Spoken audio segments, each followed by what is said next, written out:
Myths and Legends of Ancient Greece and Rome. Part 1. Myths. Before entering upon the many strange beliefs of the ancient Greeks and the extraordinary number of gods they worshipped, we must first consider what kind of beings these divinities were. In appearance, the gods were supposed to resemble mortals, whom, however, they far surpassed in beauty, grandeur, and strength. They were also more commanding in stature, height being considered by the Greeks an attribute of beauty in man or woman. They resembled human beings in their feelings and habits, intermarrying and having children, and requiring daily nourishment to recruit their strength, and refreshing sleep to restore their energies. Their blood, a bright ethereal fluid called ichor, never engendered disease, and, when shed, had the power of producing new life. The Greeks believed that the mental qualifications of their gods were of a much higher order than men, but nevertheless, as we shall see, they were not considered to be exempt from human passions, and we frequently behold them actuated by revenge, deceit, and jealousy. They, however, always punish the evildoer and visit with dire calamities any impious mortal who dares to neglect their worship or despise their rites. We often hear of them visiting mankind and partaking of their hospitality, and not unfrequently both gods and goddesses become attached to mortals with whom they unite themselves, the offspring of these unions being called heroes or demigods, who were usually renowned for their great strength and courage. But although there were so many points of resemblance between gods and men, there remained the one great characteristic distinction, viz., that the gods enjoyed immortality. Still, they were not invulnerable, and we often hear of them being wounded and suffering in consequence such exquisite torture that they have earnestly prayed to be deprived of their privilege of immortality. The gods knew no limitation of time or space, being able to transport themselves to incredible distances with the speed of thought. They possessed the power of rendering themselves invisible at will, and could assume the forms of men or animals as it suited their convenience. They could also transform human beings into trees, stones, animals, etc., either as a punishment for their misdeeds or as a means of protecting the individual thus transformed from impending danger. Their robes were like those worn by mortals, but were perfect in form and much finer in texture. Their weapons also resembled those used by mankind. We hear of spears, shields, helmets, bows and arrows, etc., being employed by the gods. Each deity possessed a beautiful chariot, which, drawn by horses or other animals of celestial breed, conveyed them rapidly over land and sea according to their pleasure. Most of these divinities lived on the summit of Mount Olympus, each possessing his or her individual habitation, and all meeting together on festive occasions in the council chamber of the gods, where their banquets were enlivened by the sweet strains of Apollo's lyre, whilst the beautiful voices of the Muses poured forth their rich melodies to his harmonious accompaniment. Magnificent temples were erected to their honor, where they were worshipped with the greatest solemnity. Rich gifts were presented to them, and animals, and indeed sometimes human beings, were sacrificed on their altars. In the study of Grecian mythology, we meet with some curious and what may at first sight appear unaccountable notions. Thus, we hear of terrible giants hurling rocks, upheaving mountains, and raising earthquakes which engulf whole armies. These ideas, however, may be accounted for by the awful convulsions of nature which were in operation in prehistoric times. Again, the daily recurring phenomena, which to us, who know them to be the result of certain well-ascertained laws of nature, are so familiar as to excite no remark. For instance, when they heard the awful roar of thunder and saw vivid flashes of lightning accompanied by black clouds and torrents of rain, they believed that the great God of heaven was angry, and they trembled at his wrath. If the calm and tranquil sea became suddenly agitated, and the crested billows rose mountains high, dashing furiously against the rocks and threatening destruction to all within their reach, the sea god was supposed to be in a furious rage. When they beheld the sky glowing with the hues of coming day, they thought that the goddess of the dawn, with rosy fingers, was drawing aside the dark veil of night to allow her brother, the sun god, to enter upon his brilliant career. Thus personifying all the powers of nature, this very imaginative and highly poetic nation beheld a divinity in every tree that grew, in every stream that flowed, in the bright beams of the glorious sun and the clear, cold rays of the silvery moon. For them, the whole universe lived and breathed, peopled by 1,000 forms of grace and beauty. The most important of these divinities may have been something more than the mere creations of an active and poetic imagination.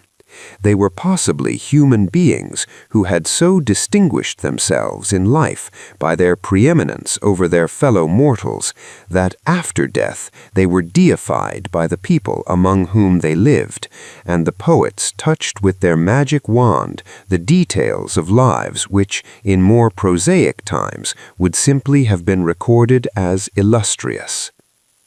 It is highly probable that the reputed actions of these deified beings were commemorated by bards who, traveling from one state to another, celebrated their praise in song. It therefore becomes exceedingly difficult, nay, almost impossible, to separate bare facts from the exaggerations which never fail to accompany oral traditions. In order to exemplify this, let us suppose that Orpheus, the son of Apollo, so renowned for his extraordinary musical gifts, had existed at the present day. We would no doubt have ranked him among the greatest of our musicians and honored him as such.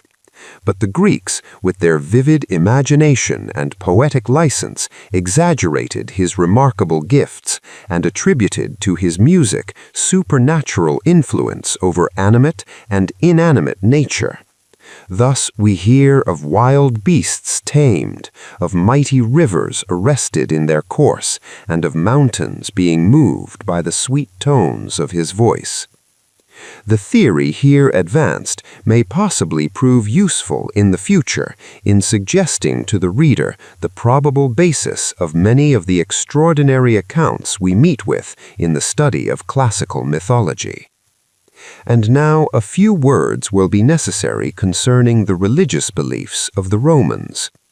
When the Greeks first settled in Italy, they found in the country they colonized a mythology belonging to the Celtic inhabitants, which, according to the Greek custom of paying reverence to all gods, known or unknown, they readily adopted, selecting and appropriating those divinities that had the greatest affinity to their own, and thus they formed a religious belief which naturally bore the impress of its ancient Greek source.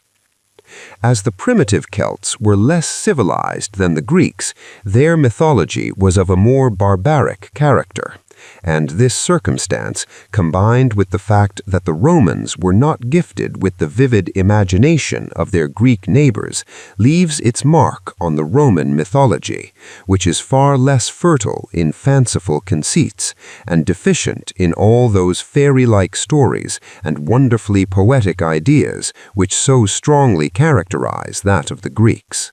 Origin of the world, First Dynasty. Uranus and Gaia, Coelus and Terra. The ancient Greeks had several different theories with regard to the origin of the world, but the generally accepted notion was that before this world came into existence, there was in its place a confused mass of shapeless elements called chaos. These elements, becoming at length consolidated, by what means does not appear, resolved themselves into two widely different substances, the lighter portion of which, soaring on high, formed the sky or firmament, and constituted itself into a vast overarching vault which protected the firm and solid mass beneath. Thus came to being the two first great primeval deities of the Greeks, Uranus and Gaia. Uranus, the more refined deity, represented the light and air of heaven, possessing the distinguishing qualities of light, heat, purity, and omnipotence, whilst Gaia, the firm, flat, life-sustaining earth, was worshipped as the great all-nourishing mother. Her many titles refer to her more or less in this character, and she appears to have been universally revered among the Greeks, there being scarcely a city in Greece which did not contain a temple erected in her honor. Indeed, Gaia was held in such veneration that her name was always invoked whenever the gods took a solemn oath, made an emphatic declaration, or implored assistance. Uranus, the heaven, the embodiment of light, heat, and the breath of life, produced offspring who were of much less material nature than his son, Oceanus. These other children of his were supposed to occupy the intermediate space which divided him from Gaia. Nearest to Uranus and just beneath him came ether, a bright creation representing that highly rarefied atmosphere which immortals alone could breathe. Then followed air, which was in close proximity to Gaia, and represented, as its name implies, the grosser atmosphere surrounding the earth, which mortals could freely breathe, and without which they would perish. Aether and air were separated from each other by divinities called Nephili. They were their restless and wandering sisters, who existed in the form of clouds, ever floating between aether and air. Gaia also produced the mountains, and Pontus, the sea. She united herself with the latter, and their offspring were the sea deities, Nereus, Thaumas, Phorcys, Ceto, and Eurbea. Coexistent with Uranus and Gaia were two mighty powers who were also the offspring of chaos. These were Erebus, darkness, and Nyx, night, who formed a striking contrast to the cheerful light of heaven and the bright smiles of earth. Erebus reigned in that mysterious world below, where no ray of sunshine, no gleam of daylight, nor vestige of health-giving terrestrial life ever appeared. Nyx, the sister of Erebus, represented night, and was worshipped by the ancients with the greatest solemnity. Uranus was also supposed to have been united with Nyx, but only in his capacity as god of light, being considered the source and fountain of all light, and their children were Eos, the dawn, and Hemera, the daylight. Nyx, again, on her side, was also doubly united, having been married, at some indefinite period, to Erebus. In addition to those children of heaven and earth already enumerated, Uranus and Gaia produced two distinctly different races of beings called giants and titans. The giants personified brute strength alone, but the titans united to their great physical power, intellectual qualifications, variously developed. There were three giants, Briareus, Cotus, and Gyges, who each possessed 100 hands and 50 heads, and were known collectively by the name of the Hekatonkaires, which signified 100-handed. These mighty giants could shake the universe and produce earthquakes. It is therefore evident that they represented those active subterranean forces to which allusion has been made in the opening chapter. The Titans were 12 in number. Their names were Oceanus, Koos, Krios, Hyperion, Iapetus, Kronos, Thea, Rhea, Themis, Mnemosyne, Phoebe, and Tethys. Now Uranus, the chaste light of heaven, the essence of all that is bright and pleasing, held in abhorrence his crude, rough, and turbulent offspring, the giants, and moreover feared that their great power might eventually prove hurtful to himself. Therefore he hurled them into Tartarus, that portion of the lower world which served as the subterranean dungeon of the gods. In order to avenge the oppression of her children, the giants, Gaia instigated a conspiracy on the part of the Titans against Uranus, which was carried to a successful issue by her son Cronus. He wounded his father, and from the blood of the wound which fell on the earth sprang a race of monstrous beings, also called giants.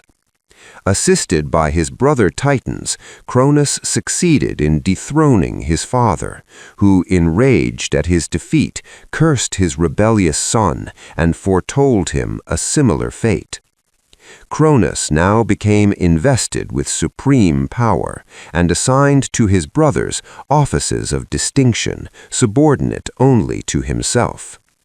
Subsequently, however, when secure of his position, he no longer needed their assistance, he basely repaid their former services with treachery, made war on his brothers and faithful allies, and, assisted by the giants, completely defeated them, sending such as resisted his all-conquering arm down into the lowest depths of Tartarus.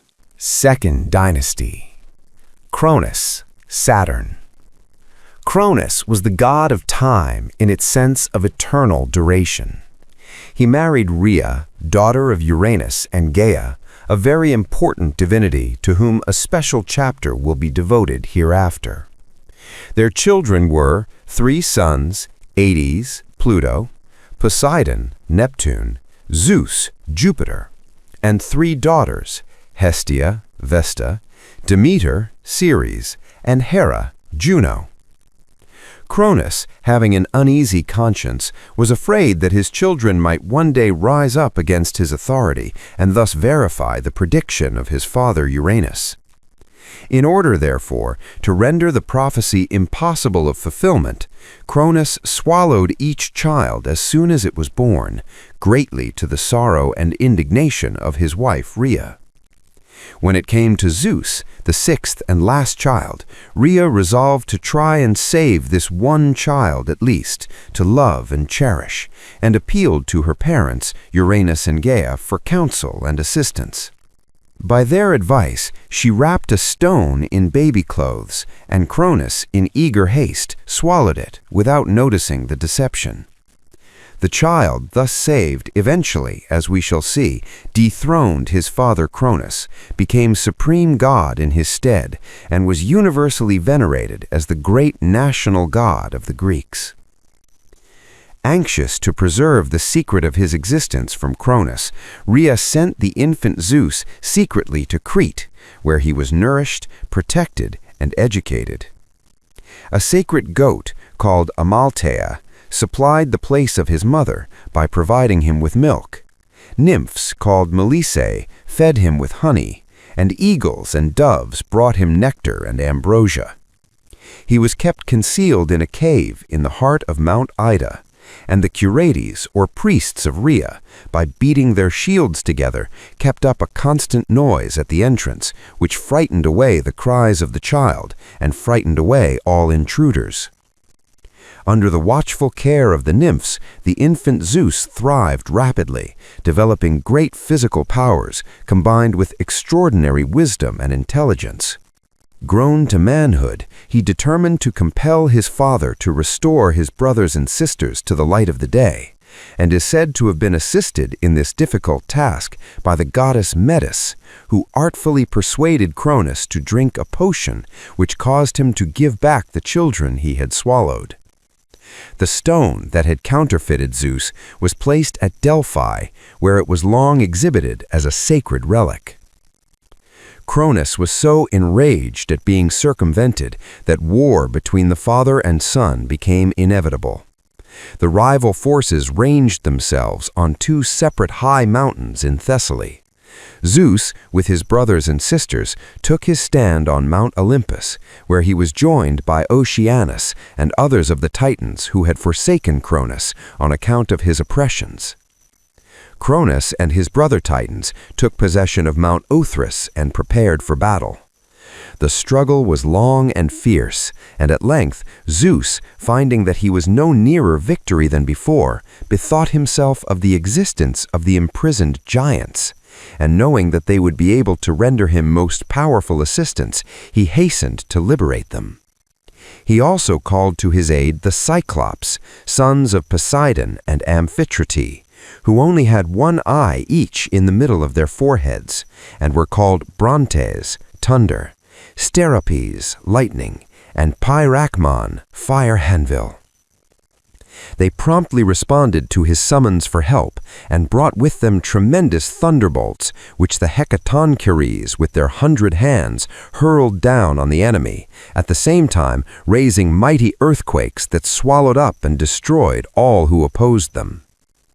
Aided by these new and powerful allies, Zeus now made a furious onslaught on his enemies, and so tremendous was the encounter that all nature is said to have throbbed in accord with this mighty effort of the celestial deities.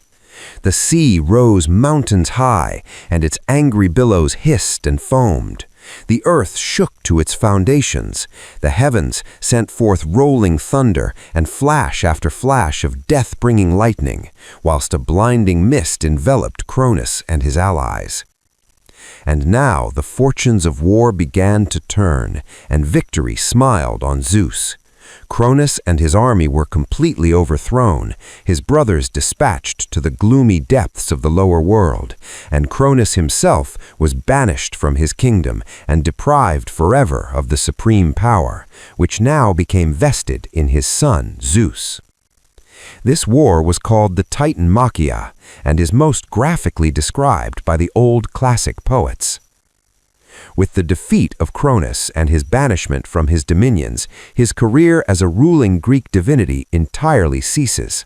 But being, like all the gods, immortal, he was supposed to be still in existence, though possessing no longer either influence or authority, his place being filled to a certain extent by his descendant and successor, Zeus. Cronus is often represented as an old man leaning on a saith with an hourglass in his hand. The hourglass symbolizes the fast, fleeting moments as they succeed unceasingly. The scythe is emblematic of time, which mows down all before it. Saturn. The Romans, according to their custom of identifying their divinities with those of the Greek gods whose attributes were similar to their own, declared Cronus to be identical with their old agricultural divinity Saturn. They believed that after his defeat in the Titanmachia and his banishment from his dominions by Zeus, he took refuge with Janus, king of Italy, who received the exiled deity with great kindness and even shared his throne with him. Their united reign became so thoroughly peaceful and happy and was distinguished by such uninterrupted prosperity that it was called the Golden Age. Saturn is usually represented bearing a sickle in one hand and a wheat sheaf in the other. A temple was erected to him at the foot of the Capitoline Hill, in which were deposited the public treasury and the laws of the state. Rhea, Ops. Rhea, the wife of Cronus and mother of Zeus and the other great gods of Olympus, personified the earth and was regarded as the great mother and unceasing producer of all plant life.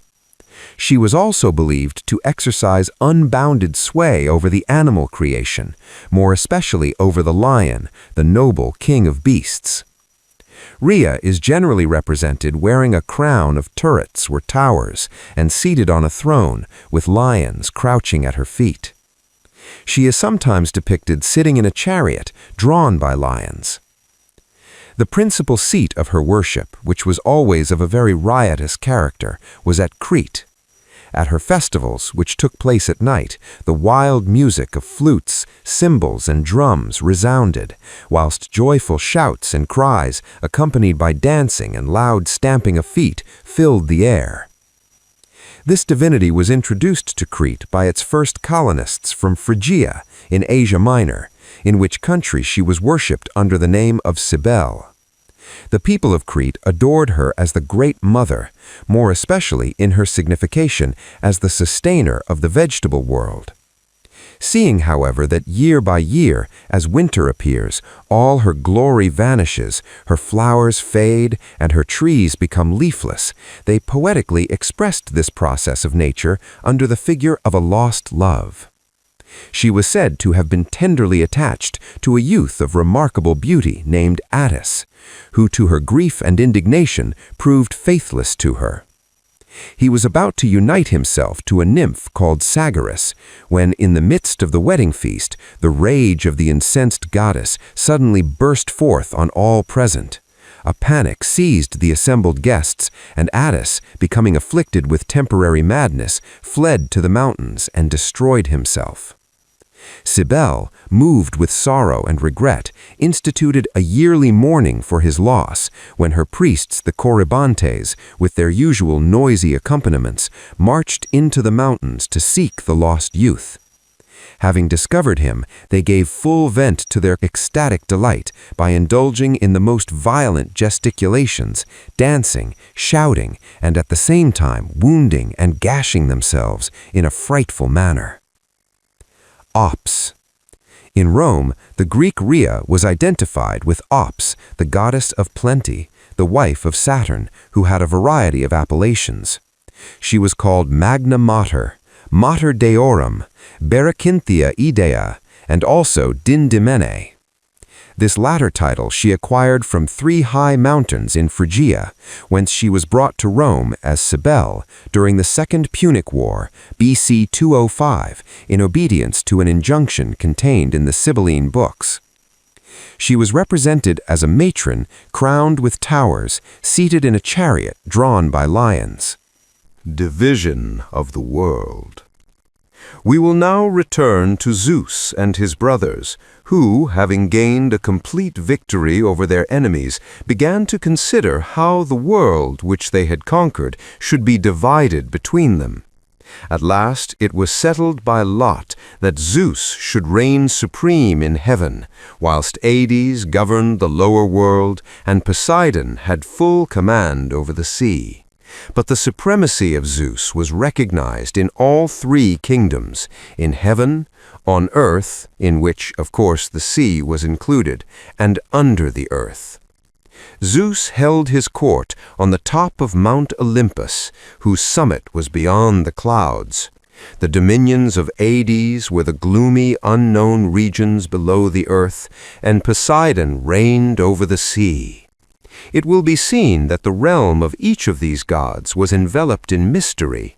Olympus was shrouded in mists, Hades was wrapped in gloomy darkness, and the sea was, and indeed still is, a source of wonder and deep interest.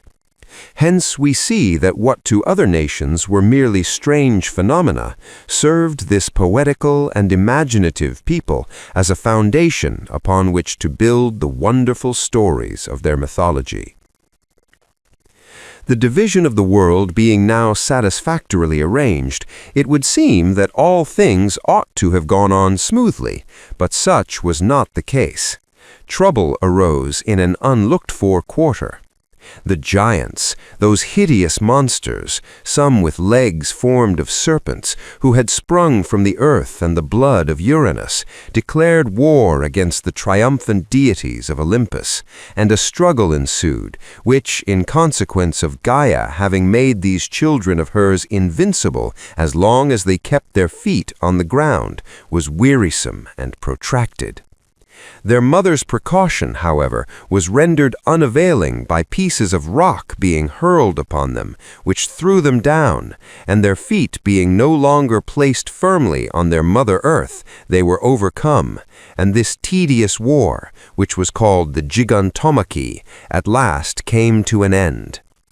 Among the most daring of these earth-born giants were Enceladus, Ritus, and the valiant Mimas, who, with youthful fire and energy, hurled against heaven great masses of rock and burning oak trees, and defied the lightnings of Zeus. One of the most powerful monsters who opposed Zeus in this war was called Typhon or Typhoeus. He was the youngest son of Tartarus and Gaia, and had 100 heads, with eyes which struck terror to the beholders, and awe-inspiring voices frightful to hear. This dreadful monster resolved to conquer both gods and men, but his plans were at length defeated by Zeus, who, after a violent encounter, succeeded in destroying him with a thunderbolt, but not before he had so terrified the gods that they had fled for refuge to Egypt, where they metamorphosed themselves into different animals and thus escaped. Theories as to the origin of man. Just as there were several theories concerning the origin of the world, so there were various accounts of the creation of man.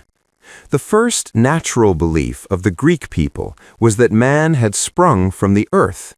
They saw the tender plants and flowers force their way through the ground in the early spring of the year after the frost of winter had disappeared, and so they naturally concluded that man must also have issued from the earth in a similar manner. Like the wild plants and flowers, he was supposed to have had no cultivation and resembled in his habits the untamed beasts of the field, having no habitation except that which nature had provided in the holes of the rocks and in the dense forests whose overarching boughs protected him from the inclemency of the weather. In the course of time, these primitive human beings became tamed and civilized by the gods and heroes who taught them to work in metals, to build houses, and other useful arts of civilization. But the human race became in the course of time so degenerate that the gods resolved to destroy all mankind by means of a flood.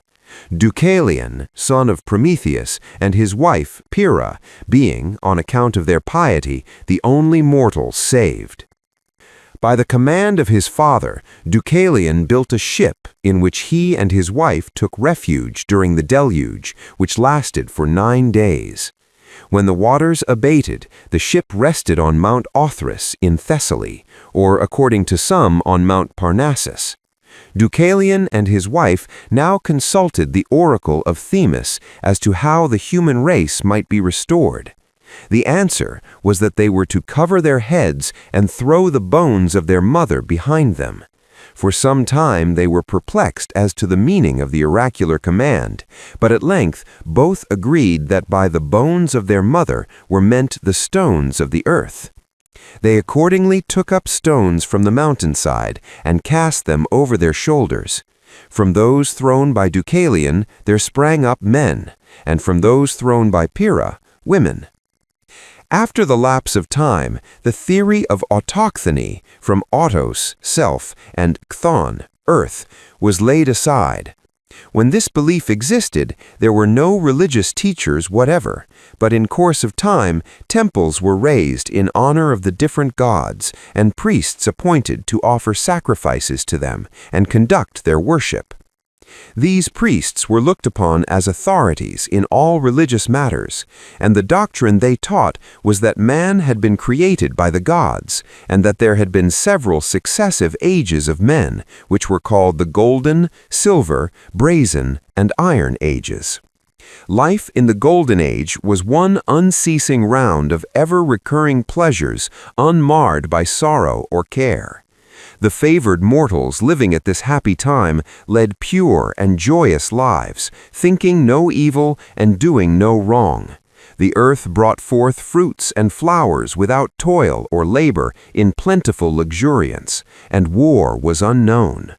This delightful and godlike existence lasted for hundreds of years, and when at length life on earth was ended, death laid his hand so gently upon them that they passed painlessly away in a happy dream, and continued their existence as ministering spirits in Hades, watching over and protecting those they had loved and left behind on earth. The men of the Silver Age were a long time growing up, and during their childhood, which lasted 100 years, they suffered from ill health and extreme debility. When they at last became men, they lived but a short time, for they would not abstain from mutual injury, nor pay the service due to the gods, and therefore were banished to Hades. There, unlike the beings of the Golden Age, they exercised no beneficent supervision over the dear ones left behind on earth, but wandered about as restless spirits, always sighing for the lost pleasures they had enjoyed in life. The men of the Brazen Age were quite a different race of beings, being as strong and powerful as those of the Silver Age were weak and enervated. Everything which surrounded them was of brass, their arms, their tools, their dwellings, and all that they made. Their characters seemed to have resembled the metal in which they delighted. Their minds and hearts were hard, obdurate, and cruel. They led a life of strife and contention, introduced into the world which had hitherto known nothing but peace and tranquility, the scourge of war, and were in fact only happy when fighting and quarreling with each other. Hitherto, Themis, the goddess of justice, had been living among mankind, but becoming disheartened at their evil doings, she abandoned the earth and winged her flight back to heaven. At last, the gods became so tired of their evil deeds and continual dissensions that they removed them from the face of the earth and sent them down to Hades to share the fate of their predecessors. We now come to the men of the Iron Age. The earth, no longer teeming with fruitfulness, only yielded her increase after much toil and labor. The goddess of justice having abandoned mankind, no influence remained sufficiently powerful to preserve them from every kind of wickedness and sin. This condition grew worse as time went on, until at last Zeus in anger let loose the watercourses from above and drowned every individual of this evil race except Deucalion and Pyrrha. The theory of Hesiod, the oldest of all the Greek poets, was that the Titan Prometheus, the son of Iapetus, had formed man out of clay, and Athena had breathed a soul into him. Full of love for the beings he had called into existence, Prometheus determined to elevate their minds and improve their condition in every way. He therefore taught them astronomy, mathematics, the alphabet, how to cure diseases, and the art of divination. He created this race in such great numbers that the gods began to see the necessity of instituting certain fixed laws with regard to the sacrifices due to them and the worship that they considered themselves entitled from mankind in return for the protection which they accorded them. An assembly was therefore convened at Mecone in order to settle these points. It was decided that Prometheus, as the advocate of man, should slay an ox, which should be divided into 2 equal parts, and the gods would select one portion, which henceforth, in all future sacrifices, should be set apart for them. Prometheus so divided the ox that one part consisted of the bones, which formed of course the least valuable portion of the animal, artfully concealed by the white fat, and the other contained all the edible parts, which he covered with the skin, and on top of all he laid the stomach. Zeus, pretending to be deceived, chose the heap of bones, but he saw through the stratagem, and was so angry at the deception practiced by Prometheus that he venged himself by refusing mortals the gift of fire. Prometheus, however, resolved to brave the anger of the great ruler of Olympus, and to obtain from heaven the vital spark so necessary for the further progress and comfort of the human race. He contrived to steal some sparks from the chariot of the sun, which he conveyed to earth, hidden in a hollow tube. Furious at being again outwitted, Zeus determined to be revenged first on mankind and then on Prometheus. To punish the former, he commanded Hephaestus, Vulcan, to mold a beautiful woman out of clay, and determined that through her instrumentality, trouble and misery would be brought into the world. The gods were so charmed by the graceful and artistic creation of Hephaestus that all determined to endow her with some special gift. Hermes, Mercury, bestowed on her a smooth, persuasive tongue. Aphrodite gave her beauty and the art of pleasing. The Graces made her fascinating, and Athena, Minerva, gifted her with the possession of feminine accomplishments. She was called Pandora, which means all-gifted, having received every attribute necessary to make her charming and irresistible. Thus beautifully formed and endowed, this exquisite creature, attired by the Graces and crowned by the seasons by Hermes, the messenger of the gods, was conducted to the house of Epimetheus by the messenger of the gods. Now Epimetheus had been warned by his brother not to accept any gift whatever from the gods, but he was so fascinated by the beautiful being that suddenly appeared before him that he welcomed her to his home and made her his wife. It was not long, however, before he had cause to regret his weakness. He had a jar of rare workmanship containing all the blessings reserved by the gods for mankind, which he had been expressly forbidden to open. But woman's proverbial curiosity could not withstand so great a temptation, and Pandora determined to solve the mystery at any cost. Watching her opportunity, she raised the lid, and immediately all the blessings that the gods had thus reserved for mankind took wing and flew away. But all was not lost. Just as hope, which lay at the bottom, was about to escape, Pandora hastily closed the lid of the jar, and thus preserved to man that never failing solace which helps him to bear with courage the many ills which assail him. Having punished mankind, Zeus determined to execute vengeance on Prometheus. He accordingly chained him to a rock in Mount Caucasus, and sent an eagle every day to gnaw away his liver, which grew again every night, ready for fresh torments. For 30 years Prometheus endured this fearful punishment. But at length Zeus relented, and permitted his son Hercules, to kill the eagle, and the sufferer was released. Third Dynasty, Olympian divinities. Zeus, Jupiter. Zeus, the great presiding deity of the universe, the ruler of heaven and earth, was regarded by the Greeks first as the god of all aerial phenomena, secondly as the personification of the laws of nature, thirdly as the lord of state life, and fourthly as the father of gods and men. As the god of aerial phenomena, he could, by shaking his aegis, produce storms, tempests, and intense darkness. At his command the mighty thunder rolls, the lightning flashes, and the clouds open and pour forth their refreshing streams to fructify the earth.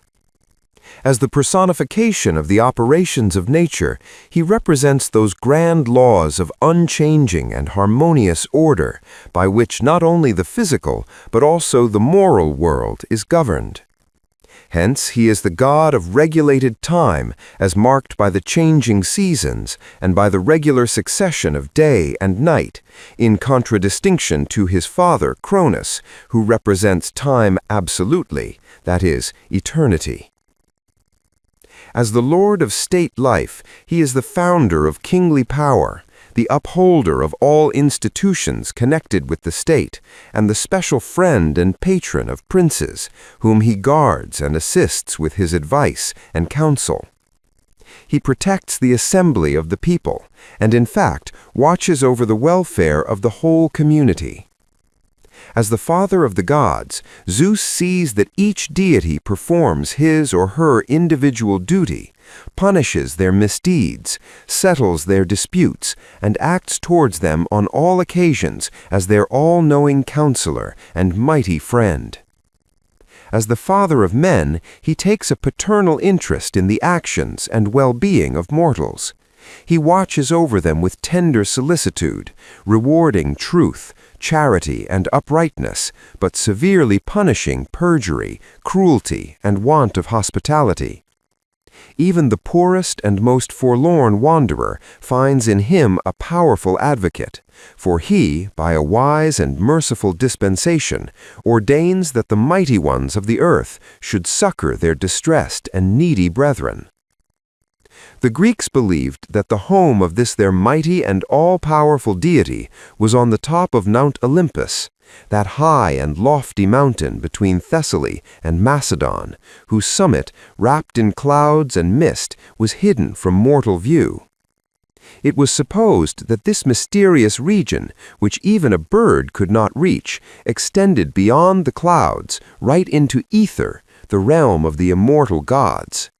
The poets describe this ethereal atmosphere as bright, glistening, and refreshing, exercising a peculiar gladdening influence over the minds and hearts of those privileged beings permitted to share its delights. Here, youth never ages, and the passing years leave no traces on its favored inhabitants. On the cloud-capped summit of Olympus was the palace of Zeus and Hera, of burnished gold, chased silver, and gleaming ivory. Lower down were the homes of the other gods, which, though less commanding in position and size, were yet similar to that of Zeus in design and workmanship, all being the work of the divine artist Hephaestus. Below these were other palaces of silver, ebony, ivory, or burnished brass, where the heroes or demigods resided. As the worship of Zeus formed so important a feature in the religion of the Greeks, his statues were necessarily both numerous and magnificent.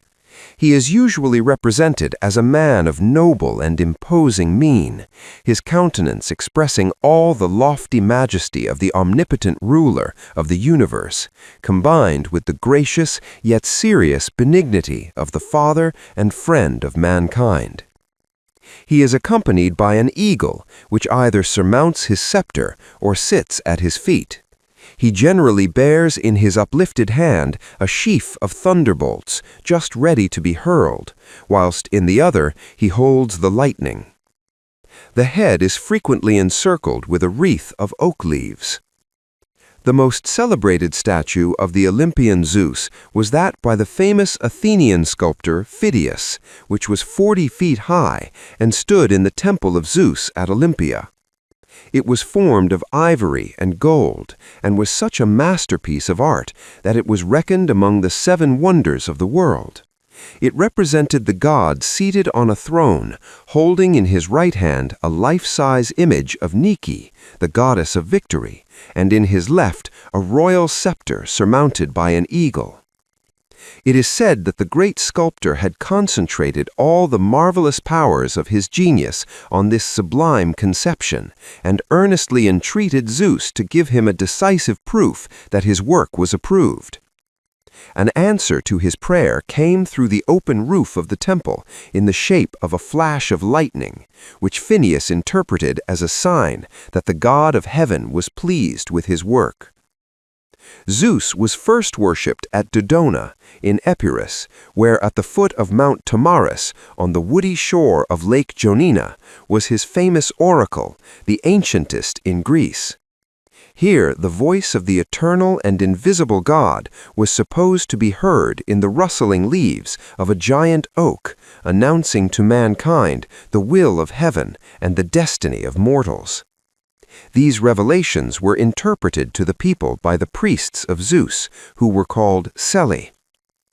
Recent excavations which have been made at this spot have brought to light the ruins of the ancient temple of Zeus, and also, among other interesting relics, some plates of lead on which are engraved inquiries which were evidently made by certain individuals who consulted the oracle. These little leaden plates speak to us, as it were, in a curiously homely manner of a bygone time, in the buried past.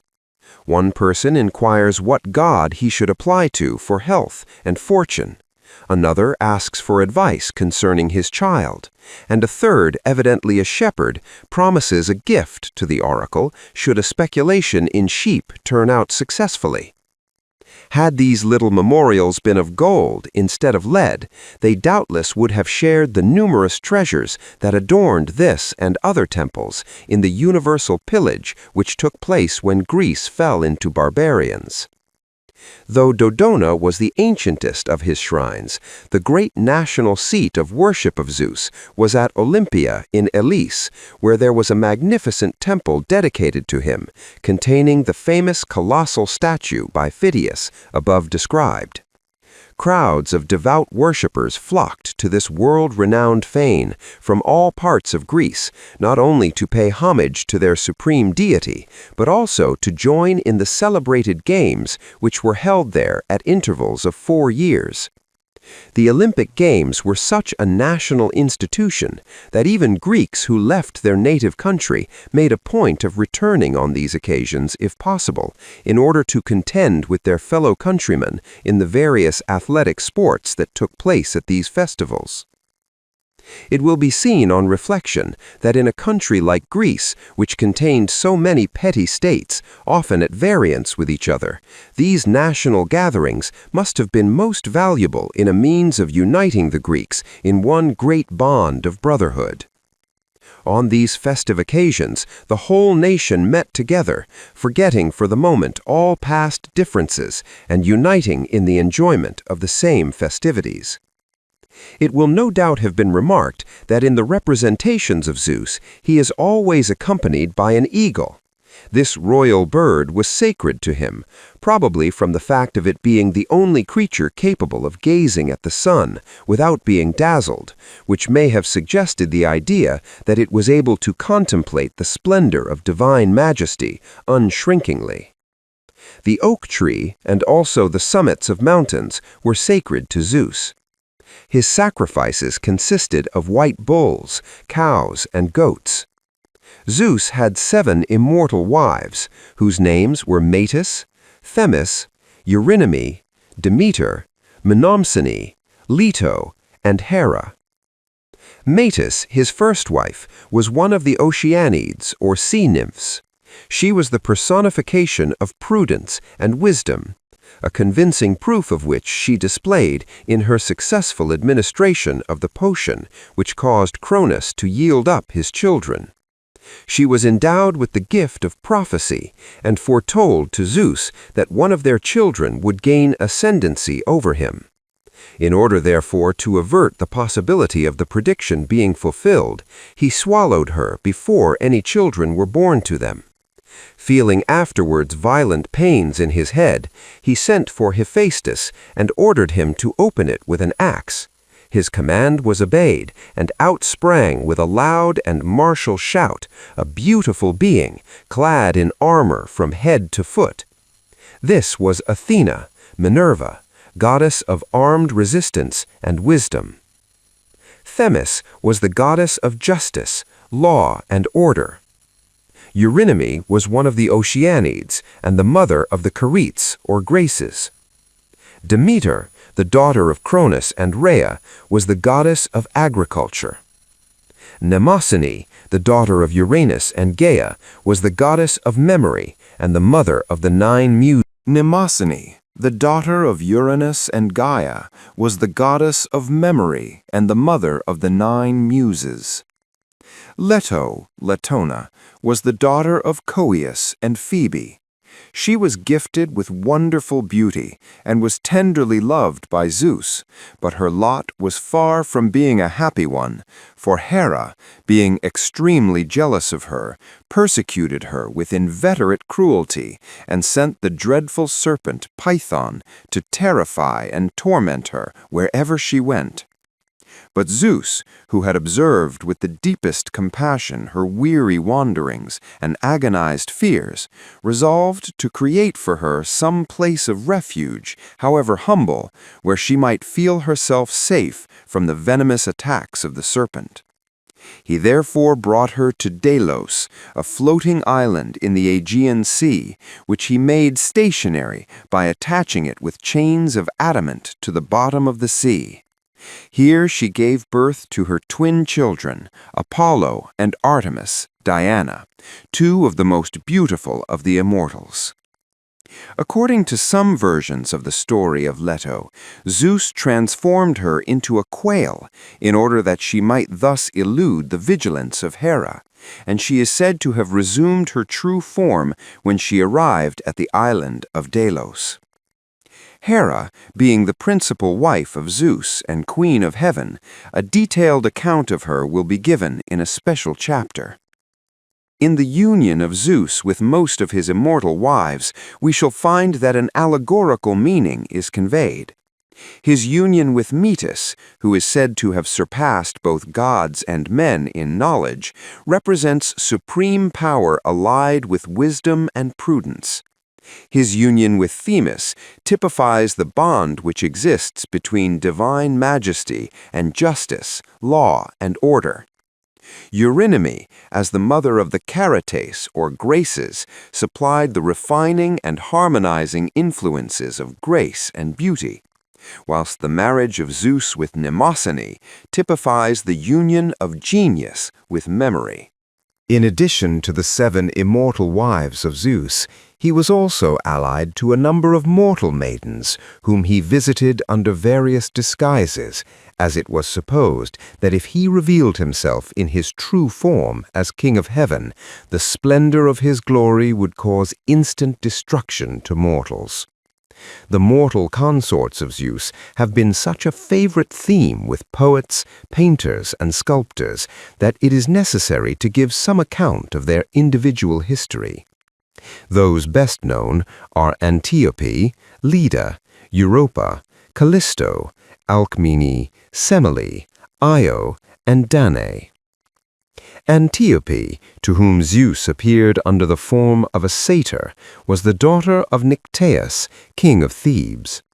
To escape the anger of her father, she fled to Sicyon, where King Epiphanes, enraptured with her wonderful beauty, made her his wife without asking her father's consent. This so enraged Nycteus that he declared war against Epiphanes in order to compel him to restore Antiope. At his death, which took place before he could succeed in his purpose, Nycteus left his kingdom to his brother Lycus, commanding him at the same time to carry on the war and execute his vengeance. Lycus invaded Sicyon, defeated and killed Epiphanes, and brought back Antiope as a prisoner. On the way to Thebes, she gave birth to her twin sons, Amphion and Zethus, who, by the orders of Lycus, were at once exposed on Mount Kithaeron, and would have perished but for the kindness of a shepherd who took pity on them and preserved their lives. Antiope was for many years held captive by her uncle Lycus and compelled to suffer the utmost cruelty at the hands of his wife Dirce. But one day, her bonds were miraculously loosened, and she flew for shelter and protection to the humble dwelling of her sons on Mount Kithaeron. During the long period of her mother's captivity, the babes had grown into sturdy youths, and as they listened angrily to the story of her wrongs, they became all impatience to avenge them. Setting off at once to Thebes, they succeeded in possessing themselves of the town, and after slaying the cruel Lycus, they bound Dirce to the hair of a wild bull, which dragged her hither and thither until she expired. Her mangled body was cast into the fount near Thebes, which still bears her name. Amphion became king of Thebes in his uncle's stead.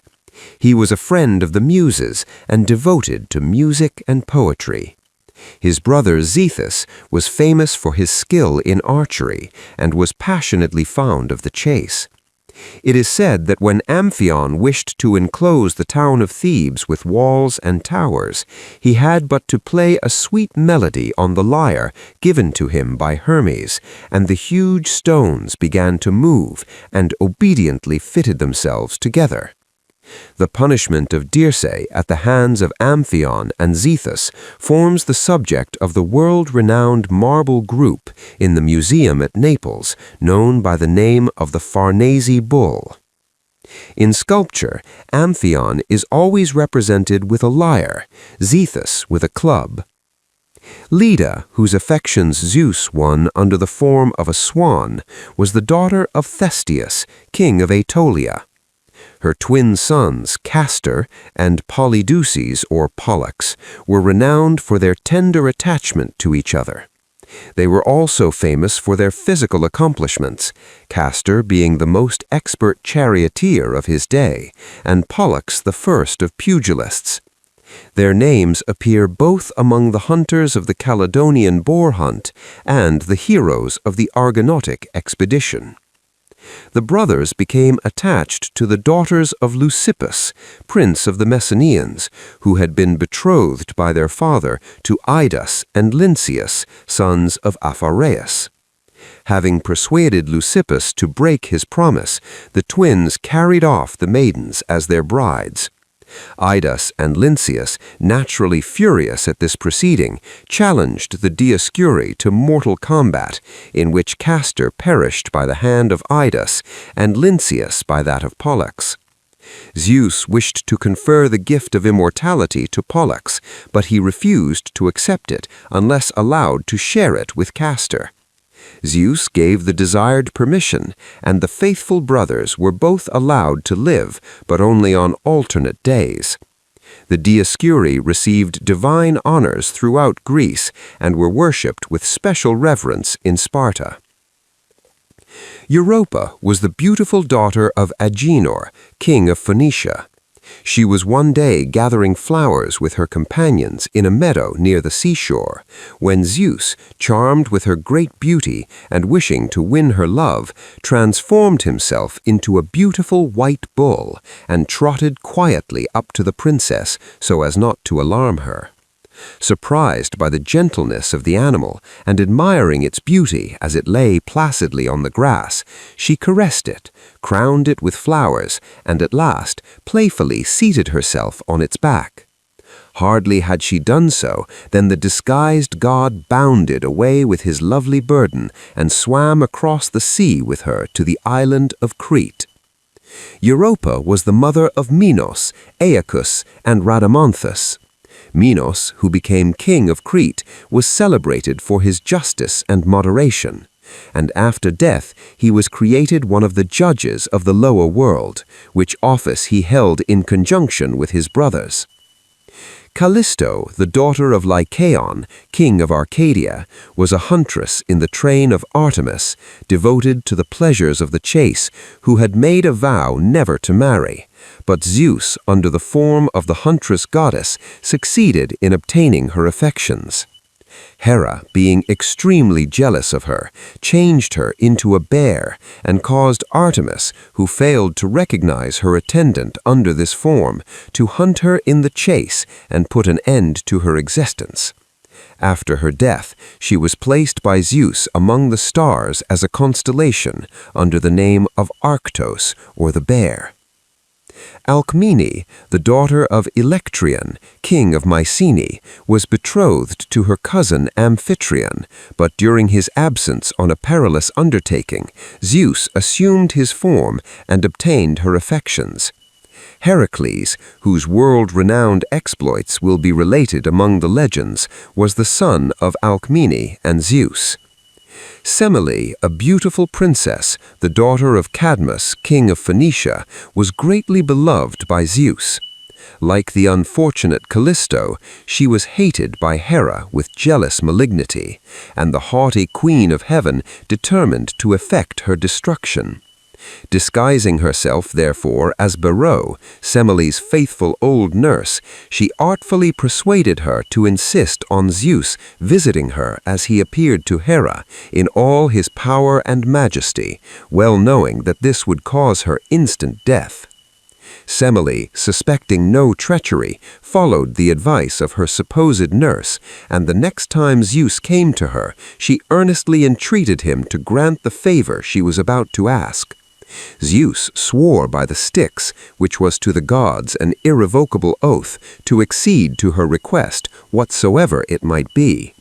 Semele, therefore secure of gaining her petition, begged of Zeus to appear to her in all the glory of his divine power and majesty. As he had sworn to grant whatever she asked, he was compelled to comply with her wish. Therefore, he revealed himself as the mighty Lord of the universe, accompanied by thunder and lightning, and she was instantly consumed in the flames. Io, daughter of Inachus, king of Argos, was a priestess of Hera. She was very beautiful, and Zeus, who was much attached to her, transformed her into a white cow in order to defeat the jealous intrigues of Hera, who, however, was not to be deceived. Aware of the stratagem, she contrived to attain the cow from Zeus and placed her under the watchful care of a man called Argus Panpoptes, who fastened her to an olive tree in the grove of Hera. He had 100 eyes, of which when asleep he never closed but 2 at a time. Being thus always on the watch, Hera found him extremely useful in keeping guard over Io. Hermes, however, by the command of Zeus, succeeded in putting all his eyes to sleep with the sound of his magic lyre, and then, taking advantage of his helpless condition, slew him. The story goes that in commemoration of the services which Argus had rendered her, Hera placed his eyes on the tail of a peacock as a lasting memorial of her gratitude. Ever fertile in resource, Hera now sent a gadfly to worry and torment the unfortunate Io incessantly, and she wandered all over the world in hopes of escaping from her tormentor. At last, she reached Egypt, where she found rest and freedom from the persecutions of her enemy. On the banks of the Nile, she resumed her original form and gave birth to a son called Epaphus, who afterwards became king of Egypt and built the famous city of Memphis. Danae. Zeus appeared to Danae under the form of a shower of gold. Further details concerning her will The Greeks supposed that the divine ruler of the universe occasionally assumed a human form and descended from his celestial abode in order to visit mankind and observe their proceedings, his aim being generally either to punish the guilty or to reward the deserving. On one occasion, Zeus, accompanied by Hermes, made a journey through Phrygia, seeking hospitality and shelter wherever they went. But nowhere did they receive a kindly welcome till they came to the humble cottage of an old man and his wife, called Philemon and Baucis, who entertained them with the greatest kindness, setting before them what frugal fare their humble means permitted, and bidding them welcome with unaffected cordiality. Observing in the course of their simple repast that the wine bowl was miraculously replenished, the aged couple became convinced of the divine nature of their guests. The gods now informed them that on account of its wickedness their native place was doomed to destruction, and told them to climb the neighboring hill with them, which overlooked the village where they dwelt.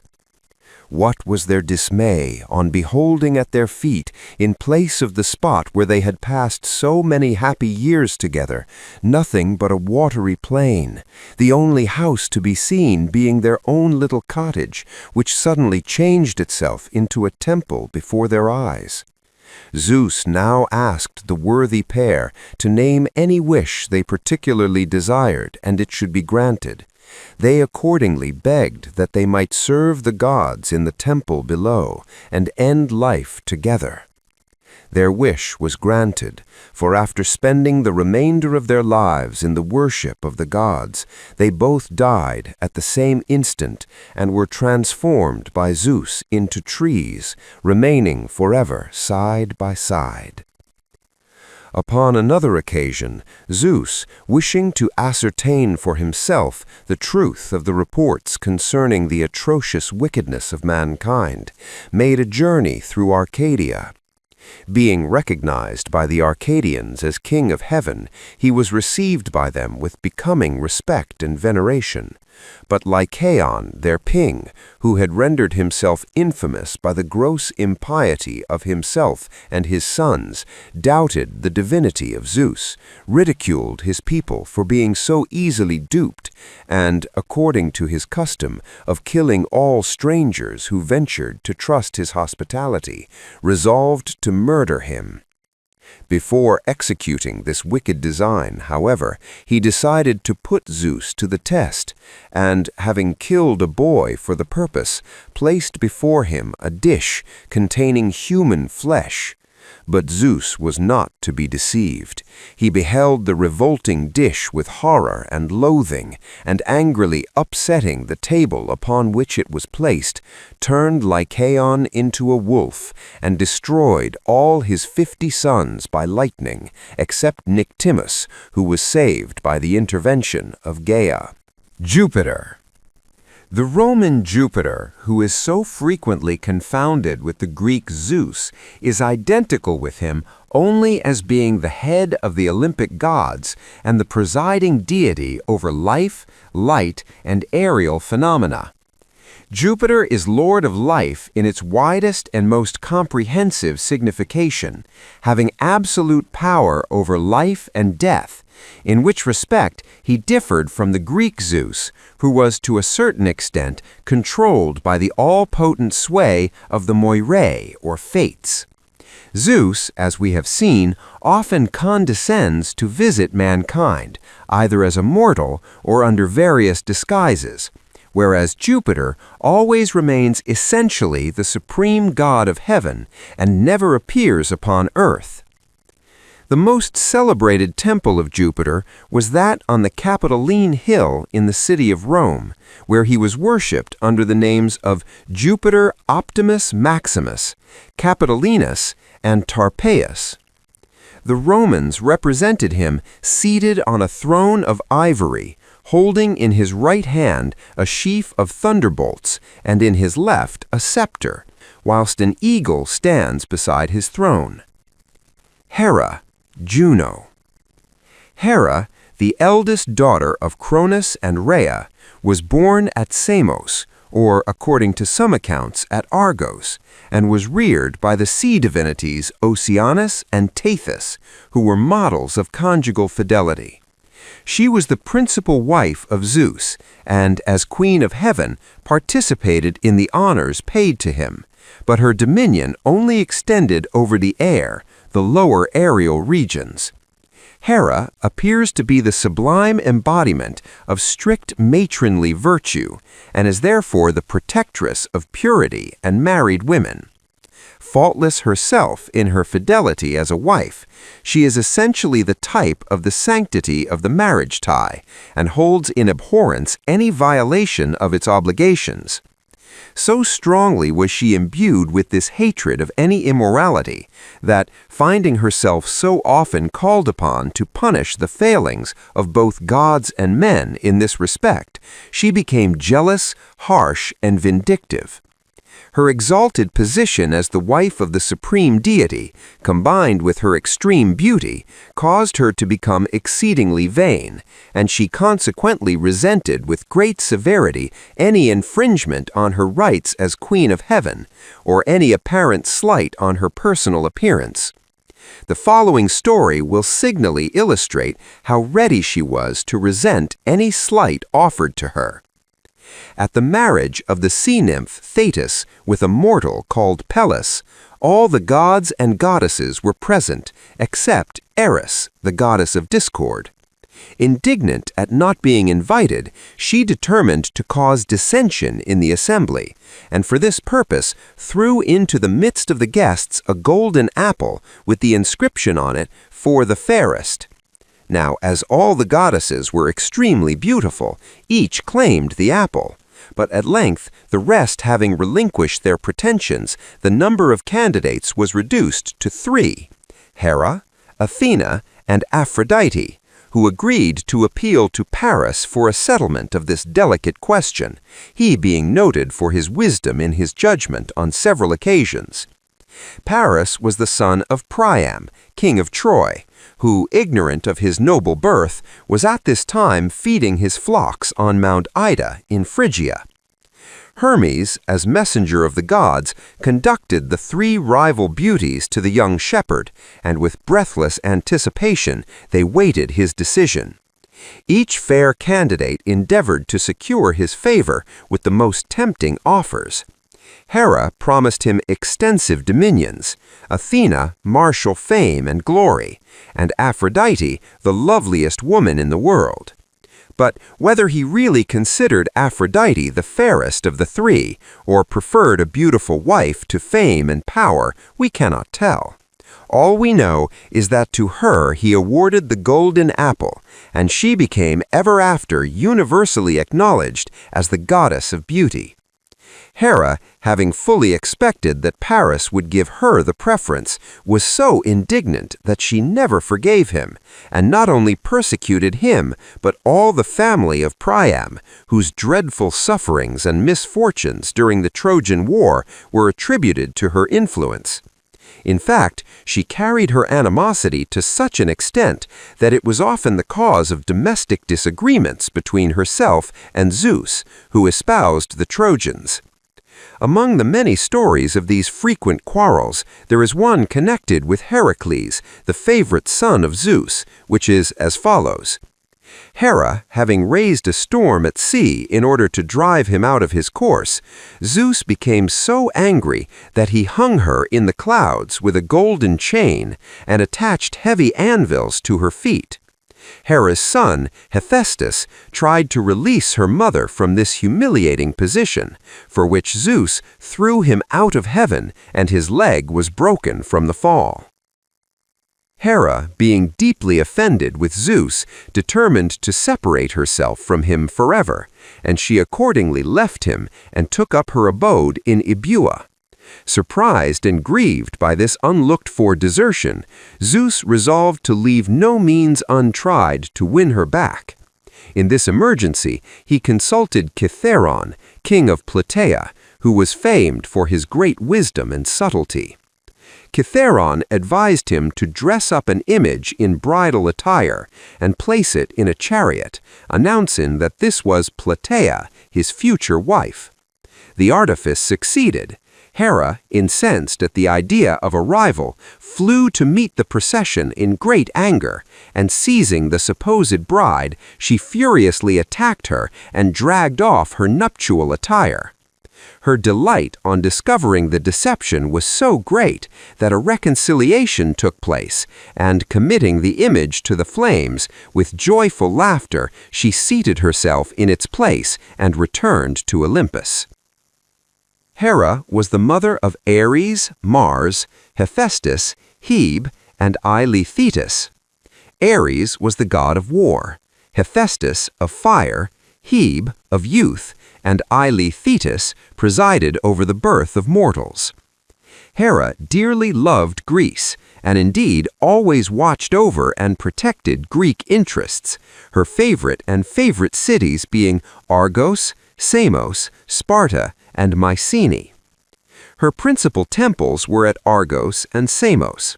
From a remote period, she was greatly venerated at Olympia, and her temple there, which stood in the Altis, or Sacred Grove, was 500 years older than that of Zeus on the same spot. Some interesting excavations which are now going on there have brought to light the remains of the ancient edifice, which contains, among other treasures of antiquity, several beautiful statues, the work of the famous sculptors of ancient Greece. At first, this temple was built of wood, then of stone, and the one lately discovered was formed of conglomerate of shells. In the Altis, races were run by young maidens in honor of Hera, and the fleetest of foot received, in token of her victory, an olive wreath and a piece of the sacrifices. These races, like the Olympic Games, were celebrated at intervals of 4 years and were called Heras. A beautiful robe, woven by 16 women chosen from the 16 cities of Elis, was always offered to Hera on these occasions, and choral songs and sacred dances formed part of the ceremonies. Hera is usually represented seated on a throne of ivory, holding in her right hand a sheaf of thunderbolts, and in her left a scepter, whilst an eagle stands beside her throne. Her attributes are the diadem, veil, scepter, and peacock. The first day of every month, a ewe lamb and sow were sacrificed to Hera. The hawk, goose, and more particularly the peacock were sacred to her. Flocks of these beautiful birds generally surround her throne and draw her chariot, Iris, the rainbow, being seated behind her. Her favorite flowers were the dittany, poppy, and lily. Juno. Juno, the Roman divinity supposed to be identical with the Greek Hera, differed from her in the most salient points, for whereas Hera invariably appears as the haughty, unbending queen of heaven, Juno, on the other hand, is revered and beloved as the type of a matron and housewife. She was worshipped in Rome under various titles, most of which point to her vocation as the protectress of married women. Juno was believed to watch over and guard the life of every woman from her birth to her death. The principal temples dedicated to her were in Rome, one being erected on the Aventine and the other on the Capitoline Hill. She also had a temple on the Arx, in which she was worshipped as Juno Moneta, or the warning goddess. Adjacent to this shrine was the public mint. On the 1st of March, a grand annual festival called the Matronalia was celebrated in her honor by all the married women of Rome, and this religious institution was accompanied with much solemnity. Pallas Athena, Minerva. Pallas Athena, goddess of wisdom and armed resistance, was a purely Greek divinity. That is to say, no other nation possessed a corresponding conception. She was supposed, as already related, to have issued from the head of Zeus himself, clad in armor from head to foot. The miraculous advent of this maiden goddess is beautifully described by Homer in one of his hymns. Snow-capped Olympus shook to its foundation. The glad earth re-echoed her martial shout. The billowy sea became agitated, and Helios, the sun god, arrested his fiery steeds in their headlong course to welcome this wonderful emanation from the godhead. Athena was at once admitted into the assembly of the gods, and thenceforth took her place as the most faithful and sagacious of all her father's counselors.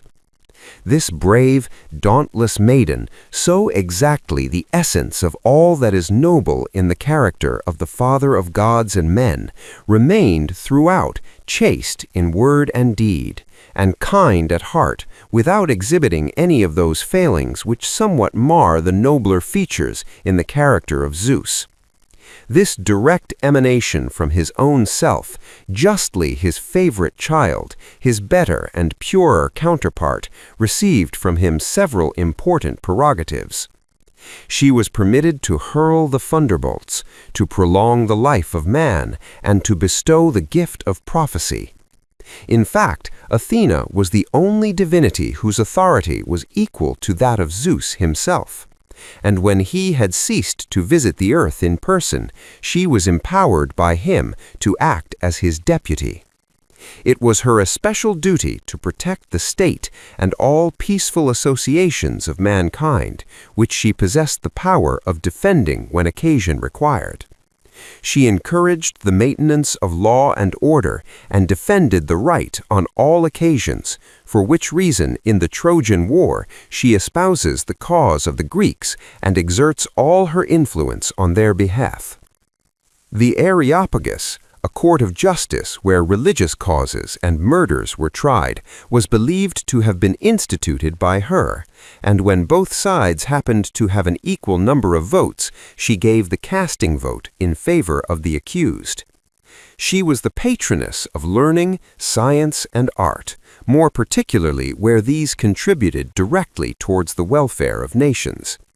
She presided over all inventions connected with agriculture, invented the plow, and taught mankind how to use oxen for farming purposes. She also instructed mankind in the use of numbers, trumpets, chariots, etc., and presided over the building of the Argo, thereby encouraging the useful art of navigation. She also taught the Greeks how to build the wooden horse, by means of which the destruction of Troy was effected. The safety of cities depended on her care, for which reason her temples were generally built on the citadels, and she was supposed to watch over the defense of the walls, fortifications, harbors, etc. A divinity who so faithfully guarded the best interests of the state by not only protecting it from the attacks of enemies, but also by developing its chief resources of wealth and prosperity, was worthily chosen as the presiding deity of the state.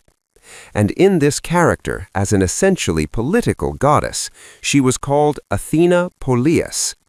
The fact of Athena having been born clad in armor, which merely signified that her virtue and purity were unassailable, has given rise to the erroneous supposition that she was the presiding goddess of war. But a deeper study of her character in all her bearings proves that in contradistinction to her brother Ares, the god of war, who loved strife for its own sake, Athena only takes arms to protect the innocent and deserving against tyrannical oppression. It is true that in the Iliad we frequently see her on the battlefield fighting valiantly and protecting her favorite heroes, but this is always at the command of Zeus, who even supplies her with arms for the purpose, as it is supposed she possessed none of her own. A marked feature in the representations of this deity is the aegis, this wonderful shield given to her by her father as a further means of defense, which in danger she swung so swiftly round and round that it kept at a distance all antagonistic influences, hence her name Pallas, from Palo, I swing. In the center of this shield, which was covered with dragon scales, bordered with serpents, and which she sometimes wore as a breastplate, was the awe-inspiring head of the Medusa, which had the effect of turning to stone all beholders. In addition to the many functions which she exercised in connection with the state, Athena presided over the two chief departments of feminine industry, spinning and weaving. In the latter art, she herself displayed unrivaled ability and exquisite taste. She wove her own robe and that of Hera, which she last is said to have embroidered very richly. She also gave Jason a cloak wrought by herself when he set forth in quest of the Golden Fleece. Being on one occasion challenged to a contest in this accomplishment by a mortal maiden named Arachne, whom she had instructed in the art of weaving, she accepted the challenge and was completely vanquished by her pupil. Angry at her defeat, she struck the unfortunate maiden on the forehead with the shuttle she held in her hand, and Arachne, being a sensitive nature, was so hurt by this indignity that she hung herself in despair and was changed by Athena into a spider. This goddess is said to have invented the flute, on which she played with considerable talent, until one day, being laughed at by the assembled gods and goddesses for the contortions which her countenance assumed during these musical efforts, she hastily ran to a fountain to convince herself whether she deserved their ridicule. Finding to her intense disgust that such was indeed the case, she threw the flute away and never raised it to her lips again. Athena is usually represented fully draped. She has a serious and thoughtful aspect, as though replete with wisdom and earnestness. Her beautiful oval contour of her countenance is adorned by the luxury of her wealth of hair, which hangs down in careless grace. She looks the embodiment of strength, grandeur, and majesty, whilst her broad shoulders and small hips give her a slightly masculine appearance. When represented as the war goddess, she appears clad in armor, with a helmet on her head, from which waves a large plume. She carries the aegis on her arm, and in her hand a golden staff, which possessed the property of endowing her chosen favorites with youth and dignity. Athena was universally worshipped throughout Greece, but was regarded with special veneration by the Athenians, her being the guardian deity of Athens. Her most celebrated temple was the Parthenon, which stood on the Acropolis at Athens and contained her world-renowned statue by Phidias, which ranks second only to that of Zeus by the same artist. This colossal statue was 39 feet high and was composed of ivory and gold. Its majestic beauty formed the chief attraction of the temple. It represented her standing erect, bearing her spear and shield.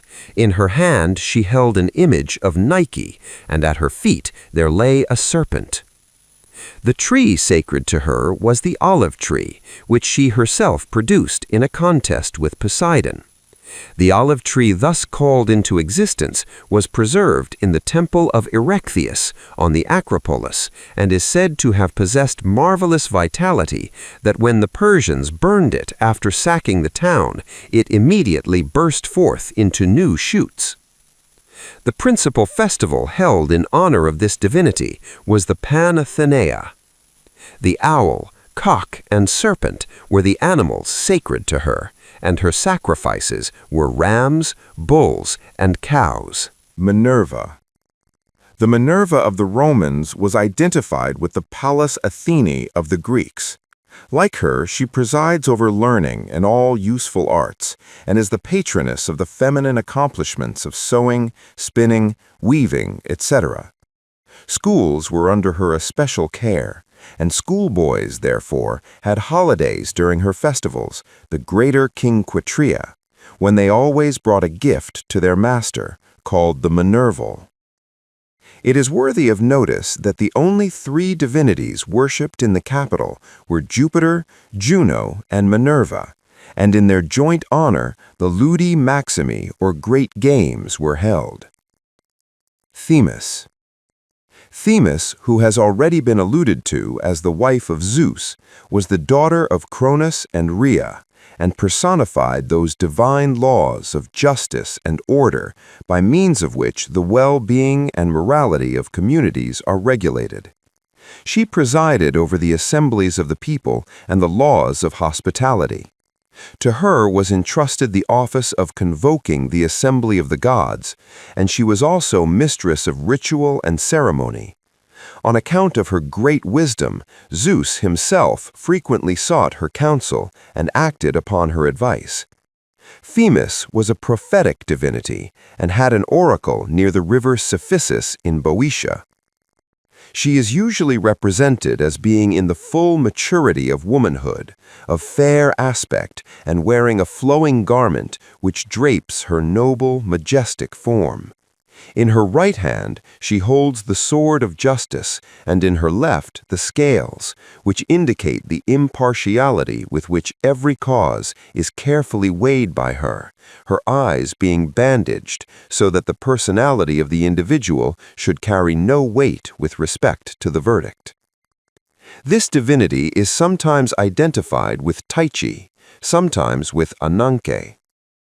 Themis, like so many other Greek divinities, takes the place of a more ancient deity of the same name, who was a daughter of Uranus and Gaia. This elder Themis inherited from her mother the gift of prophecy, and when she became merged into her younger representative, she transmitted to her this prophetic power. Hestia, Vesta. Hestia was the daughter of Cronus and Rhea. She was the goddess of fire in its first application to the wants of mankind. Hence, she was essentially the presiding deity of the domestic hearth and the guardian spirit of man. And it was her pure and benign influence which was supposed to protect the sanctity of domestic life. Now, in these early ages, the hearth was regarded as the most important and sacred portion of the dwelling, probably because the protection of the fire was an important consideration. If once permitted to become extinct, reignition was attended with extreme difficulty. In fact, the hearth was held so sacred that it constituted the sanctum of the family. For this reason, it was always erected in the center of every house. It was a few feet in height and was built of stone. The fire was placed on top of it and served the double purpose of preparing the daily meals and consuming the family sacrifices. Around this domestic hearth or altar were gathered the various members of the family, the head of the house occupying the place of honor nearest the hearth. Here, prayers were said and sacrifices offered, and here also every kind and loving feeling was fostered, which even extended to the hunted and guilty stranger, who, if once succeeded in touching this sacred altar, was safe from pursuit and punishment, and was henceforth placed under the protection of the family. Any crime committed within the sacred precincts of the domestic hearth was invariably visited by death. In Grecian cities, there was a common hall called the Prytaneum, in which the members of the government had their meals at the expense of the state. And here was the Hestia, or public hearth, with its fire, by means of which those meals were prepared. It was customary for emigrants to take with them a portion of this sacred fire, which they jealously guarded and brought with them to their new home, where it served as a connecting link between the young Greek colony and the mother country.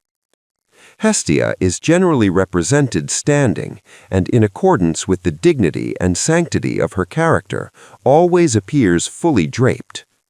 Her countenance is distinguished by a serene gravity of expression. Vesta. Vesta occupies a distinguished place among the earlier divinities of the Romans. Her temple in Rome, containing as it were the hearthstone of the nation, stood close beside the palace of Numa Pompilius. On her altar burned the never-ceasing fire, which was tended by her priestesses, the Vestal Virgins. The temple of Vesta was circular in form and contained that sacred and highly prized treasure, the Palladium of Troy. The great festival in honor of Vesta, called the Vestalia, was celebrated on June 9th. Demeter, Ceres. Demeter, from meter, Earth Mother, was the daughter of Cronus and Rhea. She represented that portion of Gaia, the whole solid earth, which we call the Earth's crust, which produces all vegetation. As goddess of agriculture, field fruits, plenty, and productiveness, she was the sustainer of material life, and therefore a divinity of great importance. Now, in these early ages, Gaia lost with Uranus her position as a ruling divinity. She abdicated her sway in favor of her daughter Rhea, who henceforth inherited the powers which her mother had previously possessed, receiving in her place the honor and worship of mankind. In a very old poem, Gaia is accordingly described as retiring to a cave in the bowels of the earth, where she sits in the lap of her daughter, slumbering, moaning, and nodding forever and ever. It is necessary to keep clearly in view the distinctive difference between the three great earth goddesses, Gaia, Rhea, and Demeter. Gaia represents the earth as a whole, with its mighty subterranean forces. Rhea is that productive power which causes vegetation to spring forth, thus sustaining men and animals. Demeter, by presiding over agriculture, directs and utilizes Rhea's productive powers. But in later times, when Rhea, like so many other Greek divinities, loses her importance as a ruling deity, Demeter assumes all her functions and attributes, and then becomes the goddess of the life-producing and life-maintaining earth crust. We must bear in mind the fact that man, in his primitive state, knew neither to sow nor to till the ground. Therefore, when he had exhausted the pastures which surrounded him, he was compelled to seek others which were yet unreaped. Thus, roaming constantly from one place to another, settled habits and consequently civilizing influences were impossible. Demeter, however, by introducing a knowledge of agriculture, put an end at once and for all to that nomadic life, which was now no longer necessary. The favor of Demeter was believed to bring mankind rich harvests and fruitful crops, whereas her displeasure caused blight, drought, and famine. The island of Sicily was supposed to be under her especial protection, and there she was regarded with particular veneration, the Sicilians naturally attributing the wonderful fertility of their country to the partiality of the goddess. Demeter is usually represented as a woman of noble bearing and majestic appearance, tall, matronly, and dignified, with beautiful golden hair, which falls in rippling curls over her stately shoulders, the yellow locks being emblematical of the ripened ears of corn. Sometimes she appears seated in a chariot drawn by winged dragons. At others, she stands erect, her figure drawn up to its full height, and always fully draped. She bears a sheaf of wheat ears in one hand and a lighted torch in the other. The wheat ears are not unfrequently replaced by a bunch of poppies, with which her brows are also garlanded, though sometimes she merely wears a simple riband in her hair. Demeter, as the wife of Zeus, became the mother of Persephone, Proserpine, to whom she was so tenderly attached that her whole life was bound up in her, and she knew no happiness except in her society. One day, however, whilst Persephone was gathering flowers in a meadow, attended by the ocean nymphs, she saw to her surprise a beautiful narcissus, from the stem of which sprang forth 100 blossoms. Drawing near to examine this lovely flower, whose exquisite scent perfumed the air, she stooped down to gather it, suspecting no evil, when a yawning abyss opened at her feet, and Hades, the grim ruler of the lower world, appeared from its depths, seated in his dazzling chariot, drawn by 4 black horses. Regardless of her tears and the shrieks of her female attendants, Hades seized the terrified maiden and bore her away to the gloomy realms over which he reigned in melancholy grandeur. Helios, the all-seeing sun god, and Hecate, a mysterious and very ancient divinity, alone heard her cries for aid, but were powerless to help her. When Demeter became conscious of her loss, her grief was intense, and she refused to be comforted. She knew not where to seek for her child, but feeling that repose and inaction were impossible, she set out on her weary search, taking with her 2 torches, which she lighted in the flames of Mount Etna to guide her on her way. For 9 long days and nights she wandered on, inquiring of everyone she met for tidings of her child. But all was in vain. Neither gods nor men could give her the comfort which her soul so hungered for. At last, on the 10th day, the disconsolate mother met Hecate, who informed her that she had heard her daughter's cries, but knew not who it was that had borne her away. By Hecate's advice, Demeter consulted Helios, whose all-seeing eye nothing escapes, and from him she learnt that it was Zeus himself who had permitted Hades to seize Persephone and transport her to the lower world in order that she might become his wife. Indignant with Zeus for having given his sanction to the abduction of her daughter, and filled with the bitterest sorrow, she abandoned her home in Olympus and refused all heavenly food. Disguising herself as an old woman, she descended upon earth and commenced a weary pilgrimage among mankind. One evening she arrived at a place called Eleusis in Attica, and sat down to rest herself near a well beneath the shade of an olive tree. The youthful daughters of Celeus, the king of the country, came with their pails of brass to draw water from this well, and seeing that the tired wayfarer appeared faint and dispirited, they spoke kindly to her, asking who she was and whence she came. Demeter replied that she had made her escape from pirates who had captured her, and added that she would feel grateful for a home with any worthy family whom she would be willing to serve in a menial capacity. The princesses, on hearing this, begged Demeter to have a moment's patience while they returned home and consulted their mother, Metaneira.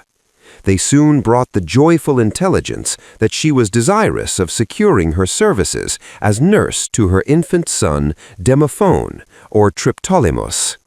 When Demeter arrived at the house, a radiant light suddenly illumined her, which circumstance so awed Metaneira that she treated the unknown stranger with the greatest respect, and hospitably offered her food and drink.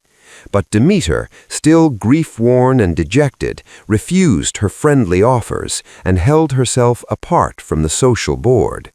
At length, however, the maid-servant Iambe succeeded, by means of playful jests and merriment, in somewhat dispelling the grief of the sorrowing mother, causing her at times to smile in spite of herself, and even inducing her to partake of a mixture of barley meal, mint, and water, which was prepared according to the directions of the goddess herself.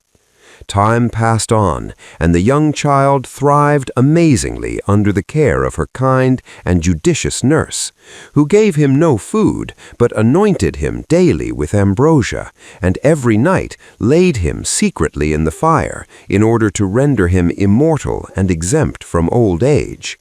But unfortunately, this benevolent design of Demeter was frustrated by Metaneira herself, whose curiosity one night impelled her to watch the proceedings of the mysterious being who nursed her child.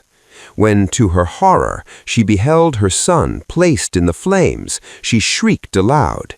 Demeter, incensed at this untimely interruption, instantly withdrew the child, and throwing him on the ground, revealed herself in her true character. The bent and aged form had vanished, and in its place there stood a bright and beauteous being, whose golden locks streamed over her shoulders in richest luxuriance, her whole aspect bespeaking dignity and majesty. She told the awestruck Metaneira that she was the goddess Demeter, and had intended to make her son immortal, but that her fatal curiosity had rendered this impossible, adding that, however, the child, having slept in her arms and nursed on her lap, should ever command the respect and estimation of mankind.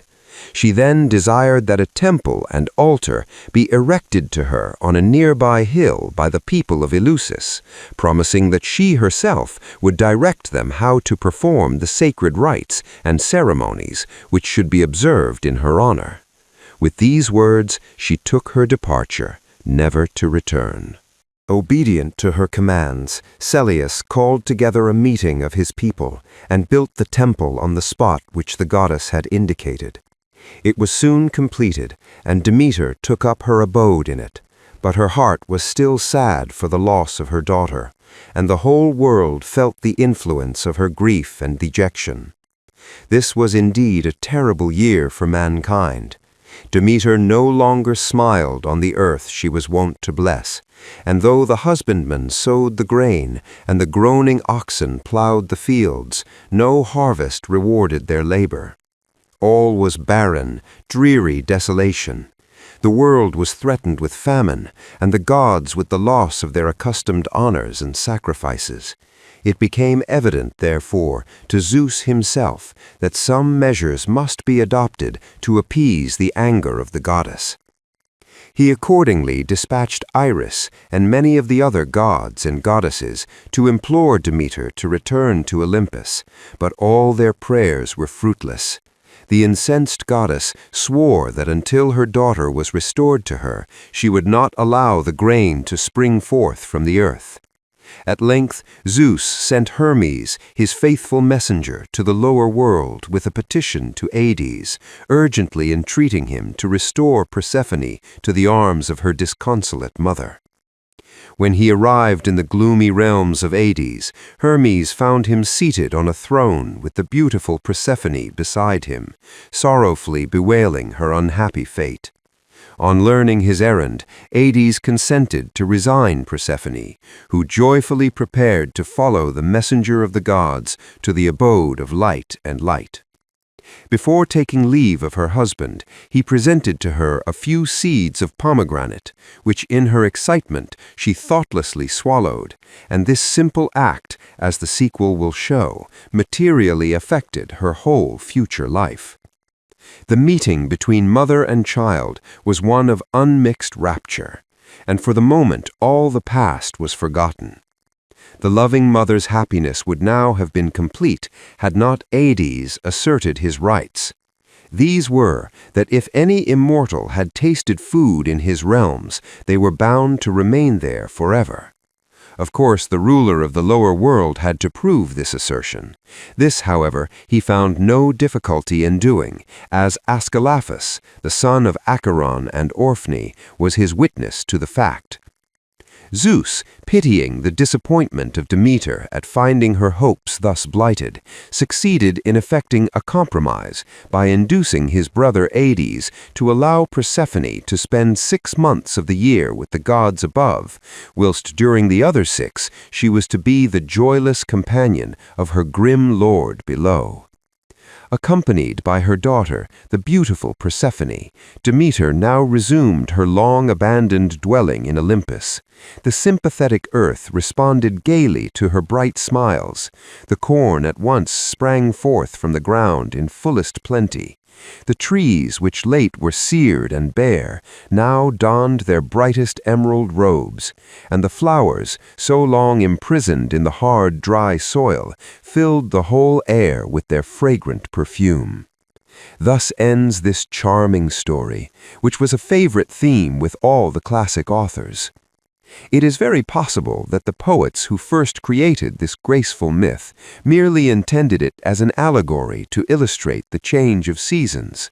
In the course of time, however, a literal meaning became attached to this and similar poetic fancies, and thus the people of Greece came to regard as an article of religious belief what in the first instance was nothing more than a poetic simile. In the temple erected to Demeter at Eleusis, the famous Eleusinian mysteries were instituted by the goddess herself. It is exceedingly difficult, as in the case of all secret societies, to discover anything with certainty concerning these sacred rites. The most plausible supposition is that the doctrines taught by the priests to the favored few whom they initiated were religious truths that were deemed unfit for the uninstructed mind of the multitude. For instance, it is supposed that the myth of Demeter and Persephone was explained by the teachers of the mysteries to signify the temporary loss which Mother Earth sustains every year when the icy breath of winter robs her of her flowers and fruits and grain. It is believed that in later times a still deeper meaning was conveyed by this beautiful myth, namely, the doctrine of the immortality of the soul. The grain, which as it were remains dead for a time in the dark earth, only to rise one day dressed in a newer and lovelier garb, was supposed to symbolize the soul, which after death frees itself from corruption to live again under a better and purer form. When Demeter instituted the Eleusinian mysteries, Celeus and his family were the first to be initiated, Celeus himself being appointed high priest. His son, Triptolemus, and his daughters, who acted as priestesses, assisted him in the duties of his sacred office. The mysteries were celebrated by the Athenians every 5 years, and were for a long time their exclusive privilege. They took place by torchlight and were conducted with the greatest solemnity. In order to spread abroad the blessings which agriculture confers, Demeter presented Triptolemus her chariot drawn by winged dragons, and giving him some grains of corn, desired him to journey through the world, teaching mankind the arts of agriculture and husbandry. Demeter exercised great severity towards those who incurred her displeasure. We find examples of this in the stories of Stellio and Erysichthon. Stellio was a youth who ridiculed the goddess for the eagerness with which she was eating a bowl of porridge when weary and faint in the vain search for her daughter. Resolved that he should never again have an opportunity of thus offending, she angrily threw into his face the remainder of the food and changed him into a spotted lizard. Erysichthon, son of Triopas, had drawn upon himself the anger of Demeter by cutting down her sacred groves, for which she punished him with a constant and insatiable hunger. He sold all his possessions in order to satisfy his cravings, and was forced at last to devour his own limbs. His daughter, Metra, who was devotedly attached to him, possessed the power of transforming herself into a variety of different animals.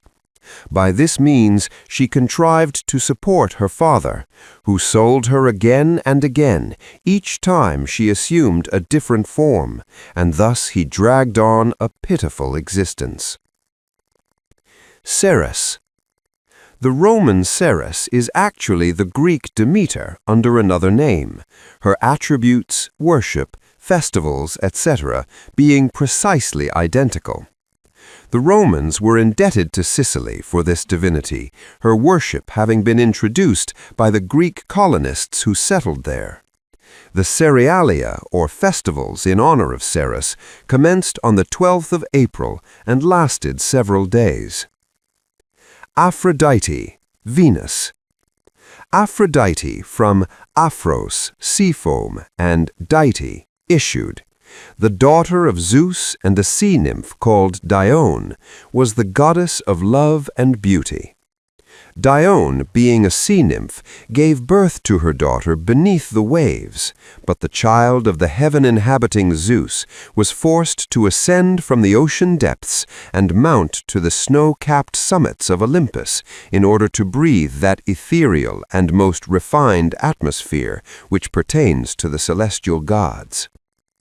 Aphrodite was the mother of Eros, Cupid, the god of love, also of Aeneas, the great Trojan hero and the head of that Greek colony which settled in Italy, from which arose the city of Rome. As a mother, Aphrodite claims our sympathy for the tenderness she exhibits towards her children.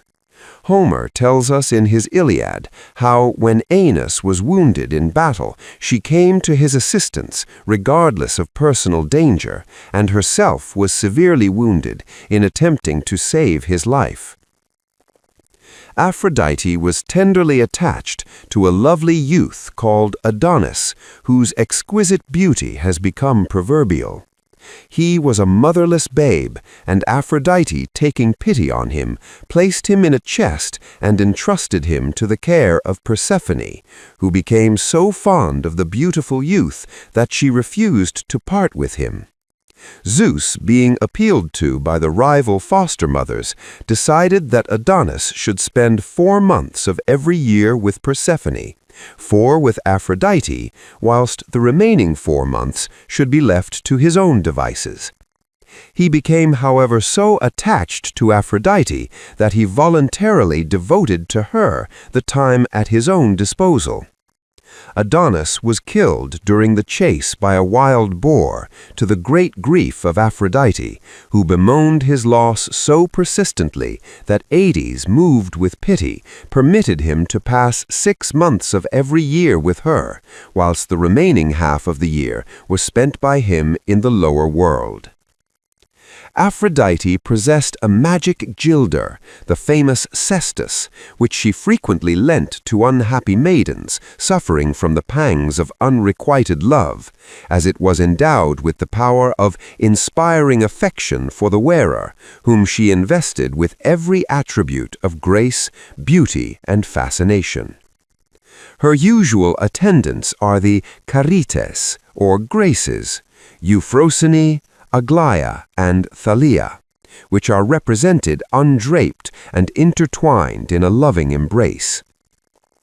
In Hesiod's Theogony, she is supposed to belong to the more ancient divinities, and whilst those of later date are represented having descended one from another, and all more or less from Zeus, Aphrodite has a variously accounted for, yet independent origin.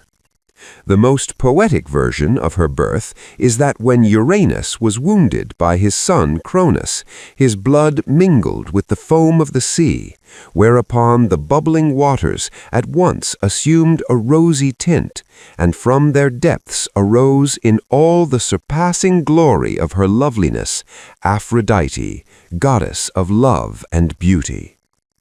Shaking her long, fair tresses, the water drops rolled down into the beautiful seashell in which she stood and became transformed into pure, glistening pearls. Wafted by the soft and balmy breezes, she floated on to Cythera and thence transported to the island of Cyprus. Lightly she stepped on shore, and under the gentle pressure of her delicate foot, the dry and rigid sand became transformed into a verdant meadow, where every varied shade of color and every sweet odor charmed the senses. The whole island of Cyprus became clothed with verdure, and greeted this fairest of all created beings with a glad smile of friendly welcome. Here she was received by the seasons, who decked her with garments of immortal fabric, encircling her fair brow with a wreath of purest gold, whilst from her ears depended costly rings, and a glittering chain embraced her swan-like throat. And now, arrayed in all the panoply of her irresistible charms, the nymphs escort her to the dazzling halls of Olympus, where she is received with ecstatic enthusiasm by the admiring gods and goddesses. The gods all vied with each other in aspiring to the honor of her hand, but Hephaestus became the envied possessor of this lovely being, who, however, proved as faithful as she was beautiful, and caused her husband much unhappiness, owing to the preference she showed at various times for some of the other gods, and also for mortal men. The celebrated Venus of Milo, now in the Louvre, is an exquisite statue of this divinity. The head is beautifully formed. The rich waves of hair descend on her rather low but broad forehead, and are caught up gracefully in a small knot at the back of the head. The expression of the face is most bewitching, and bespeaks the perfect joyousness of a happy nature, combined with the dignity of a goddess. The drapery falls in careless folds from the waist downwards, and her whole attitude is the embodiment of all that is graceful and lovely in womanhood. She is of medium height, and the form is perfect in its symmetry and faultless proportions. Aphrodite is also frequently represented in the act of confining her dripping locks in a knot, whilst her attendant nymphs envelop her in a gauzy veil. The animals sacred to her were the dove, swan, swallow, and sparrow. Her favorite plants were the myrtle, apple tree, rose, and poppy. The worship of Aphrodite is supposed to have been introduced to Greece from Central Asia. There is no doubt that she was originally identical with the famous Astarte, the Ashtoreth of the Bible, against whose idolatrous worship and infamous rites the prophets of old hurled forth their sublime and powerful anathemas. Venus. The Venus of the Romans was identified with the Aphrodite of the Greeks. The worship of this divinity was only established in Rome in comparatively later times. Annual festivals called Veneralia were held in her honor, and the month of April, when flowers and plants spring forth afresh, was sacred to her. She was worshipped as Venus Cloacina, or the purifier, and Venus Myrtea, or the myrtle goddess, an epithet derived from the myrtle, the emblem of love. Helios, Sol. The worship of Helios was introduced to Greece from Asia. According to the earliest conceptions of the Greeks, he was not only the sun god, but also the personification of life and all life-giving power. For light is well known to be an indispensable condition of all healthy terrestrial life. The worship of the sun was originally very widely spread, not only among the early Greeks themselves, but also among other primitive nations. To us, the sun is simply the orb of light, which, high above our heads, performs each day the functions assigned to it by a mighty and invisible power. Therefore, we can form but a faint idea of the impression which it produced upon the spirit of a people whose intellect was still in its infancy, and believed with childlike simplicity that every power of nature was a divinity, which, according to its character, was baleful or beneficent, worked for the destruction or benefit of the human race.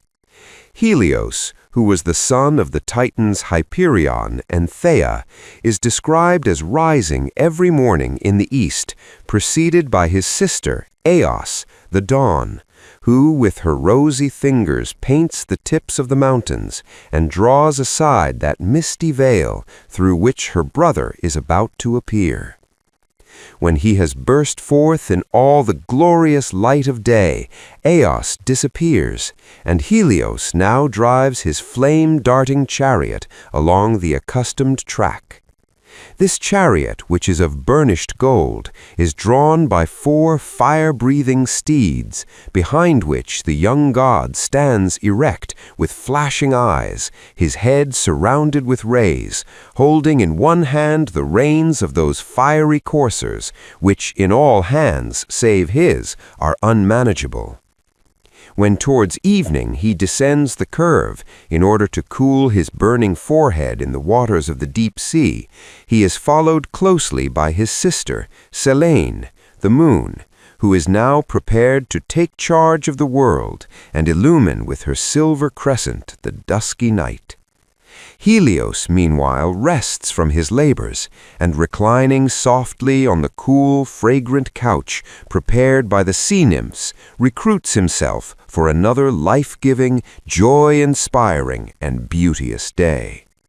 It may appear strange that although the Greeks considered the earth to be a flat circle, no explanation is given of the fact that Helios sinks down in the far west regularly every evening, and yet reappears as regularly every morning in the east.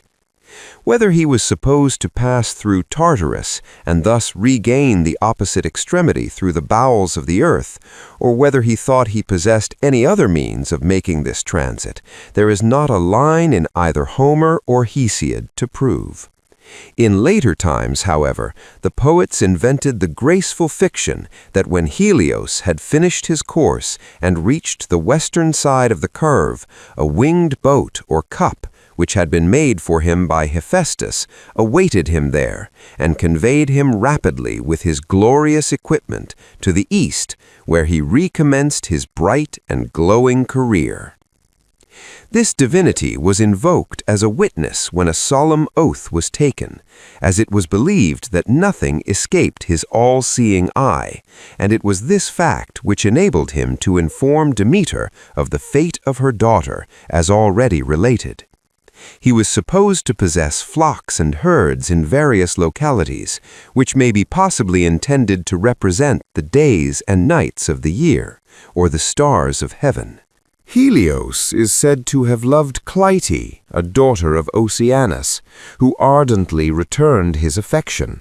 But in the course of time, the fickle sun god transferred his devotion to Leucothea, the daughter of Orchomus, king of the eastern countries, which so angered the forsaken Clytie that she informed Orchomus of his daughter's attachment, and he punished her by inhumanly burying her alive.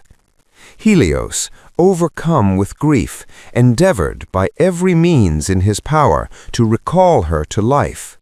At last, finding all his efforts unavailing, he sprinkled her grave with heavenly nectar, and immediately there sprang forth from the spot a shoot of frankincense, which spread around its aromatic perfume. The jealous Clytie gained nothing by her cruel conduct, for the sun god came to her no more. Inconsolable at his loss, she threw herself upon the ground and refused all sustenance.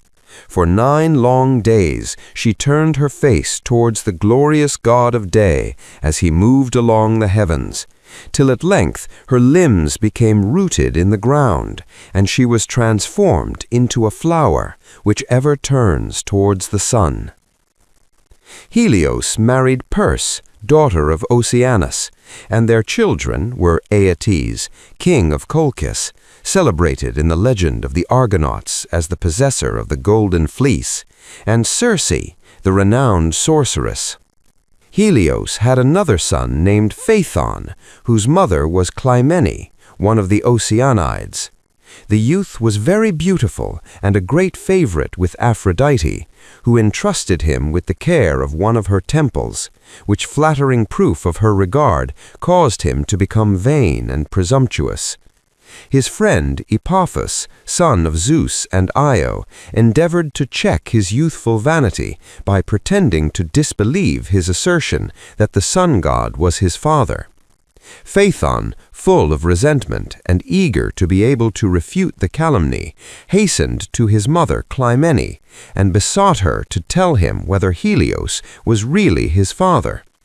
Moved by his entreaties, and at the same time angry at the reproach of Epaphus, Clymene pointed to the glorious sun then shining down upon them, and assured her son that in that bright orb he beheld the author of his being, adding that if he still had any doubt, he might visit the radiant dwelling of the great god of light and inquire for himself.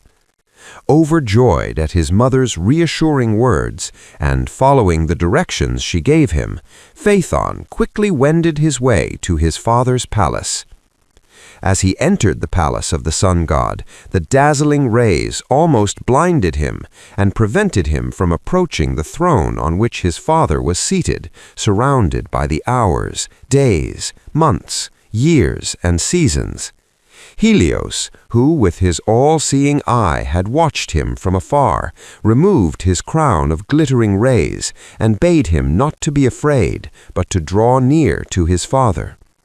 Encouraged by this kind reception, Phaethon entreated him to bestow upon him such a proof of his love that all the world might be convinced that he was indeed his son. Whereupon Helios desired him to ask any favor he pleased, and swore by the Styx that it should be granted. The impetuous youth immediately requested permission to drive the chariot of the sun for 1 whole day. His father listened horror-struck to this presumptuous demand, and by representing the many dangers which would beset his path, endeavored to dissuade him from so perilous an undertaking, But his son, deaf to all advice, pressed his point with such pertinacity that Helios was reluctantly compelled to lead him to the chariot. Phaethon paused for a moment to admire the beauty of the glittering equipage, the gift of the god of fire, who had formed it of gold and ornamented it with precious stones which reflected the rays of the sun. And now Helios, seeing his sister the Dawn opening her doors in the rosy east, ordered the Hours to yoke the horses. The goddesses speedily obeyed the command, and the father then anointed the face of his son with a sacred balm to enable him to endure the burning flames which issued from the nostrils of the steeds, and sorrowfully placing his crown of rays upon his head, desired him to ascend the chariot. The eager youth joyfully took his place and grasped the coveted reins. But no sooner did the fiery coursers of the sun feel the inexperienced hand which attempted to guide them than they became restive and unmanageable. Wildly they rushed out of their accustomed track, now soaring so high as to threaten the heavens with destruction, now descending so low that nearly to set the earth on fire. At last, the unfortunate charioteer, blinded with the glare and terrified at the awful devastation he had caused, dropped the reins from his trembling hands. Mountains and forests were in flames, rivers and streams were dried up, and a general conflagration was imminent. The scorched earth now called on Zeus for help, who hurled his thunderbolt at Phaethon, and with a flash of lightning brought the fiery steeds to a standstill. The lifeless body of the youth fell headlong into the river Eridanus, where it was received and buried by the nymphs of the stream. His sisters mourned so long for him that they were transformed by Zeus into poplars, and the tears they shed, falling into the waters, became drops of clear, transparent amber. Sickness, the faithful friend of the unhappy Phaethon, felt such overwhelming grief at his terrible fate that he pined and wasted away. The gods, moved with compassion, transformed him into a swan, which forever brooded over the fatal spot where the waters had closed over the head of his unfortunate friend. The chief seat of the worship of Helios was the island of Rhodes, which according to the following myth was his especial territory. At the time of the Titanomachia, when the gods were dividing the world by lot, Helios happened to be absent, and consequently received no share. He therefore complained to Zeus, who proposed to have a new allotment, but this Helios would not allow, saying that as he pursued his daily journey, his penetrating eye had beheld a lovely, fertile island lying beneath the waves of the ocean, and that if the immortals would swear to give him the undisturbed possession of this spot, he would be content to accept it as his share of the universe. The gods took the oath, whereupon the island of Rhodes immediately raised itself above the surface of the waters. The famous Colossus of Rhodes, which was one of the 7 wonders of the world, was erected in honor of Helios. This wonderful statue was 105 feet high and was formed entirely of brass. It formed the entrance to the harbor at Rhodes, and the largest vessel could easily sail between the legs, which stood on moles each side of the harbor. Though so gigantic, it was perfectly proportioned in every part. Some idea of its size may be gained from the fact that very few people were able to span the thumb of this statue with their arms. In the interior of the Colossus was a winding staircase leading to the top, from the summit of which, by means of a telescope, the coast of Syria and also the shores of Egypt are said to have been visible. Eos, Aurora. Eos, the dawn, like her brother Helios, whose advent she always announced, was also deified by the early Greeks. She too had her own chariot, which she drove across the vast horizon both morning and night, before and after the sun god. Hence, she is not merely the personification of the rosy morn, but also of twilight. For this reason, her palace is placed in the west on the island Aeaea.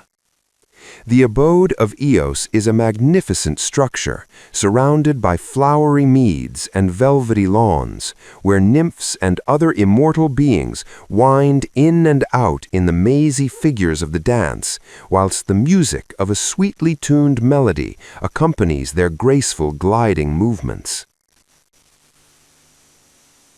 Eos is described by the poets as a beautiful maiden with rosy arms and fingers and large wings, whose plumage is of an ever-changing hue. She bears a star on her forehead and a torch in her hand. Wrapping around her the rich folds of her violet-tinged mantle, she leaves her couch before the break of day, and herself yokes her 2 horses, Lampetus and Phaethon, to her glorious chariot. Then she hastens with active cheerfulness to open the gates of heaven, in order to herald the approach of her brother, the god of day, whilst the tender plants and flowers, revived by the morning dew, lift their heads to welcome her as she passes. Eos first married the Titan Astraeus. Their children were Heosphorus, Hesperus, the evening star, and the winds. Afterwards she became united to Titonus, son of Laomedon, king of Troy, who had won her affection by his unrivaled beauty. And Eos, unhappy at the thought of their being ever separated by death, obtained for him the gift of immortality, forgetting, however, to add to it that of eternal youth. The consequence was that when, in the course of time, Titonus grew old and decrepit and lost all the beauty that had won her admiration, Eos became disgusted with his infirmities and at last shut him up in a chamber where soon little else was left of him but his voice, which was now sunk into a weak, feeble quaver. According to some of the later poets, he became so weary of his cheerless and miserable existence that he entreated to be allowed to die. This, however, was impossible, but Eos, pitying his unhappy condition, exerted her divine power and changed him into a grasshopper, which is, as it were, all voice, and whose monotonous, ceaseless chirpings may not inaptly be compared to the meaningless babble of extreme old age. Phoebus Apollo. Phoebus Apollo, the god of light, prophecy, music, poetry, and the arts and sciences, is by far the noblest conception within the whole range of Greek mythology. And his worship, which not only extended to all the states of Greece, but also to Asia Minor and to every Greek colony throughout the world, stands out among the most ancient and strongly marked features of Grecian history, and exerted a more decided influence over the Greek nation than that of any other deity, not excepting Zeus himself. Apollo was the son of Zeus and Leto, and was born beneath the shade of a palm tree that grew at the foot of Mount Cynthus on the barren and rocky island of Delos. The poets tell us that the earth smiled when the young god first beheld the light of day, and Delos became so proud and exultant at the honor thus conferred upon her that she covered herself with golden flowers. Swans surrounded the island, and the Delian nymphs celebrated his birth with songs of joy. The unhappy Leto, driven to Delos by the relentless persecutions of Hera, was not long permitted to enjoy her haven of refuge. Being still tormented by her enemy, the young mother was once more obliged to fly. She therefore resigned the charge of her newborn babe to the goddess Themis, who carefully wrapped the helpless infant in swaddling clothes and fed him with nectar and ambrosia.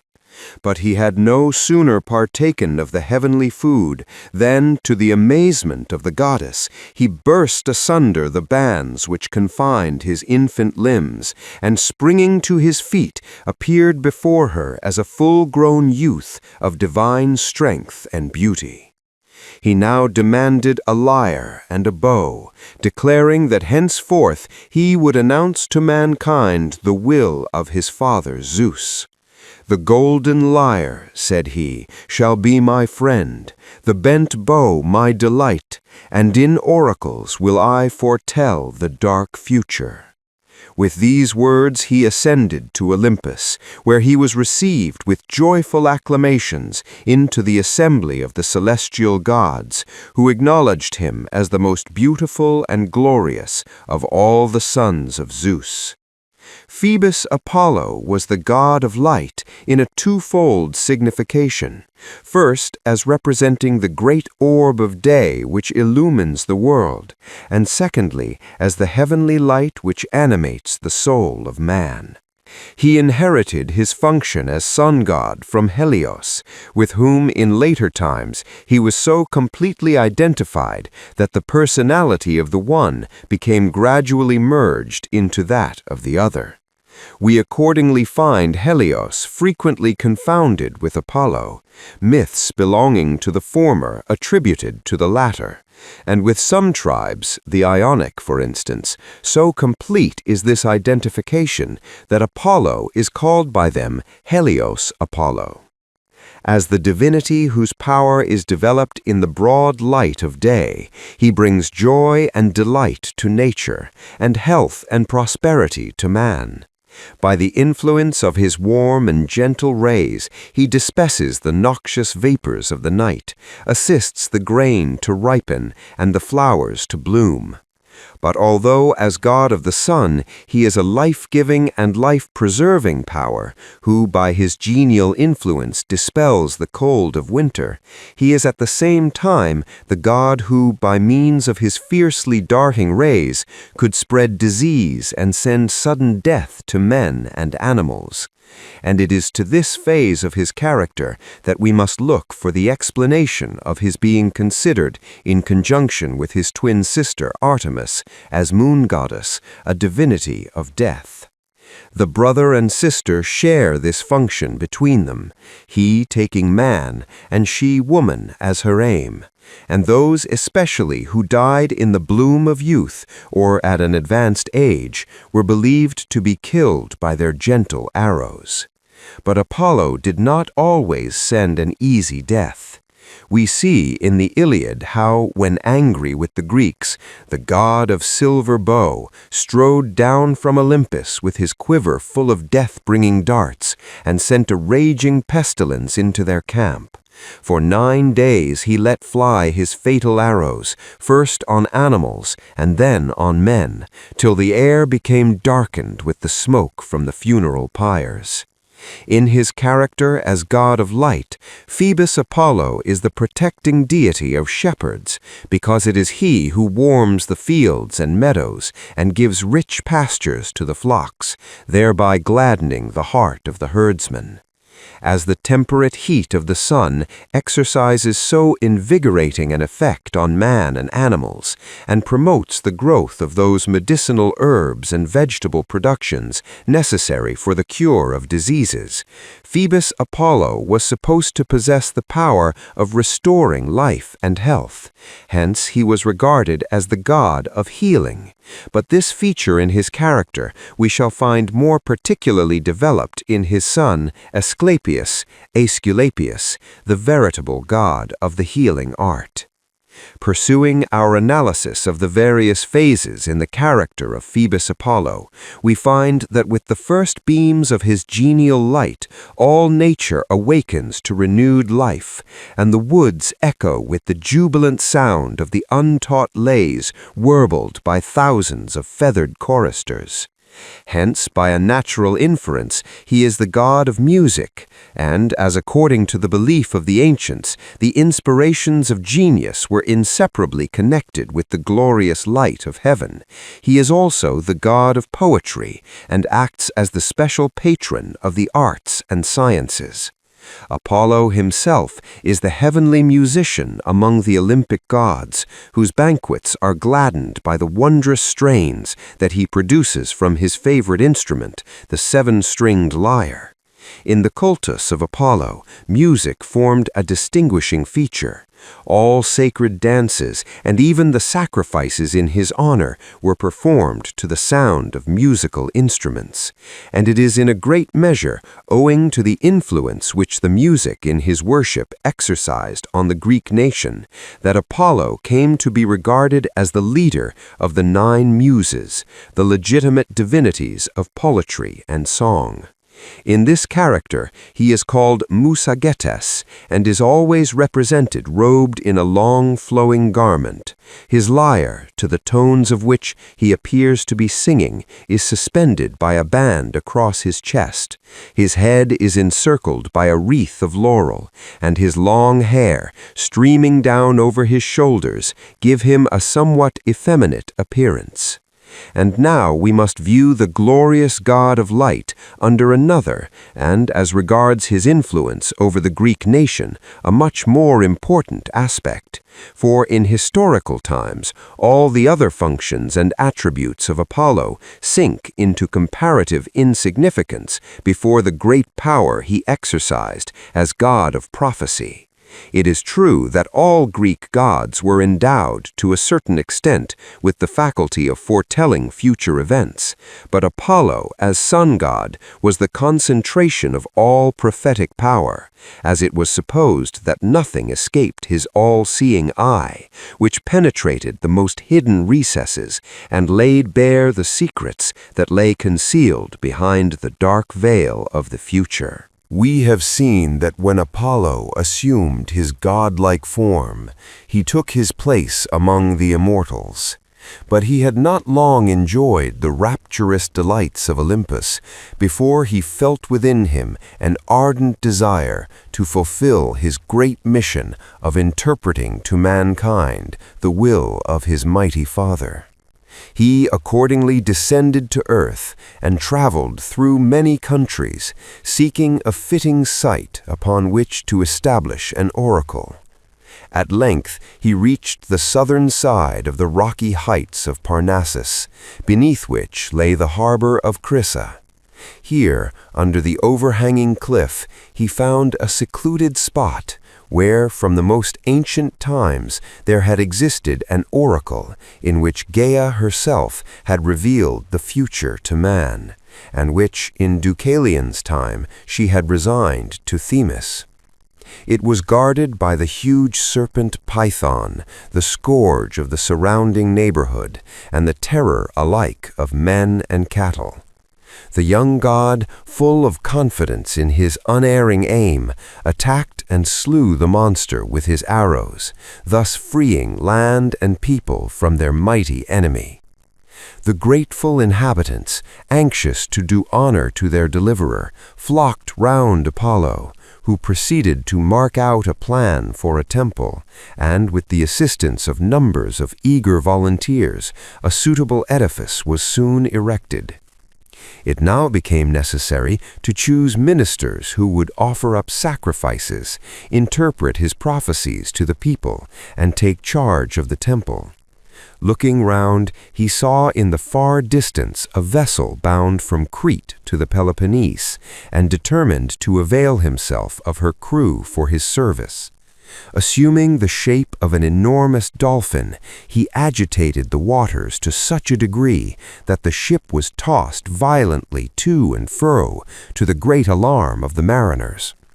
At the same time, he raised a mighty wind which drove the ship into the harbor of Crissa, where she ran aground. The terrified sailors dared not set foot on shore.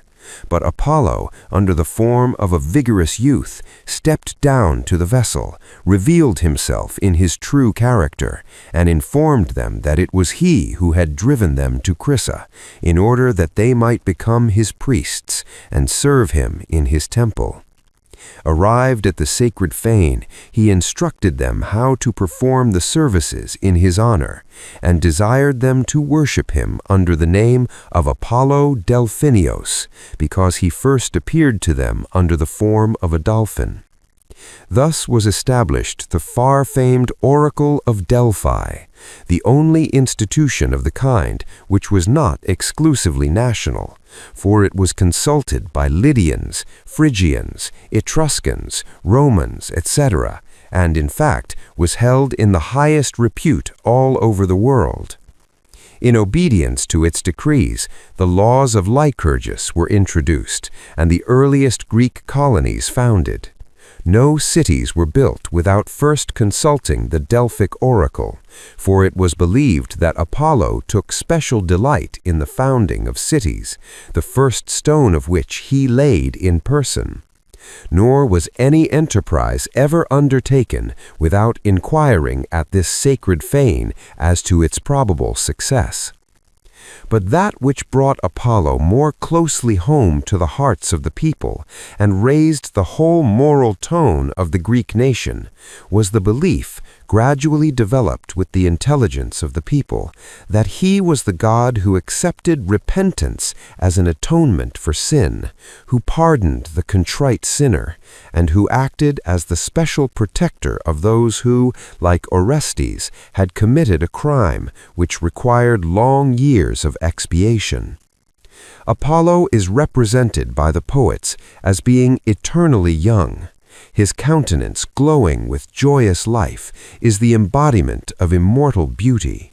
His eyes are of a deep blue, his forehead low but broad and intellectual. His hair, which falls over his shoulders in long waving locks, is of a golden or warm chestnut hue. He is crowned with laurel and wears a purple robe. In his hand he bears his silver bow, which is unbent when he smiles, but ready for use when he menaces evildoers. But Apollo, the eternally beautiful youth, the perfection of all that is graceful and refined, rarely seems to have been happy in his love. Either his advances met with a repulse, or his union with the object of his affection attended with fatal consequences. His first love was Daphne, daughter of Peneus, the river god, who was so averse to marriage that she entreated her father to allow her to lead a life of celibacy and devote herself to the chase, which she loved to the exclusion of all other pursuits. But one day, soon after his victory over the python, Apollo happened to see Eros bending his bow, and proud of his superior strength and skill, he laughed at the efforts of the little archer, saying that such a weapon was more suited to the one who had just killed the terrible serpent. Eros angrily replied that his arrow should pierce the heart of the mocker himself, and flying off to the summit of Mount Parnassus, he drew from his quiver 2 darts of different workmanship, one of gold, which had the effect of inspiring love, the other of lead, which created aversion. Taking aim at Apollo, he pierced his breast with the golden shaft, whilst the leaden one he discharged into the bosom of Daphne. The son of Leto instantly felt the ardent affection for the nymph, who, on her part, evidenced the greatest dislike towards her divine lover, and at his approach fled from him like a hunted deer. He called upon her in the most endearing accents to stay, but she still sped on, until later, becoming faint of fatigue and fearing that she was about to succumb, she called upon the gods to come to her aid. Hardly had she uttered her prayer before a heavy torpor seized her limbs, and just as Apollo threw out his arms to embrace her, she became transformed into a laurel bush. He sorrowfully crowned his head with its leaves, and declared that in memory of his love it should henceforth remain evergreen and be held sacred to him. He next sought the love of Marpessa, the daughter of Evenus, but though her father approved his suit, the maiden preferred a youth named Idas who contrived to carry her off in a winged chariot which he had procured from Poseidon. Apollo pursued the fugitives, whom he quickly overtook and, forcibly seizing the bride, refused to resign her. Zeus then interfered and declared that Marpessa herself must decide which of her lovers should claim her as his wife. After due reflection, she accepted Ida's as her husband, judiciously concluding that, although the attractions of the divine Apollo were superior to those of her lover, it would be wiser to unite herself to a mortal who, growing old with herself, would be less likely to forsake her when advancing years should rob her of her charms. Cassandra, daughter of Priam, king of Troy, was another object of the love of Apollo. She feigned to return his affection and promised to marry him, provided he would confer upon her the gift of prophecy. But having received the boon she desired, the treacherous maiden refused to comply with the conditions upon which it had been granted, incensed at her breach of faith. Apollo, unable to recall the gift he had bestowed, rendered it useless by causing her predictions to fail in obtaining credence. Cassandra became famous in history for her prophetic powers, but her prophecies were never believed. For instance, she warned her brother Paris that if he brought back a wife from Greece, he would cause the destruction of his father's house and kingdom. She also warned the Trojans not to admit the wooden horse within the walls of the city, and foretold to Agamemnon all the disasters which afterwards befell him. Apollo afterwards married Coronis, a nymph of Larissa, and thought himself happy in the possession of her faithful love, but once more he was doomed to disappointment, for one day his favorite bird, the crow, flew to him with the intelligence that his wife had transferred her affections to a youth of Haemonia. Apollo, burning with rage, instantly destroyed her with one of his death-bringing darts. Too late he repented of his rashness, for she had been tenderly beloved by him, and he would fain have recalled her to life, but although he exerted all his healing powers, his efforts were in vain. He punished the crow for its garrulity by changing the color of its plumage from pure white to intense black, and forbade it to fly any longer among the other birds. Coronis left an infant son named Asclepius, who afterwards became god of medicine. His powers were so extraordinary that he could not only cure the sick but could even restore the dead to life. At last Hades complained to Zeus that the number of shades conducted to his dominions was daily decreasing, and the great ruler of Olympus, fearing that mankind, thus protected against sickness and death, would be able to defy the gods themselves, killed Asclepius with one of his thunderbolts. The loss of his highly gifted son so exasperated Apollo that, being unable to vent his anger on Zeus, he destroyed the Cyclops who had forged the fatal thunderbolts.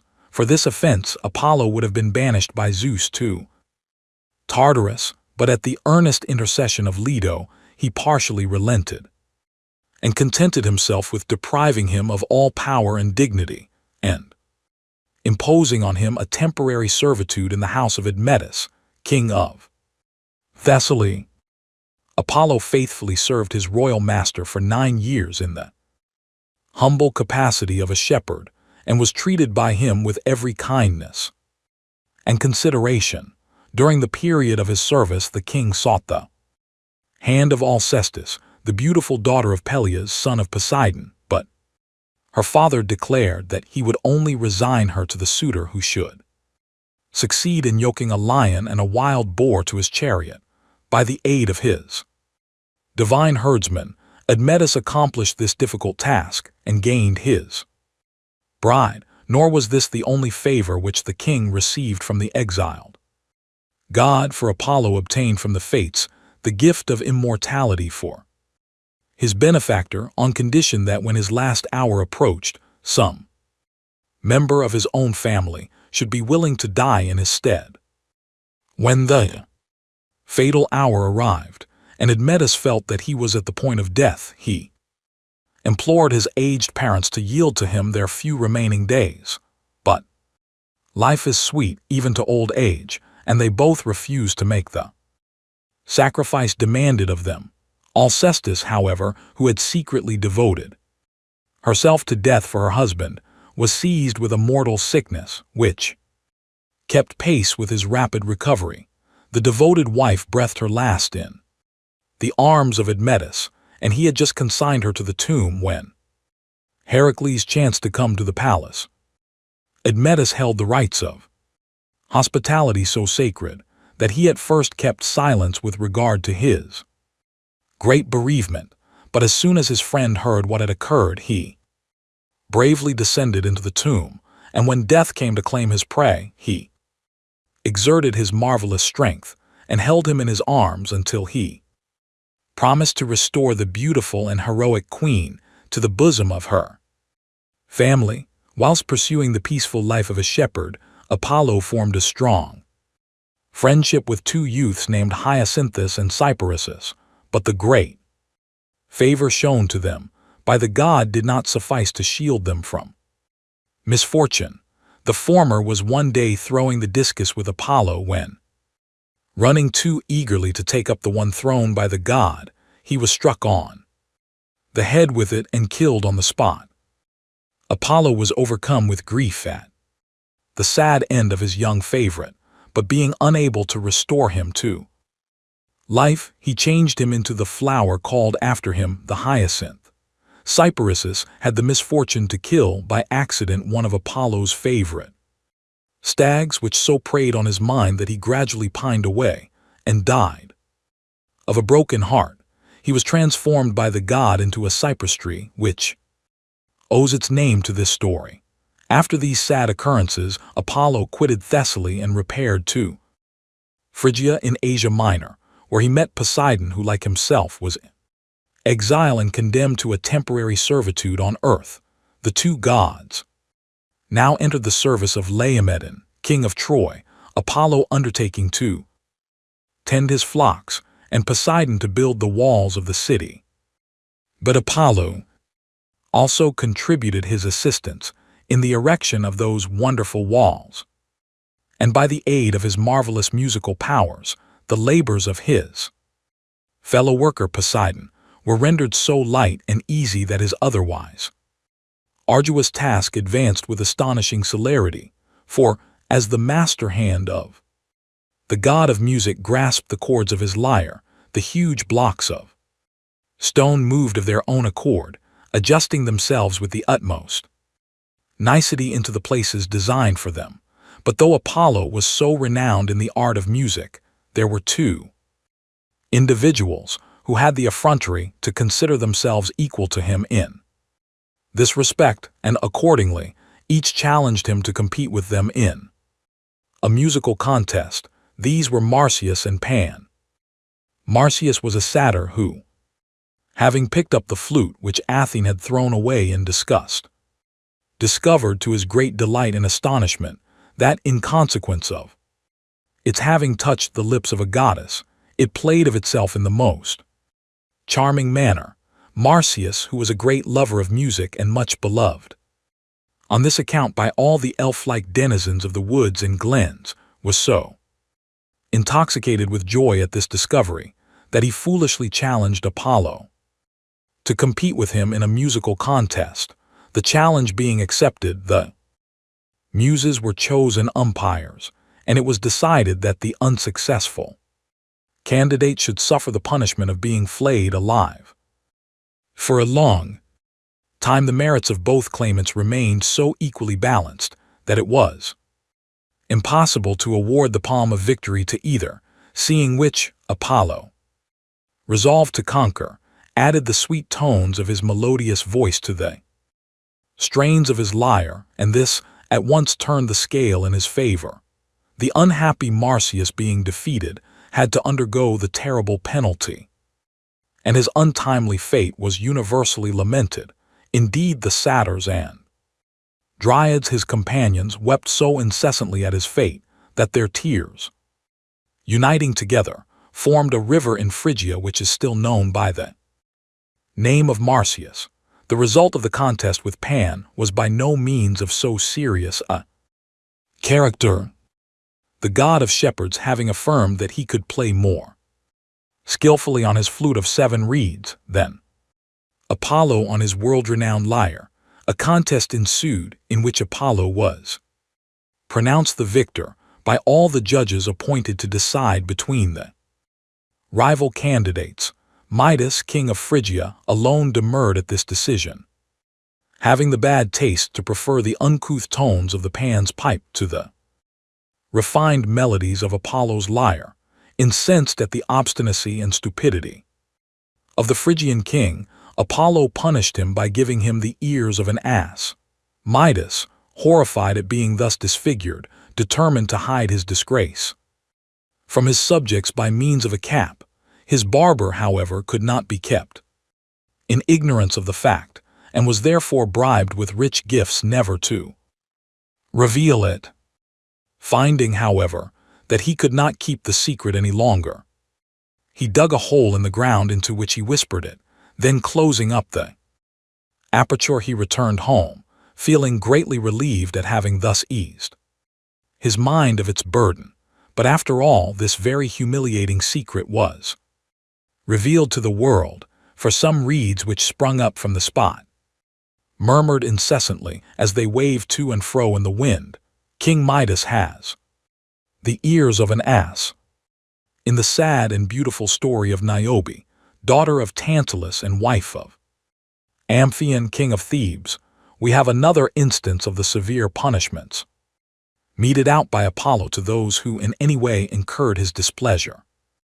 Niobe was the proud mother of 7 sons and 7 daughters, and exulting in the number of her children, she, upon one occasion, ridiculed the worship of Leto because she had but 1 son and daughter, and desired the Thebans for the future to give to her the honors and sacrifices which they had hitherto offered to the mother of Apollo and Artemis.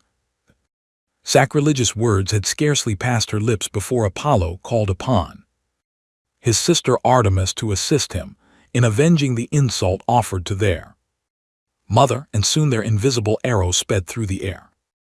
Apollo slew all the sons, and Artemis had already slain all the daughters save one, the youngest and best beloved, whom Niobe clasped in her arms when the agonized mother implored the enraged deities to leave her, at least one, out of all her beautiful children.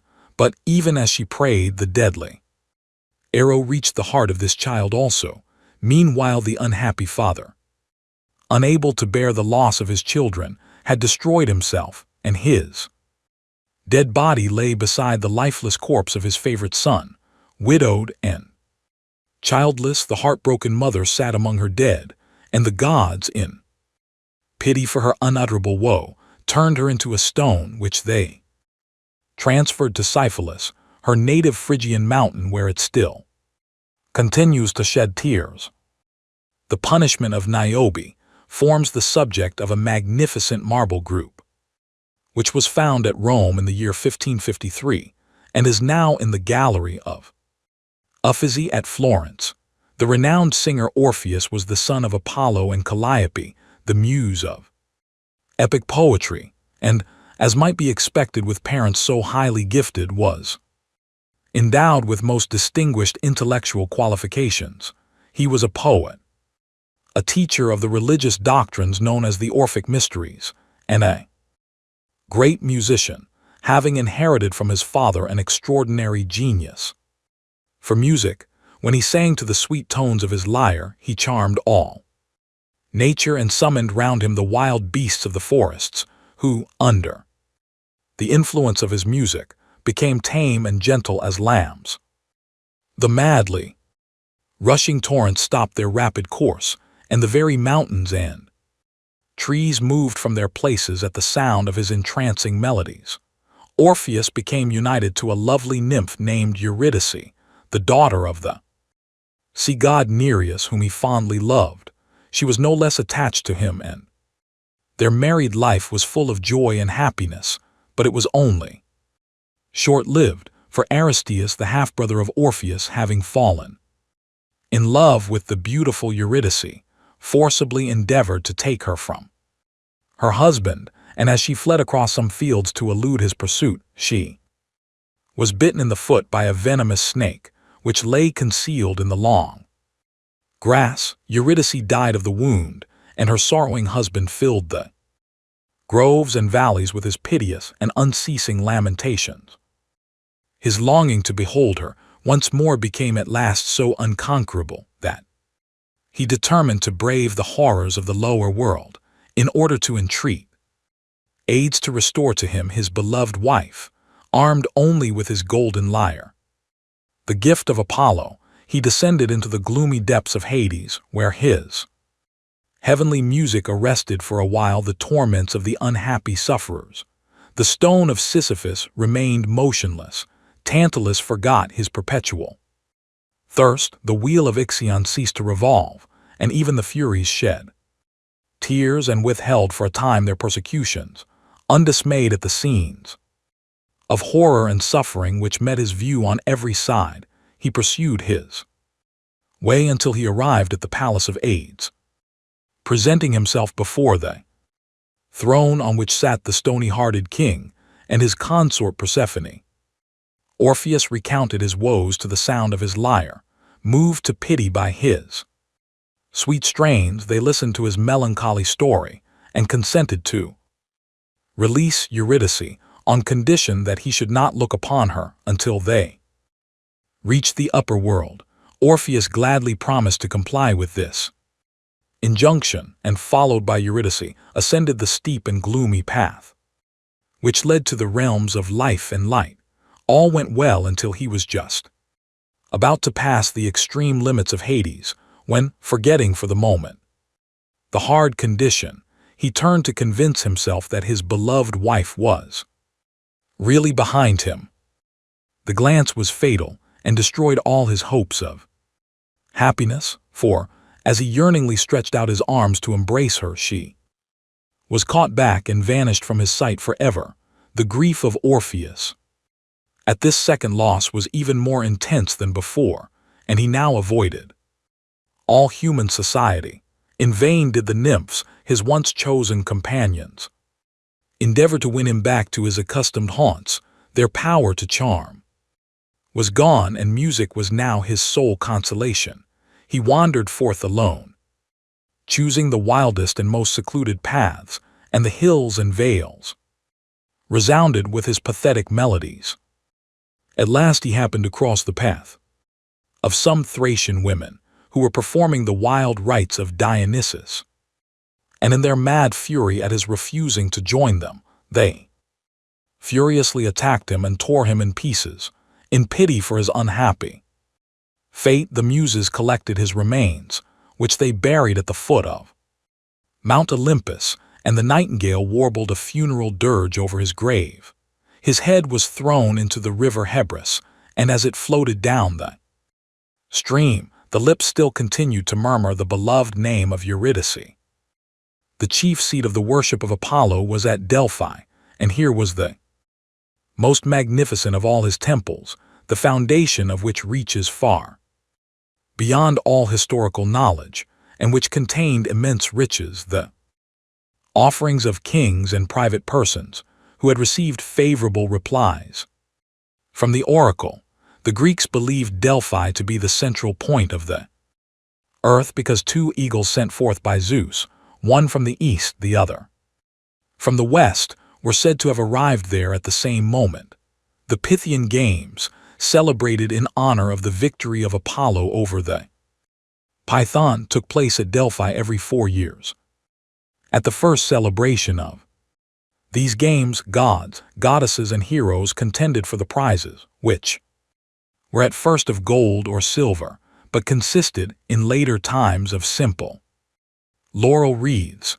On account of its being the place of his birth, the whole island of Delos was consecrated to Apollo, where he was worshipped with great solemnity.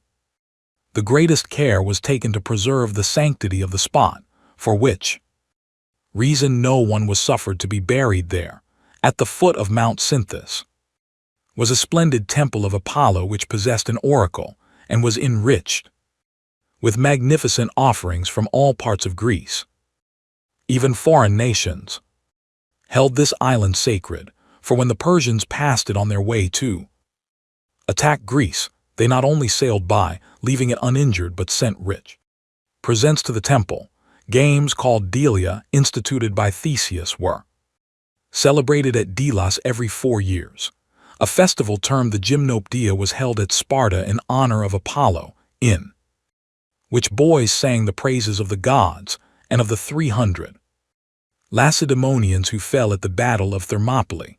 Wolves and hawks were sacrificed to Apollo, and the birds sacred to him were the hawk, raven, and swan. Roman Apollo. The worship of Apollo never occupied the all-important position in Rome, which it held in Greece, nor was it introduced till a comparatively late period.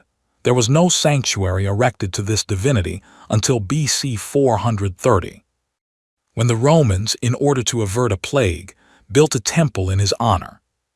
But we do not find the worship of Apollo becoming in any way prominent until the time of Augustus, who, having called upon this god for aid before the famous Battle of Actium, ascribed the victory which he gained to his influence and accordingly erected a temple there, which he enriched with a portion of the spoil. Augustus afterwards built another temple in honor of Apollo on the Palatine Hill, in which at the foot of his statue were deposited 2 gilt chests containing the Sibylline oracles. These oracles were collected to replace the Sibylline books originally preserved in the Temple of Jupiter, which were destroyed when that edifice was burned. The Sibyls were maidens who had received the gift of prophecy and the privilege of living to an incredible age. One of these Sibyls appeared to Tarquinius Superbus, the last king of Rome, offering for sale 9 books, which she informed him had been written by herself. Not knowing who she was, Tarquin refused to buy them, upon which she burned 3 and returned with 6, demanding the same price as before. Being again driven away as an impostor, she again retired and burned 3 more, returning with the remaining 3, for which she still asked the same price as at first. Tarquin, amazed at her inconsistency, now consulted the augurs, who blamed him for not having bought the 9 books when they were first offered to him, and desired him to secure the remaining 3 at whatever price they were to be had. He accordingly purchased the volumes, which were found to contain predictions of great importance to the Romans. After the disposal of the books, the Sibyl vanished and was seen no more. The most beautiful and renowned of all the statues of Apollo now in existence is that known as the Apollo Belvedere, which was found in 1503 among the ruins of ancient Antium. It was purchased by Pope Julius II, who removed it to the Belvedere of the Vatican, from whence it takes its name and where it has been, for more than 300 years, the admiration of the world. When Rome was taken and plundered by the French, this celebrated statue was transported to Paris and placed in the museum there, but in 1815 it was restored to its former place in the Vatican. The attitude of the figure, which is more than 7 feet high, is inimitable in its freedom, grace, and majesty. The forehead is noble and intellectual, and the whole countenance so exquisite in its beauty that one pauses, spellbound to gaze on so perfect a conception. The god has a very youthful appearance, as is usual in all his representations, and with the exception of a short mantle which falls from his shoulders, is unclothed. He stands against the trunk of a tree, up which a serpent is creeping, and his left arm is outstretched, as though about to punish Hecate. Hecate would appear to have been originally a moon goddess worshipped by the Thracians. She became confounded and eventually identified with Selene and Persephone, and is one of those divinities of whom the ancients had Various conflicting accounts. Hecate was the daughter of Perses and gold-wreathed Astrea, and her sway extended over earth, heaven, and hell, for which reason she is represented in works of art as a triple divinity, having 3 female bodies, all young and beautiful and united together. In later times, when this divinity becomes identified with Persephone, she is supposed to inhabit the lower world as a malignant deity, and henceforward it is the gloomy, awe-inspiring side of her character which alone develops itself. She now presides over all practices connected with witchcraft and enchantments, haunts sepulchres and the point where 2 roads cross, and lonely spots where murders have been committed. She was supposed to be connected with the appearance of ghosts and specters, to possess unlimited influence over the powers of the lower world, and to be able to lay to rest unearthly apparitions by her magic spells and incantations. Hecate appears as a gigantic woman bearing a torch and a sword. Her feet and hair are formed of snakes, and her passage is accompanied by voices of thunder, weird shrieks and yells, and the deep baying and howling of dogs. Her favor was propitiated by offerings and sacrifices, principally consisting of black lambs. Her festivals were celebrated at night by torchlight when these animals were offered to her, accompanied by many peculiar ceremonies.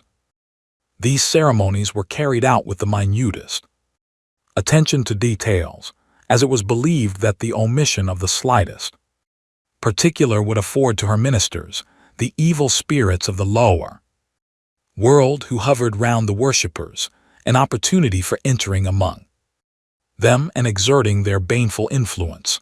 At the end of every month food was placed wherever 2 roads met, in readiness for her and other malignant divinities.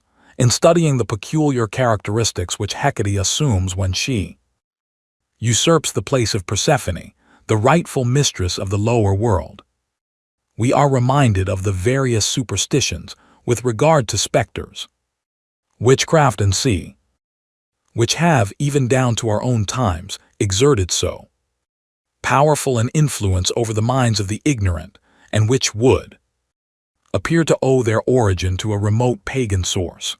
Selene, just as Helios personified the sun, so his sister Selene represented the moon and was supposed to drive her chariot across the sky whilst her brother was reposing after the toils of the day. When the shades of evening began to enfold the earth, the 2 milk-white steeds of Selene rose out of the mysterious depths of Oceanus, seated in a silvery chariot and accompanied by her daughter Herse, the goddess of the dew. Appeared the mild and gentle queen of the night, with a crescent on her fair brow, a gauzy veil flowing behind, and a lighted torch in her hand. Selene greatly admired a beautiful young shepherd named Endymion, to whom Zeus had accorded the privilege of eternal youth, combined with the faculty of sleeping whenever he desired and as long as he wished. Seeing this lovely youth fast asleep on Mount Latmus, Selene was so struck with his beauty that she came down every night from heaven to watch over and protect him. Artemis was worshipped by the Greeks under various appellations, to each of which belonged special characteristics. Thus she is known as the Arcadian, Ephesian and Broronian Artemis, and also as Selene Artemis. And in order fully to comprehend the worship of this divinity, we must consider her under each aspect. Arcadian Artemis. The Arcadian Artemis was the daughter of Zeus and Leto, and twin sister of Apollo. She was the goddess of hunting and chastity, and having obtained from her father permission to lead a life of celibacy, she ever remained a maiden divinity. Artemis is the feminine counterpart of her brother, the glorious god of light, and like him, though she deals out destruction and sudden death to men and animals, she is also able to alleviate suffering and cure diseases. Like Apollo also, she is skilled in the use of the bow, but in a far more eminent degree, for in the character of Artemis, who devoted herself to the chase with passionate ardor, this becomes an all-distinguishing feature. Armed with her bow and quiver, and attended by her train of huntresses who were nymphs of the woods and springs, she roamed over the mountains in pursuit of her favorite exercise, destroying in her course the wild animals of the forest. When the chase was ended, Artemis and her maidens loved to assemble in a shady grove or on the banks of a favorite stream, where they joined in the merry song or graceful dance, and made the hills resound with their joyous shouts. As the type of purity and chastity, Artemis was especially venerated by young maidens who, before marrying, sacrificed their hair to her. She was also the patroness of those vowed to celibacy, and punished severely any infringement of their obligation. The huntress goddess is represented as being a head taller than her attendant nymphs, and always appears as a youthful and slender maiden. Her features are beautiful but wanting in gentleness of expression. Her hair is gathered negligently into a knot at the back of her well-shaped head, and her figure, though somewhat masculine, is most graceful in its attitude and proportions. The short robe she wears leaves her limbs free for the exercise of the chase, her devotion to which is indicated by the quiver which is slung over her shoulder and the bow which she bears in her hand. There are many famous statues of this divinity, but the most celebrated is that known as the Diana of Versailles, now in the Louvre, which forms a not unworthy companion to the Apollo Belvedere of the Vatican. In this statue, the goddess appears in the act of rescuing a hunted deer from its pursuers, on whom she is turning with angry mien. One hand is laid protectingly on the head of the stag, whilst with the other she draws an arrow from the quiver which hangs over her shoulder. Her attributes are the bow, quiver, and spear. The animals sacred to her are the hind, dog, bear, and wild boar. Artemis promptly resented any disregard or neglect of her worship. Remarkable instance of this is shown in the story of the Caledonian boar hunt, which is as follows. Oeneus, king of Caledon in Anatolia, had incurred the displeasure of Artemis by neglecting to include her in a general sacrifice to the gods which he had offered up out of gratitude for a bountiful harvest. The goddess, enraged at this neglect, sent a wild boar of extraordinary size and prodigious strength, which destroyed the sprouting grain, laid waste the fields, and threatened the inhabitants with famine and death. At this juncture Meleager, the brave son of Oeneus, returned from the Argonautic expedition, and finding his country ravaged by this dreadful scourge, entreated the assistance of all the celebrated heroes of the age to join him in hunting the ferocious monster. Among the most famous of those who responded to his call were Jason, Castor and Pollux, Idas and Lynceus, Peleus, Telamon, Admetus, Perithous, and Theseus. The brothers of Althea, wife of Oeneus, joined the hunters, and Meleager also enlisted into his service the fleet-footed huntress Atalanta. The father of this maiden was Sconius, an Arcadian who, disappointed at the birth of a daughter when he had particularly desired a son, had exposed her on the Parthenian hill, where he left her to perish. Here she was, nursed by a she-bear, and at last found by some hunters who reared her and gave her the name of Atalanta. As the maiden grew up, she became an ardent lover of the chase, and was alike distinguished for her beauty and courage. Though often wooed, she led a life of strict celibacy, and oracle having predicted that inevitable misfortune awaited her should she give herself in marriage to any of her numerous suitors. Many of the heroes objected to hunt in company with a maiden, but Meleager, who loved Atalanta, overcame their opposition, and the valiant band set out on their expedition. Atalanta was the first to wound the boar with her spear, but not before two of the heroes had met their death from his fierce tusks. After a long and desperate encounter, Meleager succeeded in killing the monster and presented the head and hide to Atalanta as trophies of the victory.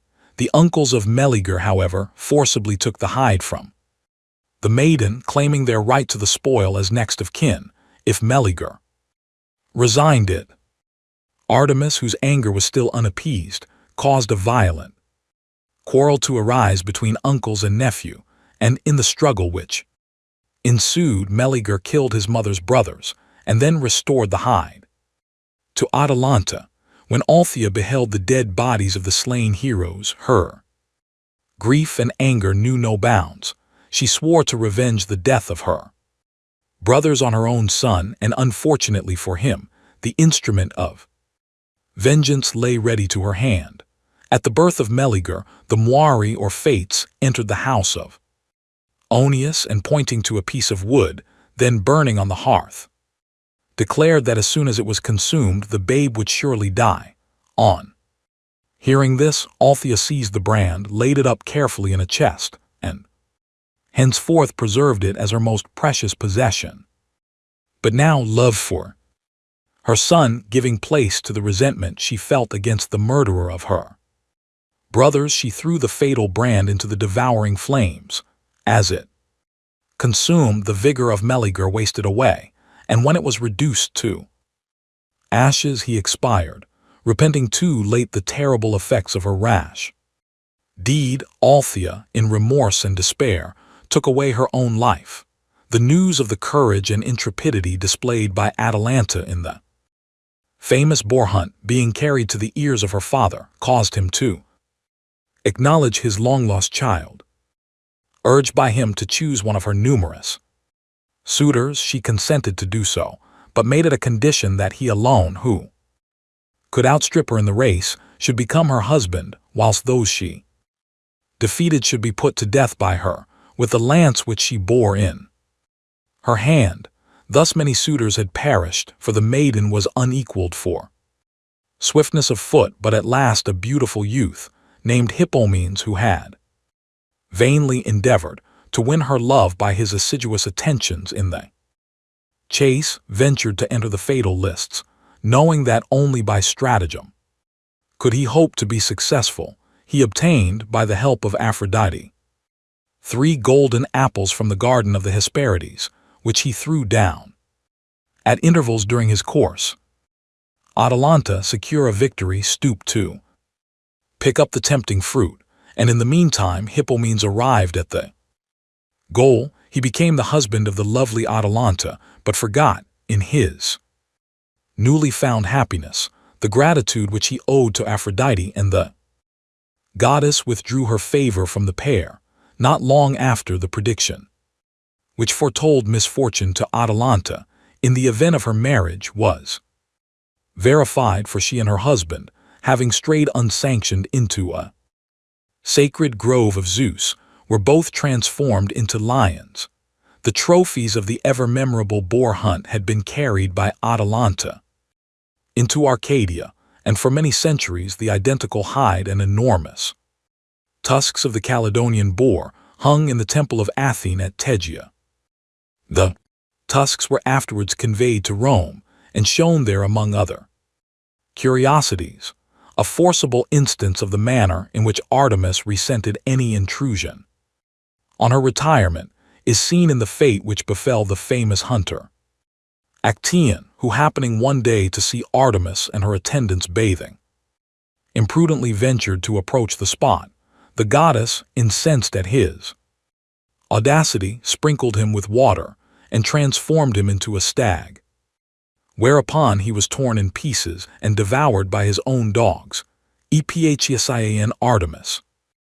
The Ephesian Artemis, known to us as Diana of the Ephesians, was a very ancient Asiatic divinity of Persian origin called Metra, whose worship the Greek colonists found already established when they first settled Asia Minor, and whom they identified with their own Greek Artemis, though she really possessed but one single attribute in common with their home deity.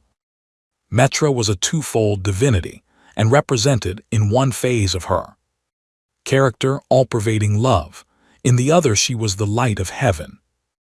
And as Artemis in her character as Selene was the only Greek female divinity who represented celestial light, the Greek settlers, according to their custom of fusing foreign deities into their own, seized at once upon this point of resemblance and decided that Metra should henceforth be regarded as identical with Artemis, in her character as the love which pervades all nature and penetrates everywhere. They believed her also to be present in the mysterious realm of shades where she exercised her benign sway, replacing to a certain extent that ancient divinity Hecate, and partly usurping also the place of Persephone as mistress of the lower world.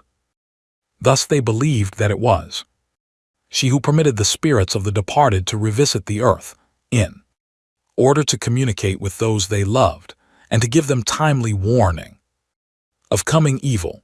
In fact, this great, mighty, and omnipresent power of love, as embodied in the Ephesian Artemis, was believed by the great thinkers of old to be the ruling spirit of the universe, and it was to her influence that all the mysterious and beneficent workings of nature were ascribed. There was a magnificent temple erected to this divinity at Ephesus, which was ranked among the 7 wonders of the world, and was unequaled in beauty and grandeur. The interior of this edifice was adorned with statues and paintings, and contained 127 columns, 60 feet in height, each column having been placed there by a different king. The wealth deposited in this temple was enormous, and the goddess was here worshipped with particular awe and solemnity. In the interior of the edifice stood a statue of her, formed of ebony with lions on her arms and turrets on her head, whilst a number of breasts indicated the fruitfulness of the earth and of nature.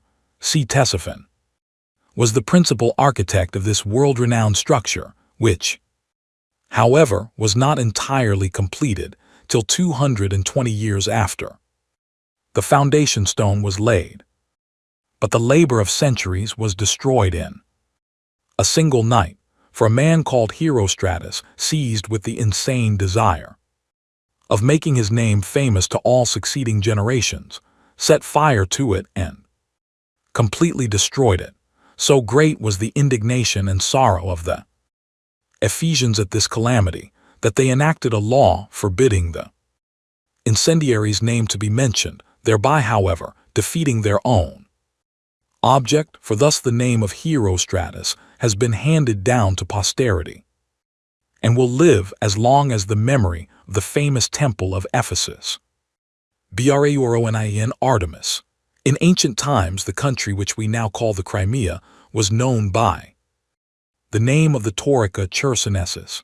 It was colonized by Greek settlers, who, finding that the Scythian inhabitants had a native divinity somewhat resembling their own Artemis, identified her with the huntress goddess of the mother country. The worship of this Taurian Artemis was attended with the most barbarous practices, for, in accordance with a law which she had enacted, all strangers, whether male or female, landing or shipwrecked on her shores, were sacrificed upon her altars. It is supposed that this decree was issued by the Taurian goddess of chastity to protect the purity of her followers by keeping them apart from foreign influences. The interesting story of Iphigenia, a priestess in the temple of Artemis at Taurus, forms the subject of one of Schiller's most beautiful plays. The circumstances occurred at the commencement of the Trojan War and are as follows. The fleet, collected by the Greeks for the siege of Troy, had assembled at Aulis in Boeotia and was about to set sail when Agamemnon, the commander-in-chief, had the misfortune to kill accidentally a stag, which was grazing in a grove sacred to Artemis. The offended goddess sent continuous calms that delayed the departure of the fleet, and Calchas, the soothsayer who had accompanied the expedition, declared that nothing less then the sacrifice of Agamemnon's favorite daughter, Iphigenia, would appease the wrath of the goddess. At these words, the heroic heart of the brave leader sank within him, and he declared that rather than consent to so fearful an alternative, he would give up his share in the expedition and return to Argos.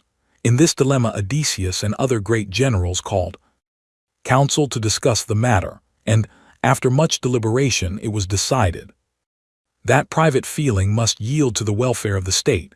For a long time the unhappy Agamemnon turned a deaf ear to their arguments, but at last they succeeded in persuading him that it was his duty to make the sacrifice. He accordingly dispatched a messenger to his wife, Clytemnestra, begging her to send Iphigenia to him, alleging as a pretext that the great hero Achilles desired to make her his wife. Rejoicing at the brilliant destiny which awaited her beautiful daughter, the fond mother at once obeyed the command and sent her to Aulis. When the maiden arrived at her destination and discovered to her horror the dreadful fate which awaited her, she threw herself in an agony of grief at her father's feet, and with sobs and tears entreated him to have mercy on her and to spare her young life. But alas, her doom was sealed, and her now repentant and heartbroken father was powerless to avert it. The unfortunate victim was bound to the altar, and already the fatal knife was raised to deal the death blow when suddenly Iphigenia disappeared from view, and in her place, on the altar, lay a beautiful deer ready to be sacrificed.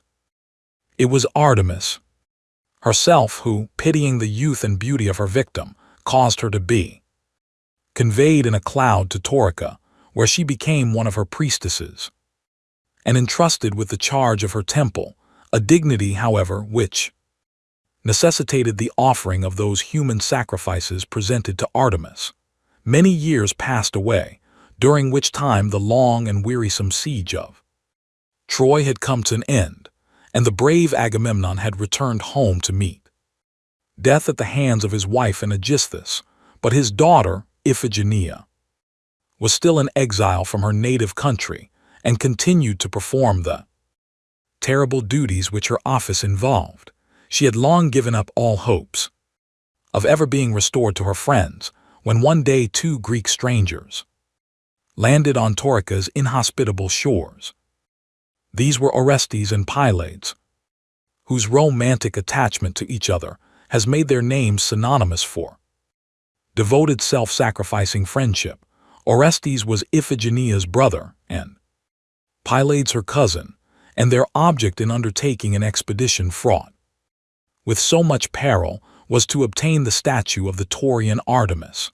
Orestes, having incurred the anger of the Furies for avenging the murder of his father Agamemnon, was pursued by them wherever he went, until at last he was informed by the oracle of Delphi that, in order to pacify them, he must convey the image of the Taurian Artemis from Taurus to Attica. This he at once resolved to do, and accompanied by his faithful friend Pylades, who insisted on sharing the dangers of the undertaking, he set out for Taurica.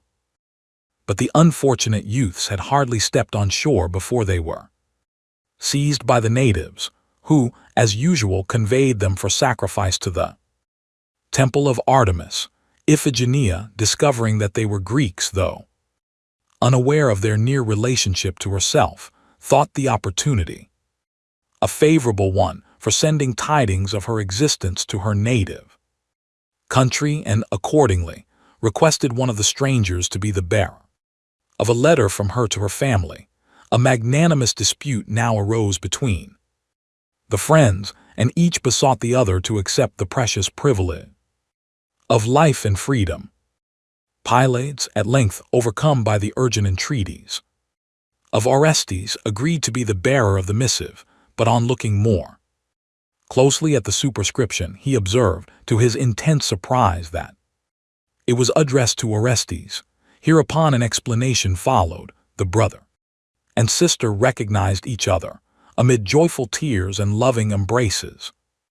and assisted by her friends and kinsmen, Iphigenia escaped with them from a country where she had spent so many unhappy days and witnessed so many scenes of horror and anguish, the fugitives, having contrived to obtain the image of the Taurian Artemis, carried it with them to Broron in Attica. This divinity was henceforth known as the Broronian Artemis, and the rites which had rendered her worship so infamous in Taurica were now introduced into Greece, and human victims bled freely under the sacrificial knife, both in Athens and Sparta.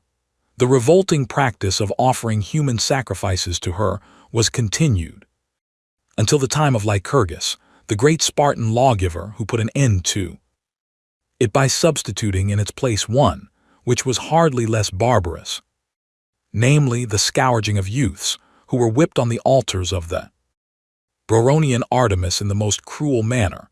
Sometimes indeed they expired under the lash, in which case their mothers, far from lamenting their fate, are said to have rejoiced, considering this an honorable death for their son Selene Artemis.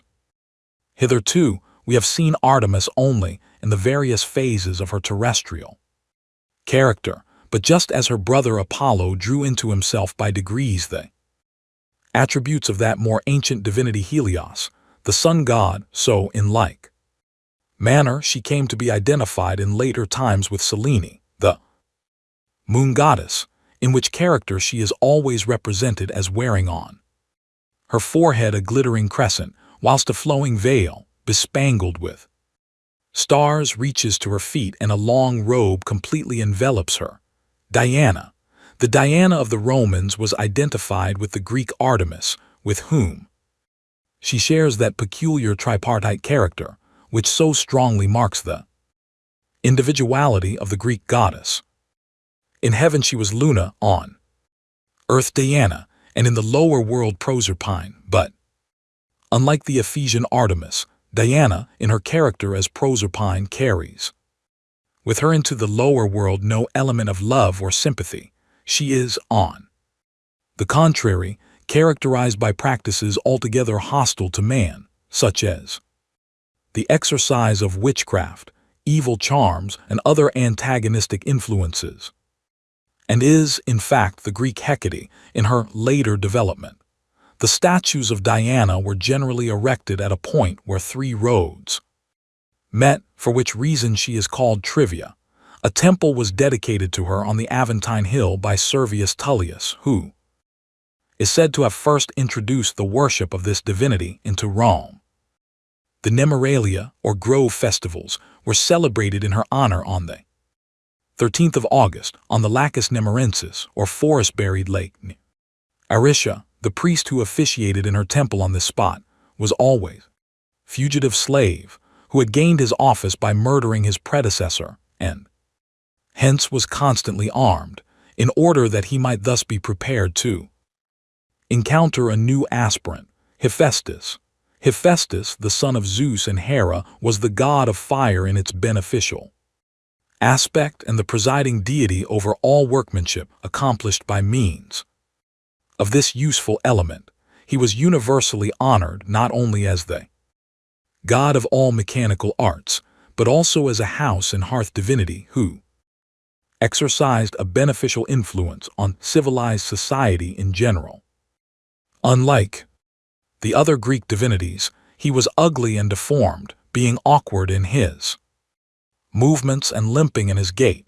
This latter defect originated, as we have already seen, in the wrath of his father Zeus, who hurled him down from heaven in consequence of his taking the part of Hera in one of the domestic disagreements which so frequently arose between this royal pair. Hephaestus was a whole day falling from Olympus to the earth, where he at length alighted on the island of Lemnos.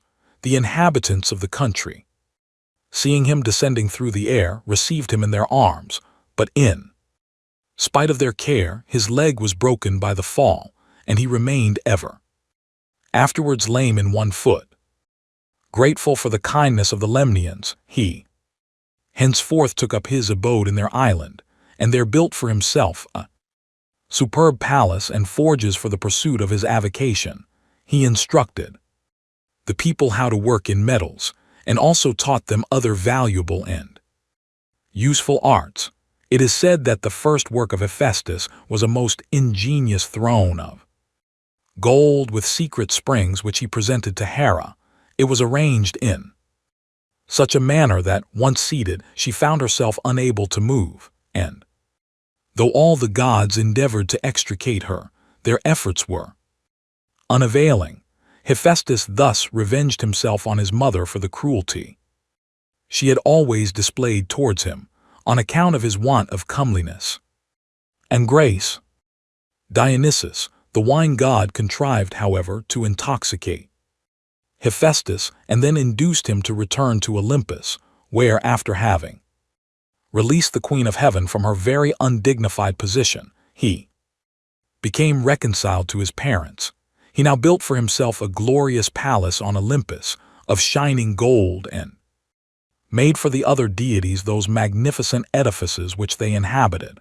He was assisted in his various and exquisitely skillful works of art by 2 female statues of pure gold formed by his own hand, which possessed the power of motion and always accompanied him wherever he went. With the assistance of the Cyclops, he forged for Zeus his wonderful thunderbolts, thus investing his mighty father with a new power of terrible import. Zeus testified his appreciation of this precious gift by bestowing upon Hephaestus the beautiful Aphrodite in marriage, but this was a questionable boon, for the lovely Aphrodite, who was the personification of all grace and beauty, felt no affection for her ungainly and unattractive spouse, and amused herself by ridiculing his awkward movements and unsightly person, on one occasion especially when Hephaestus good-naturedly took upon himself the office of cupbearer to the gods. His hobbling gait and extreme awkwardness created the greatest mirth amongst the celestials, in which his disloyal partner was the first to join, with unconcealed merriment.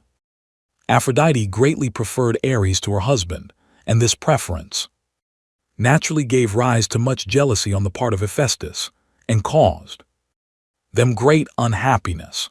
Hephaestus appears to have been an indispensable member of the Olympic assembly, where he plays the part of smith, armorer, chariot builder, and sea, as already mentioned. He constructed the palaces where the gods resided, fashioned the golden shoes with which they trod the air or water, built for them their wonderful chariots, and shod with brass the horses of celestial breed which conveyed these glittering equipages over land and sea. He also made the tripods which moved of themselves in and out of the celestial halls formed for Zeus the far-famed Aegis, and erected the magnificent palace of the sun. He also created the brazen-footed bulls of Eats, which breathed flames from their nostrils, sent forth clouds of smoke, and filled the air with their roaring. Among his most renowned works of art for the use of mortals were the armor of Achilles and Aeneas, the beautiful necklace of Harmonia, and the crown of Ariadne. But his masterpiece was Pandora, of whom a detailed account has already been given. There was a temple on Mount Etna erected in his honor, which none but the pure and virtuous were permitted to enter. The entrance to this temple was guarded by dogs, which possessed the extraordinary faculty of being able to discriminate between the righteous and the unrighteous, fawning upon and caressing the good, whilst they rushed upon all evildoers and drove them away. Hephaestus is usually represented as a powerful, brawny, and very muscular man of middle height and mature age. His strong, uplifted arm is raised in the act of striking the anvil with a hammer, which he holds in one hand, whilst with the other he is turning a thunderbolt, which an eagle beside him is waiting to carry to Zeus. The principal seat of his worship was the island of Lemnos, where he was regarded with peculiar veneration. Vulcan. The Roman Vulcan was merely an importation from Greece, which never at any time took firm root in Rome, nor entered largely into the actual life and sympathies of the nation, his worship being unattended by the devotional feeling and enthusiasm which characterized the religious rites of the other deities. He still, however, retained in Rome his Greek attributes as god of fire, an unrivaled master of the art of working in metals, and was ranked among the 12 great gods of Olympus, whose gilded statues were arranged consecutively along the forum. His Roman name, Vulcan, would seem to indicate a connection with the first great metal-working artificer of biblical history, Tubal-Cain, Poseidon. Poseidon was the son of Cronos and Rhea and the brother of Zeus. He was god of the sea, more particularly of the Mediterranean, and like the element over which he presided, was of a variable disposition, now violently agitated and now calm and placid, for which reason he is sometimes represented by the poets as quiet and composed, and at others as disturbed and angry. In the earliest ages of Greek mythology, he merely symbolized the watery element, but in later times, as navigation and intercourse with other nations engendered greater traffic by sea, Poseidon gained in importance and came to be regarded as a distinct divinity, holding indisputable dominion over the sea and over all sea divinities, who acknowledged him as their sovereign ruler. He possessed the power of causing at will mighty and destructive tempests, in which the billows rise mountains high, the wind becomes a hurricane, land and sea being enveloped in thick mists, whilst destruction assails the unfortunate mariners exposed to their fury. On the other hand, his alone was the power of stilling the angry waves, of soothing the troubled waters, and granting safe voyages to mariners. For this reason, Poseidon was always invoked and propitiated by libation before a voyage was undertaken, and sacrifices and thanksgivings were gratefully offered to him after a safe and prosperous journey by sea. The symbol of his power was the fisherman's fork or trident, by means of which he produced earthquakes, raised up islands from the bottom of the sea, and caused wells to spring forth out of the earth. Poseidon was essentially the presiding deity over fishermen, and was on that account more particularly worshipped and revered in countries bordering on the sea coast, where fish naturally formed a staple commodity of trade. He was supposed to vent his displeasure by sending disastrous inundations, which completely destroyed whole countries and were usually accompanied by terrible marine monsters who swallowed up and devoured those whom the floods had spared. It is probable that these sea monsters are the poetical figures which represent the demons of hunger and famine, necessarily accompanying a general inundation.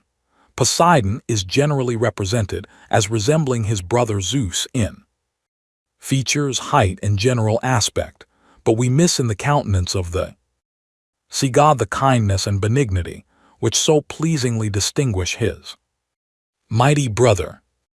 The eyes are bright and piercing, and the contour of the face somewhat sharper in its outline than that of Zeus, thus corresponding, as it were, with his more angry and violent nature. His hair waves in dark, disorderly masses over his shoulders. His chest is broad and his frame powerful and stalwart. He wears a short, curling beard and a band round his head. He usually appears standing erect in a graceful shell chariot, drawn by hippocamps or sea horses, with golden manes and brazen hoofs, who bound over the dancing waves with such wonderful swiftness that the chariot scarcely touches the water. The monsters of the deep, acknowledging their mighty lord, gambol playfully around him, whilst the sea joyfully smooths a path for the passage of its all-powerful ruler. He inhabited a beautiful palace at the bottom of the sea, at Aegea in Euboea, and also possessed a royal residence on Mount Olympus, which, however, he only visited when his presence was required at the council of the gods. His wonderful palace beneath the waters was of vast extent. In its lofty and capacious halls thousands of his followers could assemble. The exterior of the building was of bright gold, which the continual wash of the waters preserved untarnished. In the interior, lofty and graceful columns supported the gleaming dome. Everywhere fountains of glistening, silvery water played.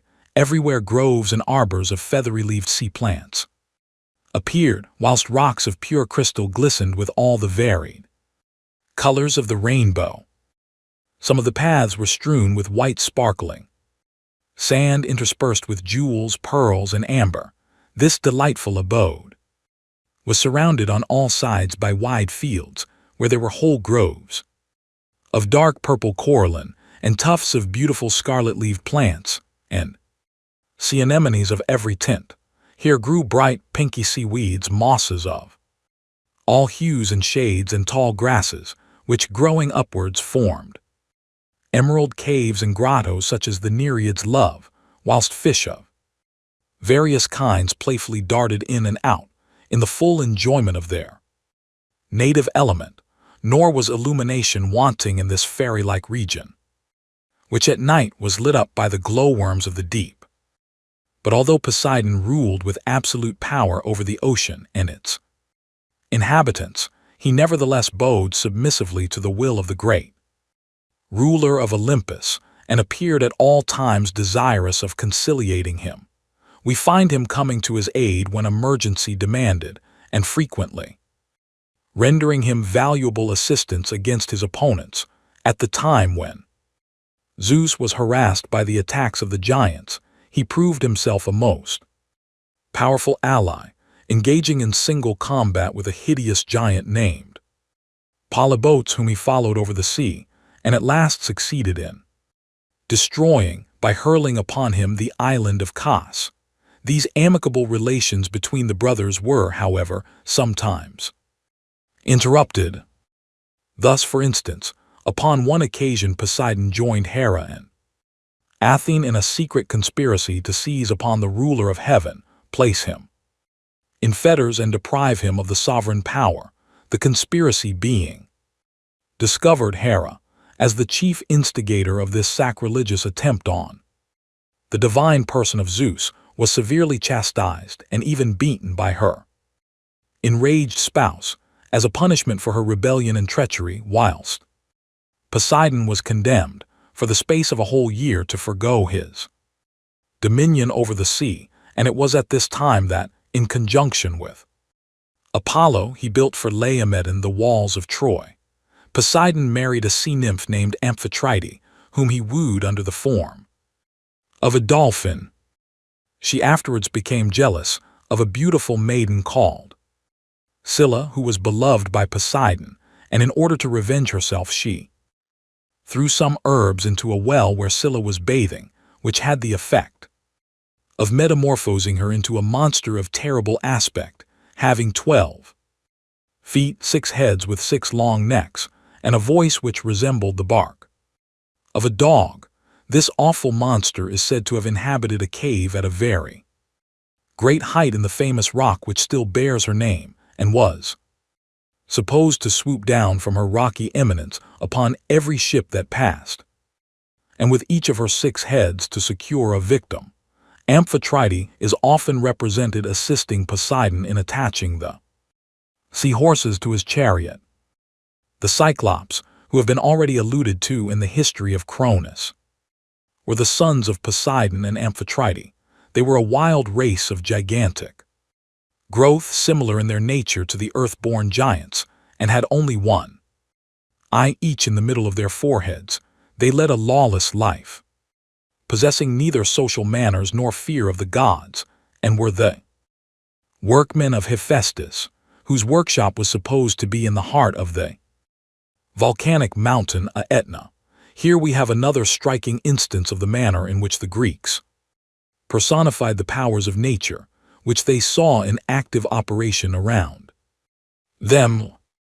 They beheld with awe, mingled with astonishment, the fire stones and ashes which poured forth from the summit of this and other volcanic mountains, and, with their vivacity of imagination, found a solution of the mystery in the supposition that the god of fire must be busy at work with his men in the depths of the earth, and that the mighty flames which they beheld issued in this manner from his subterranean forge. The chief representative of the Cyclops was the man-eating monster, Polyphemus, described by Homer as having been blinded and outwitted at last by Odysseus. This monster fell in love with a beautiful nymph called Galatea, but as may be supposed, his addresses were not acceptable to the fair maiden, who rejected them in favor of a youth named Acis, upon which Polyphemus, with his usual barbarity, destroyed the life of his rival by throwing upon him a gigantic rock, the blood of the murdered Acis, gushing out of the rock, formed a stream which still bears his name. Triton, Rhoda, and Benthesiocyme were also children of Poseidon and Amphitrite. The sea god was the father of two giant sons called Otis and Ephialtes. When only 9 years old, they were said to be 27 cubits in height and 9 in breadth. These youthful giants were as rebellious as they were powerful, even presuming to threaten the gods themselves with hostilities. During the War of the Gigantomachia, they endeavored to scale heaven by piling mighty mountains one upon another. Already had they succeeded in placing Mount Ossa on Olympus and Pelion on Ossa, when this impious project was frustrated by Apollo, who destroyed them with his arrows. It was supposed that had not their lives been thus cut off before reaching maturity, their sacrilegious designs would have been carried into effect. Peleus and Neleus were also sons of Poseidon. Their mother Tyro was attached to the river god Enipeus, whose form Poseidon assumed and thus won her love. Peleus became afterwards famous in the story of the Argonauts, and Neleus was the father of Nestor, who was distinguished in the Trojan War. The Greeks believed that it was to Poseidon they were indebted for the existence of the horse, which he is said to have produced in the following manner. Athene and Poseidon both claiming the right to name Cecropia, a violent dispute arose, which was finally settled by an assembly of the Olympian gods, who decided that whichever of the contending parties presented mankind with the most useful gift should obtain the privilege of naming the city. Upon this, Poseidon struck the ground with his trident, and the horse sprang forth in all his untamed strength and graceful beauty. From the spot which Athene touched with her wand issued the olive tree, whereupon the gods unanimously awarded to her the victory, declaring her gift to be the emblem of peace and plenty, whilst that of Poseidon was thought to be the symbol of war and bloodshed. Athene accordingly called the city Athens after herself, and it has ever since retained this name. Poseidon tamed the horse for the use of mankind, and was believed to have taught men the art of managing horses by the bridle. The Isthmian games, in which horse and chariot races were a distinguishing feature, were instituted in honor of Poseidon. He was more especially worshipped in the Peloponnesus, though universally revered throughout Greece and in the south of Italy. His sacrifices were generally black and white bulls, also wild boars and rams. His usual attributes are the trident, horse, and dolphin. In some parts of Greece, this divinity was identified with the sea god Nereus, for which reason the Nereids, or daughters of Nereus, are represented as accompanying him. Neptune. The Romans worshipped Poseidon under the name of Neptune, and invested him with all the attributes which belonged to the Greek divinity. The Roman commanders never undertook any naval expedition without propitiating Neptune by a sacrifice. His temple at Rome was in the Campus Martius, and the festivals commemorated in his honor were called Neptunalia. See divinities. Oceanus. Oceanus was the son of Uranus and Gaia. He was the personification of the ever-flowing stream, which, according to the primitive notions of the early Greeks, encircled the world, and from which sprang all the rivers and streams that watered the earth. He was married to Tethys, one of the Titans, and was the father of a numerous progeny called the Oceanids, who are said to have been 3,000 in number. He alone, of all the Titans, refrained from taking part against Zeus in the Titanomasia, and was, on that account, the only one of the primeval divinities permitted to retain his dominion under the new dynasty. Nereus. Nereus appears to have been the personification of the sea in its calm and placid moods, and was, after Poseidon, the most important of the sea deities. He is represented as a kind and benevolent old man, possessing the gift of prophecy, and presiding more particularly over the Aegean Sea, of which he was considered to be the protecting spirit.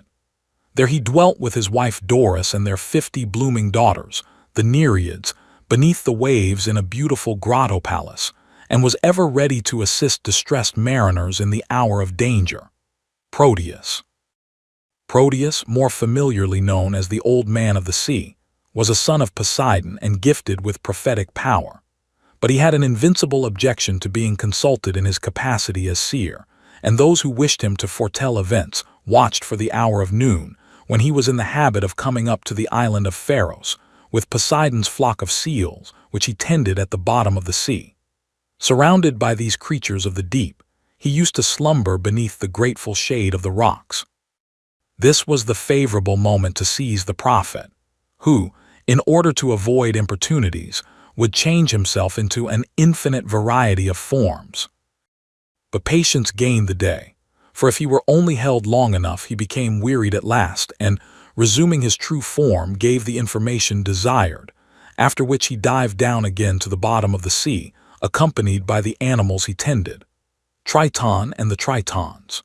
Triton was the only son of Poseidon and Amphitrite, but he possessed little influence, being altogether a minor divinity. He is usually represented as preceding his father and acting as his trumpeter, using a conch shell for this purpose. He lived with his parents in their beautiful golden palace beneath the sea at Aegea, and his favorite pastime was to ride over the billows on horses or sea monsters.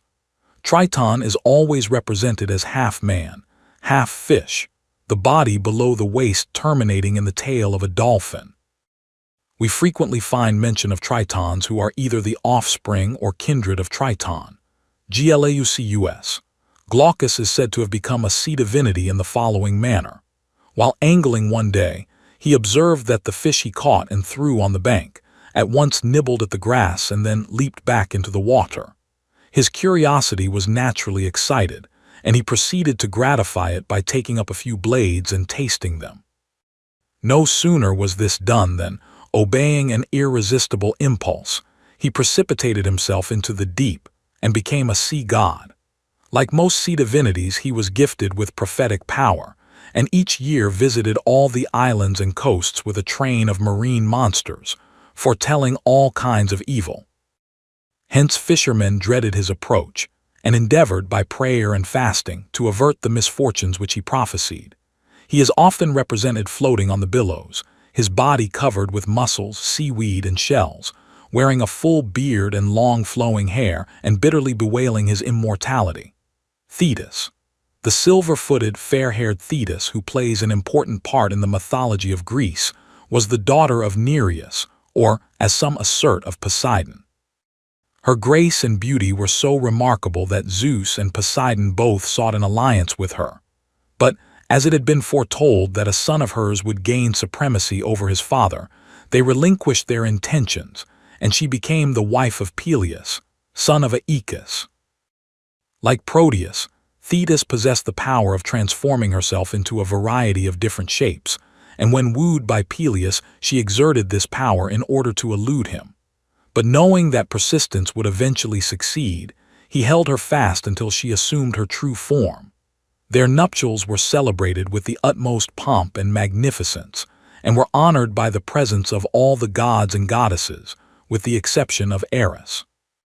How the goddess of discord resented her exclusion from the marriage festivities has already been shown. Thetis, ever retained great influence over the mighty Lord of Heaven, which, as we shall see hereafter, she used in favor of her renowned son, Achilles, in the Trojan War. When Halcyone plunged into the sea in despair after the shipwreck and death of her husband King Ceyx, Thetis transformed both husband and wife into the birds called kingfishers, which, with the tender affection which characterized the unfortunate couple, always fly in pairs. The idea of the ancients was that these birds brought forth their young in nests, which float on the surface of the sea in calm weather before and after the shortest day, when Thetis was said to keep the waters smooth and tranquil for their especial benefit, hence the term halcyon days, which signifies a period of rest and untroubled felicity. Thaumas, phorcys, and ceto. The early Greeks, with their extraordinary power of personifying all and every attribute of nature, gave a distinct personality to those mighty wonders of the deep, which, in all ages, have afforded matter of speculation to educated and uneducated alike. Among these personifications, we find Thaumas, Phorcys, and their sister Ceto, who were the offspring of Pontus. Thaumas typifies that peculiar, translucent condition of the surface of the sea when it reflects, mirror-like, various images, and appears to hold in its transparent embrace the flaming stars and illuminated cities, which are so frequently reflected on its glassy bosom. Thaumas married the lovely Electra, daughter of Oceanus. Her amber-colored hair was of such rare beauty that none of her fair-haired sisters could compare with her, and when she wept, her tears, being too precious to be lost, formed drops of shining amber. Phorcys and Ceto personified more especially the hidden perils and terrors of the ocean. They were the parents of the Gorgons, the Gria, and the dragon which guarded the golden apples of the Hesperides. Leucotha. Leucothea was originally a mortal named Ino, daughter of Cadmus, king of Thebes. She married Athamas, king of Orchomnus, who, incensed at her unnatural conduct to her stepchildren, pursued her and her son to the seashore. When seeing no hope of escape, she flung herself with her child into the deep. They were kindly received by the Nereids, and became sea divinities under the name of Leucothea and Palemon. The Sirens. The Sirens would appear to have been personifications of those numerous rocks and unseen dangers, which abound on the SW coast of Italy. They were sea nymphs, with the upper part of the body that of a maiden and the lower that of a sea-bird, having wings attached to their shoulders, and were endowed with such wonderful voices that their sweet songs are said to have lured mariners to destruction. Ares. Ares, the son of Zeus and Hera, was the god of war, who gloried in strife for its own sake. He loved the tumult and havoc of the battlefield, and delighted in slaughter and extermination. In fact, he presents no benevolent aspect which could possibly react favorably upon human life. Epic poets, in particular, represent the god of battles as a wild, ungovernable warrior, who passes through the armies like a whirlwind, hurling to the ground the brave and cowardly alike, destroying chariots and helmets, and triumphing over the terrible desolation which he produces. In all the myths concerning Ares, his sister Athene ever appears in opposition to him, endeavoring by every means in her power to defeat his bloodthirsty designs. Thus she assists the divine hero Diomedes at the siege of Troy to overcome Ares in battle, and so well does he profit by her timely aid that he succeeds in wounding the sanguinary war god, who makes his exit from the field, roaring like 10,000 bulls. Ares appears to have been an object of aversion to all the gods of Olympus, Aphrodite alone excepted. As the son of Hera, he had inherited from his mother the strongest feelings of independence and contradiction, and as he took delight in upsetting that peaceful course of state life which it was preeminently the care of Zeus to establish, he was naturally disliked and even hated by him. When wounded by Diomedes, as above related, he complains to his father but receives no sympathy from the otherwise kindly and beneficent ruler of Olympus, who thus angrily addresses him. "Do not trouble me with thy complaints, thou who art of all the gods of Olympus most hateful to me, for thou delightest in naught save war and strife. The very spirit of thy mother lives in thee, and wert thou not my son, long ago wouldst thou have lain deeper down in the bowels of the earth than the son of Uranus. Ares, upon one occasion, incurred the anger of Poseidon by slaying his son Halirrhothios, who had insulted Alcip, the daughter of the war god. For this deed, Poseidon summoned Ares to appear before the tribunal of the Olympic gods, which was held upon a hill in Athens. Ares was acquitted, and this event is supposed to have given rise to the name Areopagus, which afterwards became so famous as a court of justice. In the Giganomatia, Ares was defeated by the Aloidi, the two giant sons of Poseidon, who put him in chains and kept him in prison for 13 months. Ares is represented as a man of youthful appearance. His tall, muscular form combines great strength with wonderful agility. In his right hand he bears a sword or a mighty lance, while on the left arm he carries his round shield. His demoniacal surroundings are terror and fear. Enyo, the goddess of the war cry, Keidomos, the demon of the noise of battles, and Eris, his twin sister and companion, who always precedes his chariot when he rushes to the fight, the latter being evidently a simile of the poets to express the fact that war follows contention. Eris is represented as a woman of florid complexion, with disheveled hair, and her whole appearance angry and menacing. In one hand she brandishes a poniard and a hissing adder, whilst in the other she carries a burning torch. Her dress is torn and disorderly, and her hair intertwined with venomous snakes.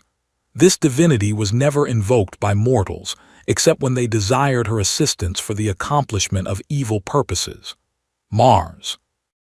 The Roman divinity most closely resembling the Greek Ares and identified with him was called Mars, Mamers, and Marspiter or Father Mars. The earliest Italian tribes, who were mostly engaged in the pursuit of husbandry, regarded this deity more especially as the god of spring, who vanquished the powers of winter and encouraged the peaceful arts of agriculture. But with the Romans, who were an essentially warlike nation, Mars gradually loses his peaceful character, and as god of war, attains, after Jupiter, the highest position among the Olympic gods. The Romans looked upon him as their special protector and declared him to have been the father of Romulus and Remus, the founders of their city. But although he was especially worshipped in Rome as god of war, he still continued to preside over agriculture and was also the protecting deity who watched over the welfare of the state. As the god who strode with warlike step to the battlefield, he was called Gradivus, it being popularly believed by the Romans that he himself marched before them to battle and acted as their invisible protector. As the presiding deity over agriculture, he was styled Silvanus, whilst in his character as guardian of the state, he bore the name of Quirinus. The priests of Mars were 12 in number, and were called Salii, or the dancers, from the fact that sacred dances in full armor formed an important item in their peculiar ceremonial. This religious order, the members of which were always chosen from the noblest families in Rome, was first instituted by Numa Pompilius, who entrusted to their special charge the ancilii, or sacred shields.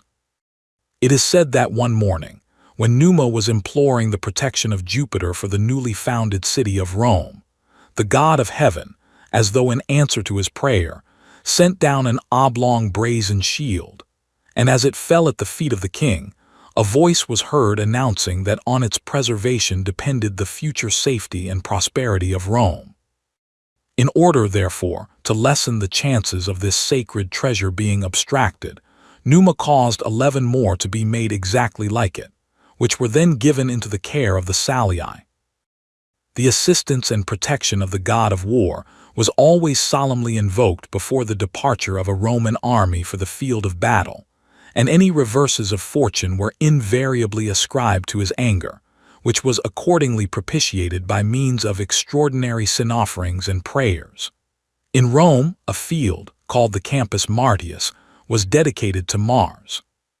It was a large, open space, in which armies were collected and reviewed, general assemblies of the people held, and the young nobility trained to martial exercises. The most celebrated and magnificent of the numerous temples built by the Romans in honor of this deity was the one erected by Augustus in the Forum, to commemorate the overthrow of the murderers of Caesar. Of all existing statues of Mars, the most renowned is that in the Villa Ludovisi at Rome, in which he is represented as a powerful, muscular man in the full vigor of youth. The attitude is that of thoughtful repose, but the short, curly hair, dilated nostrils, and strongly marked features leave no doubt as to the force and turbulence of his character. At his feet, the sculptor has placed the little god of love, who looks up all undaunted at the mighty war god, as though mischievously conscious that this unusually quiet mood is attributable to his influence. Religious festivals in honor of Mars were generally held in the month of March, but he had also a festival on the Ides of October, when chariot races took place, after which the right-hand horse of the team which had drawn the victorious chariot was sacrificed to him. In ancient times, human sacrifices, more especially prisoners of war, were offered to him, but at a later period this cruel practice was discontinued. The attributes of this divinity are the helmet, shield, and spear. The animals consecrated to him were the wolf, horse, vulture, and woodpecker. Intimately associated with Mars in his character as god of war was a goddess called Bellona, who was evidently the female divinity of battle with one or other of the primitive nations of Italy, and is usually seen accompanying Mars, whose war chariot she guides. Bellona appears on the battlefield, inspired with mad rage, cruelty, and the love of extermination. She is in full armor, her hair is disheveled, and she bears a scourge in one hand and a lance in the other. A temple was erected to her on the Campus Martius. Before the entrance to this edifice stood a pillar, over which a spear was thrown when war was publicly declared. Nike, the goddess of victory, was the daughter of the Titan Pallas, and of Styx, the presiding nymph of the river of that name in the lower world. In her statues, Nike somewhat resembles Athene, but may easily be recognized by her large, graceful wings and flowing drapery, which is negligently fastened on the right shoulder, and only partially conceals her lovely form. In her left hand, she holds aloft a crown of laurel, and in the right, a palm branch. In ancient sculpture, Nike is usually represented in connection with colossal statues of Zeus or Pallas Athene, in which case she is life-sized and stands on a ball, held in the open palm of the deity she accompanies. Sometimes she is represented engaged in inscribing the victory of a conqueror on his shield, her right foot being slightly raised and placed on a ball. A celebrated temple was erected to this divinity on the Acropolis at Athens, which is still to be seen, and is in excellent preservation. Victoria. Under the name of Victoria, Nike was highly honored by the Romans, with whom love of conquest was an all-absorbing characteristic. There were several sanctuaries in Rome dedicated to her, the principal of which was on the Capitol, where it was the custom of generals, after success had attended their arms, to erect statues of the goddess in commemoration of their victories.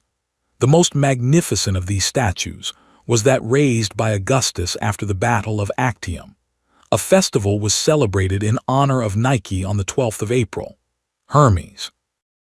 Hermes was the swift-footed messenger and trusted ambassador of all the gods and conductor of shades to Hades. He presided over the rearing and education of the young and encouraged gymnastic exercises and athletic pursuits, for which reason all gymnasiums and wrestling schools throughout Greece were adorned with his statues.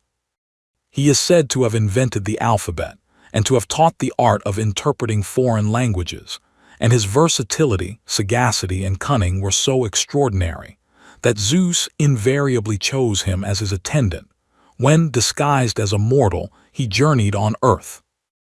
Hermes was worshipped as god of eloquence, most probably from the fact that, in his office as ambassador, this faculty was indispensable to the successful issue of the negotiations with which he was entrusted.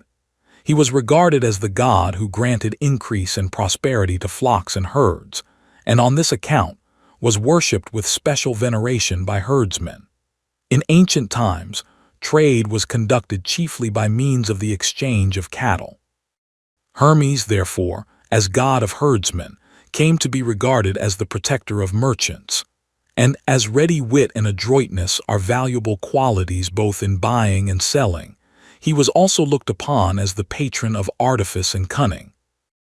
Indeed, so deeply was this notion rooted in the minds of the Greek people, that he was popularly believed to be also god of thieves, and of all persons who live by their wits. As the patron of commerce, Hermes was naturally supposed to be the promoter of intercourse among nations. Hence, he is essentially the god of travelers, over whose safety he presided, and he severely punished those who refused assistance to the lost or weary wayfarer. He was also guardian of streets and roads, and his statues, called Hermi, were placed at crossroads, and frequently in streets and public squares. Being the god of all undertakings in which gain was a feature, he was worshipped as the giver of wealth and good luck, and any unexpected stroke of fortune was attributed to his influence. He also presided over the game of dice, in which he is said to have been instructed by Apollo. Hermes was the son of Zeus and Maia, the eldest and most beautiful of the 7 Pleiades, and was born in a cave of Mount Cyllene in Arcadia.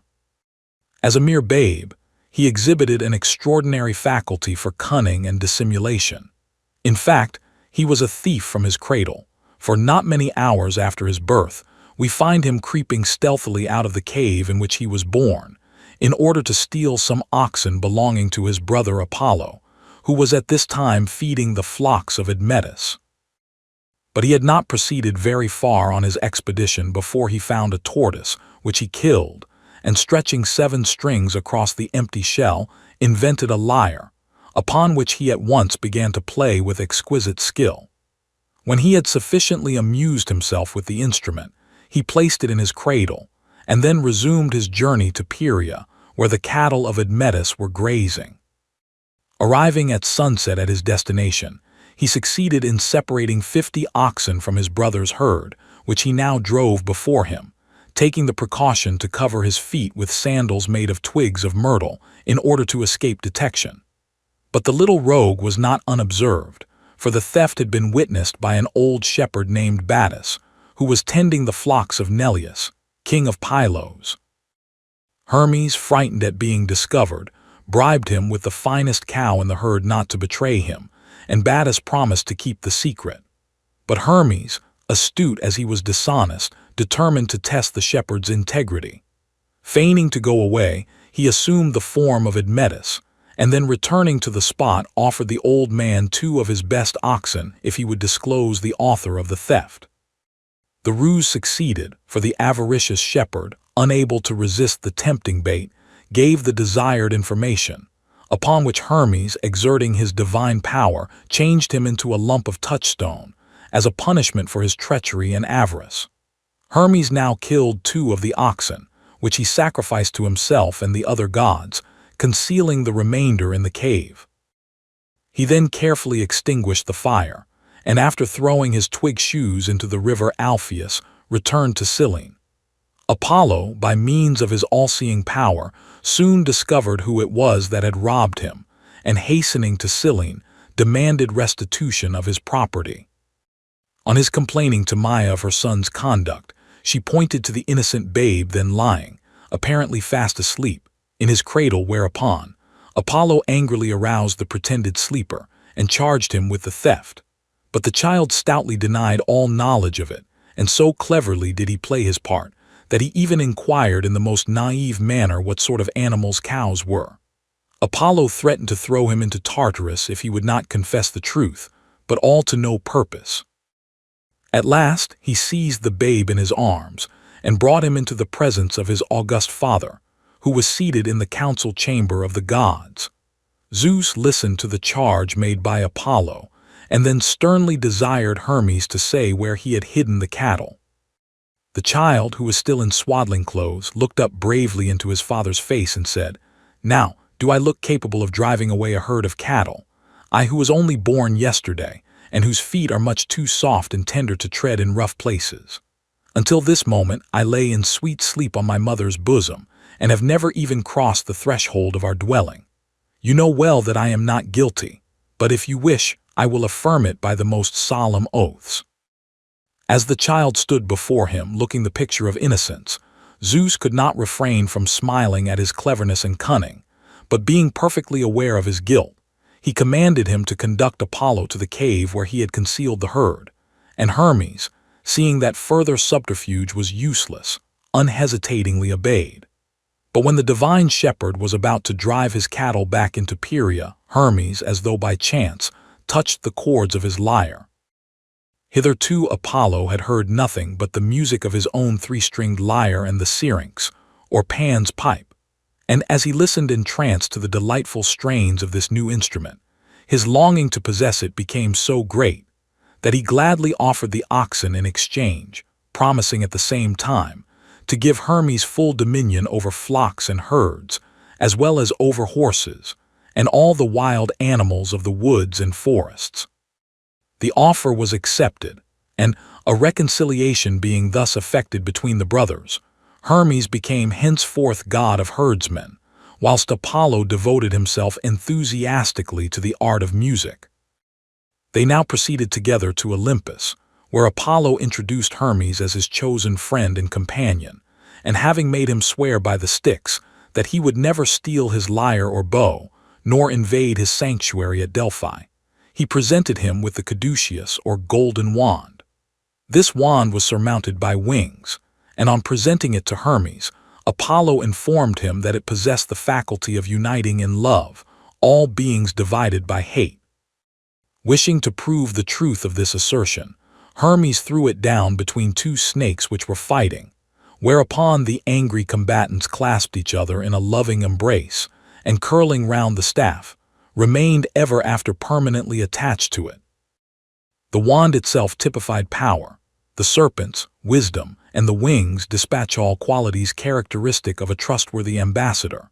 The young god was now presented by his father with a winged silver cap, and also with silver wings for his feet, and was forthwith appointed herald of the gods, and conductor of shades to Hades, which office had hitherto been filled by aids. As messenger of the gods, we find him employed on all occasions requiring special skill, tact, or dispatch. Thus he conducts Hera, Athene, and Aphrodite to Paris, leads Priam to Achilles to demand the body of Hector, binds Prometheus to Mount Caucasus, secures Ixion to the eternally revolving wheel, destroys Argus, the hundred-eyed guardian of Io and C. As conductor of shades, Hermes was always invoked by the dying to grant them a safe and speedy passage across the Styx. He also possessed the power of bringing back departed spirits to the upper world, and was therefore the mediator between the living and the dead. The poets relate many amusing stories of the youthful tricks played by this mischief-loving god upon the other immortals. For instance, he had the audacity to extract the Medusa's head from the shield of Athene, which he playfully attached to the back of Hephaestus.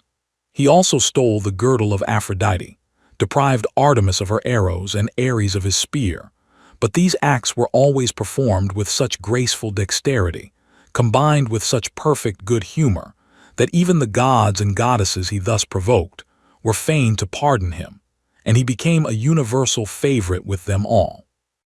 It is said that Hermes was one day flying over Athens, when, looking down into the city, he beheld a number of maidens returning in solemn procession from the temple of Pallas Athene. Foremost among them was Herse, the beautiful daughter of King Cecrops, and Hermes was so struck with her exceeding loveliness that he determined to seek an interview with her.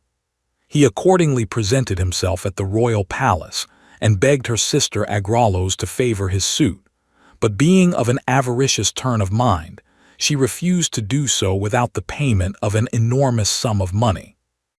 It did not take the messenger of the gods long to obtain the means of fulfilling this condition, and he soon returned with a well-filled purse. But meanwhile Athene, to punish the cupidity of Agraulos, had caused the demon of envy to take possession of her, and the consequence was that, being unable to contemplate the happiness of her sister, she sat down before the door and resolutely refused to allow Hermes to enter. He tried every persuasion and blandishment in his power, but she still remained obstinate. At last, his patience being exhausted, he changed her into a mass of black stone, and the obstacle to his wishes being removed, he succeeded in persuading her to become his wife. In his statues, Hermes is represented as a beardless youth, with broad chest and graceful but muscular limbs. The face is handsome and intelligent, and a genial smile of kindly benevolence plays round the delicately chiseled lips. As messenger of the gods, he wears the petasus and teleria, and bears in his hand the caduceus or herald's staff.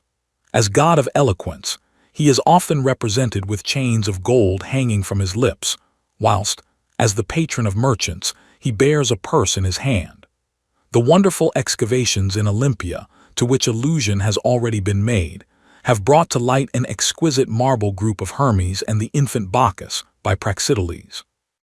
In this great work of art, Hermes is represented as a young and handsome man, who is looking down kindly and affectionately at the child resting on his arm, but unfortunately nothing remains of the infant save the right hand, which is laid lovingly on the shoulder of his protector. The sacrifices to Hermes consisted of incense, honey, cakes, pigs, and especially lambs and young goats. As god of eloquence, the tongues of animals were sacrificed to him. Mercury was the Roman god of commerce and gain. We find mention of a temple having been erected to him near the Circus Maximus as early as BC 495, and he had also a temple and a sacred fount near the Porta Capena. Magic powers were ascribed to the latter, and on the festival of Mercury, which took place on the 25th of May, it was the custom for merchants to sprinkle themselves and their merchandise with this holy water, in order to ensure large profits from their wares. The Fetials refused to recognize the identity of Mercury with Hermes, and ordered him to be represented with a sacred branch as the emblem of peace, instead of the caduceus. In later times, however, he was completely identified with the Greek Hermes, Dionysus. Dionysus, also called Bacchus, was the god of wine, and the personification of the blessings of nature in general. The worship of this divinity, which is supposed to have been introduced into Greece from Asia, first took root in Thrace, whence it gradually spread into other parts of Greece. Dionysus was the son of Zeus and Semele, and was snatched by Zeus from the devouring flames in which his mother perished, when he appeared to her in all the splendor of his divine glory. The motherless child was entrusted to the charge of Hermes, who conveyed him to Semele's sister, Ino. But Hera, still implacable in her vengeance, visited Athamas, the husband of Ino, with madness, and the child's life being no longer safe, he was transferred to the fostering care of the nymphs of Mount Nysa. An aged satyr named Silenus, the son of Pan, took upon himself the office of guardian and preceptor to the young god, who, in his turn, became much attached to his kind tutor. Hence we see Silenus always figuring as one of the chief personages in the various expeditions of the wine god. Dionysus passed an innocent and uneventful childhood, roaming through the woods and forests, surrounded by nymphs, satyrs, and shepherds. During one of these rambles, he found a fruit growing wild, of a most refreshing and cooling nature. This was the vine, from which he subsequently learnt to extract a juice which formed a most exhilarating beverage.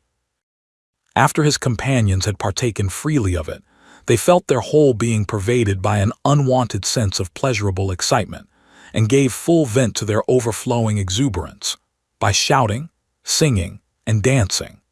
Their numbers were soon swelled by a crowd, eager to taste a beverage productive of such extraordinary results, and anxious to join in the worship of a divinity to whom they were indebted for this new enjoyment. Dionysus, on his part, seeing how agreeably his discovery had affected his immediate followers, resolved to extend the boon to mankind in general. He saw that wine, used in moderation, would enable man to enjoy a happier and more sociable existence, and that, under its invigorating influence, the sorrowful might, for a while, forget their grief and the sick their pain. He accordingly gathered round him his zealous followers, and they set forth on their travels, planting the vine and teaching its cultivation wherever they went. We now behold Dionysus at the head of a large army composed of men, women, fauns, and satyrs, all bearing in their hands the thyrsus, and clashing together cymbals and other musical instruments.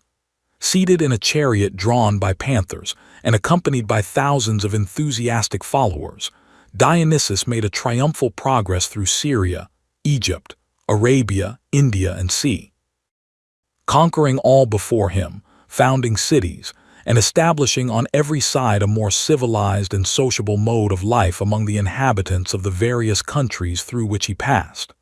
When Dionysus returned to Greece from his eastern expedition, he encountered great opposition from Lycurgus, king of Thrace, and Pentheus, king of Thebes. The former, highly disapproving of the wild revels which attended the worship of the wine god, drove away his attendants, the nymphs of Nyssa, from that sacred mountain, and so effectually intimidated Dionysus that he precipitated himself into the sea, where he was received into the arms of the ocean nymph, Thetis. But the impious king bitterly expiated his sacrilegious conduct.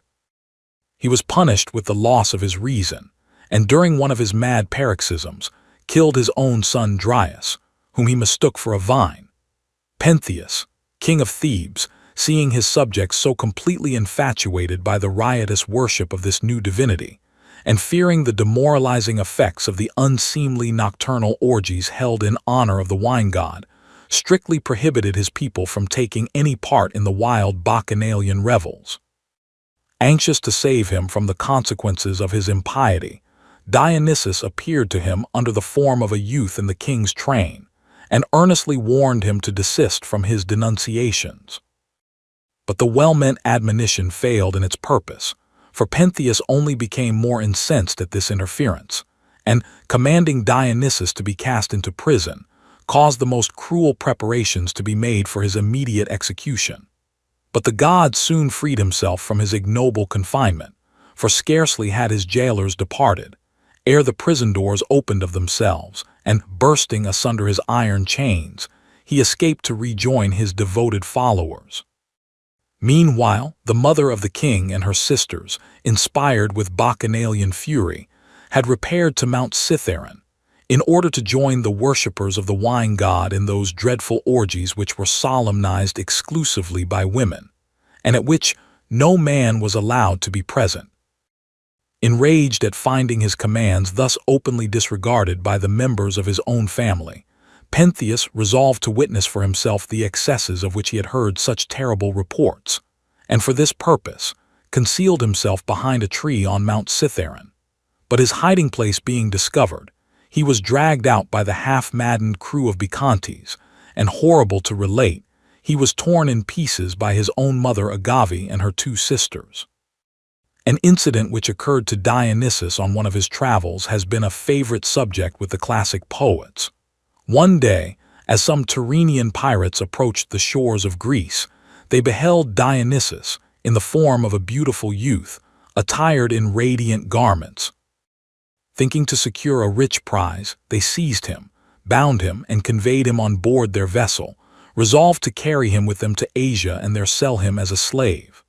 But the fetters dropped from his limbs, and the pilot, who was the first to perceive the miracle, called upon his companions to restore the youth carefully to the spot whence they had taken him, assuring them that he was a god, and that adverse winds and storms would, in all probability, result from their impious conduct. But refusing to part with their prisoner, they set sail for the open sea. Suddenly, to the alarm of all on board, the ship stood still. Masts and sails were covered with clustering vines and wreaths of ivy leaves. Streams of fragrant wine inundated the vessel, and heavenly strains of music were heard around. The terrified crew, too late repentant, crowded round the pilot for protection, and entreated him to steer for the shore. But the hour of retribution had arrived. Dionysus assumed the form of a lion, whilst beside him appeared a bear, which, with a terrific roar, rushed upon the captain and tore him in pieces. The sailors, in an agony of terror, leaped overboard and were changed into dolphins. The discreet and pious steersman was alone permitted to escape the fate of his companions, and to him Dionysus, who had resumed his true form, addressed words of kind and affectionate encouragement, and announced his name and dignity. They now set sail, and Dionysus desired the pilot to land him at the island of Naxos, where he found the lovely Ariadne, daughter of Minos, king of Crete. She had been abandoned by Theseus on this lonely spot, and when Dionysus now beheld her, was lying fast asleep on a rock, worn out with sorrow and weeping.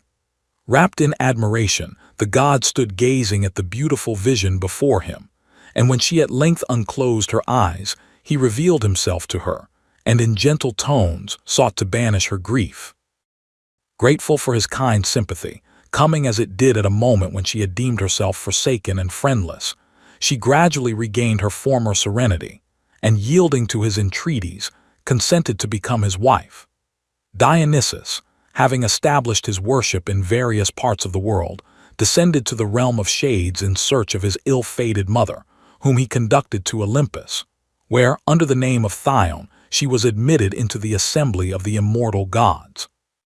Among the most noted worshippers of Dionysus was Midas, the wealthy king of Phrygia, the same who, as already related, gave judgment against Apollo.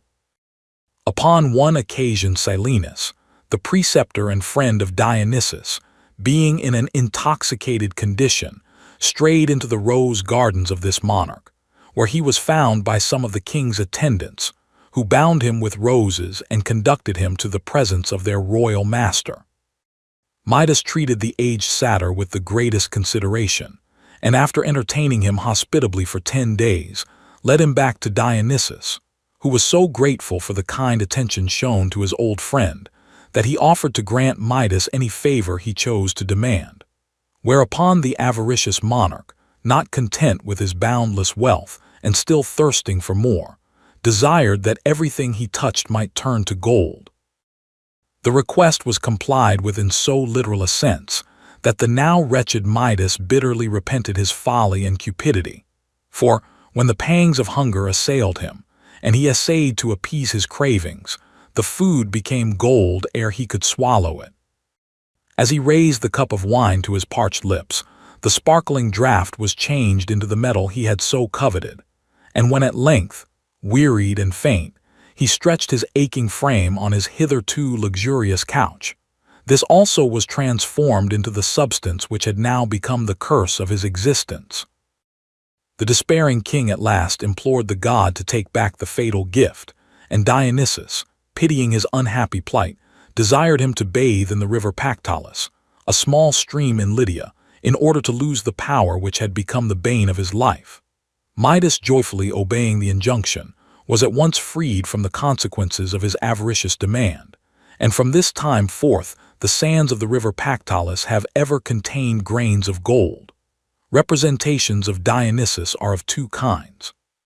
According to the earliest conceptions, he appears as a grave and dignified man in the prime of life. His countenance is earnest, thoughtful, and benevolent. He wears a full beard and is draped from head to foot in the garb of an Eastern monarch. But the sculptors of a later period represent him as a youth of singular beauty, though of somewhat effeminate appearance. The expression of the countenance is gentle and winning, the limbs are supple and gracefully molded, and the hair, which is adorned by a wreath of vine or ivy leaves, falls over the shoulders in long curls. In one hand he bears the thyrsus, and in the other a drinking cup with 2 handles, these being his distinguishing attributes. He is often represented riding on a panther, or seated in a chariot drawn by lions, tigers, panthers, or lynxes. Being the god of wine, which is calculated to promote sociability, he rarely appears alone, but is usually accompanied by bacchantes, satyrs, and mountain nymphs. The finest modern representation of Ariadne is that by Dannecker, at Frankfurt on the Main. In this statue she appears riding on a panther. The beautiful upturned face inclines slightly over the left shoulder. The features are regular and finely cut, and a wreath of ivy leaves encircles the well-shaped head. With her right hand she gracefully clasps the folds of drapery which fall away negligently from her rounded form, whilst the other rests lightly and caressingly on the head of the animal. Dionysus was regarded as the patron of the drama, and at the state festival of the Dionysia, which was celebrated with great pomp in the city of Athens, dramatic entertainments took place in his honor, for which all the renowned Greek dramatists of antiquity composed their immortal tragedies and comedies. He was also a prophetic divinity and possessed oracles, the principal of which was that on Mount Rhodope in Thrace. The tiger, lynx, panther, dolphin, serpent, and ass were sacred to this god.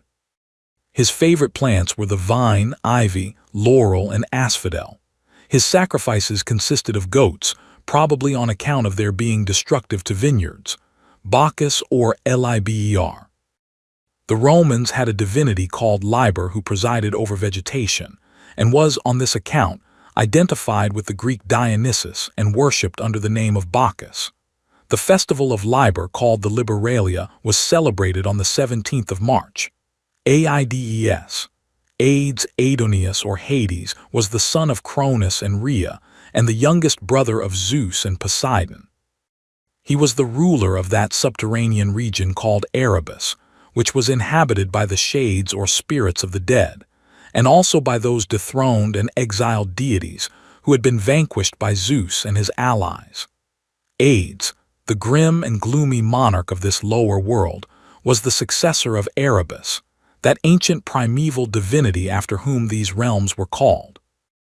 The early Greeks regarded Hades in the light of their greatest foe, and Homer tells us that he was, of all the gods, the most detested, being in their eyes the grim robber who stole from them their nearest and dearest, and eventually deprived each of them of their share in terrestrial existence.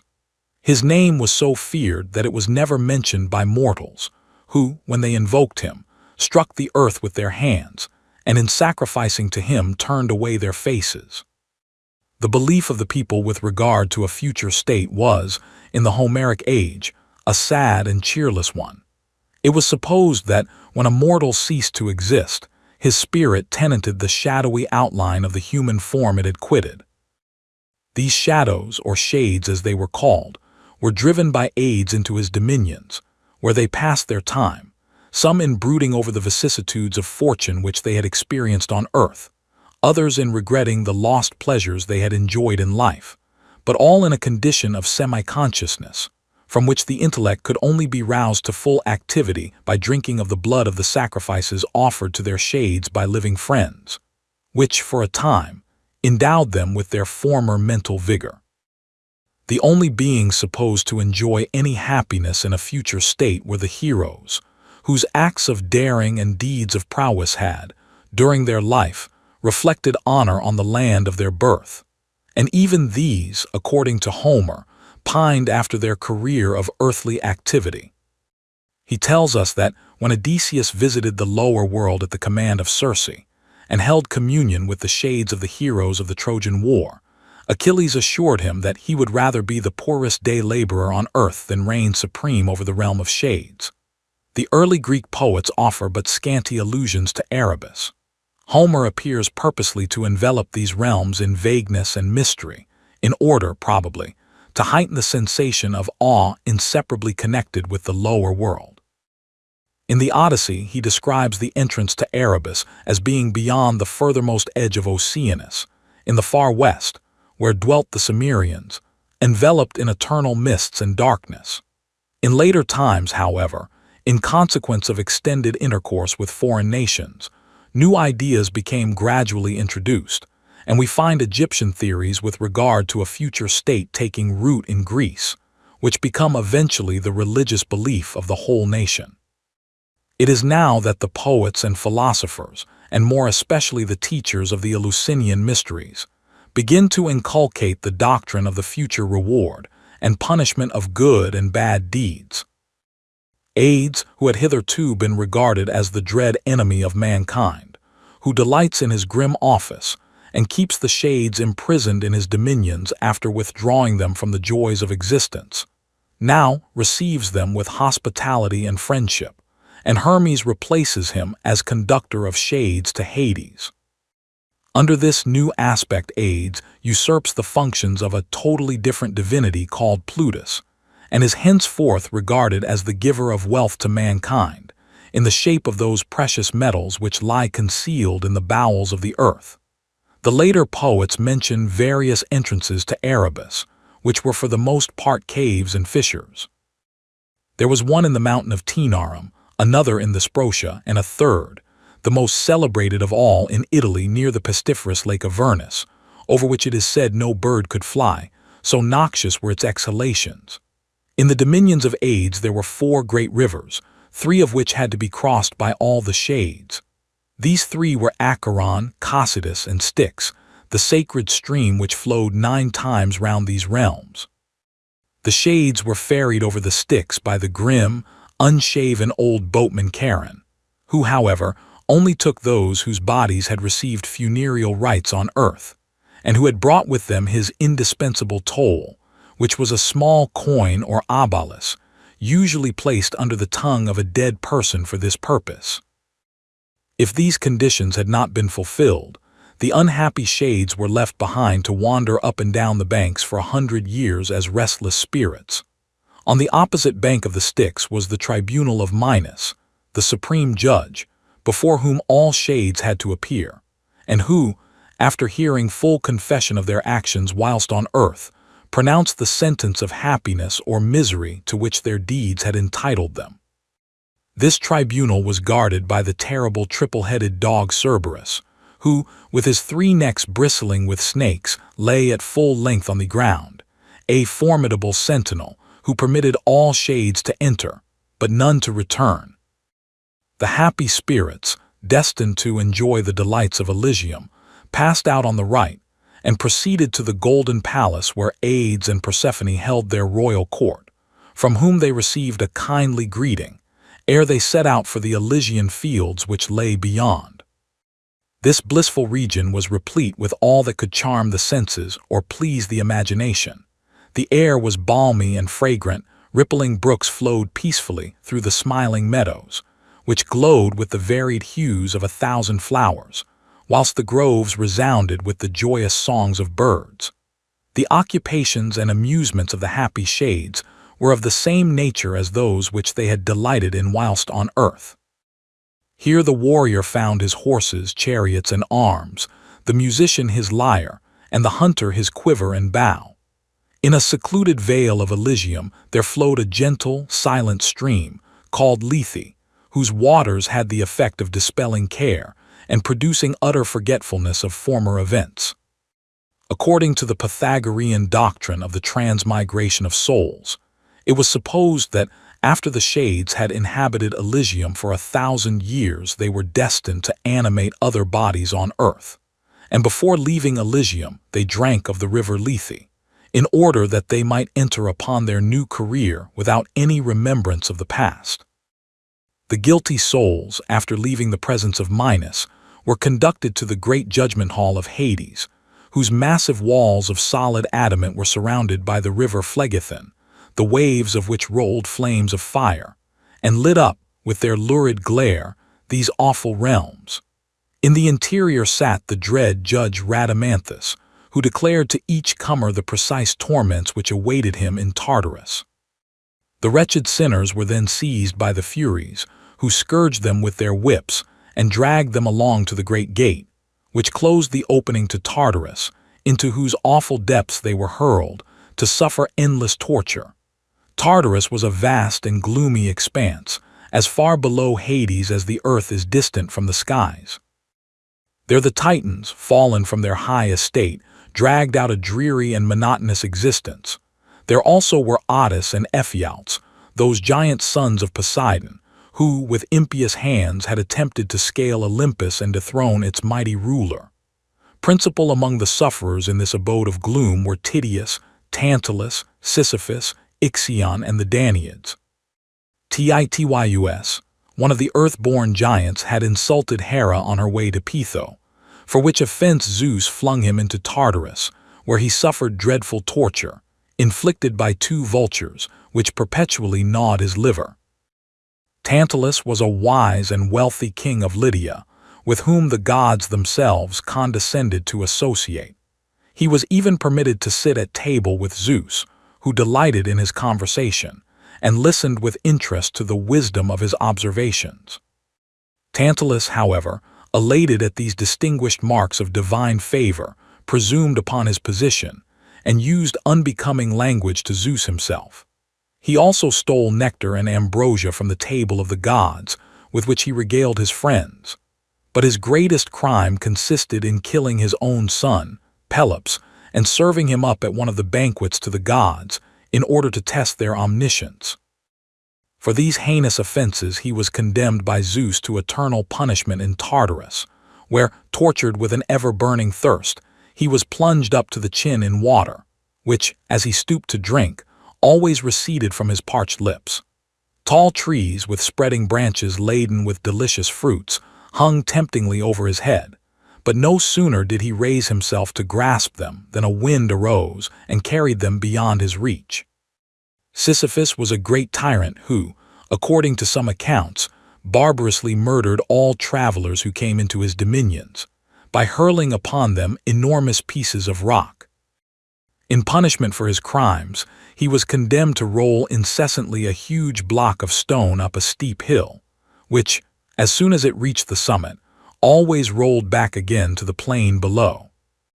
Ixion was a king of Thessaly to whom Zeus accorded the privilege of joining the festive banquets of the gods, but taking advantage of his exalted position, he presumed to aspire to the favor of Hera, which so greatly incensed Zeus, that he struck him with his thunderbolts, and commanded Hermes to throw him into Tartarus and bind him to an ever-evolving wheel. The Danaids were the 50 daughters of Danaus, king of Argos, who had married their 50 cousins, the sons of Aegyptus. By the command of their father, who had been warned by an oracle that his son-in-law would cause his death, they all killed their husbands in one night, Hypermnestra alone excepted. Their punishment in the lower world was to fill with water a vessel full of holes, a never-ending and useless task. Hades is usually represented as a man of mature years and stern, majestic mien, bearing a striking resemblance to his brother Zeus. But the gloomy and inexorable expression of the face contrasts forcibly with that peculiar benignity which so characterizes the countenance of the mighty ruler of heaven. He is seated on a throne of ebony, with his queen, the grave and sad Persephone, beside him, and wears a full beard and long flowing black hair, which hangs straight down over his forehead. In his hand he either bears a two-pronged fork or the keys of the lower world, and at his feet sits Cerberus. He is sometimes seen in a chariot of gold, drawn by 4 black horses, and wearing on his head a helmet made for him by the Cyclops, which rendered the wearer invisible. This helmet he frequently lent to mortals and immortals. Hades, who was universally worshipped throughout Greece, had temples erected to his honor in Ely's Olympia and also at Athens. His sacrifices, which took place at night, consisted of black sheep, and the blood, instead of being sprinkled on the altars or received in vessels, as at other sacrifices, was permitted to run down into a trench, dug for this purpose. The officiating priests wore black robes and were crowned with cypress. The narcissus, maidenhair, and cypress were sacred to this divinity, Pluto.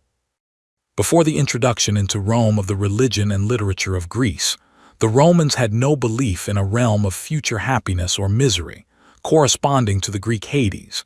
Hence, they had no god of the lower world identical with Hades. They supposed that there was, in the center of the earth, a vast, gloomy, and impenetrably dark cavity called Orcus, which formed a place of eternal rest for the dead. But with the introduction of Greek mythology, the Roman Orcus became the Greek Hades, and all the Greek notions with regard to a future state now obtained with the Romans, who worshipped Hades under the name of Pluto, his other appellations being Dis and Orcus from the dominions over which he ruled. In Rome there were no temples erected to this divinity. Plutus. Plutus, the son of Demeter and a mortal called Iasian, was the god of wealth, and is represented as being lame when he makes his appearance, and winged when he takes his departure. He was supposed to be both blind and foolish, because he bestows his gifts without discrimination, and frequently upon the most unworthy objects. Plutus was believed to have his abode in the bowels of the earth, which was probably the reason why, in later times, Hades became confounded with this divinity. Minor divinities. The Harpies. The Harpies who, like the Furies, were employed by the gods as instruments for the punishment of the guilty, were three female divinities, daughters of Thaumas and Electra, called Alo, Ocypete, and Seleno. They were represented with the head of a fair-haired maiden and the body of a vulture, and were perpetually devoured by the pangs of insatiable hunger, which caused them to torment their victims by robbing them of their food. This they either devoured with great gluttony, or defiled in such a manner as to render it unfit to be eaten. Their wonderfully rapid flight far surpassed that of birds or even of the winds themselves. If any mortal suddenly and unaccountably disappeared, the Harpies were believed to have carried him off. Thus they were supposed to have borne away the daughters of King Pandaros to act as servants to the Erinyes. The Harpies would appear to be personifications of sudden tempests, which, with ruthless violence, sweep over whole districts, carrying off or injuring all before them. Erinyes, Eumenides. The Erinyes or Furies were female divinities who personified the torturing pangs of an evil conscience, and the remorse which inevitably follows wrongdoing. Their names were Alecto, Megaera, and Tisiphone, and their origin was variously accounted for. According to Hesiod, they sprang from the blood of Uranus when wounded by Cronus, and were hence supposed to be the embodiment of all the terrible imprecations which the defeated deity called down upon the head of his rebellious son. According to other accounts, they were the daughters of Night. Their place of abode was the lower world, where they were employed by Hades and Persephone to chastise and torment those shades who, during their earthly career, had committed crimes and had not been reconciled to the gods before descending to Hades. But their sphere of action was not confined to the realm of shades, for they appeared upon earth as the avenging deities who relentlessly pursued and punished murderers, perjurers, those who had failed in duty to their parents, in hospitality to strangers, or in the respect due to old age. Nothing escaped the piercing glance of these terrible divinities, from whom flight was unavailing, for no corner of the earth was so remote as to be beyond their reach, nor did any mortal dare to offer to their victims an asylum from their persecutions. The Furies are frequently represented with wings. Their bodies are black, blood drips from their eyes, and snakes twine in their hair. In their hands they bear either a dagger, scourge, torch, or serpent. When they pursued Orestes, they constantly held up a mirror to his horrified gaze, in which he beheld the face of his murdered mother. These divinities were also called Eumenides, which signifies the well-meaning, or soothed goddesses. This appellation was given to them because they were so feared and dreaded that people dared not call them by their proper title, and hoped by this means to propitiate their wrath. In later times the Furies came to be regarded as salutary agencies, who, by severely punishing sin, upheld the cause of morality and social order, and thus contributed to the welfare of mankind. They now lose their awe-inspiring aspect, and are represented, more especially in Athens, as earnest maidens dressed like Artemis in short tunics suitable for the chase, but still retaining in their hands the wand of office in the form of a snake. Their sacrifices consisted of black sheep and a libation composed of a mixture of honey and water, called Nephalia. A celebrated temple was erected to the Eumenides at Athens, near the Areopagus, Moirae or Fates. The ancients believed that the duration of human existence and the destinies of mortals were regulated by three sister goddesses, called Clotho, Lachesis, and Atropos, who were the daughters of Zeus and Themis. The power which they wielded over the fate of man was significantly indicated under the figure of a thread, which they spun out for the life of each human being from his birth to the grave. This occupation they divided between them. Clotho wound the flax round the distaff, ready for her sister Lachesis, who span out the thread of life, which Atropos, with her scissors, relentlessly snapped asunder when the career of an individual was about to terminate. Homer speaks of one Moira only, the daughter of Night, who represents the moral force by which the universe is governed, and to whom both mortals and immortals were forced to submit, Zeus himself being powerless to avert her decrees. But in later times this conception of one inexorable, all-conquering fate became amplified by the poets into that above described, and the Mwari are henceforth the special presiding deities over the life and death of mortals. The Mwari are represented by the poets as stern, inexorable female divinities, aged, hideous, and also lame, which is evidently meant to indicate the slow and halting march of destiny, which they controlled. Painters and sculptors, on the other hand, depicted them as beautiful maidens of a grave but kindly aspect. There is a charming representation of Lachesis, which depicts her in all the grace of youth and beauty.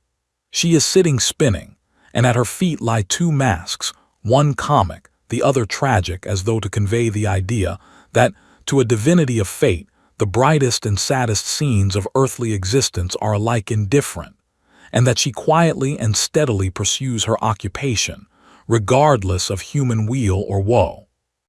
When represented at the feet of Aids in the lower world, they are clad in dark robes, but when they appear in Olympus, they wear bright garments, bespangled with stars, and are seated on radiant thrones, with crowns on their heads. It was considered the function of the Mwari to indicate to the Furies the precise torture which the wicked should undergo for their crimes. They were regarded as prophetic divinities and had sanctuaries in many parts of Greece. The Mwari are mentioned as assisting the Charites to conduct Persephone to the upper world at her periodical reunion with her mother Demeter. They also appear in company with Eileithyia, goddess of birth. Nemesis, the daughter of Nyx, represents that power which adjusts the balance of human affairs by awarding to each individual the fate which his actions deserve. She rewards humble, unacknowledged merit, punishes crime, deprives the worthless of undeserved good fortune, humiliates the proud and overbearing, and visits all evil on the wrongdoer, thus maintaining that proper balance of things, which the Greeks recognized as a necessary condition of all civilized life. But though Nemesis, in her original character, was the distributor of rewards as well as punishments, the world was so full of sin that she found but little occupation in her first capacity, and hence became finally regarded as the avenging goddess only. We have seen a striking instance of the manner in which this divinity punishes the proud and arrogant in the history of Niobe. Apollo and Artemis were merely the instruments for avenging the insult offered to their mother, but it was Nemesis who prompted the deed and presided over its execution. Homer makes no mention of Nemesis. It is therefore evident that she was a conception of later times, when higher views of morality had obtained among the Greek nation. Nemesis is represented as a beautiful woman of thoughtful and benign aspect and regal bearing. A diadem crowns her majestic brow, and she bears in her hand a rudder, balance, and cubit, fitting emblems of the manner in which she guides, weighs, and measures all human events. She is also sometimes seen with a wheel, to symbolize the rapidity with which she executes justice. As the avenger of evil she appears winged, bearing in her hand either a scourge or a sword, and seated in a chariot drawn by griffins. Nemesis is frequently called Adrastia, and also Rhamnusia from Rhamnus in Attica, the chief seat of her worship, which contained a celebrated statue of the goddess. Nemesis was worshipped by the Romans as a divinity who possessed the power of averting the pernicious consequences of envy, night and her children, death, sleep, and drams. Nyx. Nyx, the daughter of chaos, being the personification of night, was, according to the poetic ideas of the Greeks, considered to be the mother of everything mysterious and inexplicable, such as death, sleep, dreams, and sea. She became united to Erebus, and their children were Aetha and Hemera, evidently a simile of the poets, to indicate that darkness always precedes light. Nyx inhabited a palace in the dark regions of the lower world, and is represented as a beautiful woman, seated in a chariot, drawn by two black horses. She is clothed in dark robes, wears a long veil, and is accompanied by the stars, which follow in her train. Thanatos and Hypnus. Thanatos and his twin brother Hypnus were the children of Nyx. Their dwelling was in the realm of shades, and when they appear among mortals, Thanatos is feared and hated as the enemy of mankind, whose hard heart knows no pity, whilst his brother Hypnus is universally loved and welcomed as their kindest and most beneficent friend. But though the ancients regarded Thanatos as a gloomy and mournful divinity, they did not represent him with any exterior repulsiveness.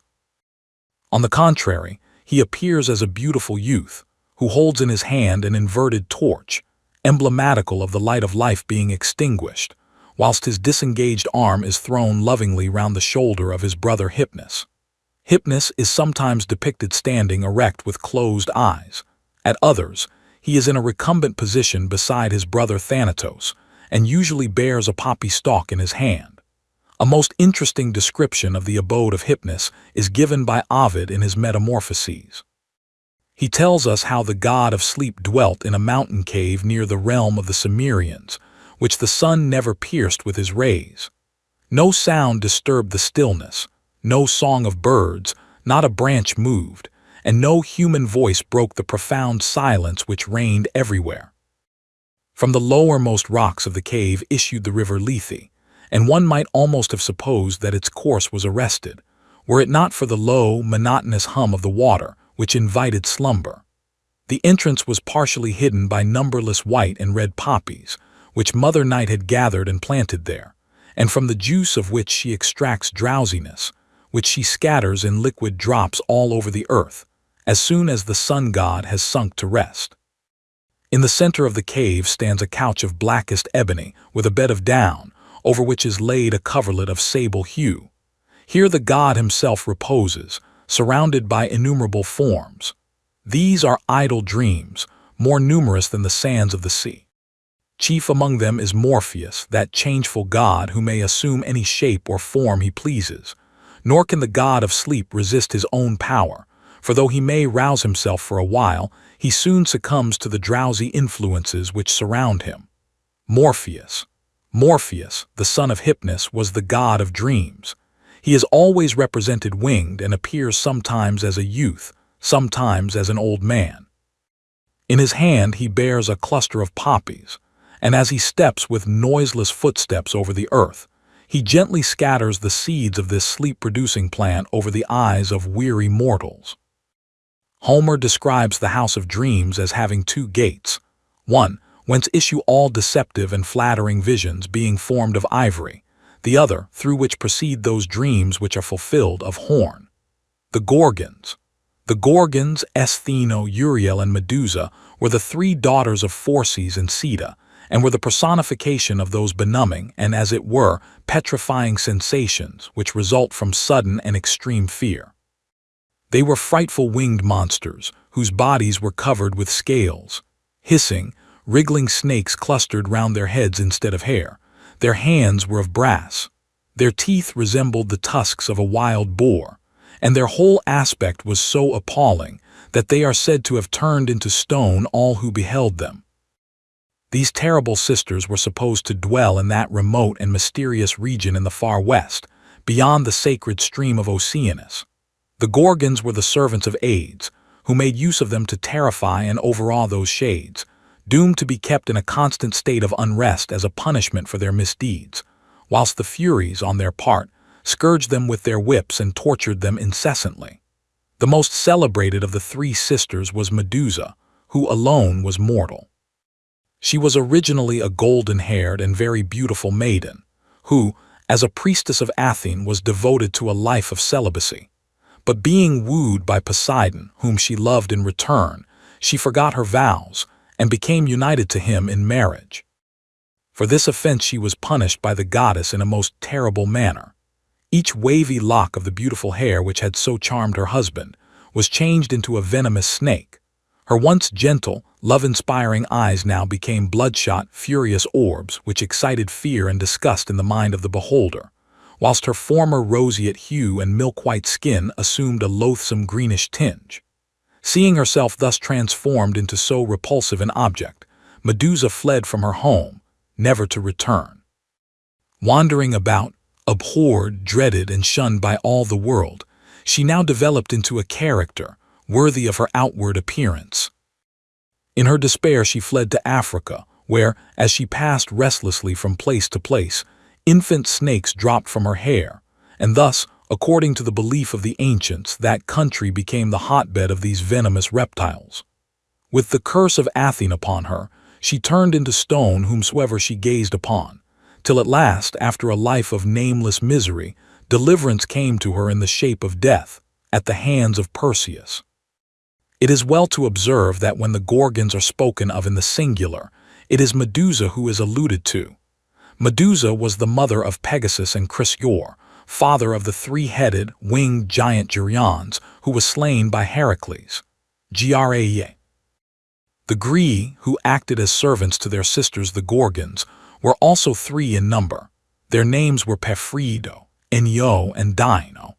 In their original conception, they were merely personifications of kindly and venerable old age, possessing all its benevolent attributes without its natural infirmities. They were old and gray from their birth, and so they ever remained. In later times, however, they came to be regarded as misshapen females, decrepit and hideously ugly, having only one eye, one tooth, and one gray wig between them, which they lent to each other, when one of them wished to appear before the world. When Perseus entered upon his expedition to slay the Medusa, he repaired to the abode of the Gree in the far west to inquire the way to the Gorgons, and on their refusing to give any information, he deprived them of their one eye, tooth, and wig, and did not restore them until he received the necessary directions. Sphinx. The Sphinx was an ancient Egyptian divinity who personified wisdom and the fertility of nature. She is represented as a lion couchant, with the head and bust of a woman, and wears a peculiar sort of hood, which completely envelops her head and falls down on either side of the face. Transplanted into Greece, this sublime and mysterious Egyptian deity degenerates into an insignificant and yet malignant power, and though she also deals in mysteries, they are, as we shall see, of a totally different character and altogether inimical to human life. The Sphinx is represented, according to Greek genealogy, as the offspring of Typhon and Echidna. Hera, being upon one occasion displeased with the Thebans, sent them this awful monster as a punishment for their offenses. Taking her seat on a rocky eminence near the city of Thebes, commanding a pass which the Thebans were compelled to traverse in their usual way of business, she propounded to all comers a riddle, and if they failed to solve it, she tore them in pieces. During the reign of King Creon, so many people had fallen a sacrifice to this monster that he determined to use every effort to rid the country of so terrible a scourge. On consulting the oracle of Delphi, he was informed that the only way to destroy the Sphinx was to solve one of her riddles, when she would immediately precipitate herself from the rock on which she was seated. Creon, accordingly, made a public declaration to the effect that whoever could give the true interpretation of a riddle propounded by the monster should obtain the crown and the hand of his sister Jocaste. Oedipus offered himself as a candidate, and proceeding to the spot where she kept guard, received from her the following riddle for solution. What creature goes in the morning on 4 legs, at noon on 2, and in the evening on 3? Oedipus replied that it must be man, who during his infancy creeps on all 4s, in his prime walks erect on 2 legs, and when old age has enfeebled his powers, calls a staff to his assistance, and thus has, as it were, 3 legs. The Sphinx no sooner heard this reply, which was the correct solution of her riddle, than she flung herself over the precipice and perished in the abyss below. The Greek Sphinx may be recognized by having wings and by being of smaller dimensions than the Egyptian Sphinx. Tyche and Ananke. Tyche. Tich personified that peculiar combination of circumstances which we call luck or fortune, and was considered to be the source of all unexpected events in human life, whether good or evil. If a person succeeded in all he undertook without possessing any special merit of his own, Tich was supposed to have smiled on his birth. If, on the other hand, undeserved ill luck followed him through life, and all his efforts resulted in failure, it was ascribed to her adverse influence. This goddess of fortune is variously represented. Sometimes she is depicted bearing in her hand two rudders, with one of which she steers the bark of the fortunate, and with the other that of the unfortunate among mortals. In later times she appears blindfolded and stands on a ball or wheel, indicative of the fickleness and ever-evolving changes of fortune. She frequently bears the scepter and cornucopia or horn of plenty, and is usually winged. In her temple at Thebes, she is represented holding the infant Plutus in her arms, to symbolize her power over riches and prosperity. Tyche was worshipped in various parts of Greece, but more particularly by the Athenians, who believed in her special predilection for their city. Fortuna. Tyche was worshipped in Rome under the name of Fortuna, and held a position of much greater importance among the Romans than the Greeks. In later times, Fortuna is never represented either winged or standing on a ball. She merely bears the cornucopia. It is evident, therefore, that she had come to be regarded as the goddess of good luck only, who brings blessings to man, and not, as with the Greeks, as the personification of the fluctuations of fortune. In addition to Fortuna, the Romans worshipped Felicitas as the giver of positive good fortune. Ananke. As Ananke, Tyche assumes quite another character and becomes the embodiment of those immutable laws of nature, by which certain causes produce certain inevitable results. In a statue of this divinity at Athens, she was represented with hands of bronze and surrounded with nails and hammers. The hands of bronze probably indicated the irresistible power of the inevitable, and the hammer and chains the fetters which she forged for man. Ananke was worshipped in Rome under the name of Necessitas. Ker. In addition to the Moirai who presided over the life of mortals, there was another divinity, called Ker, appointed for each human being at the moment of his birth. The Ker belonging to an individual was believed to develop with his growth, either for good or evil, and when the ultimate fate of a mortal was about to be decided, his Ker was weighed in the balance, and according to the preponderance of its worth or worthlessness, life or death was awarded to the human being in question. It becomes evident, therefore, that according to the belief of the early Greeks, each individual had it in his power, to a certain extent, to shorten or prolong his own existence. The Keres, who are frequently mentioned by Homer, were the goddesses who delighted in the slaughter of the battlefield. 8. The daughter of Zeus and Eris was a divinity who delighted in evil. Having instigated Hera to deprive Heracles of his birthright, her father seized her by the hair of her head and hurled her from Olympus, forbidding her, under the most solemn imprecations, ever to return. Henceforth she wandered among mankind, sowing dissension, working mischief, and luring men to all actions inimical to their welfare and happiness. Hence, when a reconciliation took place between friends who had quarreled, 8 was blamed as the original cause of disagreement. Momus. Momus, the son of Nyx, was the god of raillery and ridicule, who delighted to criticize, with bitter sarcasm, the actions of gods and men, and contrived to discover in all things some defect or blemish. Thus, when Prometheus created the first man, Momus considered his work incomplete because there was no aperture in the breast through which his inmost thoughts might be read. He also found fault with a house built by Athene because, being unprovided with the means of locomotion, it could never be removed from an unhealthy locality. Aphrodite alone defied his criticism, for, to his great chagrin, he could find no fault with her perfect form. In what manner the ancients represented this god is unknown. In modern art he is depicted like a king's jester, with a fool's cap and bells. Eros and Psyche. According to Hesiod's Theogony, Eros, the divine spirit of love, sprang forth from chaos, while all was still in confusion, and by his beneficent power reduced to order and harmony the shapeless, conflicting elements, which, under his influence, began to assume distinct forms. This ancient Eros is represented as a full-grown and very beautiful youth, crowned with flowers and leaning on a shepherd's crook. In the course of time, this beautiful conception gradually faded away, and though occasional mention still continues to be made of the Eros of chaos, he is replaced by the son of Aphrodite, the popular, mischief-loving little god of love, so familiar to us all. In one of the myths concerning Eros, Aphrodite is described as complaining to Themis that her son, though so beautiful, did not appear to increase in stature, whereupon Themis suggested that his small proportions were probably attributable to the fact of his being always alone, and advised his mother to let him have a companion. Aphrodite accordingly gave him, as a playfellow, his younger brother Anteros, and soon had the gratification of seeing the little Eros begin to grow and thrive. But curious to relate, this desirable result only continued as long as the brothers remained together.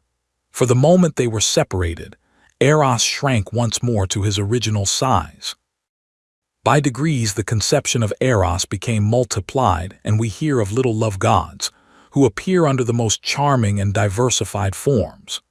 These love gods, who afforded to artists inexhaustible subjects for the exercise of their imagination, are represented as being engaged in various occupations, such as hunting, fishing, rowing, driving chariots, and even busying themselves in mechanical labor. Perhaps no myth is more charming and interesting than that of Eros and Psyche, which is as follows. Psyche, the youngest of 3 princesses, was so transcendently beautiful that Aphrodite herself became jealous of her, and no mortal dared to aspire to the honor of her hand. As her sisters, who were by no means equal to her in attractions, were married and Psyche still remained unwedded, her father consulted the oracle of Delphi, and in obedience to the divine response, caused her to be dressed as though for the grave, and conducted to the edge of a yawning precipice. No sooner was she alone than she felt herself lifted up and wafted away by the gentle west wind Zephyrus, who transported her to a verdant meadow, in the midst of which stood a stately palace, surrounded by groves and fountains. Here dwelt Eros, the god of love, in whose arms Zephyrus deposited his lovely burden. Eros, himself unseen, wooed her in the softest accents of affection, but warned her, as she valued his love, not to endeavor to behold his form. For some time Psyche was obedient to the injunction of her immortal spouse, and made no effort to gratify her natural curiosity. But unfortunately, in the midst of her happiness she was seized with an unconquerable longing for the society of her sisters, and, in accordance with her desire, they were conducted by Zephyrus to her fairy-like abode. Filled with envy at the sight of her felicity, they poisoned her mind against her husband, and telling her that her unseen lover was a frightful monster, they gave her a sharp dagger, which they persuaded her to use for the purpose of delivering herself from his power. After the departure of her sisters, Psyche resolved to take the first opportunity of following their malicious counsel. She accordingly rose in the dead of night, and taking a lamp in one hand and a dagger in the other, stealthily approached the couch where Eros was reposing, when, instead of the frightful monster she had expected to see, the beauteous form of the god of love greeted her view. Overcome with surprise and admiration, Psyche stooped down to gaze more closely on his lovely features, when from the lamp which she held in her trembling hand, there fell a drop of burning oil upon the shoulder of the sleeping god, who instantly awoke, and seeing Psyche standing over him with the instrument of death in her hand, sorrowfully reproached her for her treacherous designs, and spreading out his wings, flew away. In despair at having lost her lover, the unhappy Psyche endeavored to put an end to her existence by throwing herself into the nearest river. But instead of closing over her, the waters bore her gently to the opposite bank, where Pan received her, and consoled her with the hope of becoming eventually reconciled to her husband. Meanwhile her wicked sisters, in expectation of meeting with the same good fortune which had befallen Psyche, placed themselves on the edge of the rock, but were both precipitated into the chasm below. Psyche herself, filled with a restless yearning for her lost love, wandered all over the world in search of him.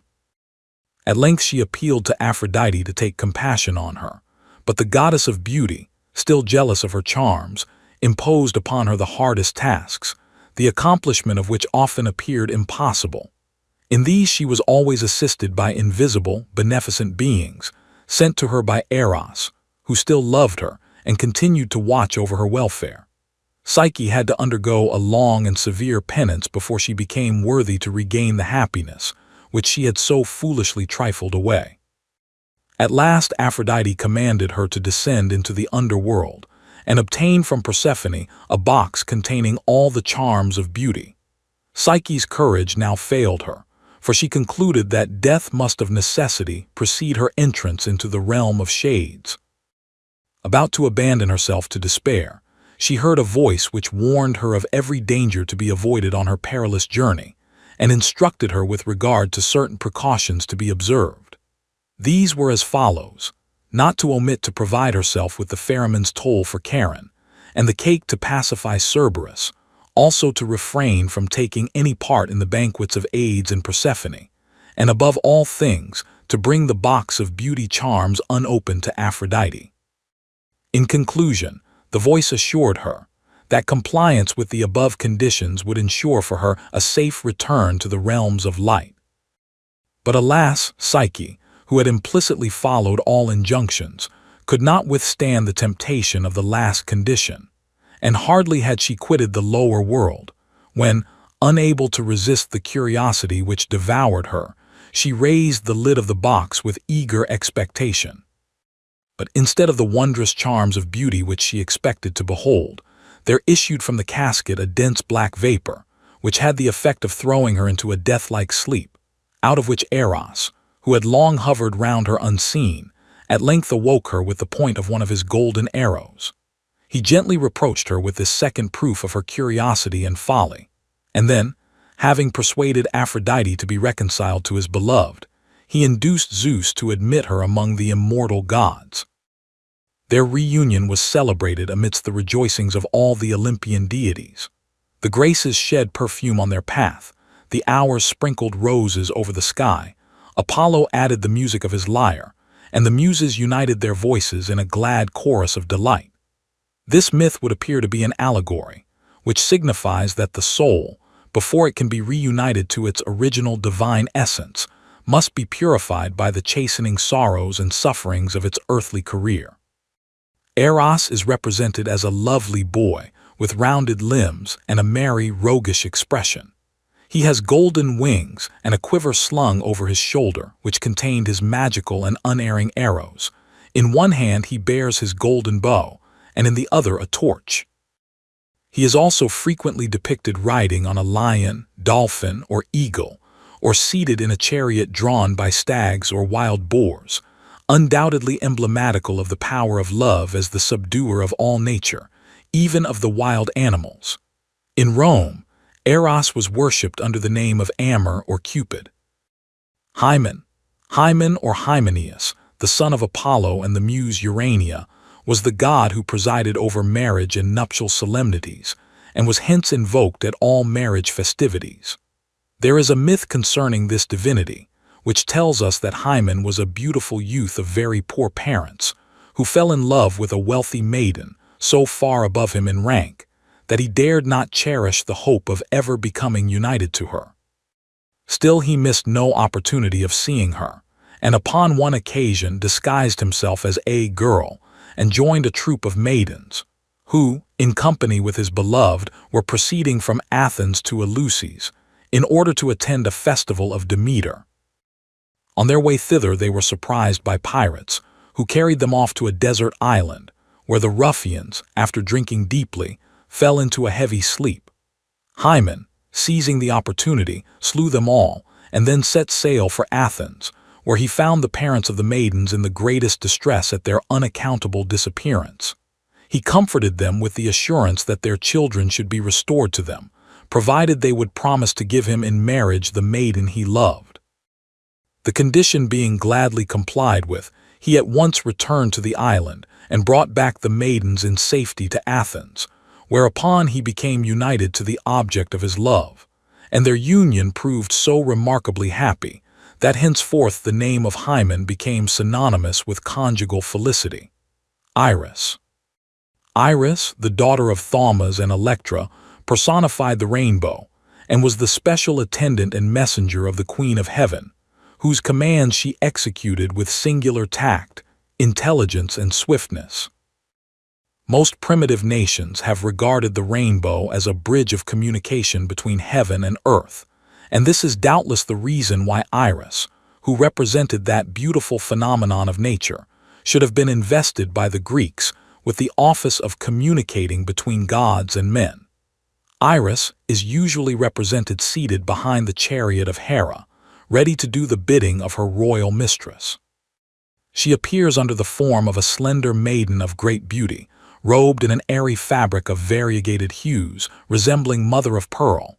Her sandals are bright as burnished silver. She has golden wings, and wherever she appears, a radiance of light and a sweet odor, as of delicate spring flowers, pervades the air. Hebe. Hebe was the personification of eternal youth under its most attractive and joyous aspect. She was the daughter of Zeus and Hera, and though of such distinguished rank, is nevertheless represented as cupbearer to the gods, a forcible exemplification of the old patriarchal custom, in accordance with which the daughters of the house, even when of the highest lineage, personally assisted in serving the guests. Hebe is represented as a comely, modest maiden, small, of a beautifully rounded contour, with nut-brown tresses and sparkling eyes. She is often depicted pouring out nectar from an upraised vessel, or bearing in her hand a shallow dish, supposed to contain ambrosia, the ever-youth-renewing food of the immortals.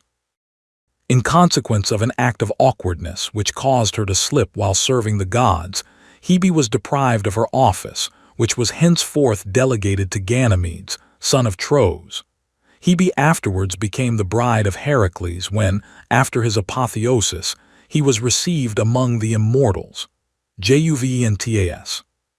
Juventas was the Roman divinity identified with Hebe, whose attributes, however, were regarded by the Romans as applying more particularly to the imperishable vigor and immortal glory of the state. In Rome, several temples were erected in honor of this goddess. Ganymedes. Ganymedes, the youngest son of Tros, king of Troy, was one day drawing water from a well on Mount Ida, when he was observed by Zeus, who, struck with his wonderful beauty, sent his eagle to transport him to Olympus, where he was endowed with immortality and appointed cupbearer to the gods. Ganymedes is represented as a youth of exquisite beauty, with short golden locks, delicately chiseled features, beaming blue eyes, and pouting lips. The Muses. Of all the Olympic deities, none occupy a more distinguished position than the Muses, the 9 beautiful daughters of Zeus and Mnemosyne. In their original signification, they presided merely over music, song, and dance. But with the progress of civilization, the arts and sciences claimed their special presiding divinities, and we see these graceful creations, in later times, sharing among them various functions, such as poetry, astronomy, and see the Muses were honored alike by mortals and immortals. In Olympus, where Apollo acted as their leader, no banquet or festivity was considered complete without their joy-inspiring presence, and on earth no social gathering was celebrated without libations being poured out to them. Nor was any task involving intellectual effort ever undertaken without earnestly supplicating their assistance. They endowed their chosen favorites with knowledge, wisdom, and understanding. They bestowed upon the orator the gift of eloquence, inspired the poet with his noblest thoughts, and the musician with his sweetest harmonies. Like so many of the Greek divinities, however, the refined conception of the Muses is somewhat marred by the acerbity with which they punished any effort on the part of mortals to rival them in their divine powers. An instance of this is seen in the case of Thamyris, a Thracian bard, who presumed to invite them to a trial of skill in music. Having vanquished him, they not only afflicted him with blindness, but deprived him also of the power of song. Another example of the manner in which the gods punished presumption and vanity is seen in the story of the daughters of King Pyrrhus. Proud of the perfection to which they had brought their skill in music, They presumed to challenge the muses themselves in the art over which they specially presided. The contest took place on Mount Helicon, and it is said that when the mortal maidens commenced their song, the sky became dark and misty, whereas when the muses raised their heavenly voices, all nature seemed to rejoice, and Mount Helicon itself moved with exultation. The Pierids were signally defeated, and were transformed by the muses into singing birds, as a punishment for having dared to challenge comparison with the immortals. Undeterred by the above example, the sirens also entered into a similar contest. The songs of the muses were loyal and true, whilst those of the sirens were the false and deceptive strains with which so many unfortunate mariners had been lured to their death. The sirens were defeated by the muses, and as a mark of humiliation, were deprived of the feathers with which their bodies were adorned. The oldest seat of the worship of the muses was Pieria in Thrace, where they were supposed to have first seen the light of day. Pieria is a district on one of the sloping declivities of Mount Olympus, whence a number of rivulets, as they flow towards the plains beneath, produce those sweet, soothing sounds, which may possibly have suggested this spot as a fitting home for the presiding divinities of song. They dwelt on the summits of Mounts Helicon, Parnassus, and Pindus, and loved to haunt the springs and fountains which gushed forth amidst these rocky heights, all of which were sacred to them and to poetic inspiration. Agonip and Hippocrene on Mount Helicon, and the Castalian spring on Mount Parnassus, were sacred to the muses. The latter flowed between two lofty rocks above the city of Delphi, and in ancient times its waters were introduced into a square stone basin, where they were retained for the use of the Pythia and the priests of Apollo. The libations to these divinities consisted of water, milk, and honey, but never of wine. Their names and functions are as follows. Calliope, the most honored of the muses, presided over heroic song and epic poetry, and is represented with a pencil in her hand and a slate upon her knee. Clio, the muse of history, holds in her hand a roll of parchment and wears a wreath of laurel. Melpomene, the muse of tragedy, bears a tragic mask. Thalia, the muse of comedy, carries in her right hand a shepherd's crook and has a comic mask beside her. Polyhymnia, the muse of sacred hymns, is crowned with a wreath of laurel. She is always represented in a thoughtful attitude and entirely enveloped in rich folds of drapery. Terpsichore, the muse of dance and roundelay, is represented in the act of playing on a seven-stringed lyre. Urania, the muse of astronomy, stands erect and bears in her left hand a celestial globe.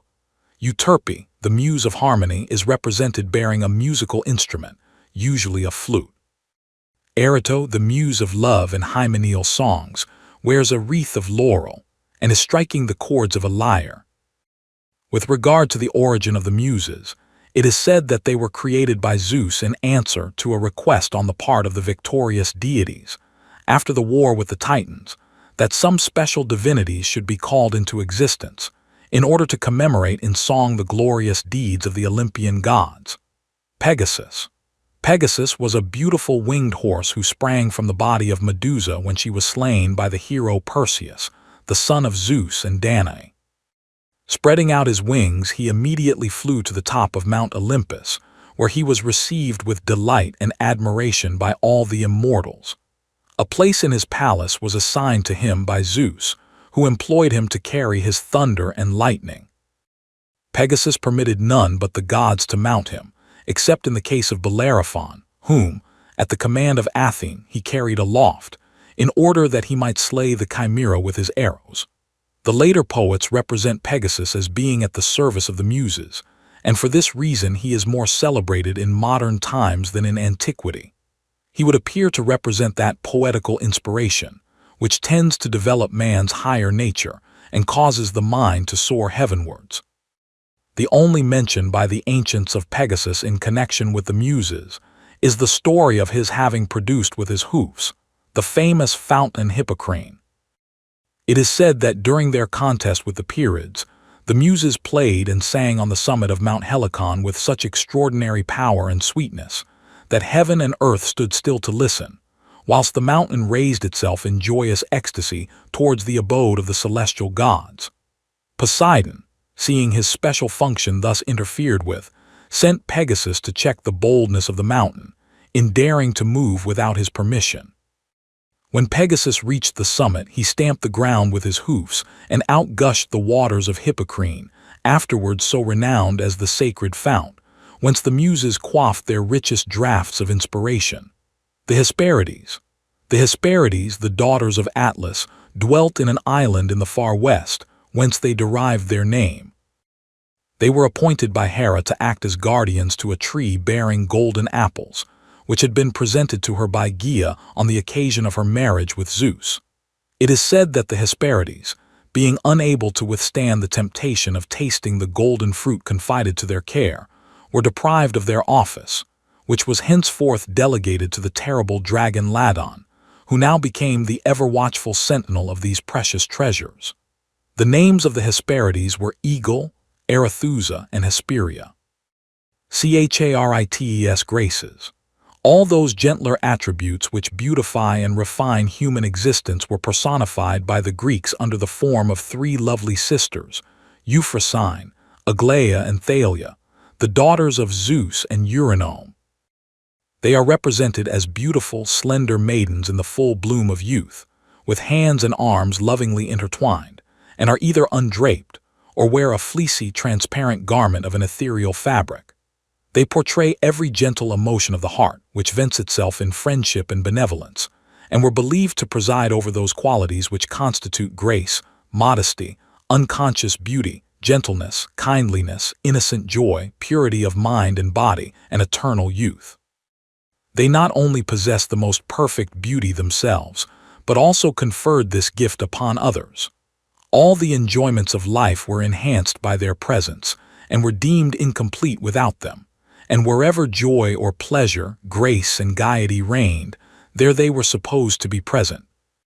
Temples and altars were everywhere erected in their honor, and people of all ages and of every rank in life entreated their favor. Incense was burnt daily upon their altars, and at every banquet they were invoked, and a libation poured out to them, as they not only heightened all enjoyment, but also by their refining influence moderated the exciting effects of wine. Music, eloquence, poetry, and art, though the direct work of the Muses, received at the hands of the Graces an additional touch of refinement and beauty, for which reason they are always regarded as the friends of the Muses, with whom they lived on Mount Olympus.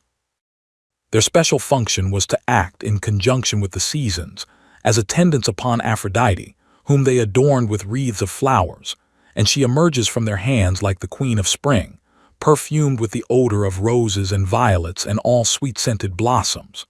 The Graces are frequently seen in attendance on other divinities. Thus they carry music for Apollo, myrtles for Aphrodite and Sea, and frequently accompany the Muses, Eros, or Dionysus. Horae. Closely allied to the Graces were the Horae, or seasons, who were also represented as three beautiful maidens, daughters of Zeus and Themis. Their names were Eunomia, Dice, and Irene. It may appear strange that these divinities presiding over the seasons should be but three in number, but this is quite in accordance with the notions of the ancient Greeks, who only recognized spring, summer, and autumn as seasons, nature being supposed to be wrapped in death or slumber, during that cheerless and unproductive portion of the year which we call winter. In some parts of Greece there were but two Horae, Thallo, goddess of the bloom, and Carpo, of the corn and fruit-bearing season. The Horae are always regarded as friendly towards mankind, and totally devoid of guile or subtlety. They are represented as joyous, but gentle maidens, crowned with flowers, and holding each other by the hand in a round dance. When they are depicted separately as personifications of the different seasons, the Hora representing spring appears laden with flowers, that of summer bears a sheaf of corn, whilst the personification of autumn has her hands filled with clusters of grapes and other fruits. They also appear in company with the Graces in the train of Aphrodite, and are seen with Apollo and the Muses. They are inseparably connected with all that is good and beautiful in nature, and as the regular alternation of the seasons, like all her other operations, demands the most perfect order and regularity. The Horae, being the daughters of Themis, came to be regarded as the representatives of order and the just administration of human affairs in civilized communities. Each of these graceful maidens took upon herself a separate function. Eunomia presided more especially over state life. Dice guarded the interests of individuals, whilst Irene, the gayest and brightest of the three sisters, was the light-hearted companion of Dionysus. The Horii were also the deities of the fast-fleeting hours, and thus presided over the smaller, as well as the larger divisions of time. In this capacity, they assist every morning in yoking the celestial horses to the glorious chariot of the sun, which they again help to unyoke when he sinks to rest. In their original conception, they were personifications of the clouds, and are described as opening and closing the gates of heaven, and causing fruits and flowers to spring forth, when they pour down upon them their refreshing and life-giving streams. The nymphs. The graceful beings called the nymphs were the presiding deities of the woods, grottos, streams, meadows, and these divinities were supposed to be beautiful maidens of fairy-like form, and robed in more or less shadowy garments. They were held in the greatest veneration, though, being minor divinities, they had no temples dedicated to them, but were worshipped in caves or grottos, with libations of milk, honey, oil, and sea. They may be divided into three distinct classes, viz. Water, mountain, and tree or wood nymphs. Water nymphs, Oceanids, Nereids, and Naiades. The worship of water deities is common to most primitive nations. The streams, springs, and fountains of a country bear the same relation to it which the blood, coursing through the numberless arteries of a human being, bears to the body. Both represent the living, moving, life-awakening element, without which existence would be impossible. Hence we find among most nations a deep feeling of attachment to the streams and waters of their native land, the remembrance of which, when absent in foreign climes, is always treasured with peculiar fondness. Thus among the early Greeks, each tribe came to regard the rivers and springs of its individual state as beneficent powers, which brought blessing and prosperity to the country.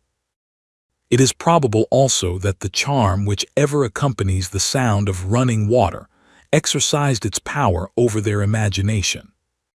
They heard with delight the gentle whisper of the fountain, lulling the senses with its low, rippling tones, the soft purling of the brook as it rushes over the pebbles, or the mighty voice of the waterfall as it dashes on in its headlong course.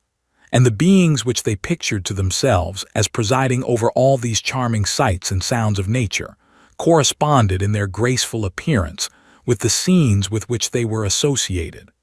Oceanids. The Oceanids, or ocean nymphs, were the daughters of Oceanus and Tethys, and like most sea divinities, were endowed with the gift of prophecy. They are personifications of those delicate vapor-like exhalations, which in warm climates are emitted from the surface of the sea, more especially at sunset, and are impelled forwards by the evening breeze. They are accordingly represented as misty, shadowy beings with graceful swaying forms and robed in pale blue gauze-like fabrics. The Nereids. The Nereids were the daughters of Nereus and Doris, and were nymphs of the Mediterranean Sea. They are similar in appearance to the Oceanids, but their beauty is of a less shadowy order, and is more like that of mortals. They wear a flowing, pale green robe. Their liquid eyes resemble in their clear depths the lucid waters of the sea they inhabit. Their hair floats carelessly over their shoulders, and assumes the greenish tint of the water itself, which, far from deteriorating from their beauty, greatly adds to its effect. The Nereids either accompany the chariot of the mighty ruler of the sea, or follow in his train. We are told by the poets that the lonely mariner watches the Nereids with silent awe and wondering delight, as they rise from their grotto palaces in the deep, and dance, in joyful groups, over the sleeping waves. Some, with arms entwined, follow with their movements the melodies which seem to hover over the sea, whilst others scatter liquid gems around, these being emblematical of the phosphorescent light, so frequently observed at night by the traveler in southern waters. The best known of the Nereids were Thetis, the wife of Peleus, Amphitrite, the spouse of Poseidon, and Galatea, the beloved of Isis. The Naiades. The Naiades were the nymphs of freshwater springs, lakes, brooks, rivers, and sea, as the trees, plants, and flowers owed their nourishment to their genial, fostering care. These divinities were regarded by the Greeks as special benefactors to mankind. Like all the nymphs, they possessed the gift of prophecy, for which reason many of the springs and fountains over which they presided were believed to inspire mortals who drank of their waters with the power of foretelling future events. The naiads are intimately connected in idea with those flowers which are called after them nymphae, or water lilies, whose broad, green leaves and yellow cups float upon the surface of the water, as though proudly conscious of their own grace and beauty. We often hear of the naiads forming alliances with mortals, and also of their being wooed by the sylvan deities of the woods and dales, Dryades, or tree nymphs. The tree nymphs partook of the distinguishing characteristics of the particular tree to whose life they were wedded, and were known collectively by the name of the dryads. The hamadryads, or oak nymphs, represent in their peculiar individuality the quiet, self-reliant power which appears to belong essentially to the grand and lordly king of the forest. The birch nymph is a melancholy maiden with floating hair, resembling the branches of the pale and fragile-looking tree which she inhabits. The beech nymph is strong and sturdy, full of life and joyousness, and appears to give promise of faithful love and undisturbed repose, whilst her rosy cheeks, deep brown eyes, and graceful form bespeak health, vigor, and vitality. The nymph of the linden tree is represented as a little coy maiden, whose short silver-gray dress reaches a little below the knee, and displays to advantage her delicately formed limbs. The sweet face, which is partly averted, reveals a pair of large blue eyes, which appear to look at you with wondering surprise and shy mistrust. Her pale, golden hair is bound by the faintest streak of rose-colored ribbon. The tree nymph, being wedded to the life of the tree she inhabited, ceased to exist when it was either felled, or so injured as to wither away and die. Nymphs of the valleys and mountains, Napae and Oreades. The Napia were the kind and gentle nymphs of the valleys and glens who appear in the train of Artemis. They are represented as lovely maidens with short tunics, which, reaching only to the knee, do not impede their swift and graceful movements in the exercise of the chase. Their pale brown tresses are fastened in a knot at the back of the head, whence a few stray curls escape over their shoulders. The Napia are shy as the fawns and quite as frolicsome. The Oreades, or mountain nymphs, who are the principal and constant companions of Artemis, are tall, graceful maidens, attired as huntresses. They are ardent followers of the chase, and spare neither the gentle deer nor the timid hare, nor indeed any animal they meet with in their rapid course. Wherever their wild hunt goes, the shy Napia are represented as hiding behind the leaves, whilst their favorites, the fawns, kneel tremblingly beside them, looking up beseechingly for protection from the wild huntresses, and even the bold satyrs dart away at their approach and seek safety in flight. There is a myth connected with one of these mountain nymphs, the unfortunate Echo. She became enamored of a beautiful youth named Narcissus, son of the river god Cephasus, who, however, failed to return her love, which so grieved her that she gradually pined away, becoming a mere shadow of her former self, till at length nothing remained of her except her voice, which henceforth gave back with unerring fidelity every sound that was uttered in the hills and dales. Narcissus himself also met with an unhappy fate, for Aphrodite punished him by causing him to fall in love with his own image, which he beheld in a neighboring fountain, whereupon, consumed with unrequited love, he wasted away, and was changed into the flower which bears his name. The Limoniades, or meadow nymphs, resemble the naiads, and are usually represented dancing hand in hand in a circle.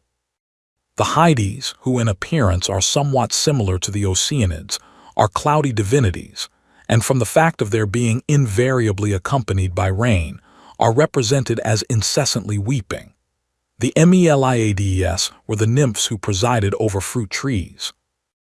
Before concluding this subject, attention should be drawn to the fact that, in more modern times, this beautiful idea of animating all nature in detail reappears under the various local traditions extant in different countries. Thus do the Oceanids and Nereids live again in the mermaids, whose existence is still believed in by mariners, whilst the flower and meadow nymphs assume the shape of those tiny elves and fairies, who were formerly believed to hold their midnight revels in every wood and on every common. Indeed, even at the present day, the Irish peasantry, especially in the West, firmly believe in the existence of the fairies, or good people, as they are called, the winds. According to the oldest accounts, Aeolus was a king of the Aeolian Islands, to whom Zeus gave the command of the winds, which he kept shut up in a deep cave, and which he freed at his pleasure, or at the command of the gods. In later times the above belief underwent a change, and the winds came to be regarded as distinct divinities, whose aspect accorded with the respective winds with which they were identified. They were depicted as winged youths in full vigor in the act of flying through the air. The principal winds were Boreas, Eurus, Zephyrus, and Notus, who were said to be the children of Eos and Astrius. There are no myths of interest connected with these divinities. Zephyrus was united to Chloris, the goddess of flowers. Of Boreas it is related that while flying over the river Ilissus, he beheld on the banks Oreithyia, the charming daughter of Erechtheus, king of Athens, whom he carried off to his native Thrace, and there made her his bride. Boreas and Oreithyia were the parents of Zetes and Calais, afterwards famous in the expedition of the Argonauts. There was an altar erected at Athens in honor of Boreas, in commemoration of his having destroyed the Persian fleet sent to attack the Greeks. On the Acropolis at Athens there was a celebrated octagonal temple, built by Pericles, which was dedicated to the winds, and on its sides were their various representations. The ruins of this temple are still to be seen. Pan was the god of fertility and the special patron of shepherds and huntsmen. He presided over all rural occupations, was chief of the satyrs, and head of all rural divinities. According to the common belief, he was the son of Hermes and a wood nymph, and came into the world with horns sprouting from his forehead, a goat's beard and a crooked nose, pointed ears and the tail and feet of a goat, and presented altogether so repulsive an appearance that, at the sight of him, his mother fled in dismay. Hermes, however, took up his curious little offspring, wrapped him in a hare skin, and carried him in his arms to Olympus. The grotesque form and merry antics of the little stranger made him a great favorite with all the immortals, especially Dionysus, and they bestowed upon him the name of Pan because he had delighted them all.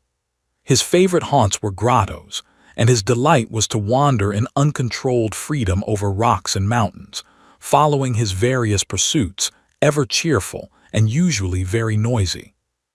He was a great lover of music, singing, dancing, and all pursuits which enhance the pleasures of life, and hence, in spite of his repulsive appearance, we see him surrounded with nymphs of the forests and dales, who loved to dance round him to the cheerful music of his pipe, the syrinx.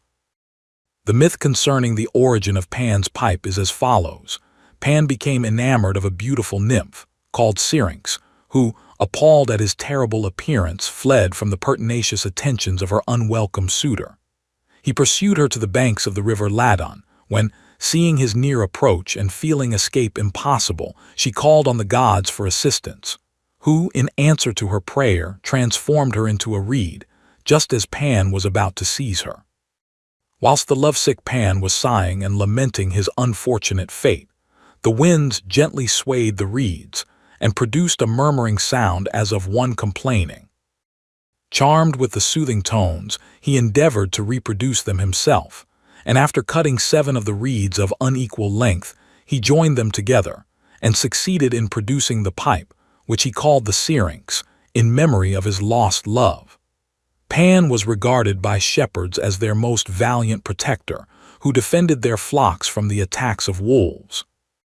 The shepherds of these early times, having no penfolds, were in the habit of gathering together their flocks in mountain caves to protect them against the inclemency of the weather, and also to secure them at night against the attacks of wild animals.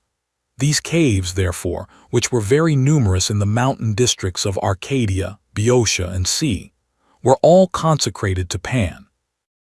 As it is customary in all tropical climates to repose during the heat of the day, Pan is represented as greatly enjoying his afternoon sleep in the cool shelter of a tree or cave, and also as being highly displeased at any sound which disturbed his slumbers, for which reason the shepherds were always particularly careful to keep unbroken silence during these hours, whilst they themselves indulged in a quiet siesta.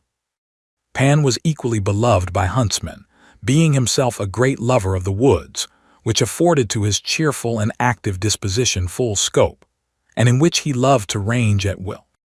He was regarded as the patron of the chase, and the rural sportsmen, returning from an unsuccessful day's sport, beat, in token of their displeasure, the wooden image of Pan, which always occupied a prominent place in their dwellings.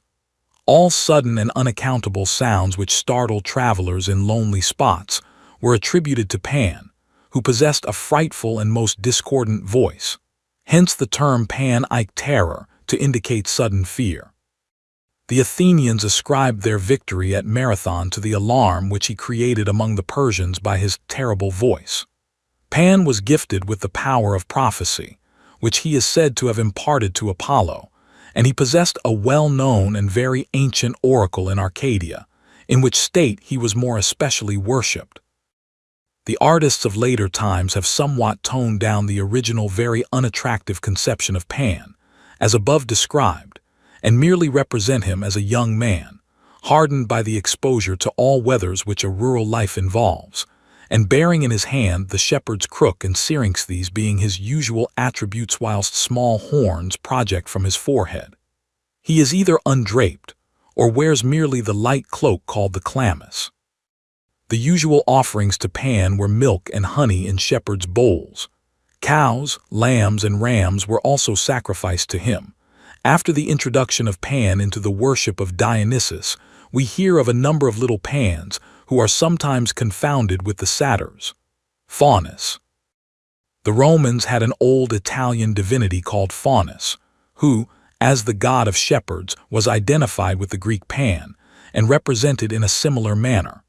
Faunus is frequently called Inus, or the fertilizer, and Lupercus, or the one who wards off wolves. Like Pan, he possessed the gift of prophecy and was the presiding spirit of the woods and fields. He also shared with his Greek prototype the faculty of alarming travelers in solitary places. Bad dreams and evil apparitions were attributed to Faunus, and he was believed to enter houses stealthily at night for this purpose. Fauna was the wife of Faunus and participated in his functions. The satyrs. The satyrs were a race of woodland spirits who evidently personified the free, wild, and untrammeled life of the forest. Their appearance was both grotesque and repulsive. They had flat, broad noses, pointed ears, and little horns sprouting from their foreheads, a rough, shaggy skin, and small goats' tails. They led a life of pleasure and self-indulgence, followed the chase, reveled in every description of wild music and dancing, were terrible wine-bibbers, and addicted to the deep slumbers which follow heavy potations. They were no less dreaded by mortals than by the gentle woodland nymphs, who always avoided their coarse, rough sports. The satyrs were conspicuous figures in the train of Dionysus, and as we have seen, Silenus, their chief, was tutor to the wine god. The older satyrs were called Silens, and are represented in antique sculpture as more nearly approaching the human form. In addition to the ordinary satyrs, artists delighted in depicting little satyrs, young imps, frolicking about the woods in a marvelous variety of droll attitudes. These little fellows greatly resemble their friends and companions, the Panisci. In rural districts, it was customary for the shepherds and peasants who attended the festivals of Dionysus to dress themselves in the skins of goats and other animals, and under this disguise, they permitted themselves all kinds of playful tricks and excesses, to which circumstance the conception of the satyrs is by some authorities attributed. In Rome, the old Italian wood divinities, the Fauns, who had goat's feet and all other characteristics of the satyrs greatly exaggerated, were identified with them. Priapus. Priapus, the son of Dionysus and Aphrodite, was regarded as the god of fruitfulness, the protector of flocks, sheep, goats, bees, the fruit of the vine, and all garden produce. His statues, which were set up in gardens and vineyards, acted not only as objects of worship, but also as scarecrows, the appearance of this god being especially repulsive and unsightly. These statues were formed of wood or stone, and from the hips downwards were merely rude columns. They represent him as having a red and very ugly face. He bears in his hand a pruning knife, and his head is crowned with a wreath of vine and laurel. He usually carries fruit in his garments or a cornucopia in his hand, always, however, retaining his singularly revolting aspect. It is said that Hera, wishing to punish Aphrodite, sent her this misshapen and unsightly son, and that when he was born, his mother was so horrified at the sight of him that she ordered him to be exposed on the mountains, where he was found by some shepherds, who, taking pity on him, saved his life. This divinity was chiefly worshipped at Lampsacus, his birthplace. Asses were sacrificed to him, and he received the first fruits of the fields and gardens with a libation of milk and honey. The worship of Priapus was introduced into Rome at the same time as that of Aphrodite, and was identified with a native Italian divinity named Mutunus. Asclepias. Asclepias, the god of the healing art, was the son of Apollo and the nymph Coronis. He was educated by the noble centaur Chiron, who instructed him in all knowledge, but more especially in that of the properties of herbs. Asclepius searched out the hidden powers of plants and discovered cures for the various diseases which afflict the human body.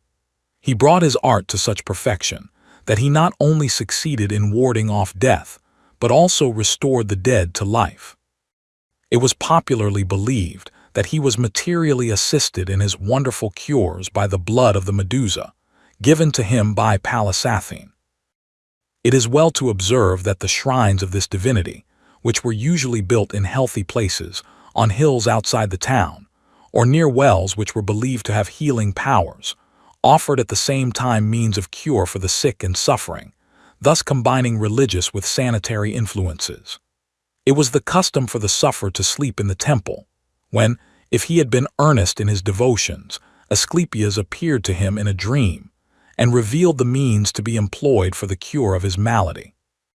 On the walls of these temples were hung tablets, inscribed by the different pilgrims with the particulars of their maladies, the remedies practiced, and the cures worked by the god, a custom undoubtedly productive of most beneficial results. Groves, temples, and altars were dedicated to Asclepius in many parts of Greece, but Epidaurus, the chief seat of his worship where, indeed, it is said to have originated, contained his principal temple, which served at the same time as a hospital. The statue of Asclepius in the temple at Epidaurus was formed of ivory and gold, and represented him as an old man with a full beard, leaning on a staff round which a serpent is climbing.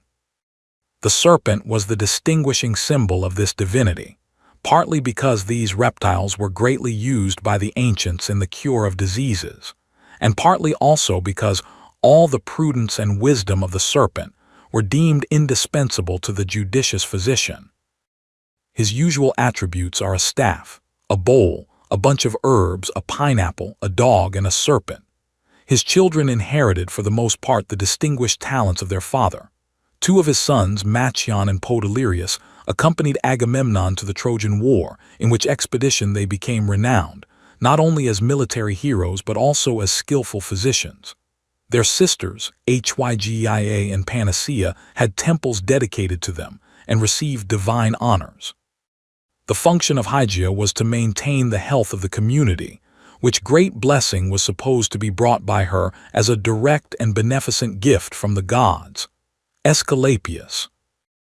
The worship of Aesculapius was introduced into Rome from Epidaurus, whence the statue of the god of healing was brought at the time of a great pestilence.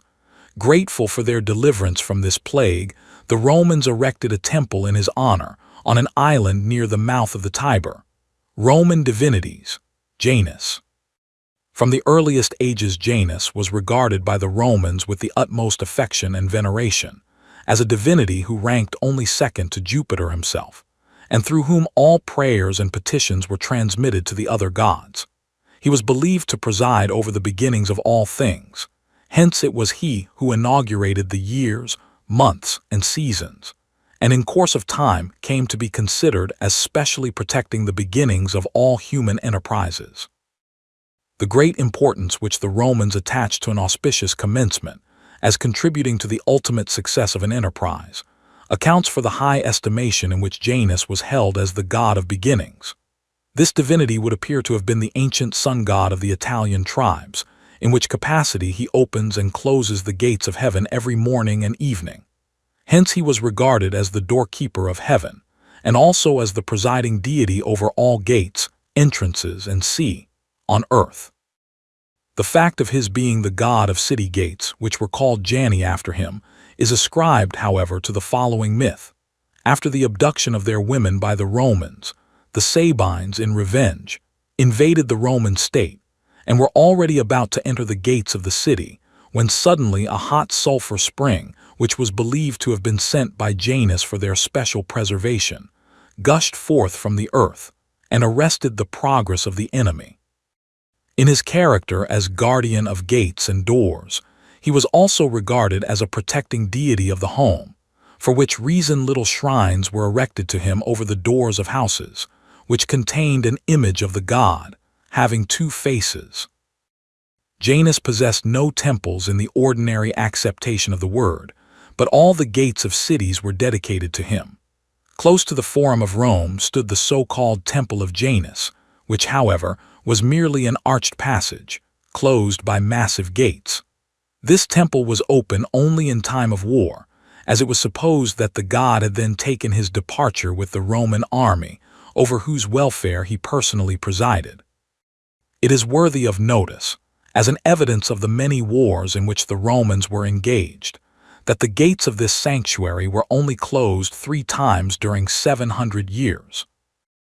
As the god who ushers in the new year, the first month was called after him, and on the 1st of January his most important festival was celebrated, on which occasion all entrances of public and private buildings were decorated with laurel branches and garlands of flowers. His sacrifices, consisting of cakes, wine, and barley, were offered to him at the beginning of every month, and before sacrificing to the other gods his name was always invoked, and a libation poured out to him. Janus is usually represented with 2 faces. In his special function as doorkeeper of heaven he stands erect, bearing a key in one hand and a rod or scepter in the other. It is supposed that Janus was the most ancient king of Italy, who, during his life, governed his subjects with such wisdom and moderation that, in gratitude for the benefits conferred upon them, his people deified him after death and placed him in the foremost rank among their divinities. We have already seen in the history of Cronus that Saturn, who was identified with the Greek Cronus, was the friend and colleague of Janus. Anxious to prove his gratitude to his benefactor, Cronus endowed him with the knowledge of past and future events, which enabled him to adopt the wisest measures for the welfare of his subjects, and it is on this account that Janus is represented with 2 faces looking in opposite directions, the one to the past, the other to the future. Flora. Flora was the goddess of flowers and was regarded as a beneficent power, who watched over and protected the early blossoms. She was held in the highest estimation by the Romans, and a festival, called the Floralia, was celebrated in her honor from the 28th of April to the 1st of May. This festival was a season of universal merriment, in which flowers were used profusely in adorning houses, streets, and sea, and were worn by young girls in their hair. Flora, who typified the season of spring, is generally represented as a lovely maiden, garlanded with flowers. Robigus. In opposition to Flora, we find an antagonistic divinity called Robigus, a worker of evil, who delighted in the destruction of the tender herbs by mildew, and whose wrath could only be averted by prayers and sacrifices, when he was invoked under the title of Averuncus, or the Averter. The festival of Robigus was celebrated on the 25th of April. Pomona. Pomona was the goddess of orchards and fruit trees, who, according to Ovid, cares not for woods or streams, but loves her gardens and the boughs that bear the thriving fruit.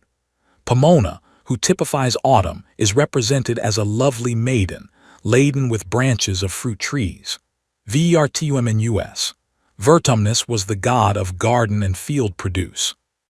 He personifies the change of seasons, and that process of transformation in nature by means of which the leaf buds become developed into blossoms, and the blossoms into fruit. The change of seasons is symbolized in a myth which represents Vertumnus as metamorphosing himself into a variety of different forms in order to gain the affection of Pomona, who so loved her vocation that she abjured all thoughts of marriage. He first appears to her as a plowman typifying spring, then as a reaper to represent summer, afterwards as a vine-gatherer to indicate autumn, and finally as a gray-haired old woman, symbolical of the snows of winter. But it was not until he assumed his true form, that of a beautiful youth, that he succeeded in his suit. Vertumnus is generally represented crowned with wheat sheaves, and bearing in his hand a cornucopia, Pales. Pales, a very ancient Italian divinity, is represented sometimes as a male, sometimes as a female power.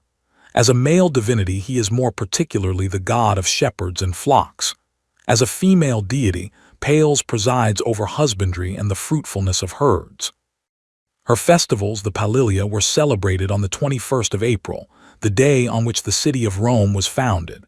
During this festival, it was customary for shepherds to ignite a mass of straw, through which they rushed with their flocks, believing that this ordeal would purify them from sin. The name Palatine, which originally signified a pastoral colony, is derived from this divinity. Her offerings were cakes and milk. Picus. Picus, the son of Saturn and father of Faunus, was a woodland divinity, gifted with prophetic powers. An ancient myth relates that Picus was a beautiful youth, united to a nymph called Canans. The sorceress Circe, infatuated by his beauty, endeavored to secure his love, but he rejected her advances, and she, in revenge, changed him into a woodpecker, under which form he still retained his powers of prophecy. Picus is represented as a youth, with a woodpecker perched upon his head, which bird became henceforth regarded as possessed of the power of prophecy. Picumnus and Pilumnus.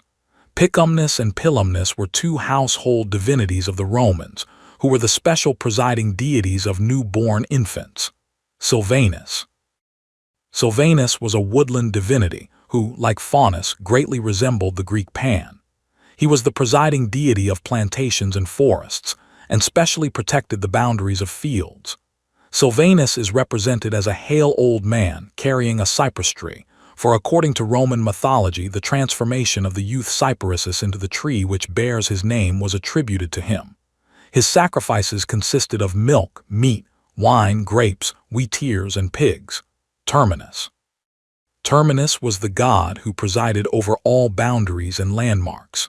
He was originally represented by a simple block of stone, which in later times became surmounted by a head of this divinity. Numa Pompilius, the great benefactor of his people, anxious to inculcate respect for the rights of property, specially enjoined the erection of these blocks of stone as a durable monument to mark the line dividing one property from another. He also caused altars to be raised to Terminus and instituted his festival, which was celebrated on the 23rd of February. Upon one occasion, when Tarquin wished to remove the altars of several deities in order to build a new temple, it is said that Terminus and Juventus alone objected to being displaced. This obstinate refusal on their part was interpreted as a good omen, signifying that the city of Rome would never lose her boundaries and would remain ever young and vigorous. Consus. Consus was the god of secret counsel. The Romans believed that when an idea developed itself spontaneously within the mind of an individual, it was Consus who had prompted the suggestion. This applied, however, more particularly to plans which resulted satisfactorily. An altar was erected to this divinity on the Circus Maximus, which was kept always covered except during his festival, the Consualia, which was celebrated on the 18th of August. Libitina. Libitina was the goddess who presided over funerals. This divinity was identified with Venus, possibly because the ancients considered that the power of love extended even to the realms of death. Her temple in Rome, which was erected by Servius Tullius, contained all the requisites for funerals, and these could either be bought or hired there.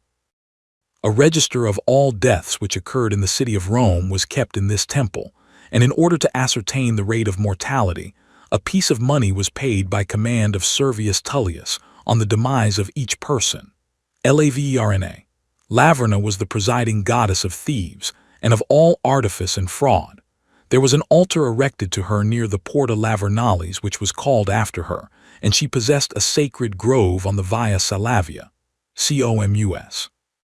Comus was the presiding genius of banquets, festive scenes, revelry, and all joyous pleasures and reckless gaiety.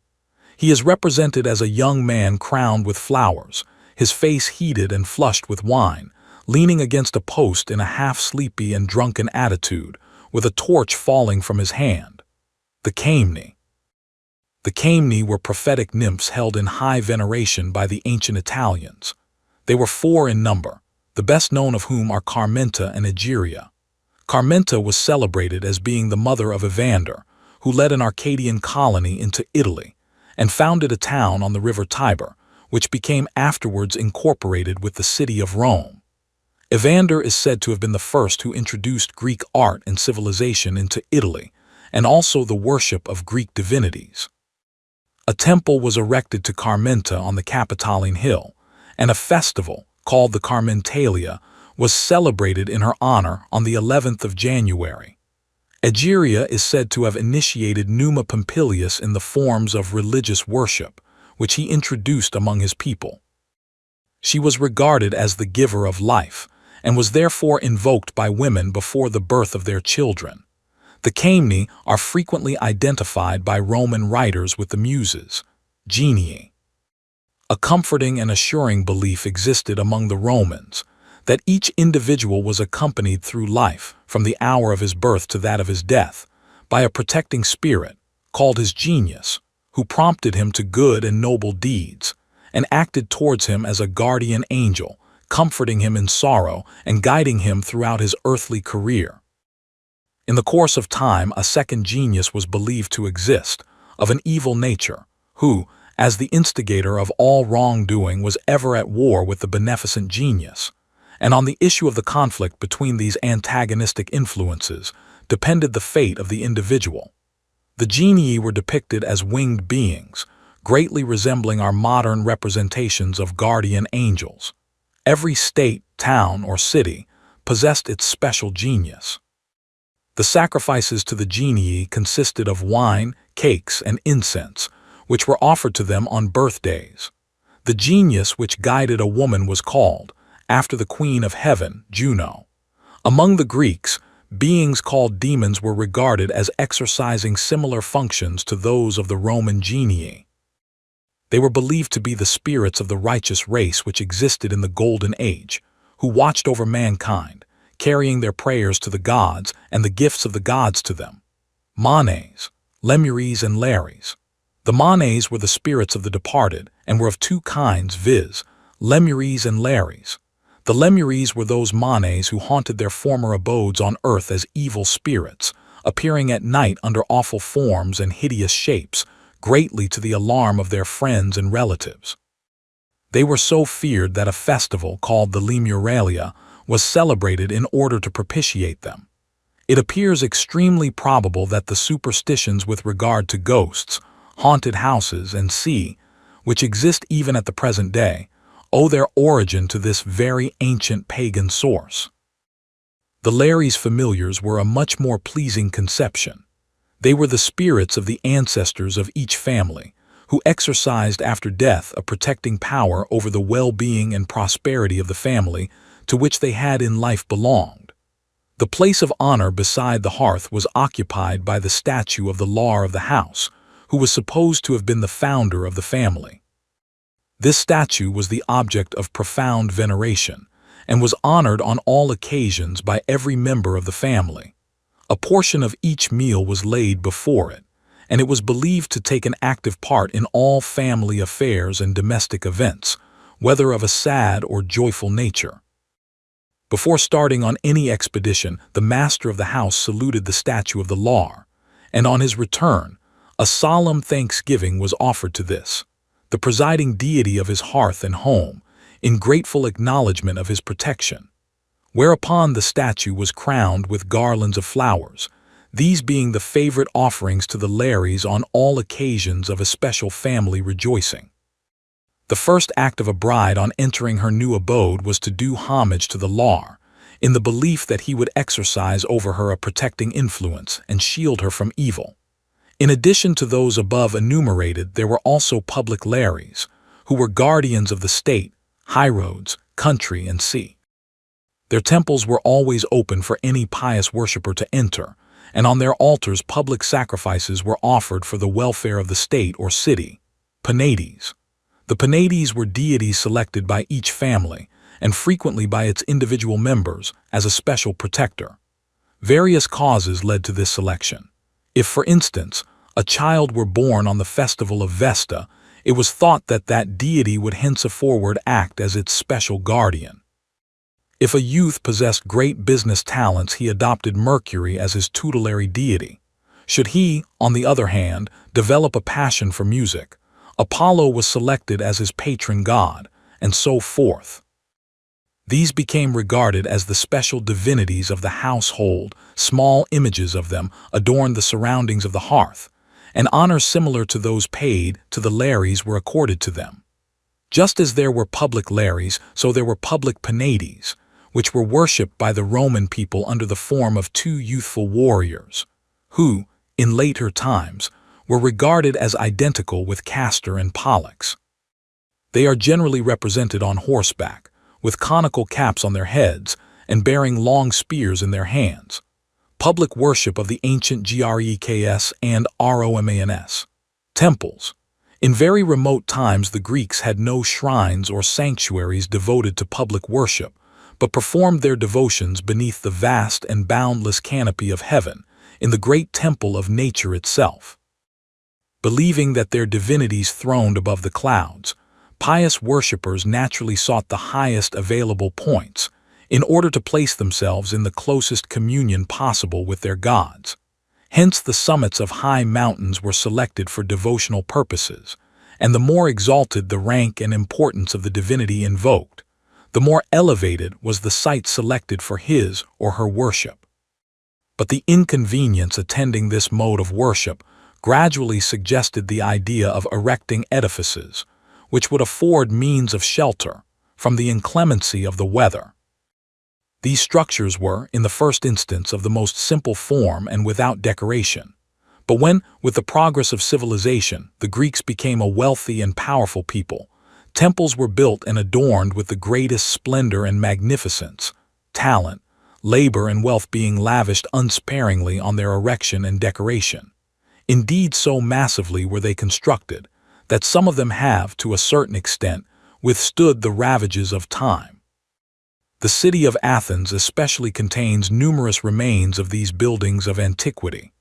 On the Acropolis we may still behold, among other monuments of ancient art, the temple of Athene Polias and that of Theseus, the latter of which is the most entire ancient edifice in the world. In the island of Delos also are to be seen the ruins of the temples of Apollo and Artemis, both of which are in a wonderful state of preservation. These ruins are most valuable, being sufficiently complete to enable us to study, by their aid, the plan and character of the original structure. Among the Lacedaemonians, however, we find no vestiges of these stately temples, for they were specially enjoined by a law of Lycurgus to serve the gods with as little outlay as possible. When the great lawgiver was asked the reason of this injunction, he replied that the Lacedaemonians, being a poor nation, might otherwise abstain altogether from the observance of their religious duties, and wisely added that magnificent edifices and costly sacrifices were not so pleasing to the gods as the true piety and unfeigned devotion of their worshippers. The most ancient temples known to us served a double purpose. They were not only consecrated to the service of the gods, but were at the same time venerable monuments in honor of the dead. Thus, for instance, the Temple of Pallas Athene in the tower of the city of Larissa served as the sepulchre of Acrisius, and the Acropolis at Athens received the ashes of Cecrops, founder of the city. A temple was frequently dedicated to two or more gods, and was always built after the manner considered most acceptable to the particular divinities to whom it was consecrated. For just as trees, birds, and animals of every description were held to be sacred to certain deities, so almost every god had a form of building peculiar to himself, which was deemed more acceptable to him than any other. Thus the Doric style of architecture was sacred to Zeus, Ares, and Heracles, the Ionic to Apollo, Artemis, and Dionysus, and the Corinthian to Hestia. In the porch of the temple stood a vessel of stone or brass, containing holy water, with which all those admitted to take part in the sacrifices were besprinkled. In the inmost recess of the sanctuary was the most holy place, into which none but the priests were suffered to enter. Temples in the country were usually surrounded with groves of trees. The solitude of these shady retreats naturally tended to inspire the worshipper with awe and reverence, added to which the delightful shade and coolness afforded by tall leafy trees is peculiarly grateful in hot countries. Indeed, so general did this custom of building temples in groves become, that all places devoted to sacred purposes, even where no trees existed, were called groves. That this practice must be of very remote antiquity is proved by the biblical injunction, having for its object the separation of the Jews from all idolatrous practices. Thou shalt not plant thee a grove of trees near unto the altar of the Lord thy God. Statues. The Greeks worshipped their gods without any visible representations of them until the time of Cecrops. The most ancient of these representations consisted of square blocks of stone, upon which the name of the deity intended to be represented was engraved. The first attempts at sculpture were rude stocks, with a head at one end and a shapeless trunk at the other, tapering slightly down to the feet, which, however, were not divided, the limbs being in no way defined. But the artists of later times devoted all their genius to the successful production of the highest ideals of their gods, some of which are preserved to this day, and are regarded as examples of purest art. On a pedestal in the center of the edifice stood the statue of the divinity to whom the temple was dedicated, surrounded by images of other gods, all of which were fenced off by rails. Altars. The altar in a Greek temple, which stood in the center of the building and in front of the statue of the presiding deity, was generally of a circular form and constructed of stone. It was customary to engrave upon it the name or distinguishing symbol of the divinity to whom it was dedicated, and it was held so sacred that if any malefactor fled to it, his life was safe from his pursuers, and it was considered one of the greatest acts of sacrilege to force him from this asylum.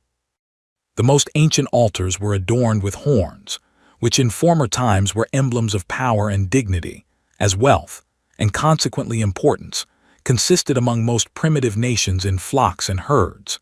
In addition to those erected in places of public worship, altars were frequently raised in groves, on highways, or in the marketplaces of cities. The gods of the lower world had no altars whatever, ditches or trenches being dug for the reception of the blood of the sacrifices offered to them. Priests.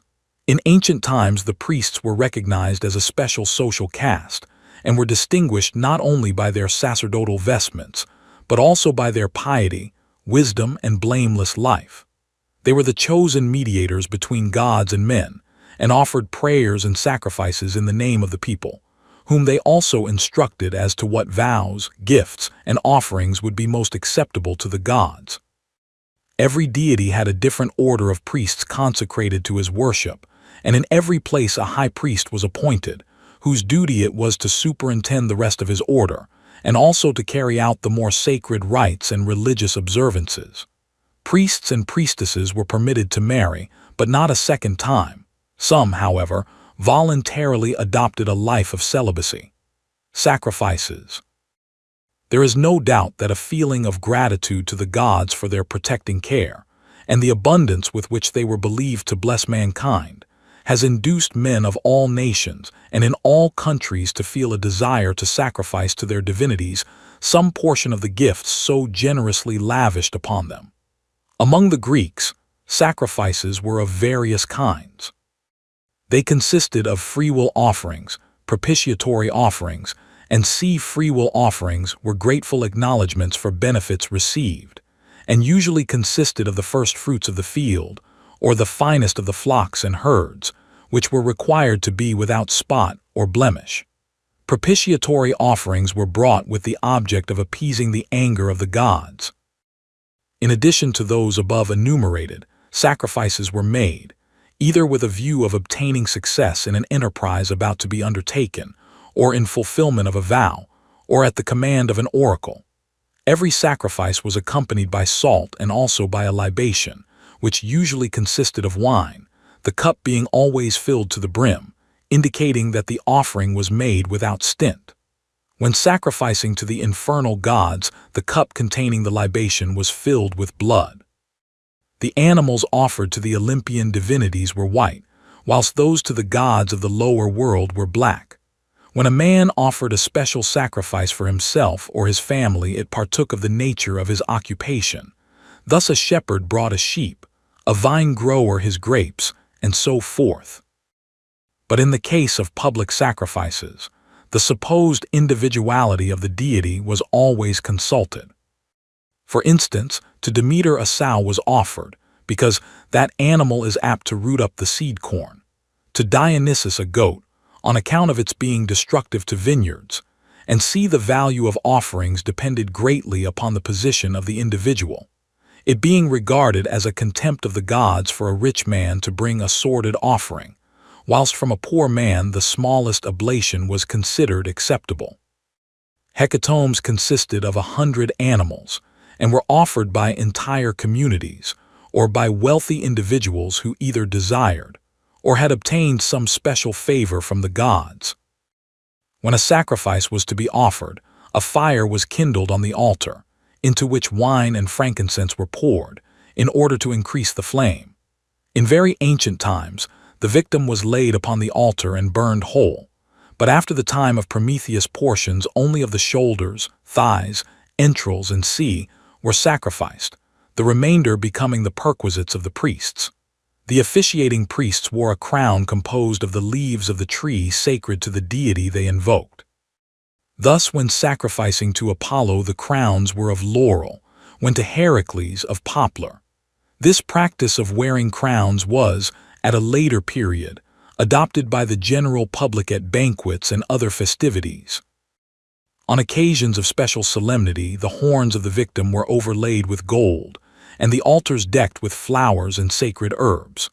The mode of conducting the sacrifices was as follows: all things being prepared, a salt cake, the sacrificial knife, and the crowns were placed in a small basket and carried to the sanctuary by a young maiden, whereupon the victim was conducted into the temple, frequently to the accompaniment of music. If a small animal, it was driven loose to the altar. If a large one, it was led by a long trailing rope, in order to indicate that it was not an unwilling sacrifice. When all were assembled, the priest, after walking in solemn state round the altar, besprinkled it with a mixture of meal and holy water, after which he also besprinkled the assembled worshippers, and exhorted them to join with him in prayer. The service being ended, the priest first tasted the libation, and after causing the congregation to do the like, poured the remainder between the horns of the victim, after which frankincense was strewn upon the altar, and a portion of the meal and water poured upon the animal, which was then killed. If by any chance the victim escaped the stroke, or became in any way restless, it was regarded as an evil omen. If, on the contrary, it expired without a struggle, it was considered auspicious. At the sacrifices to the aerial divinities, music was added, whilst dances were performed round the altar and sacred hymns sung. These hymns were generally composed in honor of the gods and contained an account of their famous actions, their clemency and beneficence, and the gifts conferred by them on mankind. In conclusion, the gods were invoked for a continuance of their favor, and when the service was ended, a feast was held. Oracles. The desire to penetrate the dark veil of futurity, and thereby to avert, if possible, threatened danger, has animated mankind in all ages of the world. Prophetic knowledge was sought by the Greeks at the mouth of oracles, whose predictions were interpreted to the people by priests, specially appointed for the purpose. The most famous of these institutions was the Oracle of Apollo at Delphi, which was held in general repute all over the world. People flocked from far and near to consult this wonderful mouthpiece of the gods, 1 month in the year being specially set apart for the purpose. The priestess who delivered the oracles was called the Pythia, after the serpent Python, which was killed by Apollo. Having first bathed in the waters of the Castalian spring, she was conducted into the temple by the priests, and was seated on a sort of 3-legged stool or table, called a tripod, which was placed over the mouth of a cave whence issued sulphurous vapors. Here she gradually became affected in a remarkable manner, and fell into an ecstatic condition, in which she uttered wild and extraordinary phrases, which were held to be the utterance of Apollo himself.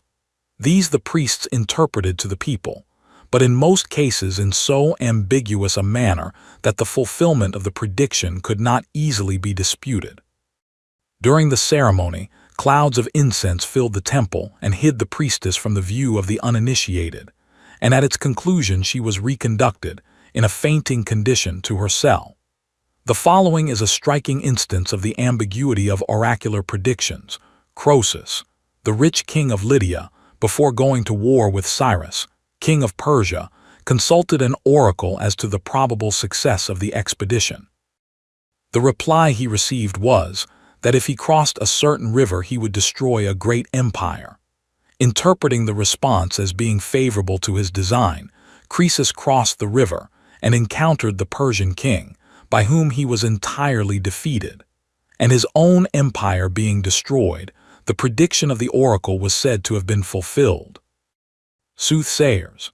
In addition to the manifestation of the will of the gods by means of oracles, the Greeks also believed that certain men, called soothsayers, were gifted with the power of foretelling future events from dreams, from observing the flight of birds, the entrails of sacrificed animals, and even the direction of the flames and smoke from the altar, and see augurs. The Roman soothsayers were called augurs, and played an important part in the history of the Romans, as no enterprise was ever undertaken without first consulting them with regard to its ultimate success. Festivals. Festivals were instituted as seasons of rest, rejoicing, and thanksgiving, and also as anniversaries to commemorate events of national importance.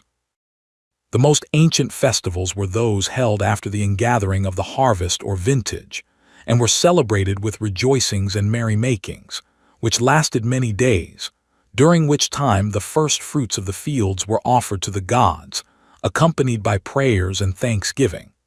The festivals held in cities in honor of special divinities or in commemoration of particular events were conducted with an elaborate ceremonial. Gorgeous processions, games, chariot races, and were conspicuous features on these occasions, and dramatic performances representing particular episodes in the lives of the gods and heroes frequently took place. We subjoin a few of the most interesting of the Greek and Roman festivals. Greek festivals. Eleusinian mysteries. One of the most ancient and important among the festivals observed by the Greeks was that of the Eleusinian mysteries, which was celebrated in honor of Demeter and Persephone. The name was derived from Eleusis, a town in Attica, where the mysteries were first introduced by the goddess herself. They were divided into the greater and lesser mysteries, and according to the general account, were held every 5 years. The greater, which were celebrated in honor of Demeter and lasted 9 days, were held in autumn. The lesser, dedicated to Persephone, were held in spring. It is supposed that the secrets taught to the initiated by the priests, the expounders of the mysteries, were moral meanings, elucidated from the myths concerning Demeter and Persephone. But the most important belief inculcated was the doctrine of the immortality of the soul. That the lessons taught were of the highest moral character is universally admitted. The souls of those who participated in them were filled with the sweetest hopes both as to this and the future world. And it was a common saying among the Athenians, "In the mysteries no one is sad." The initiation into these solemn rites was accompanied with awe-inspiring ceremonies, and secrecy was so strictly enjoined that its violation was punished by death. At the conclusion of the initiation, great rejoicings took place. Chariot races, wrestling matches, and were held, and solemn sacrifices offered. The initiation into the lesser mysteries served as a preparation for the greater. Thesmophoria. The Thesmophoria was another festival held in honor of Demeter, in her character as presiding over marriage and social institutions resulting from the spread of agriculture. This festival was celebrated exclusively by women. Dionysia. A joyous spring festival was held in honor of Dionysus in the month of March and lasted several days. This festival, which was called the Greater Dionysia, was celebrated with particular splendor at Athens, when strangers flocked from all parts of the world to take part in the ceremonies. The city was gaily decorated. The houses were garlanded with ivy leaves. Crowds perambulated the streets. Everything wore its holiday garb, and wine was freely indulged in. In the processions which took place during these festivities, the statue of Dionysus was carried, and men and women, crowned with ivy and bearing the thyrsus, were dressed in every description of grotesque costume, and played on drums, pipes, flutes, cymbals, and some representing Silenus rode on asses. Others wearing fawn skins appeared as Pan or the satyrs, and the whole multitude sang paeans in honor of the wine god.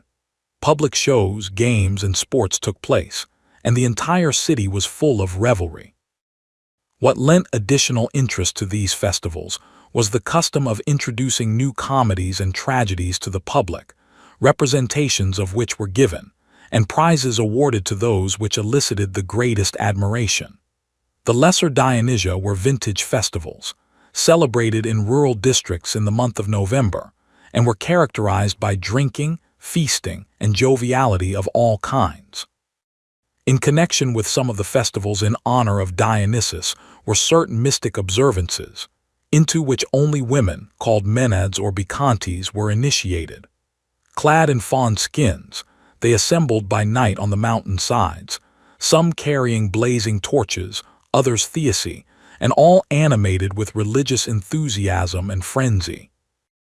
They shouted, clapped their hands, danced wildly, and worked themselves up to such a pitch of excitement and fury that in their mad frenzy they tore in pieces the animal brought as a sacrifice to Dionysus. Under the name of Bacchanalia, these mystic rites were introduced into Rome, where men also were allowed to participate in them, but they were attended with such frightful excesses that the state authorities at length interfered and prohibited them. Panathenaea. The Panathenaea was a famous festival celebrated in Athens in honor of Athene Polias, the guardian of the state. There were two festivals of this name, the Lesser and the Greater Panathenaea. The former was held annually, and the latter, which lasted several days, was celebrated every 4th year. For the Greater Panathenaea, a garment, embroidered with gold, called the peplus, was specially woven by Athenian maidens, on which was represented the victory gained by Athene over the giants.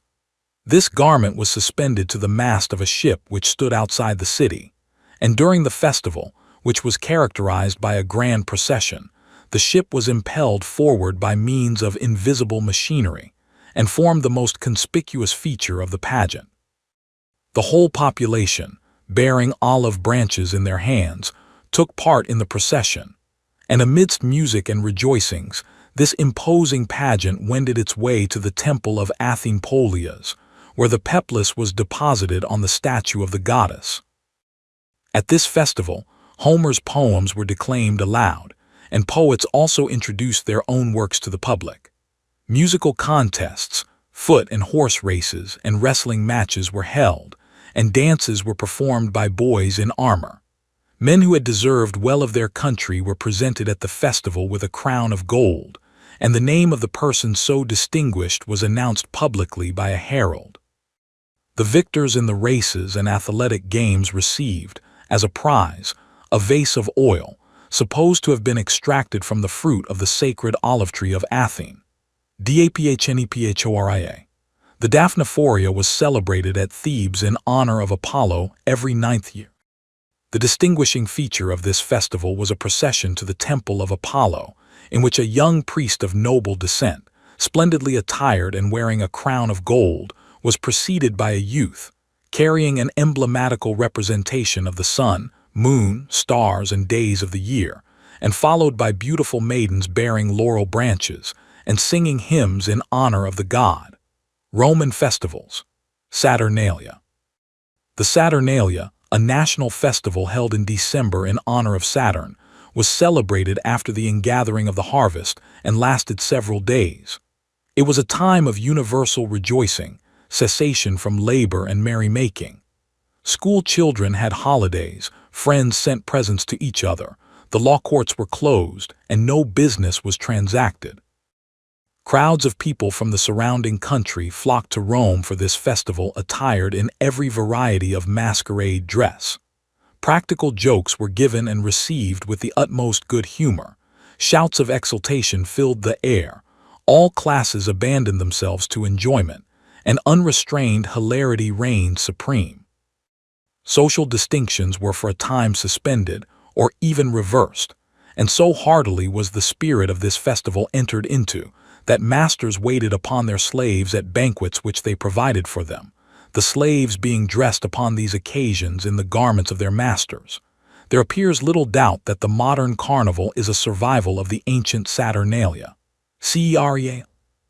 This festival was celebrated in honor of Ceres. It was solemnized exclusively by women who, dressed in white garments, wandered about with torches in their hands to represent the search of the goddess for her daughter Proserpine. During this festival, games were celebrated in the Circus Maximus, to which none were admitted unless clothed in white. Vestalia. The Vestalia was a festival held in honor of Vesta on the 9th of June, and was celebrated exclusively by women, who walked barefooted in procession to the temple of the goddess. The priestesses of Vesta, called Vestals or Vestal virgins, played a conspicuous part in these festivals. They were 6 in number, and were chosen between the ages of 6 and 10 from the noblest families in Rome. Their term of office was 30 years. During the first 10 years, they were initiated in their religious duties. During the second 10 they performed them, and during the third they instructed novices. Their chief duty was to watch and feed the ever-burning flame on the altar of Vesta, the extinction of which was regarded as a national calamity of ominous import. Great honors and privileges were accorded to them. The best seats were reserved for their use at all public spectacles, and even the consuls and praetors made way for them to pass. If they met a criminal on his way to execution, they had the power to pardon him, provided it could be proved that the meeting was accidental. The Vestals were vowed to chastity, a violation of which was visited by the frightful punishment of being buried alive. Part II, Legends, Cadmus. The following is the legendary account of the founding of Thebes. After the abduction of his daughter Europa by Zeus, Agenor, king of Phoenicia, unable to reconcile himself to her loss, dispatched his son Cadmus in search of her, desiring him not to return without his sister. For many years Cadmus pursued his search through various countries, but without success. Not daring to return home without her, he consulted the oracle of Apollo at Delphi, and the reply was that he must desist from his task and take upon himself a new duty, i.e., that of founding a city, the site of which would be indicated to him by a heifer which had never borne the yoke, and which would lie down on the spot whereon the city was to be built. Scarcely had Cadmus left the sacred fane, when he observed a heifer who bore no marks of servitude on her neck, walking slowly in front of him.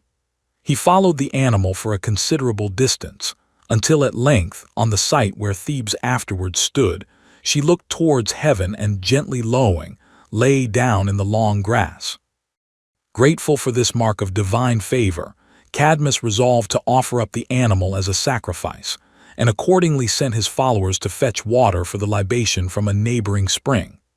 This spring, which was sacred to Ares, was situated in a wood, and guarded by a fierce dragon, who, at the approach of the retainers of Cadmus, suddenly pounced upon them and killed them. After waiting some time for the return of his servants, Cadmus grew impatient, and hastily arming himself with his lance and spear, set out to seek them.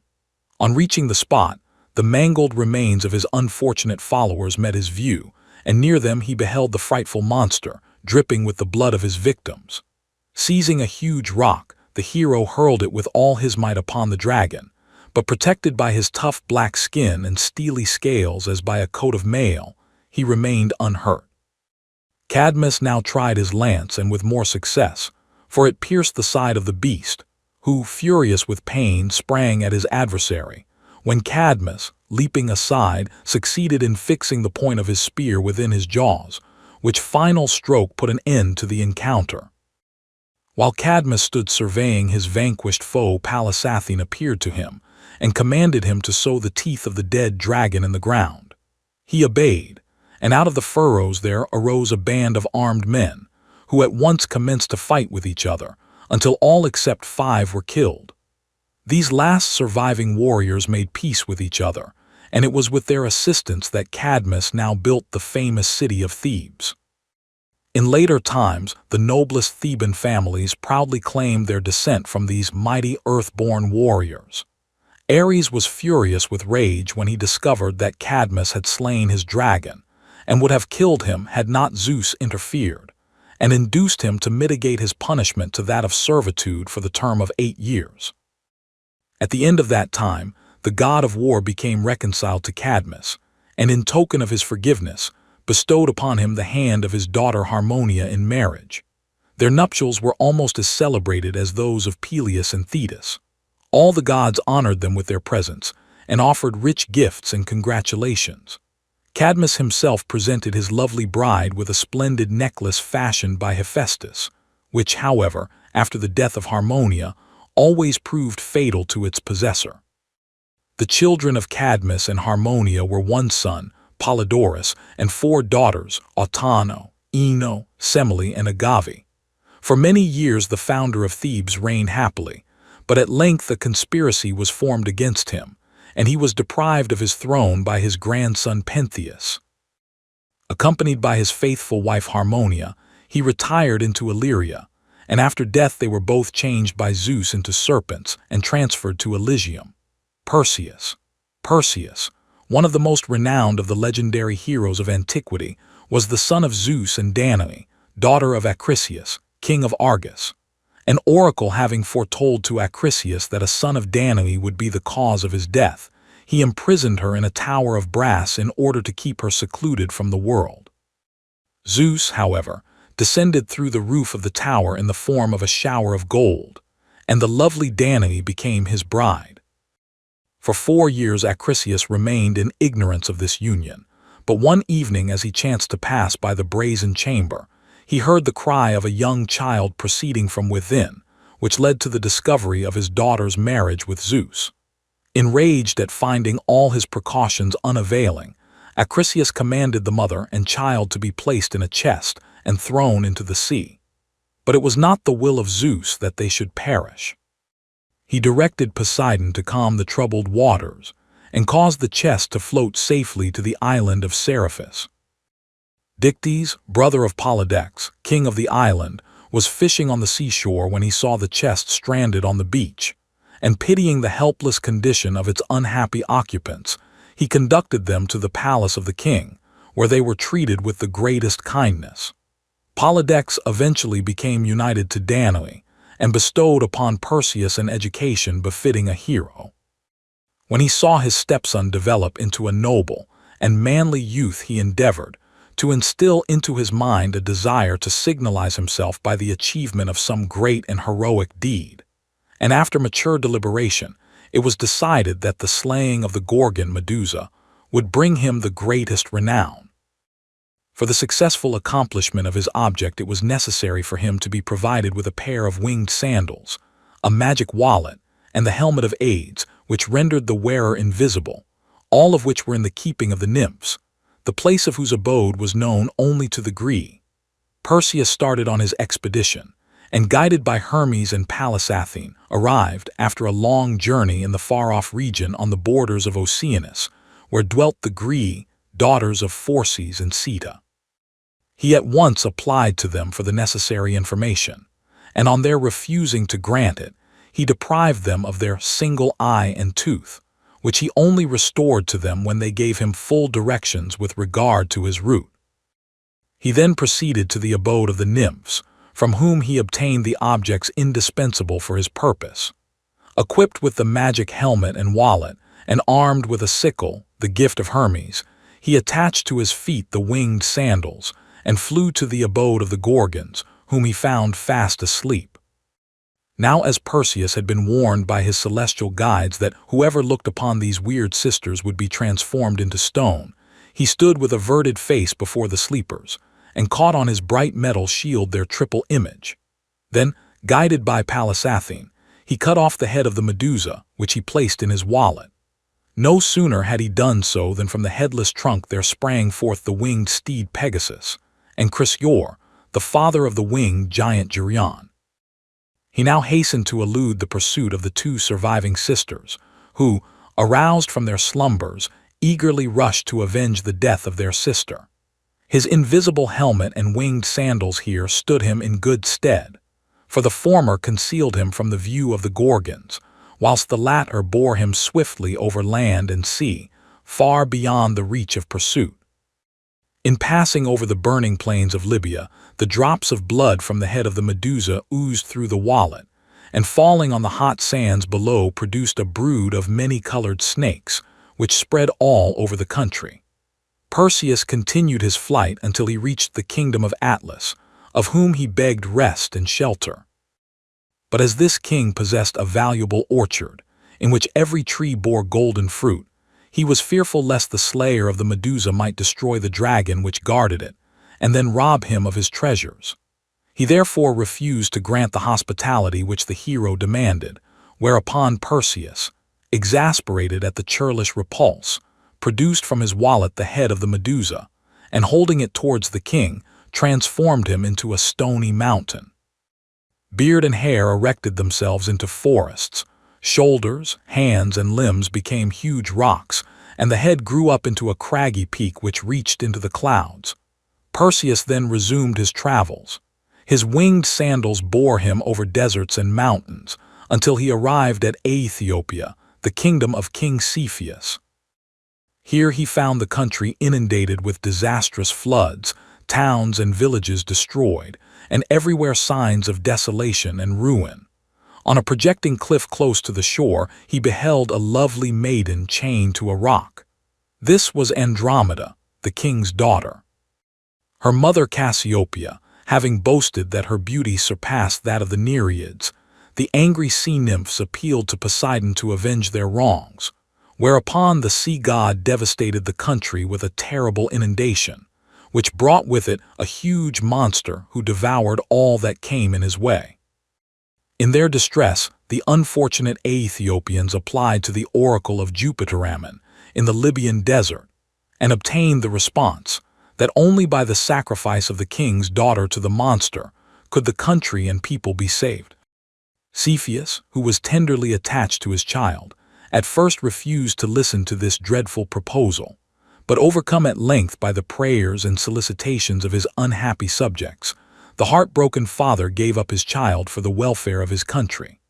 Andromeda was accordingly chained to a rock on the seashore to serve as a prey to the monster, whilst her unhappy parents bewailed her sad fate on the beach below. On being informed of the meaning of this tragic scene, Perseus proposed to Cepheus to slay the dragon, on condition that the lovely victim should become his bride. Overjoyed at the prospect of Andromeda's release, the king gladly acceded to the stipulation, and Perseus hastened to the rock to breathe words of hope and comfort to the trembling maiden. Then, assuming once more the helmet of Hades, he mounted into the air and awaited the approach of the monster. Presently the sea opened, and the shark's head of the gigantic beast of the deep raised itself above the waves. Lashing his tail furiously from side to side, he leaped forward to seize his victim. But the gallant hero, watching his opportunity, suddenly darted down, and producing the head of the Medusa from his wallet, held it before the eyes of the dragon, whose hideous body became gradually transformed into a huge black rock, which remained forever a silent witness of the miraculous deliverance of Andromeda. Perseus then led the maiden to her now happy parents, who, anxious to evince their gratitude to her deliverer, ordered immediate preparations to be made for the nuptial feast. But the young hero was not to bear away his lovely bride uncontested, for in the midst of the banquet, Phineus, the king's brother, to whom Andromeda had previously been betrothed, returned to claim his bride. Followed by a band of armed warriors, he forced his way into the hall, and a desperate encounter took place between the rivals, which might have terminated fatally for Perseus, had he not suddenly bethought himself of the Medusa's head.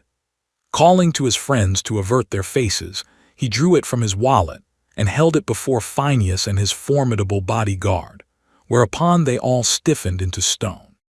Perseus now took leave of the Aethiopian king, and accompanied by his beautiful bride returned to Seriphus, where a joyful meeting took place between Danae and her son. He then sent a messenger to his grandfather, informing him that he intended returning to Argos, but Acrisius, fearing the fulfillment of the oracular prediction, fled for protection to his friend Teutemias, king of Larissa. Anxious to induce the aged monarch to return to Argos, Perseus followed him thither. But here a strange fatality occurred.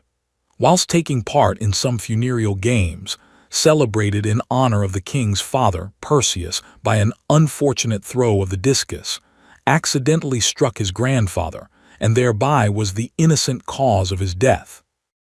After celebrating the funereal rites of Acrisius with due solemnity, Perseus returned to Argos, but feeling loath to occupy the throne of one whose death he had caused, he exchanged kingdoms with Megapens, king of Turins, and in course of time founded the cities of Mycenae and Medea. The head of the Medusa he presented to his divine patroness, Pallas Athene, who placed it in the center of her shield. Many great heroes were descended from Perseus and Andromeda, foremost among whom was Heracles, whose mother, Alcmene, was their granddaughter. Heroic honors were paid to Perseus, not only throughout Argos, but also at Athens and in the island of Seriphus. Ion was the son of Creusa and the sun-god Phoebus Apollo, to whom she was united without the knowledge of her father. Fearing the anger of Erechtheus, Creusa placed her newborn babe in a little wicker basket, and hanging some golden charms round his neck, invoked for him the protection of the gods and concealed him in a lonely cave. Apollo, pitying his deserted child, sent Hermes to convey him to Delphi, where he deposited his charge on the steps of the temple. Next morning, the Delphic priestess discovered the infant, and was so charmed by his engaging appearance that she adopted him as her own son. The young child was carefully tended and reared by his kind foster mother, and was brought up in the service of the temple, where he was entrusted with some of the minor duties of the holy edifice. And now to return to Creusa. During a war with the Euboeans in which the latter were signally defeated, Xuthus, son of Aeolus, greatly distinguished himself on the side of the Athenians, and as a reward for his valuable services, the hand of Creusa, the king's daughter, was bestowed upon him in marriage. Their union, however, was not blessed with children, and as this was a source of great grief to both of them, they repaired to Delphi in order to consult the oracle. The response was that Xuthus should regard the first person who met him on leaving the sanctuary as his son. Now it happened that Ion, the young guardian of the temple, was the first to greet his view, and when Xuthus beheld the beautiful youth, he gladly welcomed him as his son, declaring that the gods had sent him to be a blessing and comfort to his old age. Creusa, however, who concluded that the youth was the offspring of a secret marriage on the part of her husband, was filled with suspicion and jealousy, when an old servant, observing her grief, begged her to be comforted, assuring her that the cause of her distress should be speedily removed. When, upon the occasion of the public adoption of his son, Xuthus gave a grand banquet, the old servant of Creusa contrived to mix a strong poison in the wine of the unsuspecting Ion. But the youth, according to the pious custom of the ancients, of offering a libation to the gods before partaking of any repast, poured upon the ground a portion of the wine before putting it to his lips, when suddenly, as if by a miracle, a dove flew into the banquet hall and sipped of the wine of the libation, whereupon the poor little creature began to quiver in every limb and in a few moments expired. Ion's suspicions at once fell upon the obsequious servant of Creusa, who with such officious attention had filled his cup. He violently seized the old man and accused him of his murderous intentions. Unprepared for this sudden attack, he admitted his guilt, but pointed to the wife of Xuthus as the instigator of the crime. Ion was about to avenge himself upon Creusa, when, by means of the divine intervention of Apollo, his foster mother, the Delphic priestess, appeared on the scene and explained the true relationship which existed between Creusa and Ion. In order to set all doubts at rest, she produced the charms which she had found round the neck of the infant, and also the wicker basket in which he had been conveyed to Delphi. Mother and son now became reconciled to each other, and Creusa revealed to Ion the secret of his divine origin.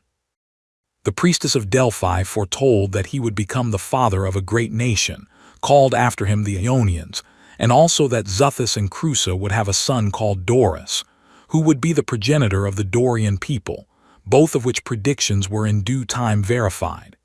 Daedalus and Icarus. Daedalus, a descendant of Erechtheus, was an Athenian architect, sculptor, and mechanician. He was the first to introduce the art of sculpture in its higher development, for before his time statues were merely rude representations, having the limbs altogether undefined. But great as was his genius, still greater was his vanity, and he could brook no rival. Now his nephew and pupil Talus exhibited great talent, having invented both the saw and the compass, and Daedalus, fearing lest he might overshadow his own fame, secretly killed him by throwing him down from the citadel of Palasathene. The murder being discovered, Daedalus was summoned before the court of the Areopagus and condemned to death. But he made his escape to the island of Crete, where he was received by King Minos in a manner worthy of his great reputation. Daedalus constructed for the king the world-renowned labyrinth, which was an immense building, full of intricate passages, intersecting each other in such a manner that even Daedalus himself is said, upon one occasion, to have nearly lost his way in it. And it was in this building the king placed the Minotaur, a monster with the head and shoulders of a bull and the body of a man. In the course of time, the great artist became weary of his long exile, more especially as the king, under the guise of friendship, kept him almost a prisoner. He therefore resolved to make his escape, and for this purpose ingeniously contrived wings for himself and his young son Icarus, whom he diligently trained how to use them. Having awaited a favorable opportunity, father and son commenced their flight, and were well on their way when Icarus, pleased with the novel sensation, forgot altogether his father's oft-repeated injunction not to approach too near the sun. The consequence was that the wax, by means of which his wings were attached, melted, and he fell into the sea and was drowned. The body of the unfortunate Icarus was washed up by the tide, and was buried by the bereaved father on an island which he called after his son, Icaria. After this sad event, Daedalus winged his flight to the island of Sicily, where he met with a kind welcome from King Cocalus, for whom he constructed several important public works. But no sooner did Minos receive the intelligence that his great architect had found an asylum with Cocalus than he sailed over to Sicily with a large army, and sent messengers to the Sicilian king demanding the surrender of his guest. Cocalus feigned compliance and invited Minos to his palace, where he was treacherously put to death in a warm bath. The body of their king was brought to Agrigent by the Cretans, where it was buried with great pomp, and over his tomb a temple to Aphrodite was erected. Daedalus passed the remainder of his life tranquilly in the island of Sicily, where he occupied himself in the construction of various beautiful works of art. The Argonauts. Aeson, king of Iolcus, was forced to fly from his dominions, which had been usurped by his younger brother Peleus, and with difficulty succeeded in saving the life of his young son, Jason, who was at that time only 10 years of age. He entrusted him to the care of the centaur Chiron, by whom he was carefully trained in company with other noble youths, who, like himself, afterwards signalized themselves by their bravery and heroic exploits. For 10 years Jason remained in the cave of the centaur, by whom he was instructed in all useful and warlike arts. But as he approached manhood, he became filled with an unconquerable desire to regain his paternal inheritance. He therefore took leave of his kind friend and preceptor, and set out for Iolcus to demand from his uncle Peleus the kingdom which he had so unjustly usurped. In the course of his journey, he came to a broad and foaming river, on the banks of which he perceived an old woman, who implored him to help her across. At first he hesitated, knowing that even alone he would find some difficulty in stemming the fierce torrent. But pitying her forlorn condition, he raised her in his arms and succeeded with a great effort in reaching the opposite shore. But as soon as her feet had touched the earth, she became transformed into a beautiful woman who, looking kindly at the bewildered youth, informed him that she was the goddess Hera, and that she would henceforth guide and protect him throughout his career. She then disappeared, and full of hope and courage at this divine manifestation, Jason pursued his journey. He now perceived that in crossing the river he had lost one of his sandals, but as it could not be recovered, he was obliged to proceed without it. On his arrival at Iolcus, he found his uncle in the marketplace, offering up a public sacrifice to Poseidon. When the king had concluded his offering, his eye fell upon the distinguished stranger, whose manly beauty and heroic bearing had already attracted the attention of his people. Observing that one foot was unshod, he was reminded of an oracular prediction which foretold to him the loss of his kingdom by a man wearing only one sandal. He, however, disguised his fears, conversed kindly with the youth, and drew from him his name and errand. Then, pretending to be highly pleased with his nephew, Peleus entertained him sumptuously for 5 days, during which time all was festivity and rejoicing. On the 6th, Jason appeared before his uncle, and with manly firmness demanded from him the throne and kingdom which were his by right. Peleus, dissembling his true feelings, smilingly consented to grant his request, provided that, in return, Jason would undertake an expedition for him, which his advanced age prevented him from accomplishing himself. He informed his nephew that the shade of Phrixus had appeared to him in his dreams, and entreated him to bring back from Colchis his mortal remains and the golden fleece, and added that if Jason succeeded in obtaining for him these sacred relics, throne, kingdom, and scepter should be his. Story of the Golden Fleece. Athamas, king of Boeotia, had married Nephele, a cloud nymph, and their children were Hel and Phrixus. The restless and wandering nature of Nephele, however, soon wearied her husband, who, being a mortal, had little sympathy with his ethereal consort. So he divorced her and married the beautiful but wicked Ino, who hated her stepchildren and even planned their destruction. But the watchful Nephele contrived to circumvent her cruel designs and succeeded in getting the children out of the palace. She then placed them both on the back of a winged ram with a fleece of pure gold which had been given to her by Hermes. And on this wonderful animal brother and sister rode through the air over land and sea. But on the way Hel, becoming seized with giddiness, fell into the sea and was drowned. Phrixus arrived safely at Colchis, where he was hospitably received by King Aetes, who gave him one of his daughters in marriage.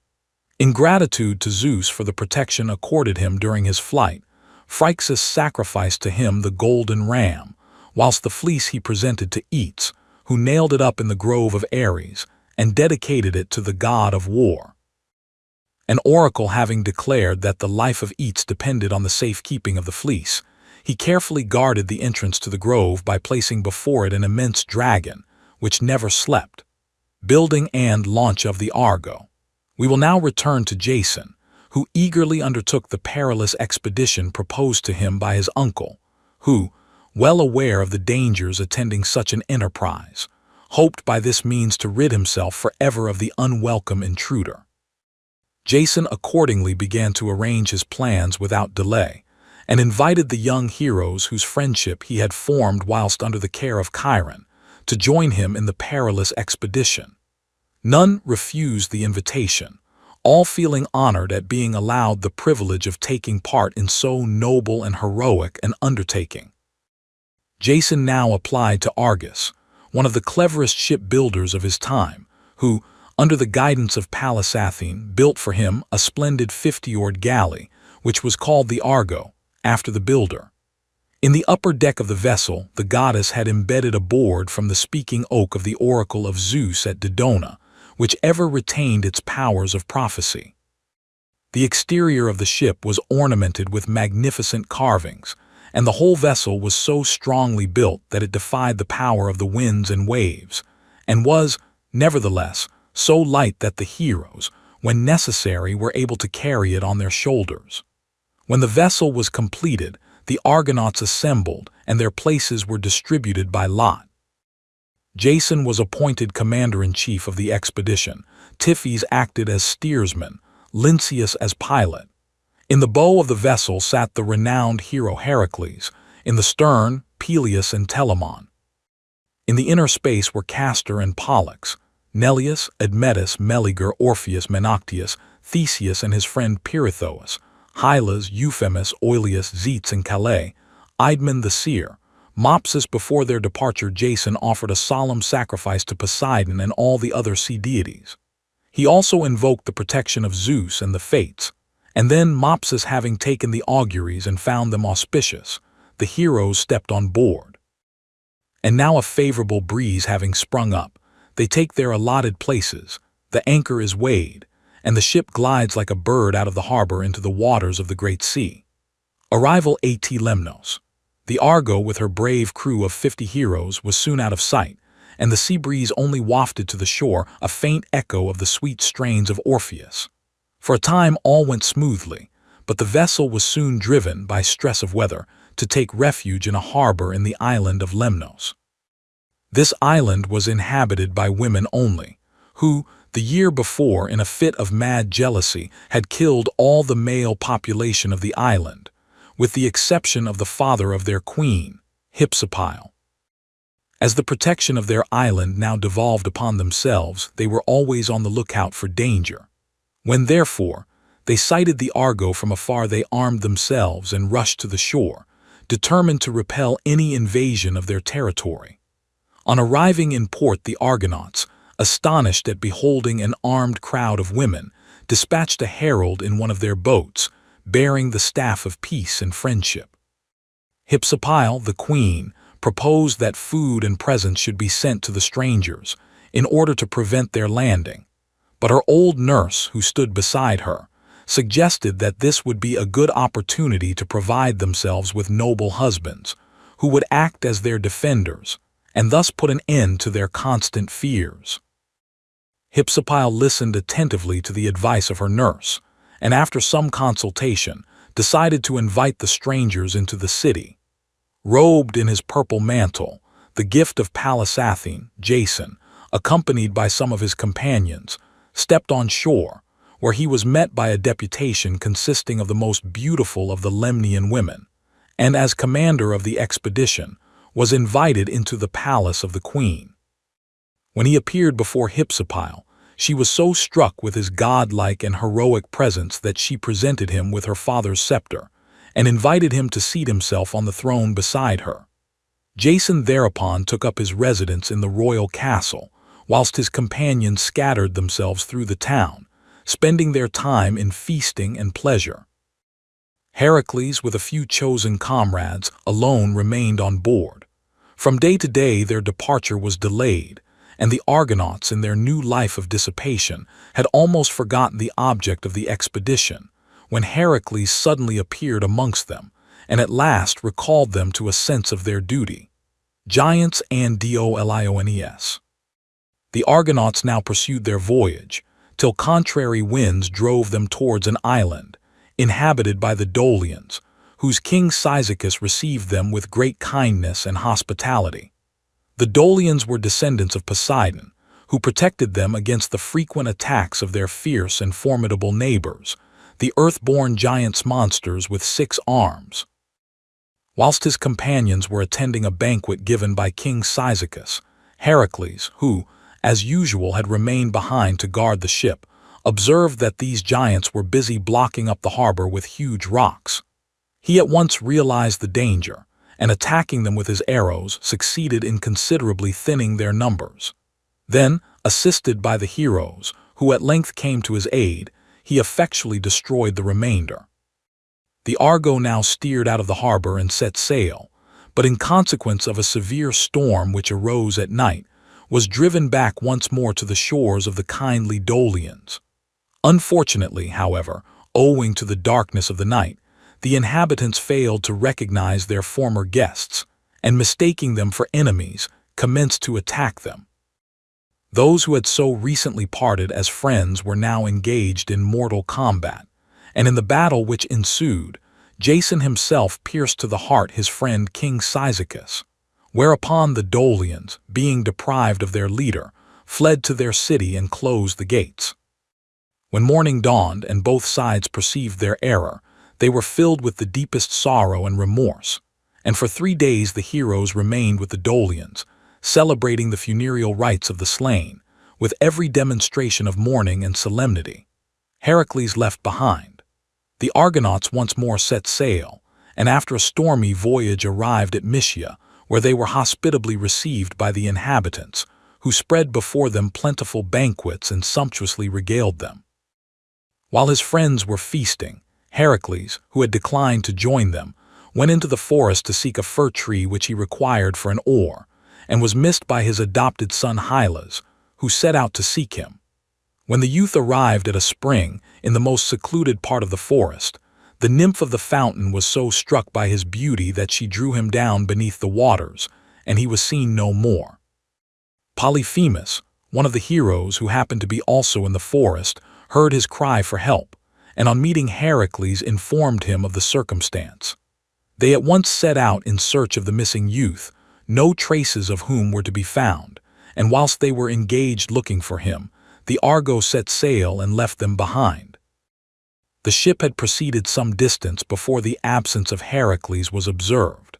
Some of the heroes were in favor of returning for him, others wished to proceed on their journey, when, in the midst of the dispute, the sea god Glaucus arose from the waves, and informed them that it was the will of Zeus that Heracles, having another mission to perform, should remain behind. The Argonauts continued their voyage without their companions. Heracles returned to Argos, whilst Polyphemus remained with the Mysians, where he founded a city and became its king. Contest with Amycus. Next morning the Argo touched at the country of the Bebrycians, whose king Amycus was a famous pugilist, and permitted no strangers to leave his shores without matching their strength with his. When the heroes, therefore, demanded permission to land, they were informed that they could only do so provided that one of their number should engage in a boxing match with the king.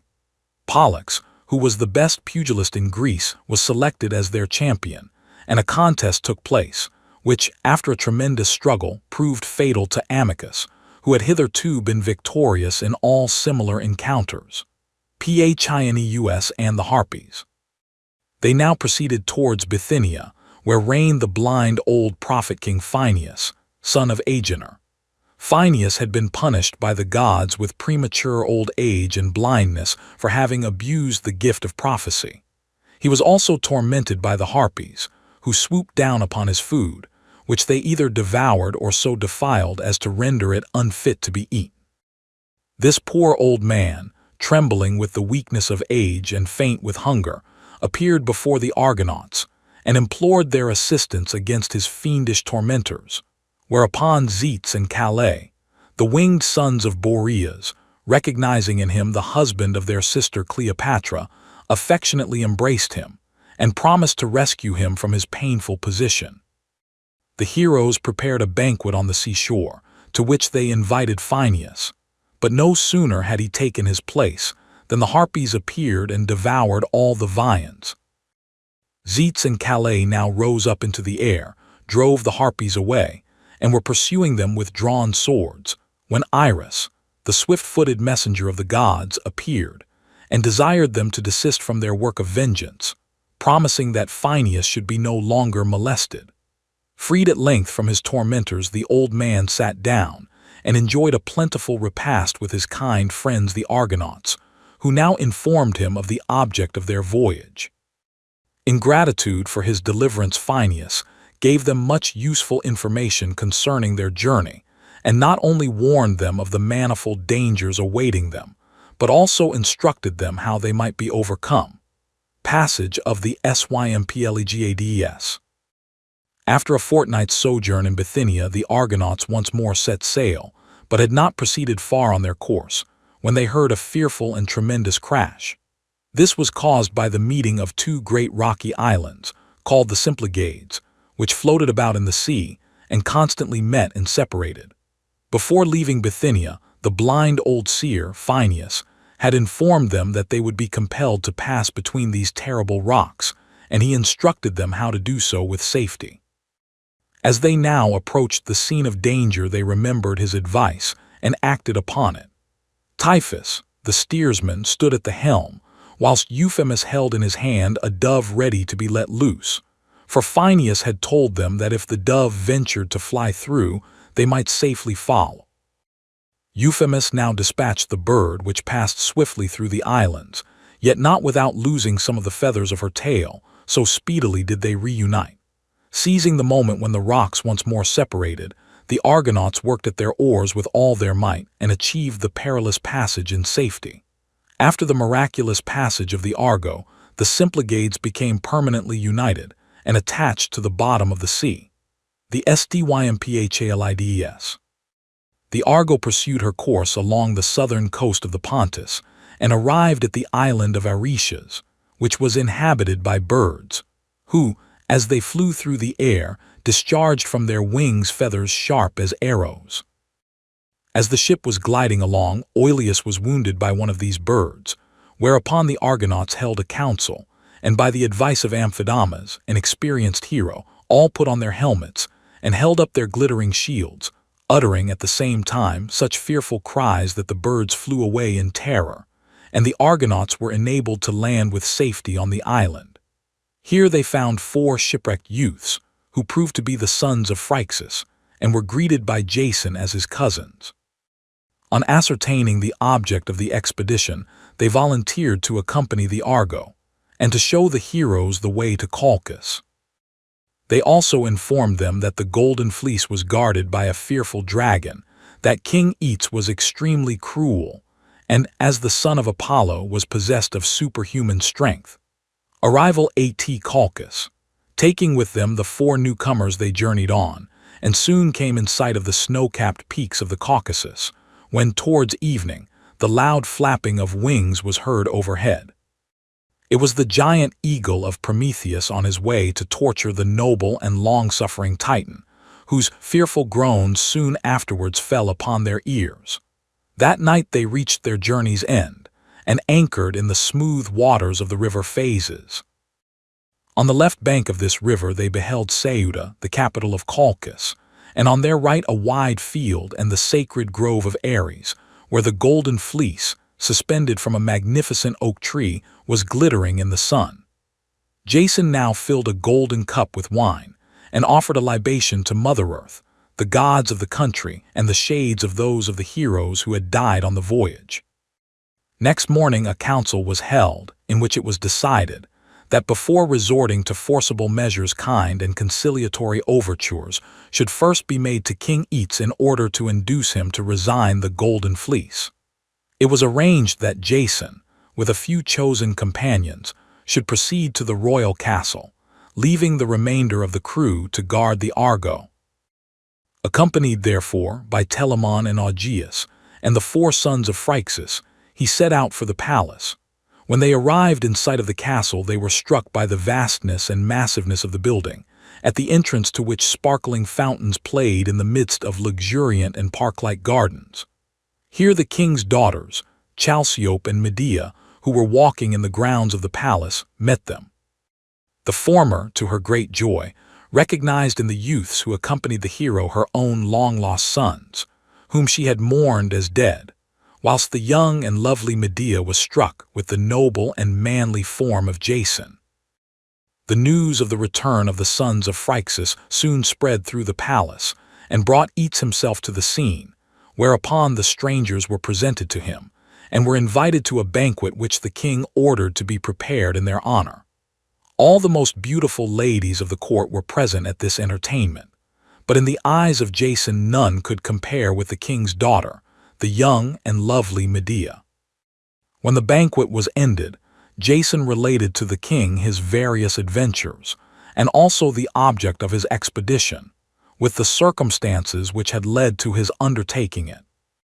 Each listened in silent indignation to this recital, and then burst out into a torrent of invectives against the Argonauts and his grandchildren, declaring that the fleece was his rightful property, and that on no consideration would he consent to relinquish it. Jason, however, with mild and persuasive words, contrived so far to conciliate him, that he was induced to promise that if the heroes could succeed in demonstrating their divine origin by the performance of some task requiring superhuman power, the fleece should be theirs. The task proposed by each to Jason was that he should yoke the 2 brazen-footed, fire-breathing oxen of the king to his ponderous iron plow. Having done this, he must till with them the stony field of Ares, and then sow in the furrows the poisonous teeth of a dragon from which armed men would arise. These he must destroy to a man, or he himself would perish at their hands. When Jason heard what was expected of him, his heart for a moment sank within him, but he determined, nevertheless, not to flinch from his task, but to trust to the assistance of the gods, and to his own courage and energy. Jason ploughs the field of Ares. Accompanied by his 2 friends, Telamon and Augeas, and also by Argus, the son of Chalciope, Jason returned to the vessel for the purpose of holding a consultation as to the best means of accomplishing these perilous feats. Argus explained to Jason all the difficulties of the superhuman task which lay before him, and pronounced it as his opinion that the only means by which success was possible was to enlist the assistance of the Princess Medea, who was a priestess of Hecate and a great enchantress.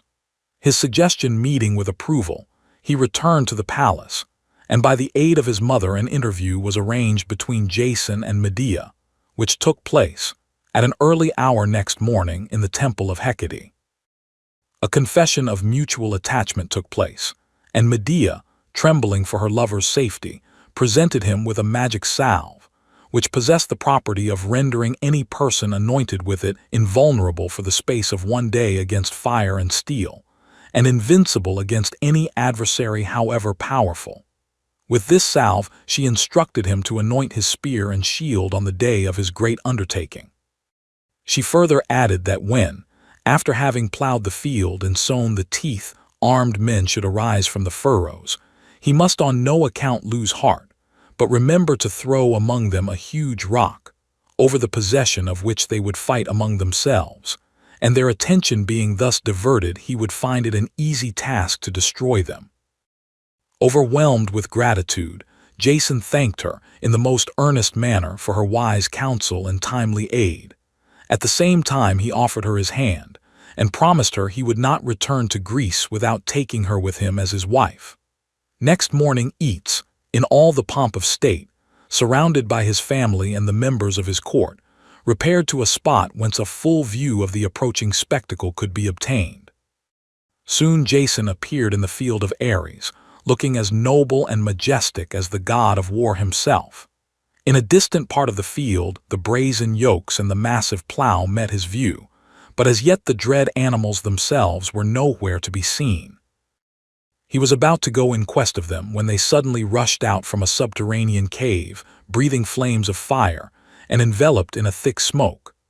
The friends of Jason trembled, but the undaunted hero, relying on the magic powers with which he was imbued by Medea, seized the oxen, one after the other by the horns, and forced them to the yoke.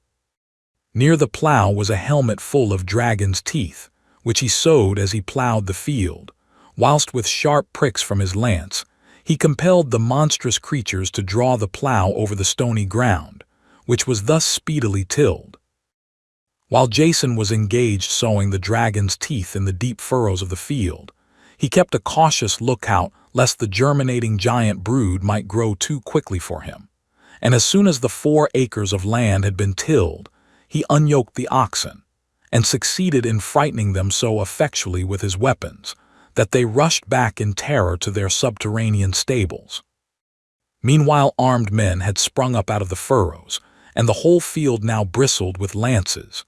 But Jason, remembering the instructions of Medea, seized an immense rock and hurled it into the midst of these earth-born warriors, who immediately began to attack each other. Jason then rushed furiously upon them, and after a terrible struggle not one of the giants remained alive.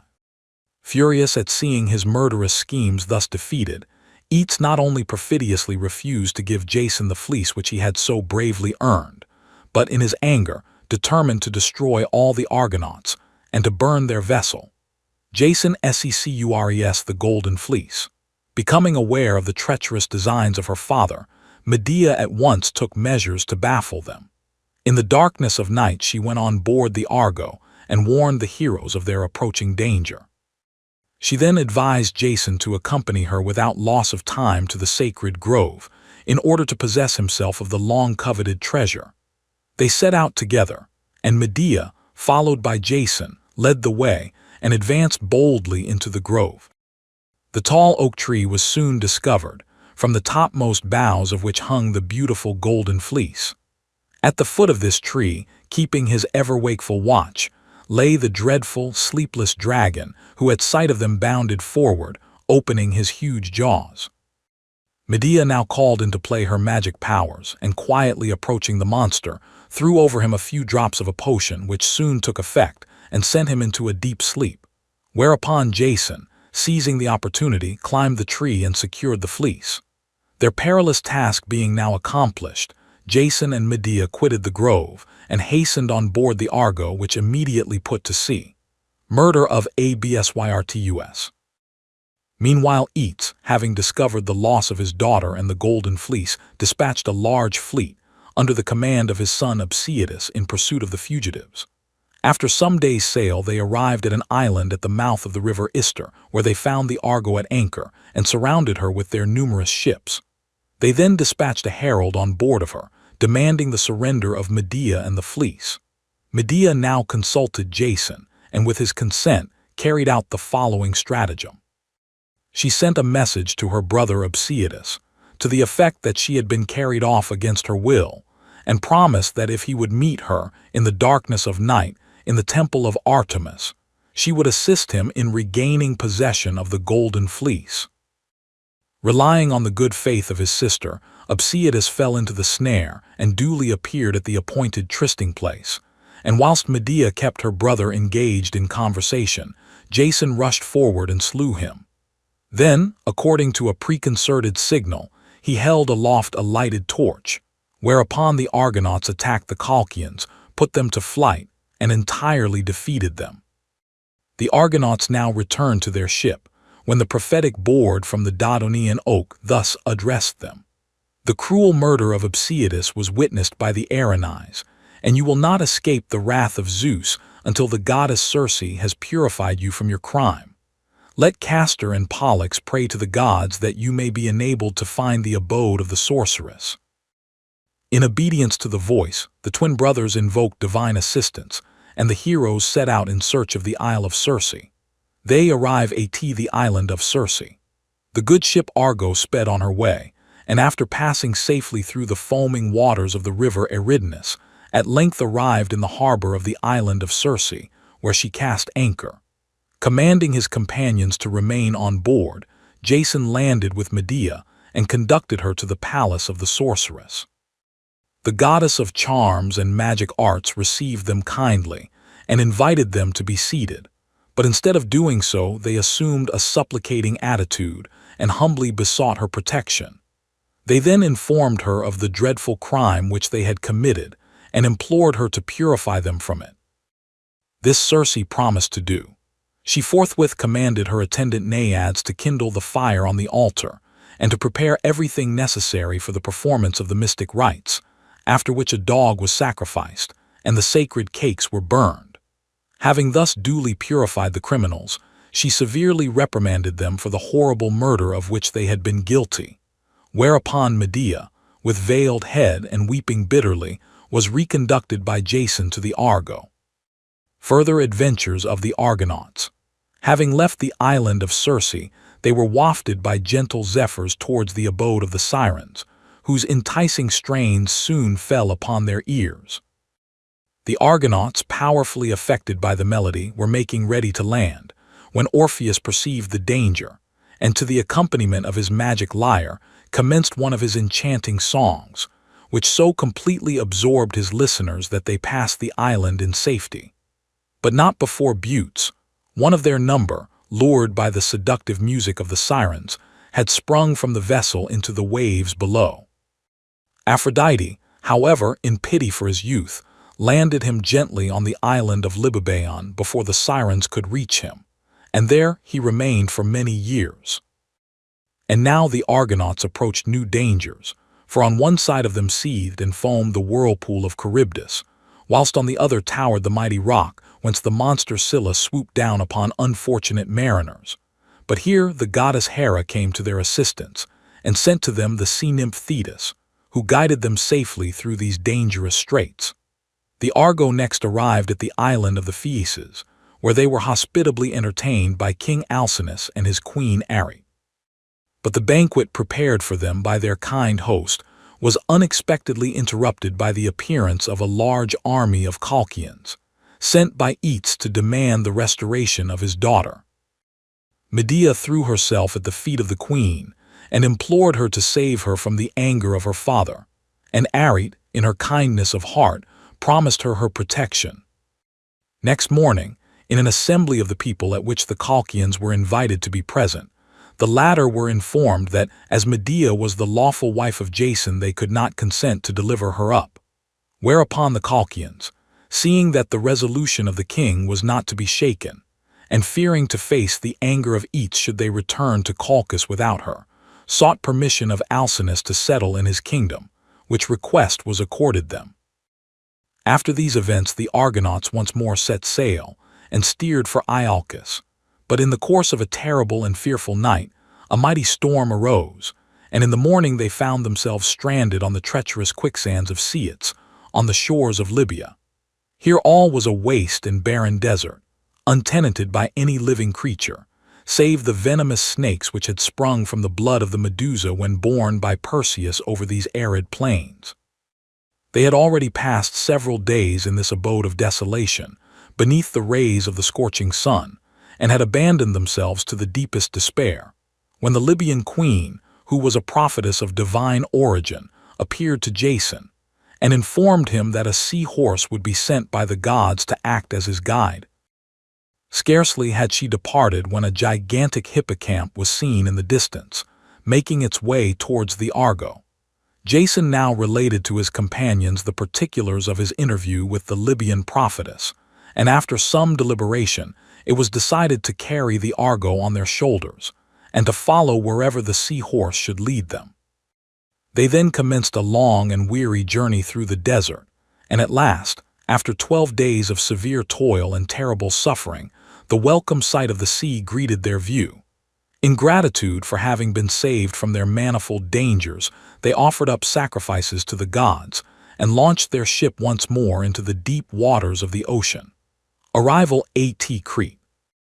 With heartfelt joy and gladness, they proceeded on their homeward voyage, and after some days arrived at the island of Crete, where they purposed to furnish themselves with fresh provisions and water.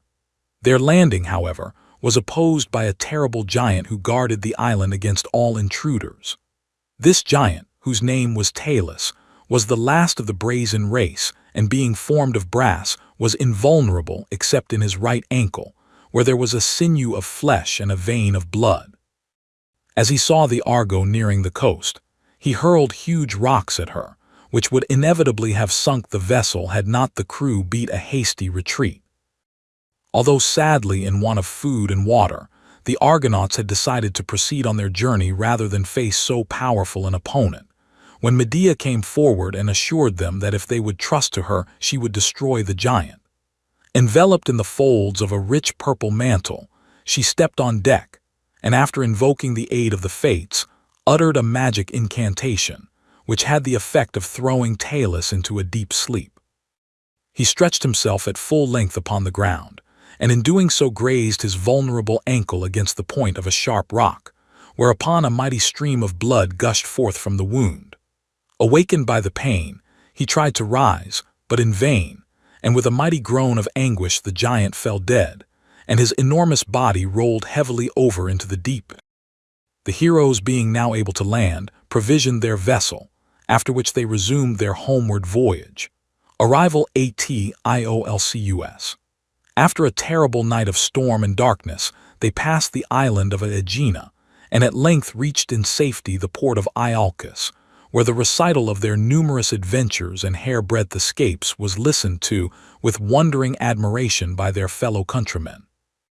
The Argo was consecrated to Poseidon, and was carefully preserved for many generations till no vestige of it remained, when it was placed in the heavens as a brilliant constellation. On his arrival at Iolcus, Jason conducted his beautiful bride to the palace of his uncle Peleus, taking with him the golden fleece, for the sake of which this perilous expedition had been undertaken. But the old king, who had never expected that Jason would return alive, basely refused to fulfill his part of the compact, and declined to abdicate the throne. Indignant at the wrongs of her husband, Medea avenged them in a most shocking manner. She made friends with the daughters of the king, and feigned great interest in all their concerns. Having gained their confidence, she informed them that among her numerous magic arts, she possessed the power of restoring to the aged all the vigor and strength of youth, and in order to give them a convincing proof of the truth of her assertion, she cut up an old ram which she boiled in a cauldron, whereupon, after uttering various mystic incantations, there came forth from the vessel a beautiful young lamb. She then assured them that in a similar manner they could restore to their old father his former youthful frame and vigor. The fond and credulous daughters of Peleus lent an all too willing ear to the wicked sorceress, and thus the old king perished at the hands of his innocent children. Death of Jason. Medea and Jason now fled to Corinth, where at length they found, for a time, peace and tranquility, their happiness being completed by the birth of 3 children. As time passed on, however, and Medea began to lose the beauty which had won the love of her husband, he grew weary of her, and became attracted by the youthful charms of Glauce, the beautiful daughter of Creon, king of Corinth. Jason had obtained her father's consent to their union, and the wedding day was already fixed, before he disclosed to Medea the treachery which he meditated against her. He used all his persuasive powers in order to induce her to consent to his union with Glauce, assuring her that his affection had in no way diminished, but that for the sake of the advantages which would thereby accrue to their children, he had decided on forming this alliance with the royal house. Though justly enraged at his deceitful conduct, Medea dissembled her wrath, and feigning to be satisfied with this explanation, sent, as a wedding gift to her rival, a magnificent robe of cloth of gold. This robe was imbued with a deadly poison which penetrated to the flesh and bone of the wearer, and burned them as though with a consuming fire. Pleased with the beauty and costliness of the garment, the unsuspecting Glauce lost no time in donning it, but no sooner had she done so than the fell poison began to take effect. In vain she tried to tear the robe away. It defied all efforts to be removed, and after horrible and protracted sufferings, she expired. Maddened at the loss of her husband's love, Medea next put to death her 3 sons, and when Jason, thirsting for revenge, left the chamber of his dead bride, and flew to his own house in search of Medea. The ghastly spectacle of his murdered children met his view. He rushed frantically to seek the murderess, but nowhere could she be found. At length, hearing a sound above his head, he looked up and beheld Medea gliding through the air in a golden chariot drawn by dragons. In a fit of despair, Jason threw himself on his own sword and perished on the threshold of his desolate and deserted home. Pelops, the son of the cruel Tantalus, was a pious and virtuous prince. After his father was banished into Tartarus, a war ensued between Pelops and the king of Troy, in which the former was vanquished and forced to fly from his dominions in Phrygia. He emigrated into Greece, where, at the court of Oenomaus, king of Elis, he beheld Hippodamia, the king's daughter, whose beauty won his heart. But an oracle having foretold to Oenomaus that he would die on the day of his daughter's marriage, he threw every obstacle in the way of her suitors, and declared that he would only give her to him who succeeded in vanquishing him in a chariot race, but that all unsuccessful competitors should suffer death at his hands. The conditions of the contest were as follows. The race was to be run from a given point at Pisa to the altar of Poseidon at Corinth. The suitor was allowed to start on his course whilst Oenomaus performed his sacrifice to Zeus, and only on its completion did the king mount his chariot, guided by the skillful Myrtilus, and drawn by his two famous horses, Phila and Harpina, who surpassed in swiftness the winds themselves. In this manner many a gallant young prince had perished, for although a considerable start was given to all competitors, still Oenomaus with his swift team always overtook them before they reached the goal, and killed them with his spear. But the love of Pelops for Hippodamia overcame all fears, and undeterred by the terrible fate of his predecessors, he announced himself to Oenomaus as a suitor for the hand of his daughter. On the eve of the race, Pelops repaired to the seashore and earnestly implored Poseidon to assist him in his perilous undertaking. The sea god heard his prayer and sent him out of the deep a chariot drawn by two winged horses. When Pelops appeared on the course, the king at once recognized the horses of Poseidon. But nothing daunted, he relied on his own supernatural team, and the contest was allowed to proceed. Whilst the king was offering his sacrifice to Zeus, Pelops set out on the race, and had nearly reached the goal, when, turning round, he beheld Oenomaus, spear in hand, who, with his magic steeds, had nearly overtaken him. But in this emergency Poseidon came to the aid of the son of Tantalus. He caused the wheels of the royal chariot to fly off, whereupon the king was thrown out violently and killed on the spot, just as Pelops arrived at the altar of Poseidon. As the hero was about to return to Pisa to claim his bride, he beheld in the distance flames issuing from the royal castle, which at that instant had been struck by lightning. With his winged horses, he flew to rescue his lovely bride, and succeeded in extricating her uninjured from the burning building.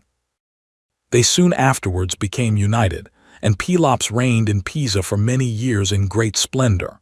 Heracles, the most renowned hero of antiquity, was the son of Zeus and Alcmene, and the great-grandson of Perseus.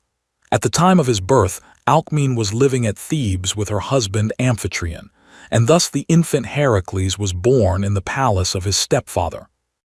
Aware of the animosity with which Hera persecuted all those who rivaled her in the affections of Zeus, Alcmene, fearful lest this hatred should be visited on her innocent child, entrusted him, soon after his birth, to the care of a faithful servant, with instructions to expose him in a certain field, and there leave him, feeling assured that the divine offspring of Zeus would not long remain without the protection of the gods. Soon after the child had been thus abandoned, Hera and Pallas Athene happened to pass by the field and were attracted by its cries. Athene pityingly took up the infant in her arms and prevailed upon the Queen of Heaven to put it to her breast, but no sooner had she done so than the child, causing her pain, she angrily threw him to the ground and left the spot. Athene, moved with compassion, carried him to Alcmene and entreated her kind offices on behalf of the poor little foundling. Alcmene at once recognized her child and joyfully accepted the charge. Soon afterwards, Hera, to her extreme annoyance, discovered whom she had nursed and became filled with jealous rage. She now sent 2 venomous snakes into the chamber of Alcmene, which crept, unperceived by the nurses, to the cradle of the sleeping child. He awoke with a cry and, grasping a snake in each hand, strangled them both. Alcmene and her attendants, whom the cry of the child had awakened, rushed to the cradle, where, to their astonishment and terror, they beheld the 2 reptiles dead in the hands of the infant Heracles. Amphitryon was also attracted to the chamber by the commotion, and when he beheld this astounding proof of supernatural strength, he declared that the child must have been sent to him as a special gift from Zeus. He accordingly consulted the famous seer Tiresias, who now informed him of the divine origin of his stepson, and prognosticated for him a great and distinguished future. When Amphitryon heard the noble destiny which awaited the child entrusted to his care, he resolved to educate him in a manner worthy of his future career. At a suitable age he himself taught him how to guide a chariot, Eurytus how to handle the bow, Autolycus dexterity in wrestling and boxing, and Castor the art of armed warfare, whilst Linus, the son of Apollo, instructed him in music and letters. Heracles was an apt pupil, but undue harshness was intolerable to his high spirit, and old Linus, who was not the gentlest of teachers, one day corrected him with blows, whereupon the boy angrily took up his lyre, and with one stroke of his powerful arm killed his tutor on the spot. Apprehensive lest the ungovernable temper of the youth might again involve him in similar acts of violence, Amphitryon sent him into the country, where he placed him under the charge of one of his most trusted herdsmen. Here, as he grew up to manhood, his extraordinary stature and strength became the wonder and admiration of all beholders. His aim, whether with spear, lance, or bow, was unerring, and at the age of 18 he was considered to be the strongest as well as the most beautiful youth in all Greece. The choice of Heracles. Heracles felt that the time had now arrived when it became necessary to decide for himself how to make use of the extraordinary powers with which he had been endowed by the gods, and in order to meditate in solitude on this all-important subject, he repaired to a lonely and secluded spot in the heart of the forest. Here 2 females of great beauty appeared to him. One was vice, the other virtue. The former was full of artificial wiles and fascinating arts, her face painted and her dress gaudy and attractive, whilst the latter was of noble bearing and modest mien, her robes of spotless purity. Vice stepped forward and thus addressed him. "If you will walk in my paths and make me your friend, your life shall be one round of pleasure and enjoyment. You shall taste of every delight which can be procured on earth, the choicest viands, the most delicious wines, the most luxuriant of couches shall be ever at your disposal, and all this without any exertion on your part, either physical or mental." Virtue now spoke in her turn. "If you will follow me and be my friend, I promise you the reward of a good conscience and the love and respect of your fellow-men. I cannot undertake to smooth your path with roses, or to give you a life of idleness and pleasure, for you must know that the gods grant no good and desirable thing that is not earned by labor, and as you sow, so must you reap." Heracles listened patiently and attentively to both speakers, and then, after mature deliberation, decided to follow in the paths of virtue and henceforth to honor the gods, and to devote his life to the service of his country.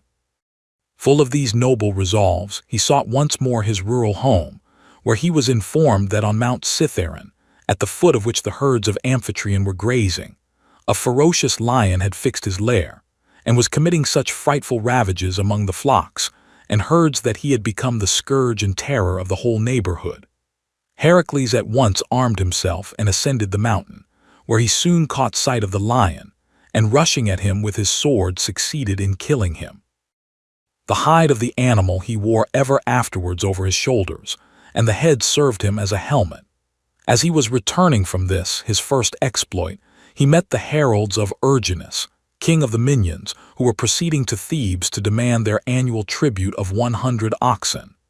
Indignant at this humiliation of his native city, Heracles mutilated the heralds and sent them back with ropes round their necks to their royal master.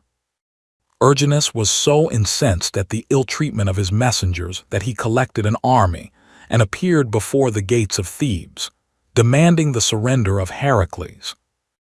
Creon, who was at this time king of Thebes, fearing the consequences of a refusal, was about to yield, when the hero, with the assistance of Amphitryon and a band of brave youths, advanced against the Minyans.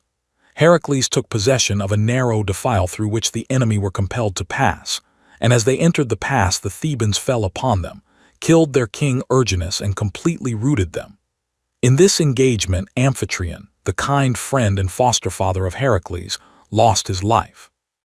The hero now advanced upon Orchomenus, the capital of the Minyans, where he burned the royal castle and sacked the town.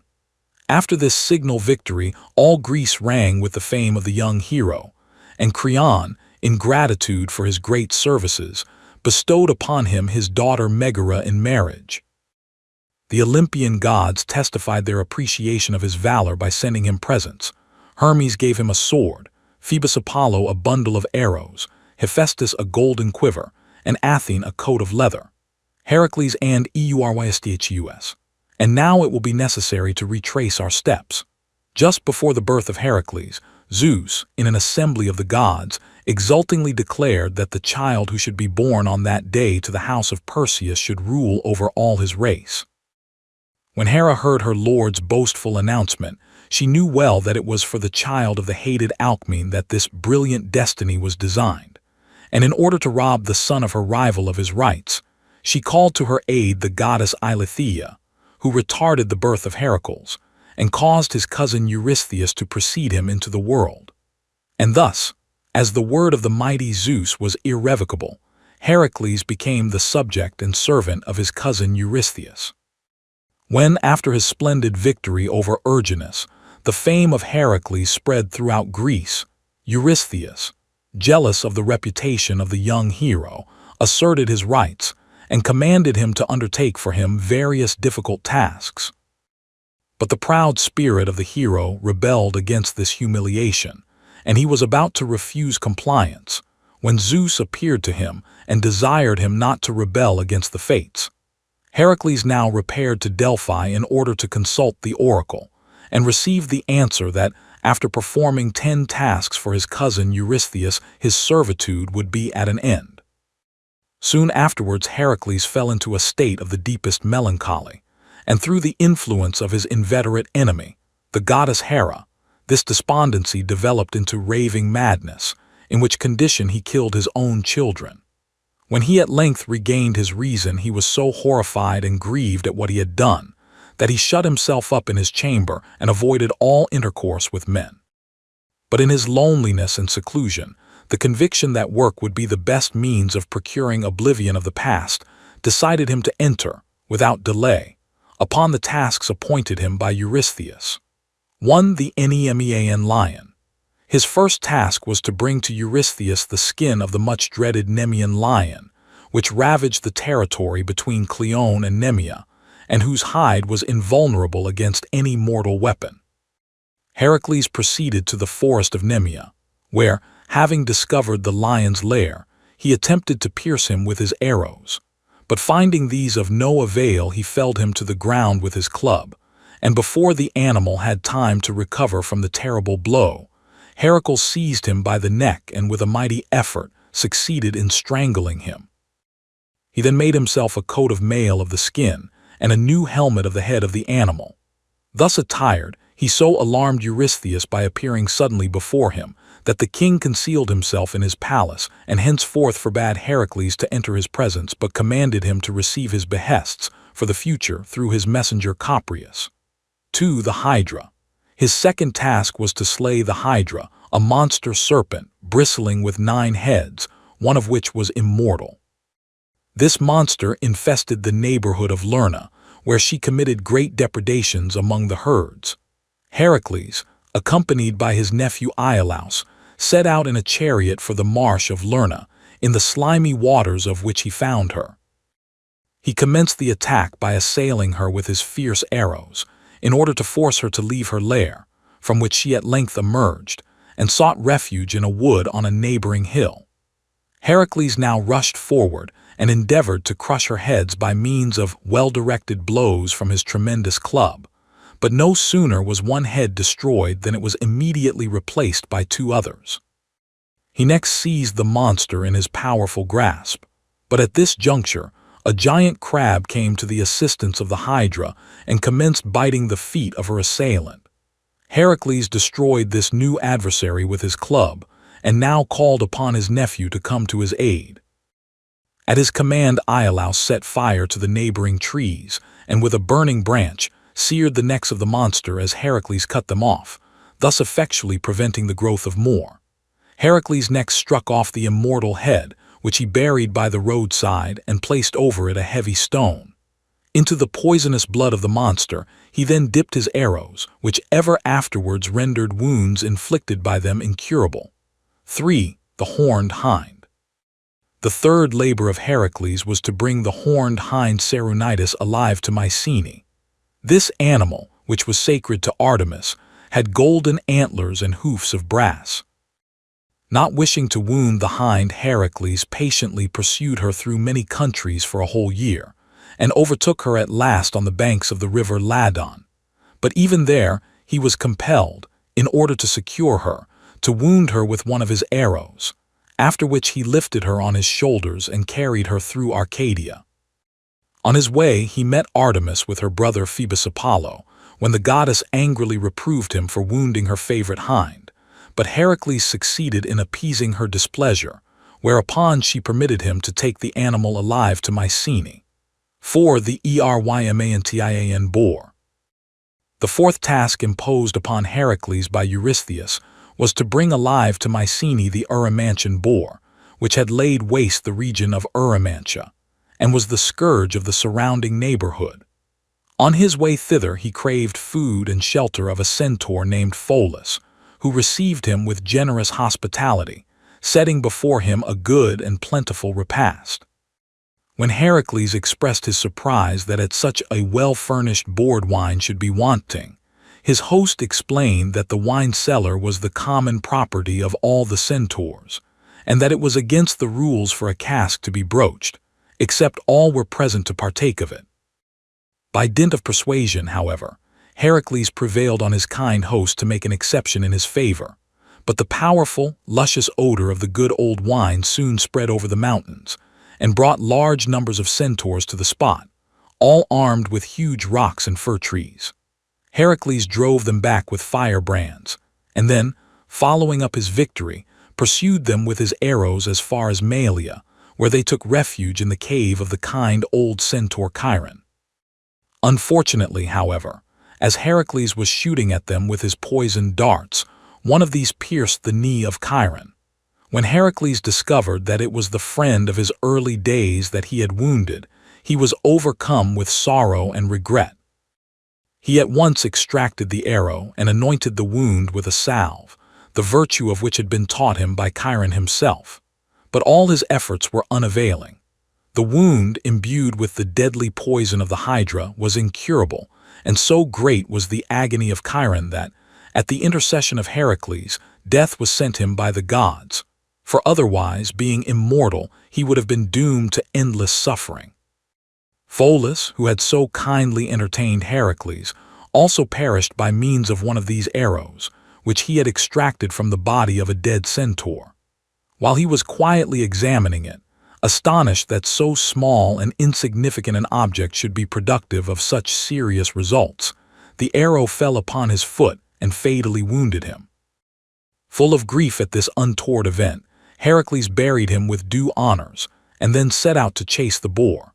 With loud shouts and terrible cries, he first drove him out of the thickets into the deep snowdrifts which covered the summit of the mountain, and then, having at length wearied him with his incessant pursuit, he captured the exhausted animal, bound him with a rope, and brought him alive to Mycenae.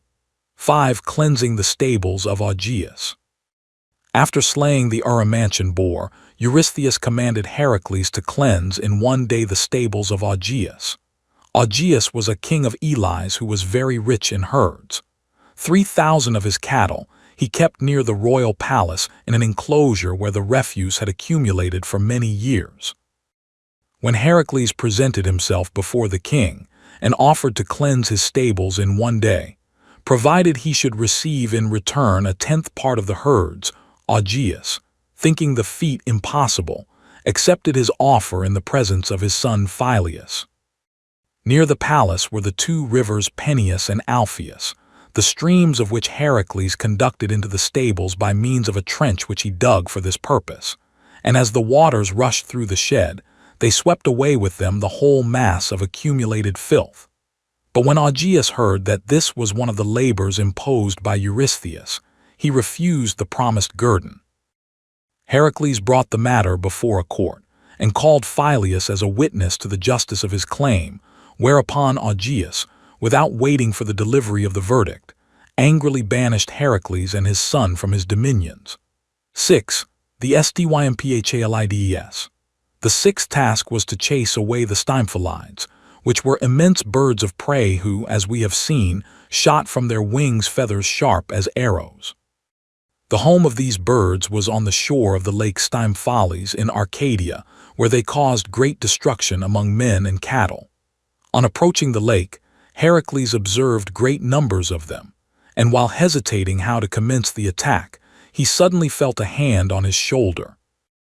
Looking round, he beheld the majestic form of Pallas Athene, who held in her hand a gigantic pair of brazen clappers made by Hephaestus, with which she presented him, whereupon he ascended to the summit of a neighboring hill and commenced to rattle them violently.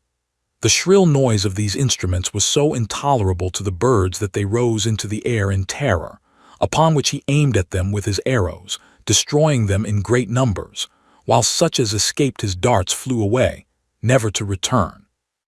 7. The Cretan Bull. The seventh labor of Heracles was to capture the Cretan bull.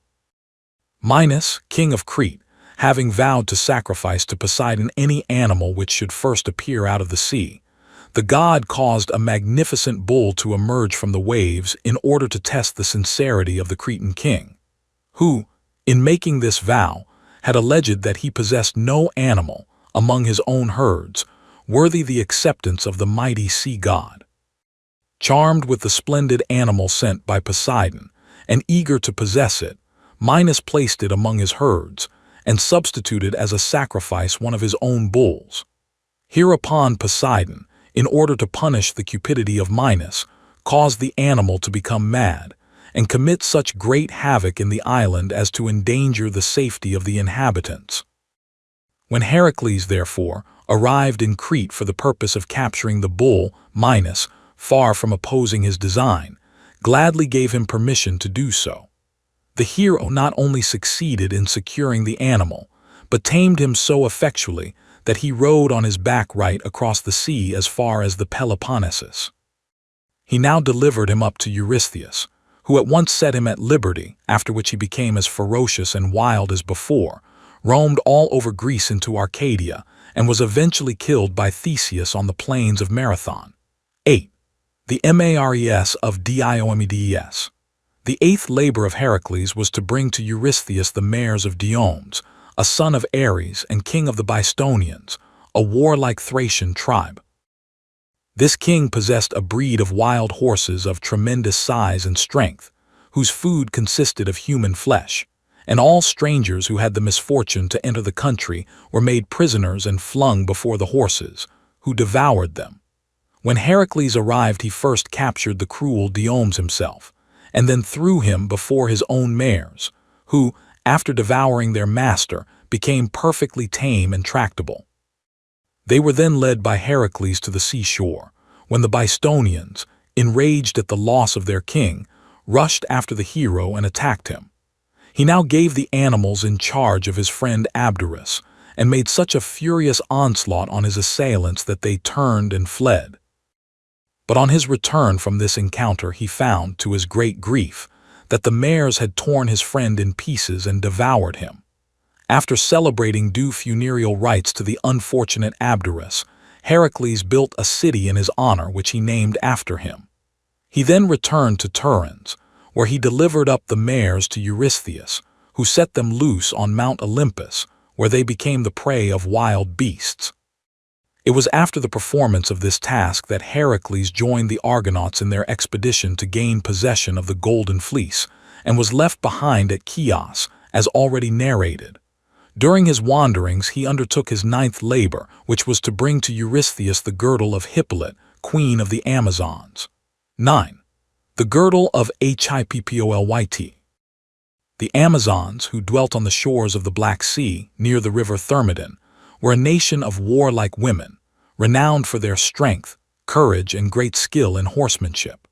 Their queen, Hippolyte, had received from her father Ares a beautiful girdle, which she always wore as a sign of her royal power and authority, and it was this girdle which Heracles was required to place in the hands of Eurystheus, who designed it as a gift for his daughter Admete.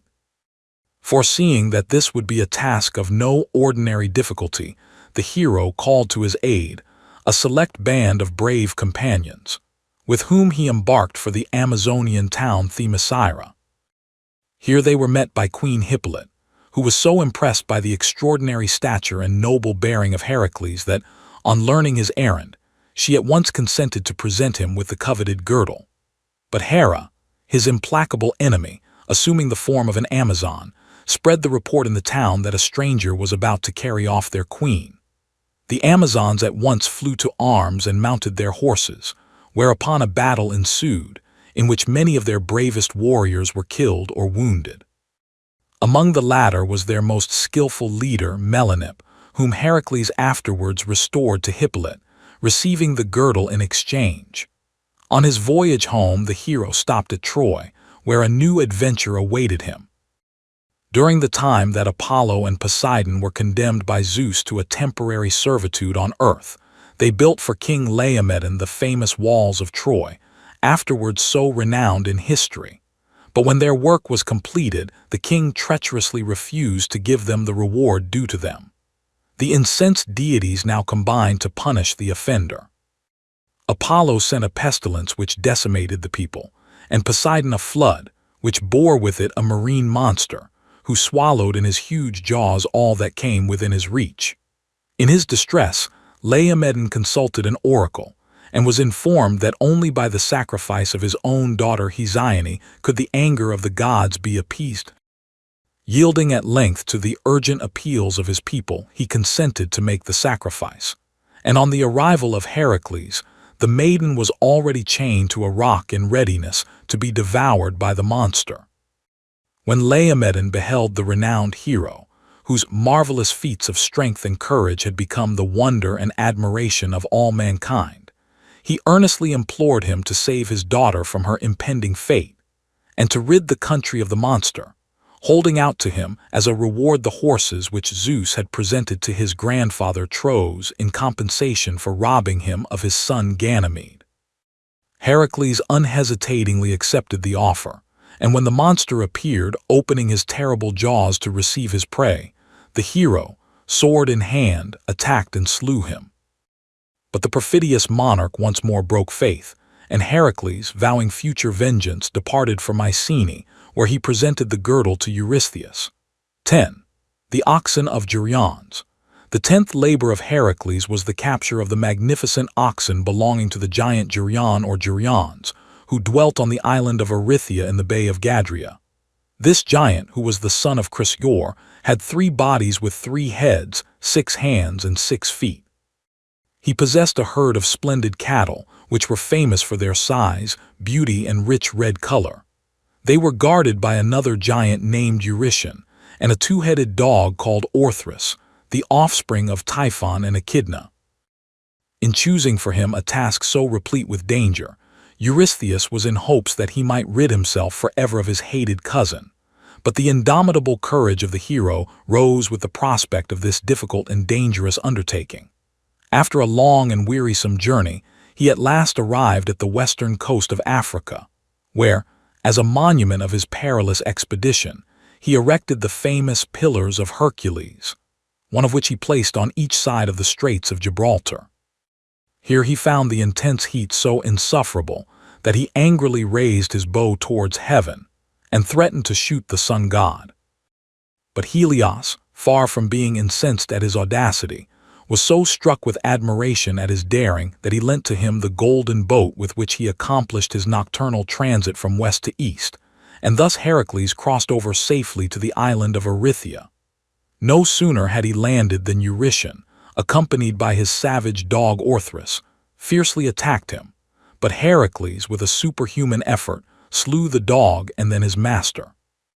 Hereupon he collected the herd, and was proceeding to the seashore when Geryones himself met him, and a desperate encounter took place, in which the giant perished. Heracles then drove the cattle into the sea, and seizing one of the oxen by the horns, swam with them over to the opposite coast of Iberia. Then driving his magnificent prize before him through Gaul, Italy, Illyria, and Thrace, he at length arrived, after many perilous adventures and hairbreadth escapes, at Mycenae, where he delivered them up to Eurystheus, who sacrificed them to Hera. Heracles had now executed his 10 tasks, which had been accomplished in the space of 8 years, but Eurystheus refused to include the slaying of the Hydra and the cleansing of the stables of Augeas among the number, alleging as a reason that the one had been performed by the assistance of Iolaus, and that the other had been executed for hire. He therefore insisted on Heracles substituting 2 more labors in their place. 11. The apples of the Hesperides. The 11th task imposed by Eurystheus was to bring him the golden apples of the Hesperides, which grew on a tree presented by Gaia to Hera on the occasion of her marriage with Zeus. This sacred tree was guarded by 4 maidens, daughters of Night, called the Hesperides, who were assisted in their task by a terrible 100-headed dragon. This dragon never slept, and out of its 100 throats came a constant hissing sound, which effectually warned off all intruders. But what rendered the undertaking still more difficult was the complete ignorance of the hero as to the locality of the garden, and he was forced, in consequence, to make many fruitless journeys and to undergo many trials before he could find it. He first traveled through Thessaly and arrived at the river Echidorus, where he met the giant Cycnus, the son of Ares and Pyrene, who challenged him to single combat.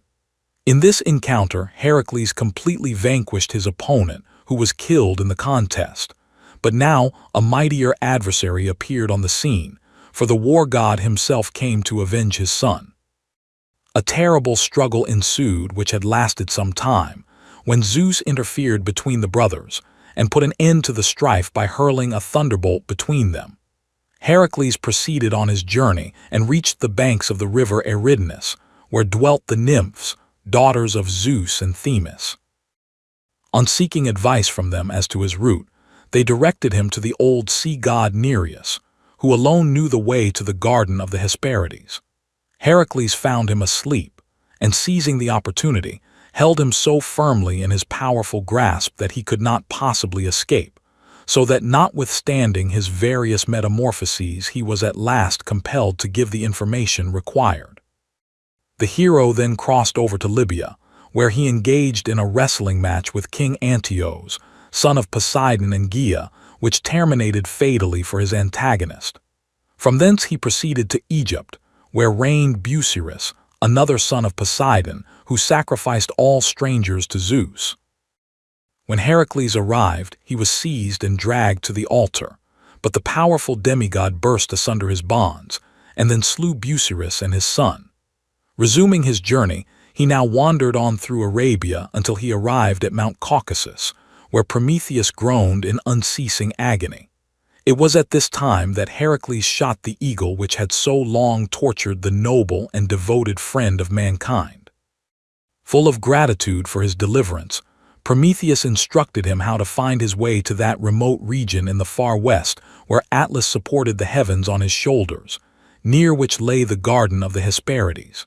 He also warned Heracles not to attempt to secure the precious fruit himself, but to assume for a time the duties of Atlas, and to dispatch him for the apples. On arriving at his destination, Heracles followed the advice of Prometheus. Atlas, who willingly entered into the arrangement, contrived to put the dragon to sleep, and then, having cunningly outwitted the Hesperides, carried off 3 of the golden apples, which he now brought to Heracles. But when the latter was prepared to relinquish his burden, Atlas, having once tasted the delights of freedom, declined to resume his post, and announced his intention of being himself the bearer of the apples to Eurystheus, leaving Heracles to fill his place. To this proposal the hero feigned assent, merely begging that Atlas would be kind enough to support the heavens for a few moments whilst he contrived a pad for his head. Atlas good-naturedly threw down the apples and once more resumed his load, upon which Heracles bade him adieu and departed. When Heracles conveyed the golden apples to Eurystheus, the latter presented them to the hero, whereupon Heracles placed the sacred fruit on the altar of Pallas Athene, who restored them to the garden of the Hesperides. 12. Cerberus. The 12th and last labor which Eurystheus imposed on Heracles was to bring up Cerberus from the lower world, believing that all his heroic powers would be unavailing in the realm of shades, and that in this, his last and most perilous undertaking, the hero must at length succumb and perish. Cerberus was a monster dog with 3 heads, out of whose awful jaws dripped poison. The hair of his head and back was formed of venomous snakes, and his body terminated in the tail of a dragon. After being initiated into the Eleusinian mysteries, and obtaining from the priest certain information necessary for the accomplishment of his task, Heracles set out for Taenarum in Lacolia, where there was an opening which led to the underworld. Conducted by Hermes, he commenced his descent into the awful gulf, where myriads of shades soon began to appear, all of whom fled in terror at his approach, Meleager and Medusa alone excepted. About to strike the latter with his sword, Hermes interfered and stayed his hand, reminding him that she was but a shadow, and that consequently no weapon could avail against her. Arrived before the gates of Hades, he found Theseus and Pirithous, who had been fixed to an enchanted rock by aids for their presumption in endeavoring to carry off Persephone. When they saw Heracles, they implored him to set them free. The hero succeeded in delivering Theseus, but when he endeavored to liberate Pirithous, the earth shook so violently beneath him that he was compelled to relinquish his task. Proceeding further, Heracles recognized Ascalaphus, who, as we have seen in the history of Demeter, had revealed the fact that Persephone had swallowed the seeds of a pomegranate offered to her by her husband, which bound her to Hades forever. Ascalaphus was groaning beneath a huge rock which Demeter in her anger had hurled upon him, and which Heracles now removed, releasing the sufferer. Before the gates of his palace stood Hades, the mighty ruler of the lower world, and barred his entrance. But Heracles, aiming at him with one of his unerring darts, shot him in the shoulder, so that for the first time the god experienced the agony of mortal suffering. Heracles then demanded of him permission to take Cerberus to the upper world, and to this Hades consented on condition that he should secure him unarmed. Protected by his breastplate and lion's skin, Heracles went in search of the monster, whom he found at the mouth of the river Acheron. Undismayed by the hideous barking which proceeded from his 3 heads, he seized the throat with one hand and the legs with the other, and although the dragon which served him as a tail bit him severely, he did not relinquish his grasp. In this manner he conducted him to the upper world, through an opening near Troezen in Argolia. When Eurystheus beheld Cerberus he stood aghast, and despairing of ever getting rid of his hated rival, he returned the hellhound to the hero, who restored him to Hades, and with this last task the subjection of Heracles to Eurystheus terminated. Murder of Iphitus. Free at last, Heracles now returned to Thebes, and it being impossible for him to live happily with Megara in consequence of his having murdered her children, he, with her own consent, gave her in marriage to his nephew Iolaus. Heracles himself sought the hand of Iole, daughter of Eurytus, king of Oechalia, who had instructed him when a boy in the use of the bow. Hearing that this king had promised to give his daughter to him who could surpass himself and his 3 sons in shooting with the bow, Heracles lost no time in presenting himself as a competitor. He soon proved that he was no unworthy pupil of Eurytus, for he signally defeated all his opponents. But although the king treated him with marked respect, an honor he refused, nevertheless, to give him the hand of his daughter, fearing for her a similar fate to that which had befallen Megara. Iphitus, the eldest son of Eurytus, alone espoused the cause of Heracles and essayed to induce his father to give his consent to the marriage, but all to no purpose, and at length, stung to the quick at his rejection, the hero angrily took his departure. Soon afterwards the oxen of the king were stolen by the notorious thief Autolycus, and Heracles was suspected by Eurytus of having committed the theft. But Iphitus loyally defended his absent friend, and proposed to seek out Heracles, and with his assistance to go in search of the missing cattle. The hero warmly welcomed his staunch young friend, and entered cordially into his plan. They at once set out on their expedition, but their search proved altogether unsuccessful. When they approached the city of Turins, they mounted a tower in hopes of discovering the missing herd in the surrounding country.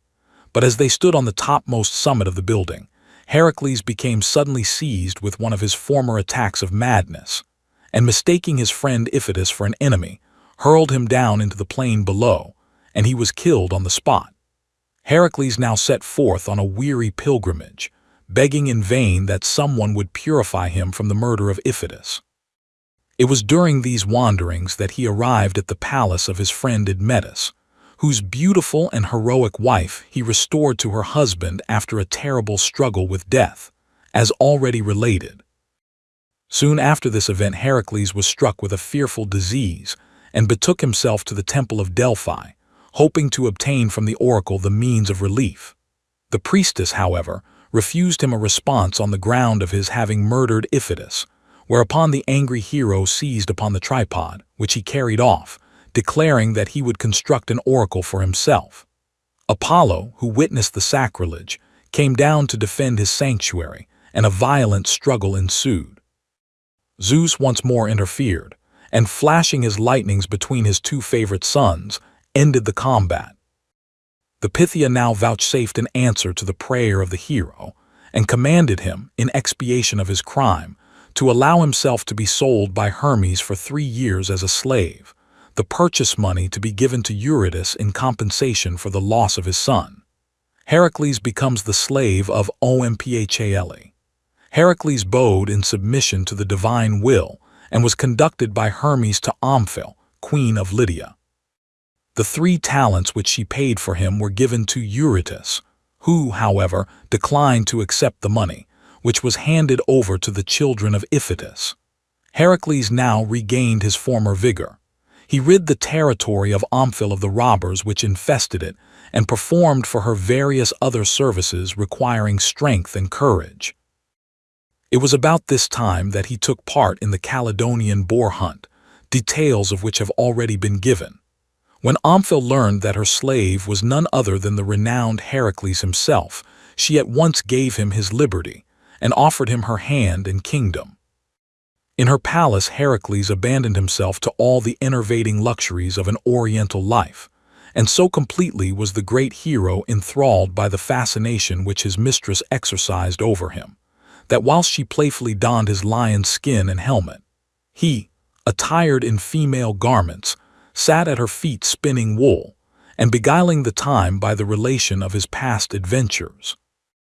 But when at length, his term of bondage having expired, he became master of his own actions.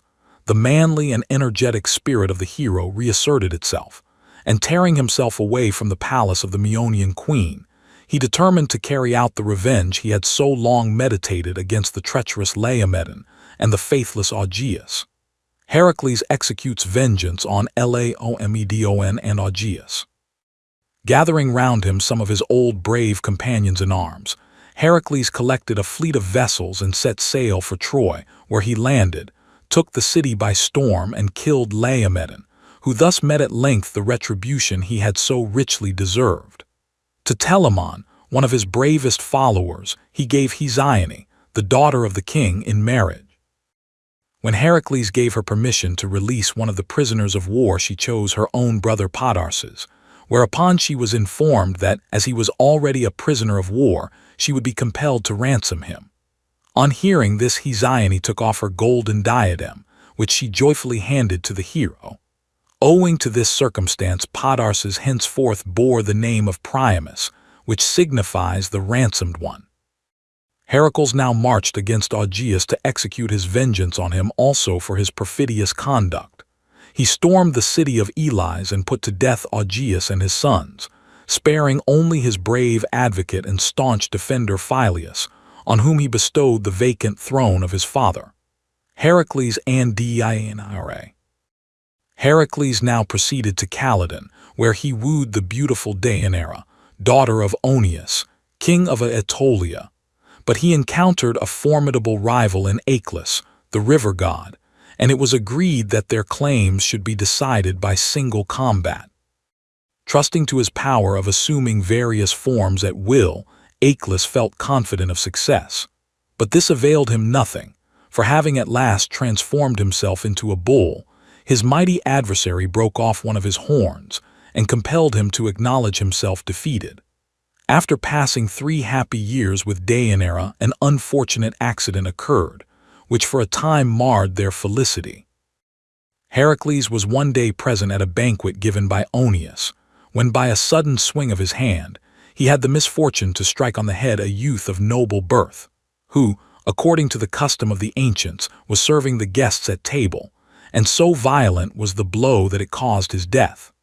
The father of the unfortunate youth, who had witnessed the occurrence, saw that it was the result of accident, and therefore absolved the hero from blame. But Heracles resolved to act according to the law of the land, banished himself from the country, and bidding farewell to his father-in-law, set out for Trachon to visit his friend King Ceyx, taking with him his wife Deianira and his young son Hyllus. In the course of their journey, they arrived at the river Evenus, over which the centaur Nessus was in the habit of carrying travelers for hire. Heracles, with his little son in his arms, forded the stream unaided, entrusting his wife to the care of the centaur, who, charmed with the beauty of his fair burden, attempted to carry her off. But her cries were heard by her husband, who without hesitation shot Nessus through the heart with one of his poisoned arrows. Now the dying centaur was thirsting for revenge. He called Deianira to his side, and directed her to secure some of the blood which flowed from his wound, assuring her that if, when in danger of losing her husband's affection, she used it in the manner indicated by him, it would act as a charm and prevent her from being supplanted by a rival. Heracles and Deianira now pursued their journey, and after several adventures at length arrived at their destination. Death of Heracles. The last expedition undertaken by the great hero was against Eurytus, king of Oechalia, to revenge himself upon this king and his sons for having refused to bestow upon him the hand of Iole, after having fairly won the maiden. Having collected a large army, Heracles set out for Euboea in order to besiege Oechalia, its capital. Success crowned his arms.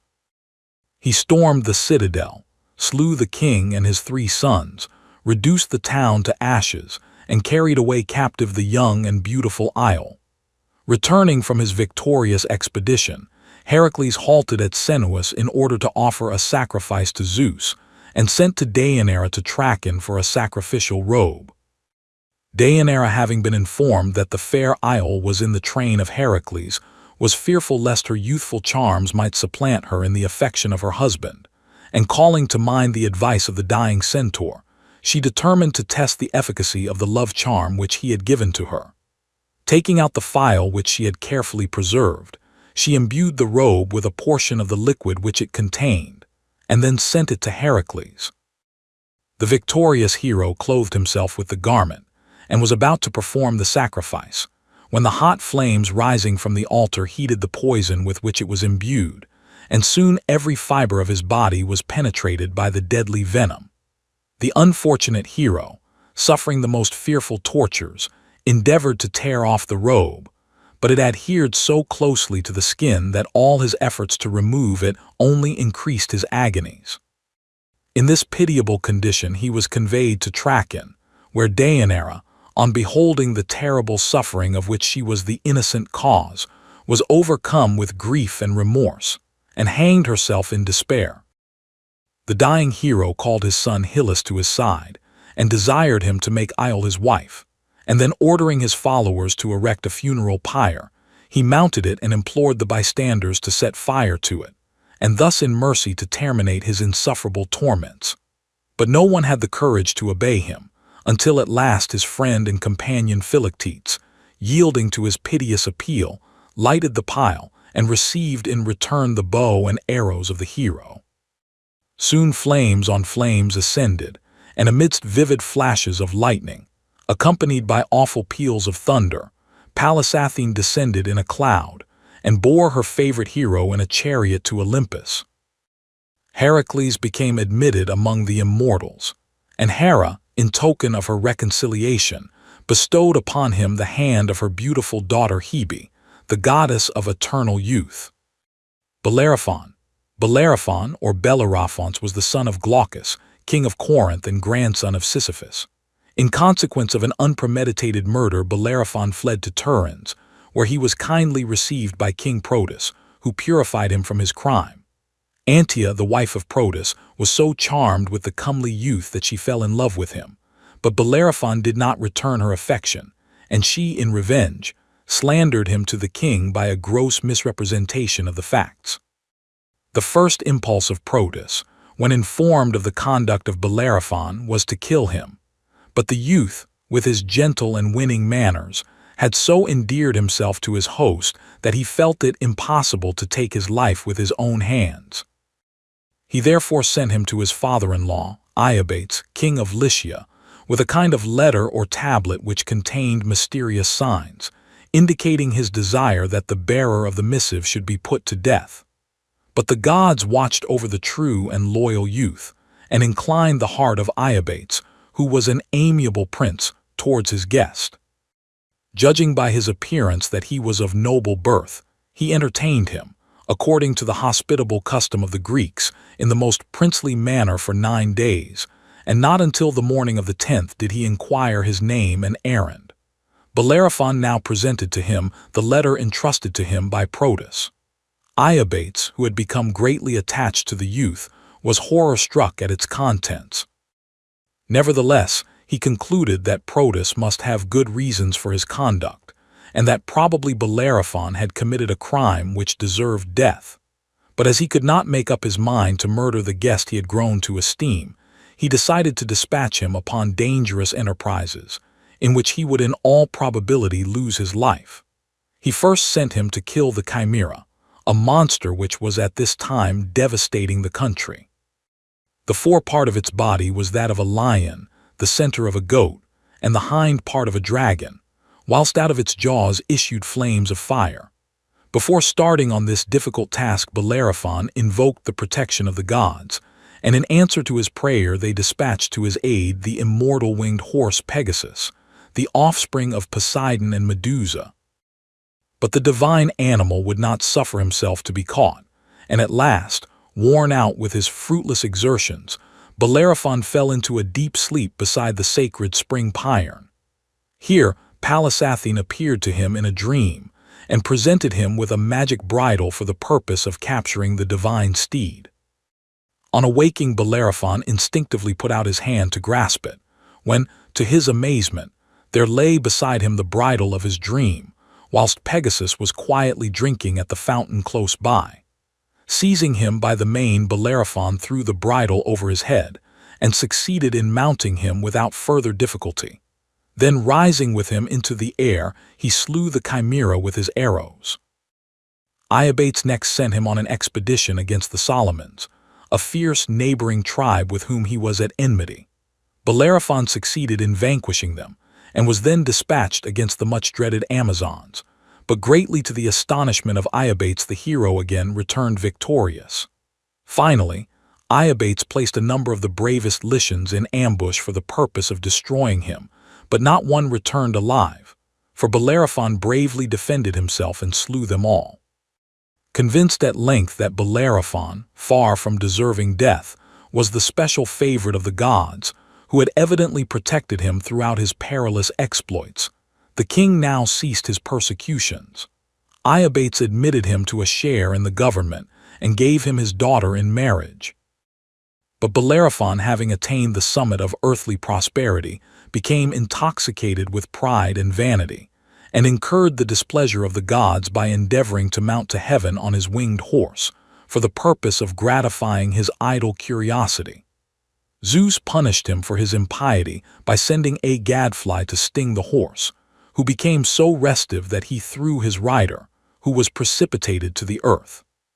Filled with remorse at having offended the gods, Bellerophon fell a prey to the deepest melancholy, and wandered about for the remainder of his life in the loneliest and most desolate places.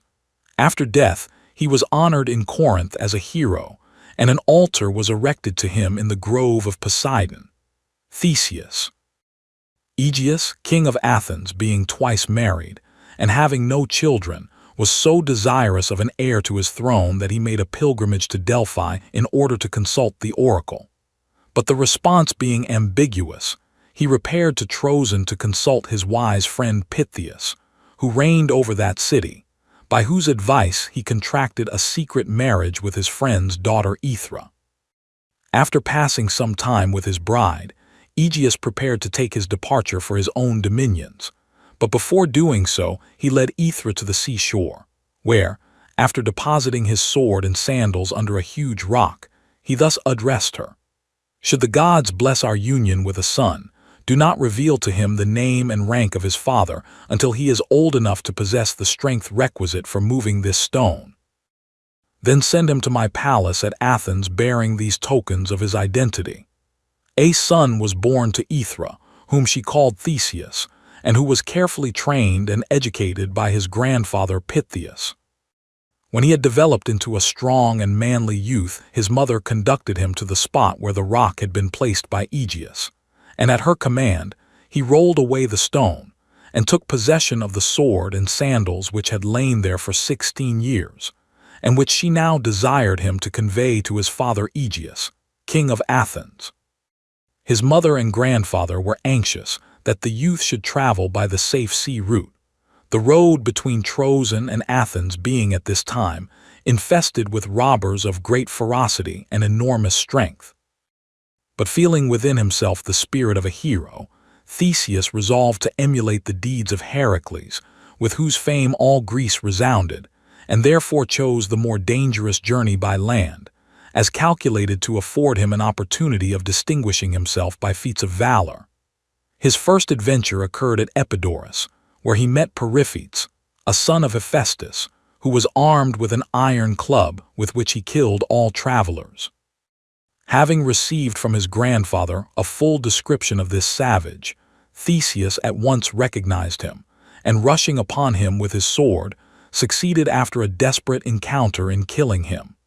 He appropriated the club as a trophy of his victory, and proceeded on his journey without hindrance until he arrived at the Isthmus of Corinth.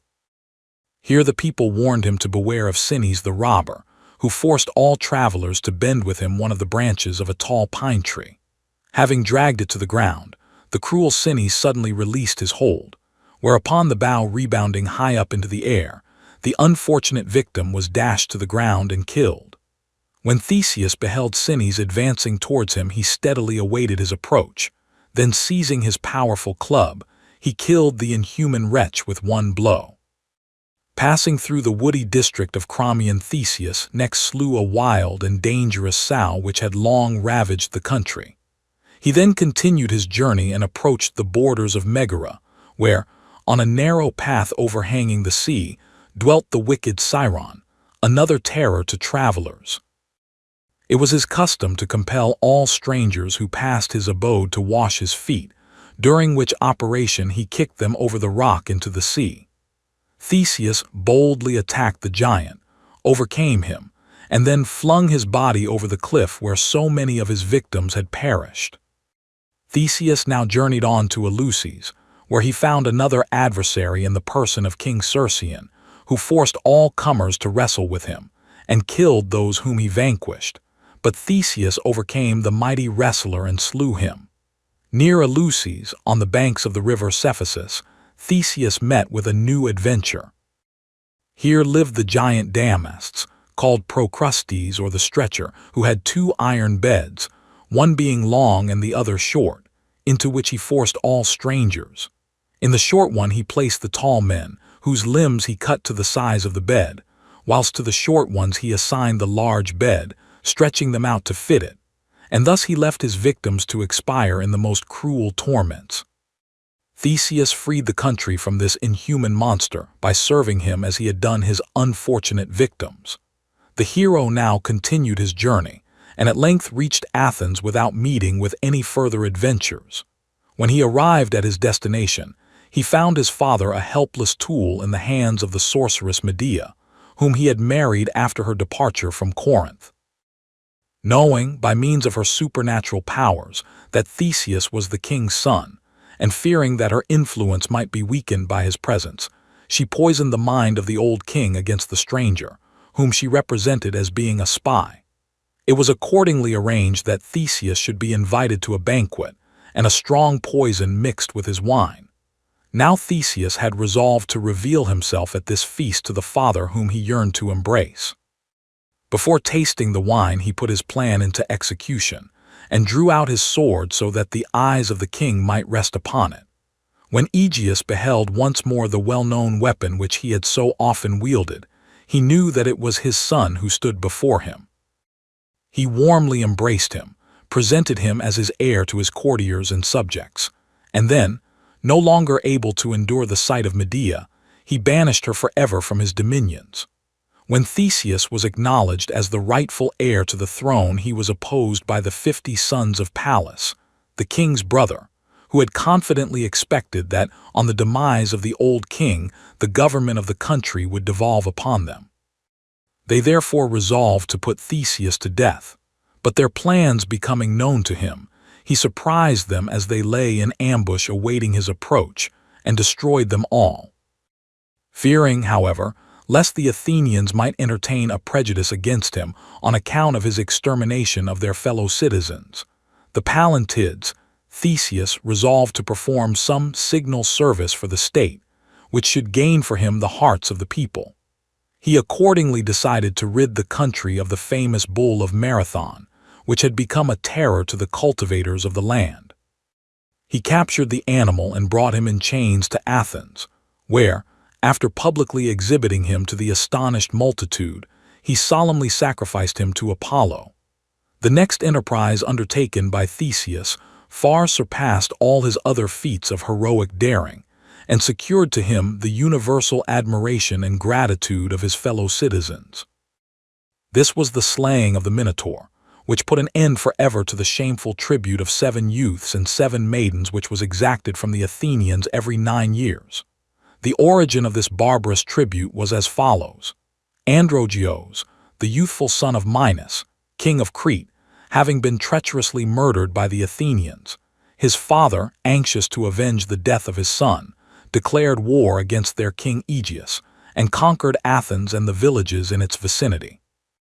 The conqueror henceforth compelled the Athenians to send to him every 9 years a tribute of 7 youths and 7 maidens of the noblest families of the land, who became the prey of the Minotaur, a monster, half man, half bull, whose lair was in the wonderful labyrinth, constructed by Daedalus for the Cretan king.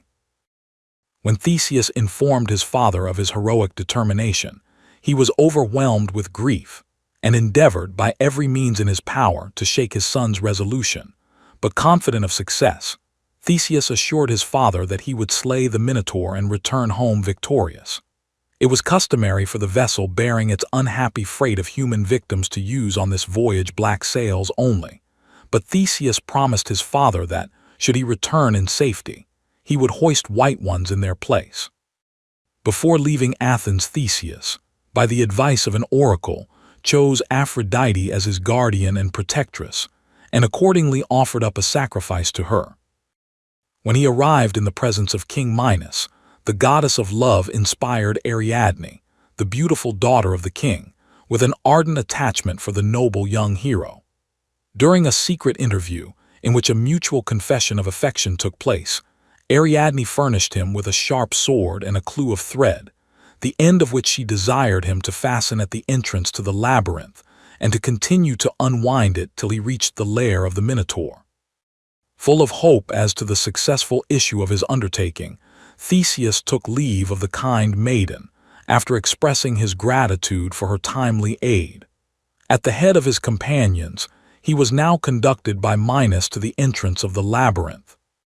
Strictly adhering to the injunctions of the fair Ariadne, he succeeded in finding the Minotaur, whom, after a fierce and violent struggle, he defeated and killed. Then, carefully feeling his way, by means of the clue of thread, he led his companions safely out of the labyrinth.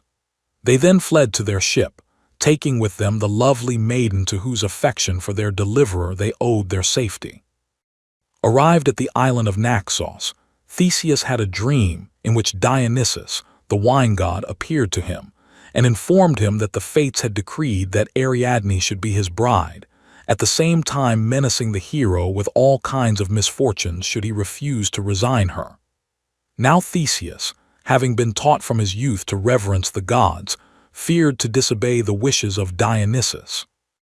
He accordingly took a sad farewell of the beautiful maiden who so tenderly loved him, and left her on the lonely island, where she was found and wooed by the wine god. Theseus and his companions felt keenly the loss of their benefactress, and in their grief at parting with her, forgot that the ship still bore the black sails with which she had left the Attic coast. As she neared the port of Athens, Aegeus, who was anxiously awaiting the return of his son on the beach, caught sight of the vessel with its black sails, and concluding that his gallant son had perished, threw himself in despair into the sea.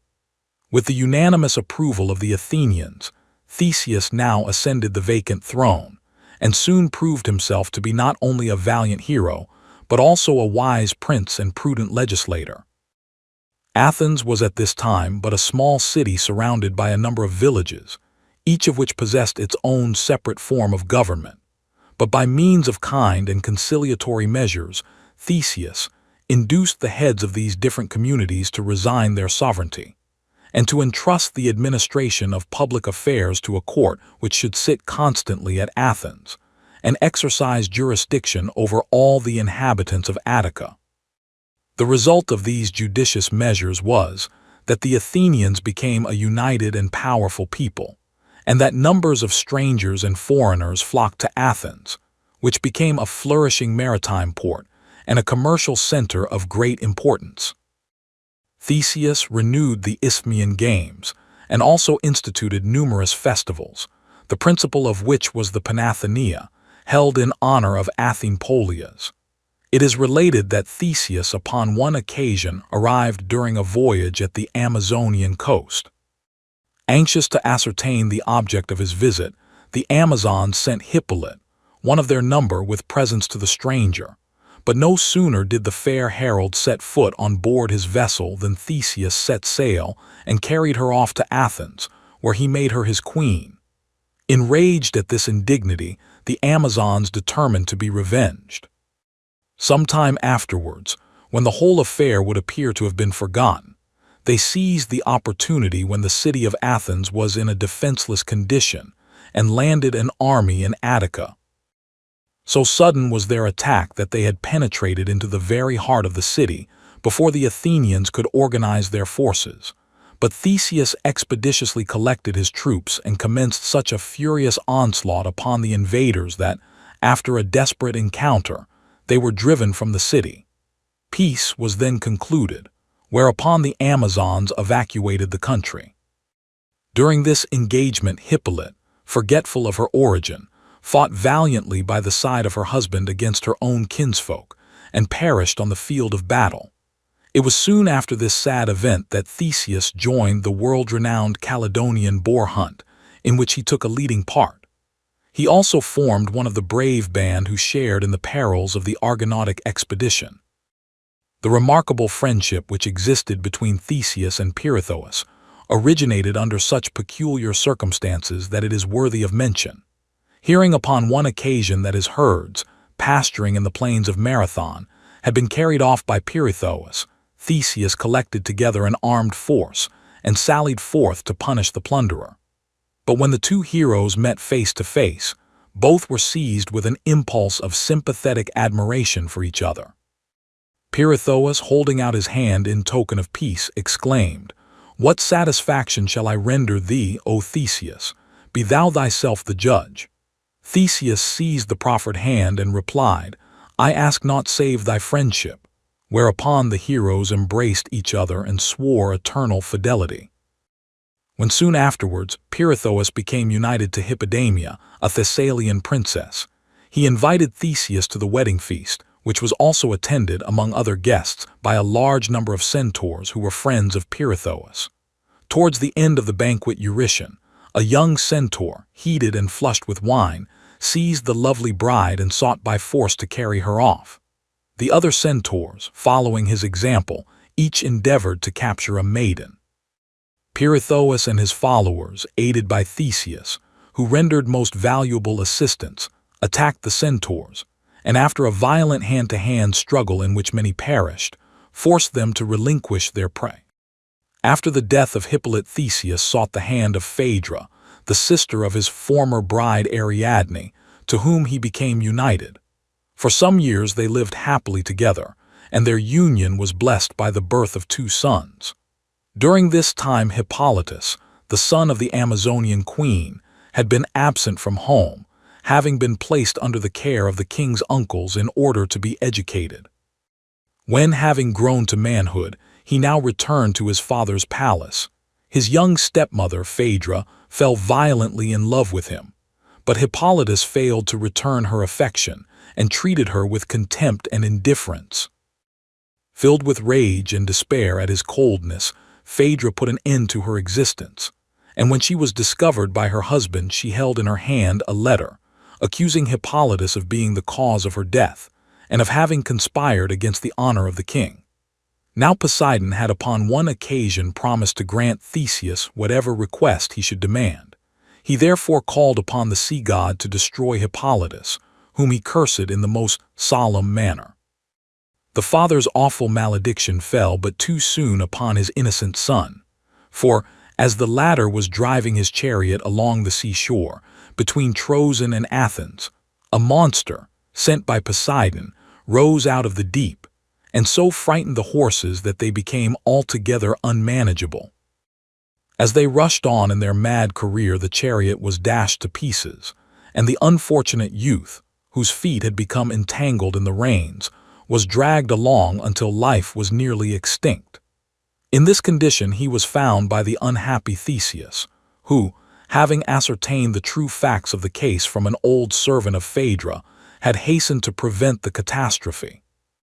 But he arrived too late, and was only able to soothe the last moments of his dying son by acknowledging the sad mistake which he had committed, and declaring his firm belief in his honor and innocence. After these events, Theseus was persuaded by his friend Pirithous, who had also about this time lost his young wife, Hippodamia, to join him in a journey through Greece, with the object of carrying off by force the most beautiful maidens whom they should chance to meet.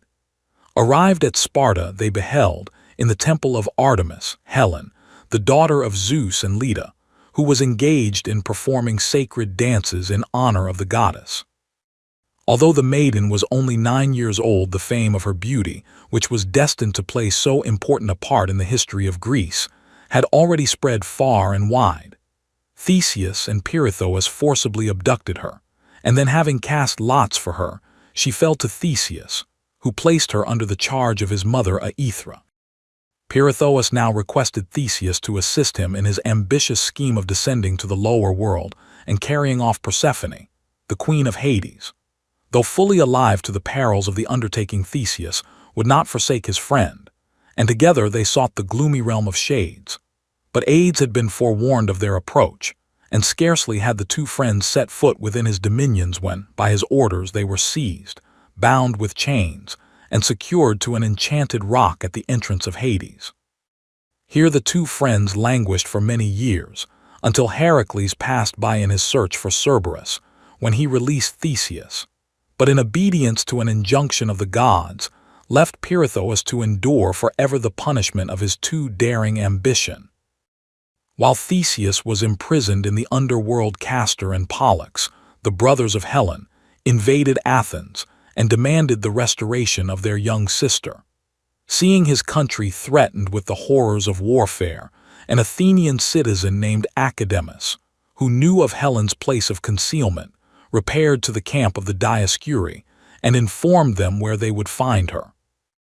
Aethra at once resigned her charge, whereupon the brothers took leave of Athens and, accompanied by Helen, returned to their native country. But the prolonged absence of Theseus gave rise to other troubles of a more serious character. Thinking the opportunity favorable for a revolt, a faction, headed by Menestheus, a descendant of Erechtheus, arrogated to themselves supreme power and seized the reins of government. Returned to Athens, Theseus at once took active measures to quell the insubordination which existed on all sides. He expelled Menestheus from office, rigorously punished the ringleaders of the revolt, and placed himself once more upon the throne.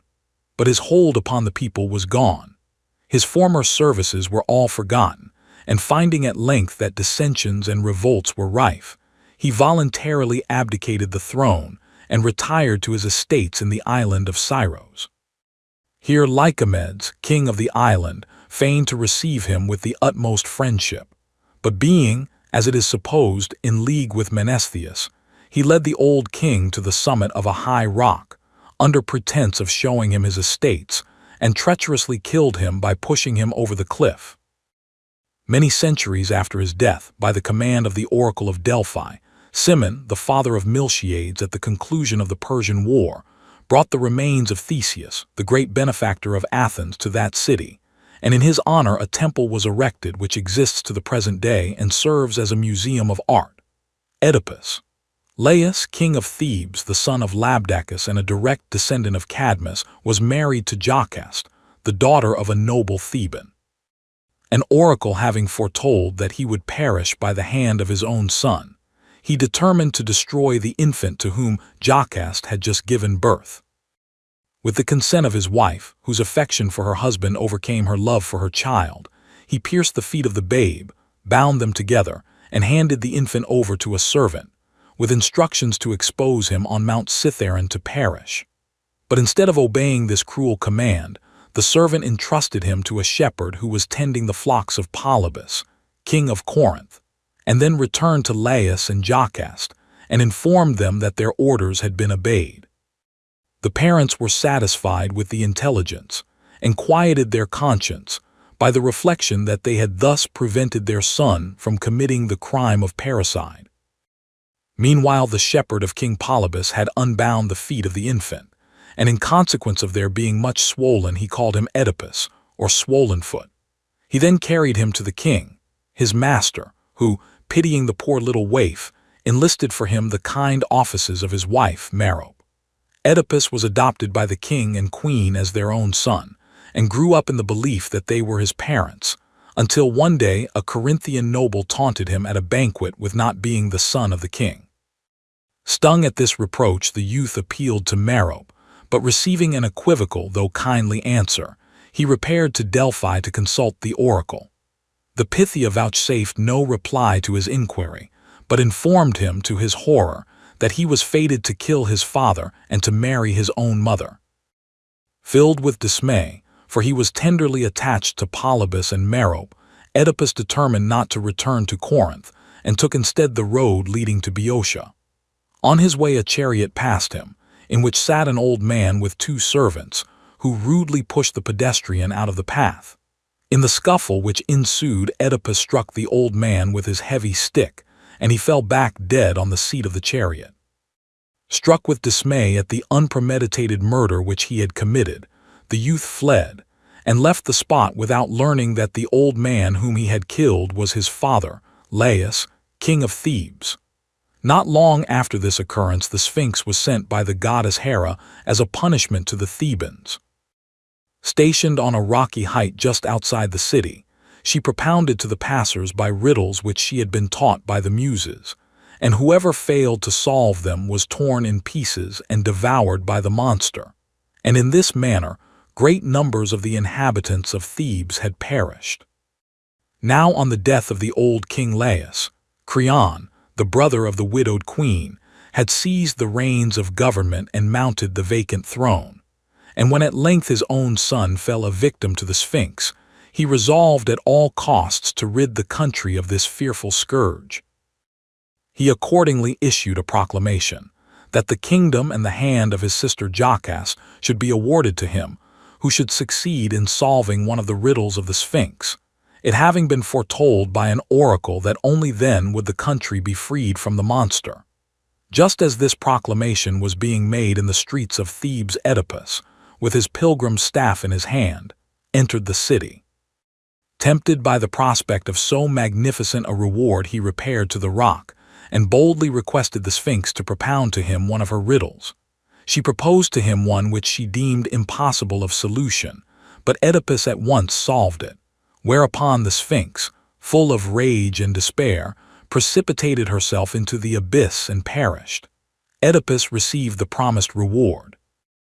He became king of Thebes and the husband of Jocaste, the widow of his father, King Laius. For many years Oedipus enjoyed the greatest happiness and tranquility. 4 children were born to him, 2 sons, Eteocles and Polynices, and 2 daughters, Antigone and Ismene. But at last the gods afflicted the country with a grievous pestilence, which made terrible havoc among the people. In their distress they entreated the help of the king, who was regarded by his subjects as a special favorite of the gods. Oedipus consulted an oracle, and the response was that the pestilence would continue to rage until the land was purified of the blood of King Laius, whose murderer was living unpunished at Thebes. The king now invoked the most solemn imprecations on the head of the murderer and offered a reward for any information concerning him. He then sent for the blind old seer Tiresias and implored him, by means of his prophetic powers, to reveal to him the author of the crime. Tiresias at first hesitated, but yielding to the earnest solicitations of the king, the old prophet thus addressed him: "Thou thyself art the murderer of the old King Laius, who was thy father, and thou art wedded to his widow, thine own mother." In order to convince Oedipus of the truth of his words, he brought forward the old servant who had exposed him as a babe on Mount Cithaeron, and the shepherd who had conveyed him to King Polybus. Horrified at this awful revelation, Oedipus, in a fit of despair, deprived himself of sight, and the unfortunate Jocaste, unable to survive her disgrace, hanged herself. Accompanied by his faithful and devoted daughter Antigone, Oedipus quitted Thebes and became a miserable and homeless outcast, begging his bread from place to place. At length, after a long and painful pilgrimage, he found a place of refuge in the grove of the Eumenides, where his last moments were soothed and tended by the care and devotion of the faithful Antigone. The 7 against Thebes. After the voluntary abdication of Oedipus, his 2 sons, Eteocles and Polynices, took possession of the crown and reigned over the city of Thebes. But Eteocles, being an ambitious prince, soon seized the reins of government himself and expelled his brother from the throne. Polynices now repaired to Argos, where he arrived in the dead of night.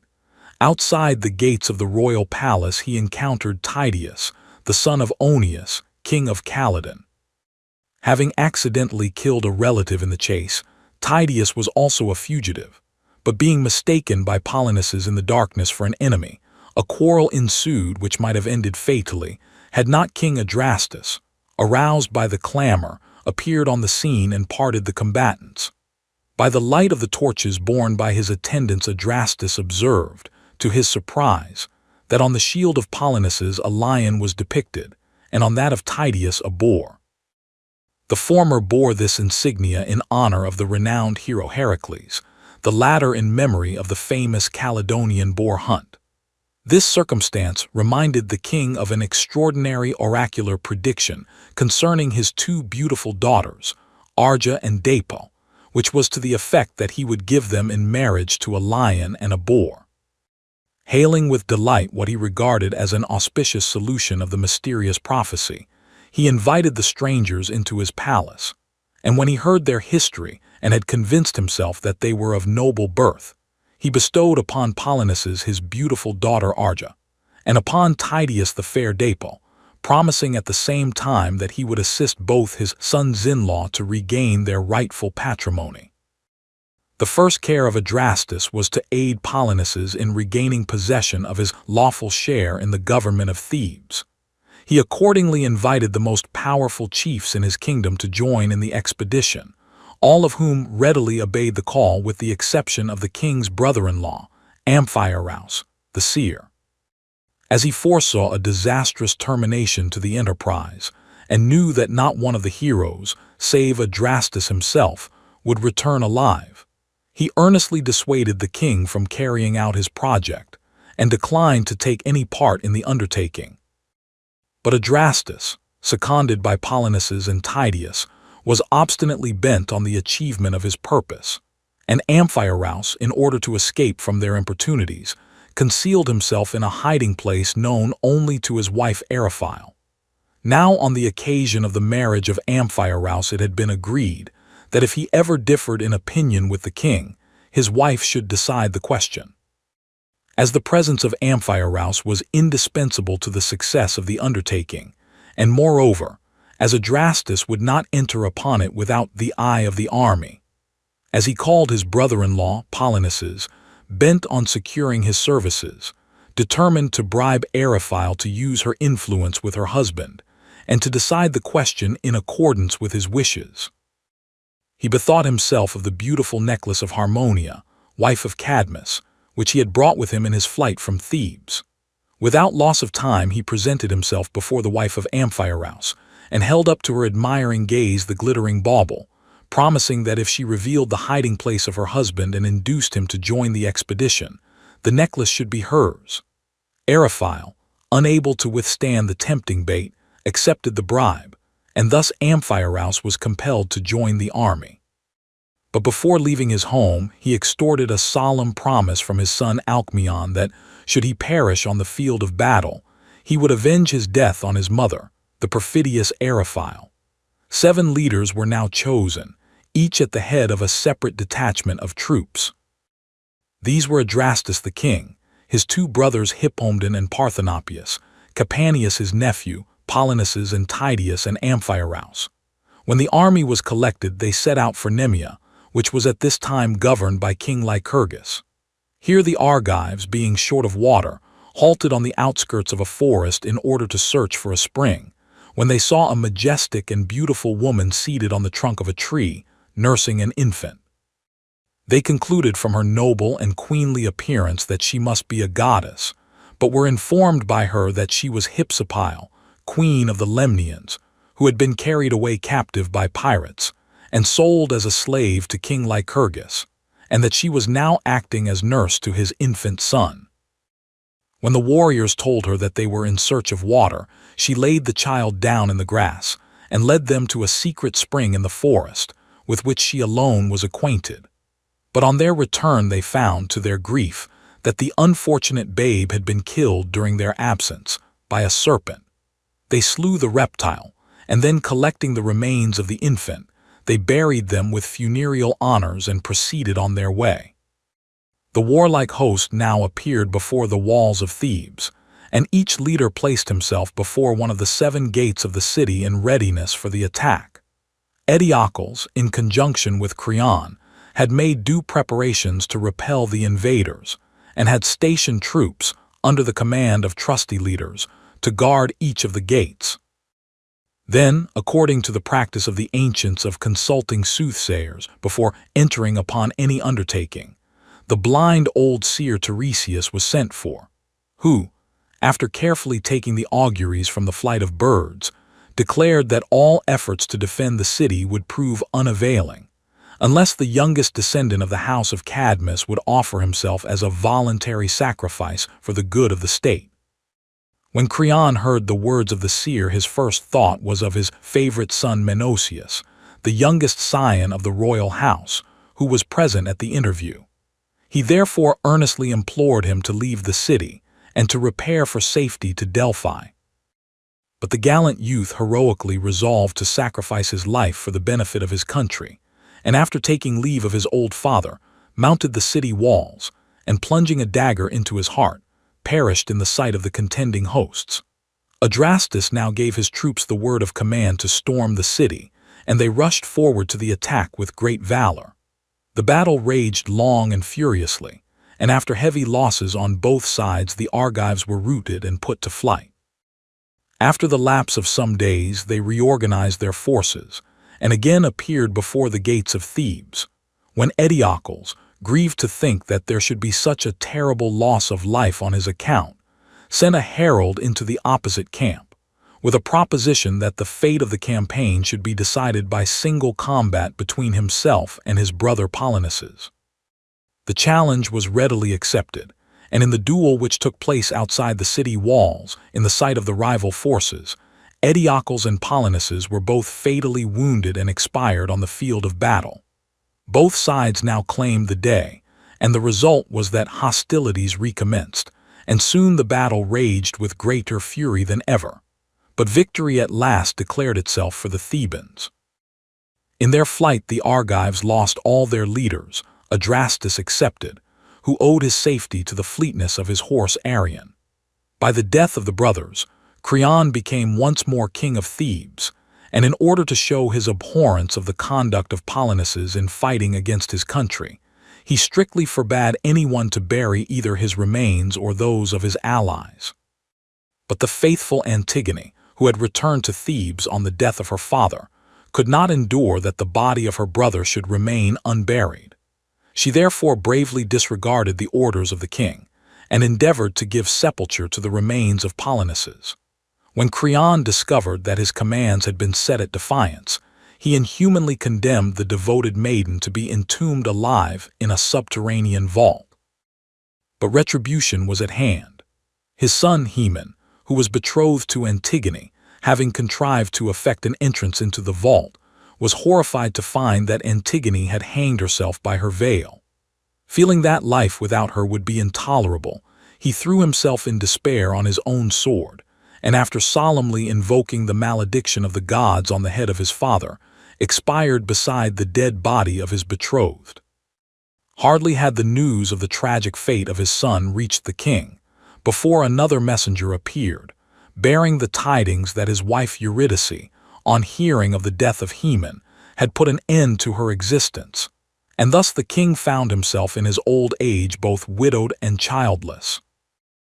Nor did he succeed in the execution of his vindictive designs, for Adrastus, who, after his flight from Thebes, had taken refuge at Athens, induced Theseus to lead an army against the Thebans, to compel them to restore the dead bodies of the Argive warriors to their friends, in order that they might perform due funereal rites in honor of the slain. This undertaking was successfully accomplished, and the remains of the fallen heroes were interred with due honors. The Epigoni. 10 years after these events, the sons of the slain heroes, who were called Epigoni, or descendants, resolved to avenge the death of their fathers, and with this object entered upon a new expedition against the city of Thebes. By the advice of the Delphic oracle, the command was entrusted to Alcmaeon, the son of Amphiaraus, but remembering the injunction of his father he hesitated to accept this post before executing vengeance on his mother Eriphyle. Thersander, however, the son of Polynices, adopting similar tactics to those of his father, bribed Eriphyle with the beautiful veil of Harmonia, bequeathed to him by Polynices, to induce her son Alcmaeon and his brother Amphilochus to join in this second war against Thebes. Now the mother of Alcmaeon was gifted with that rare fascination, which renders its possessor irresistible to all who may chance to come within its influence, nor was her own son able to withstand her blandishments. Yielding therefore to her wily representations, he accepted the command of the troops, and at the head of a large and powerful army advanced upon Thebes.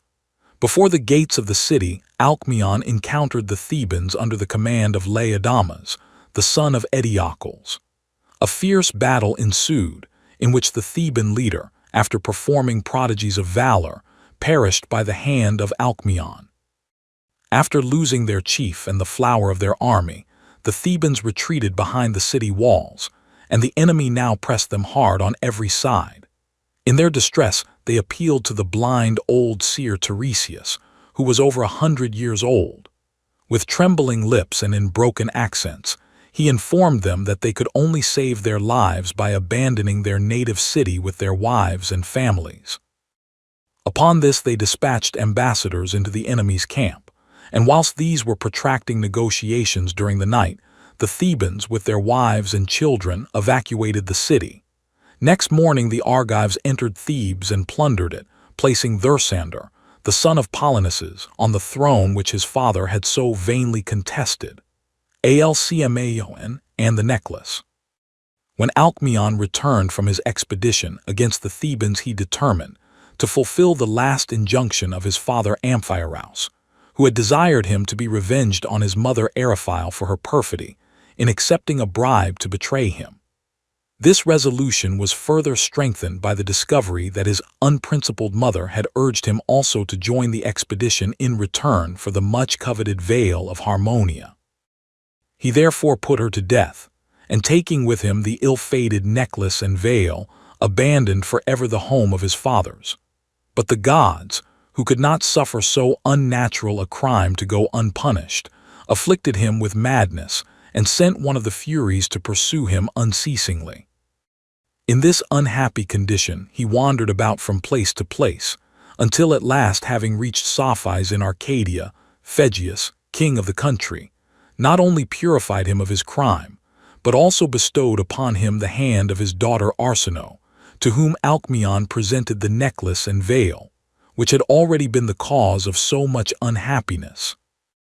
Though now released from his mental affliction, the curse which hung over him was not entirely removed, and on his account the country of his adoption was visited with a severe drought.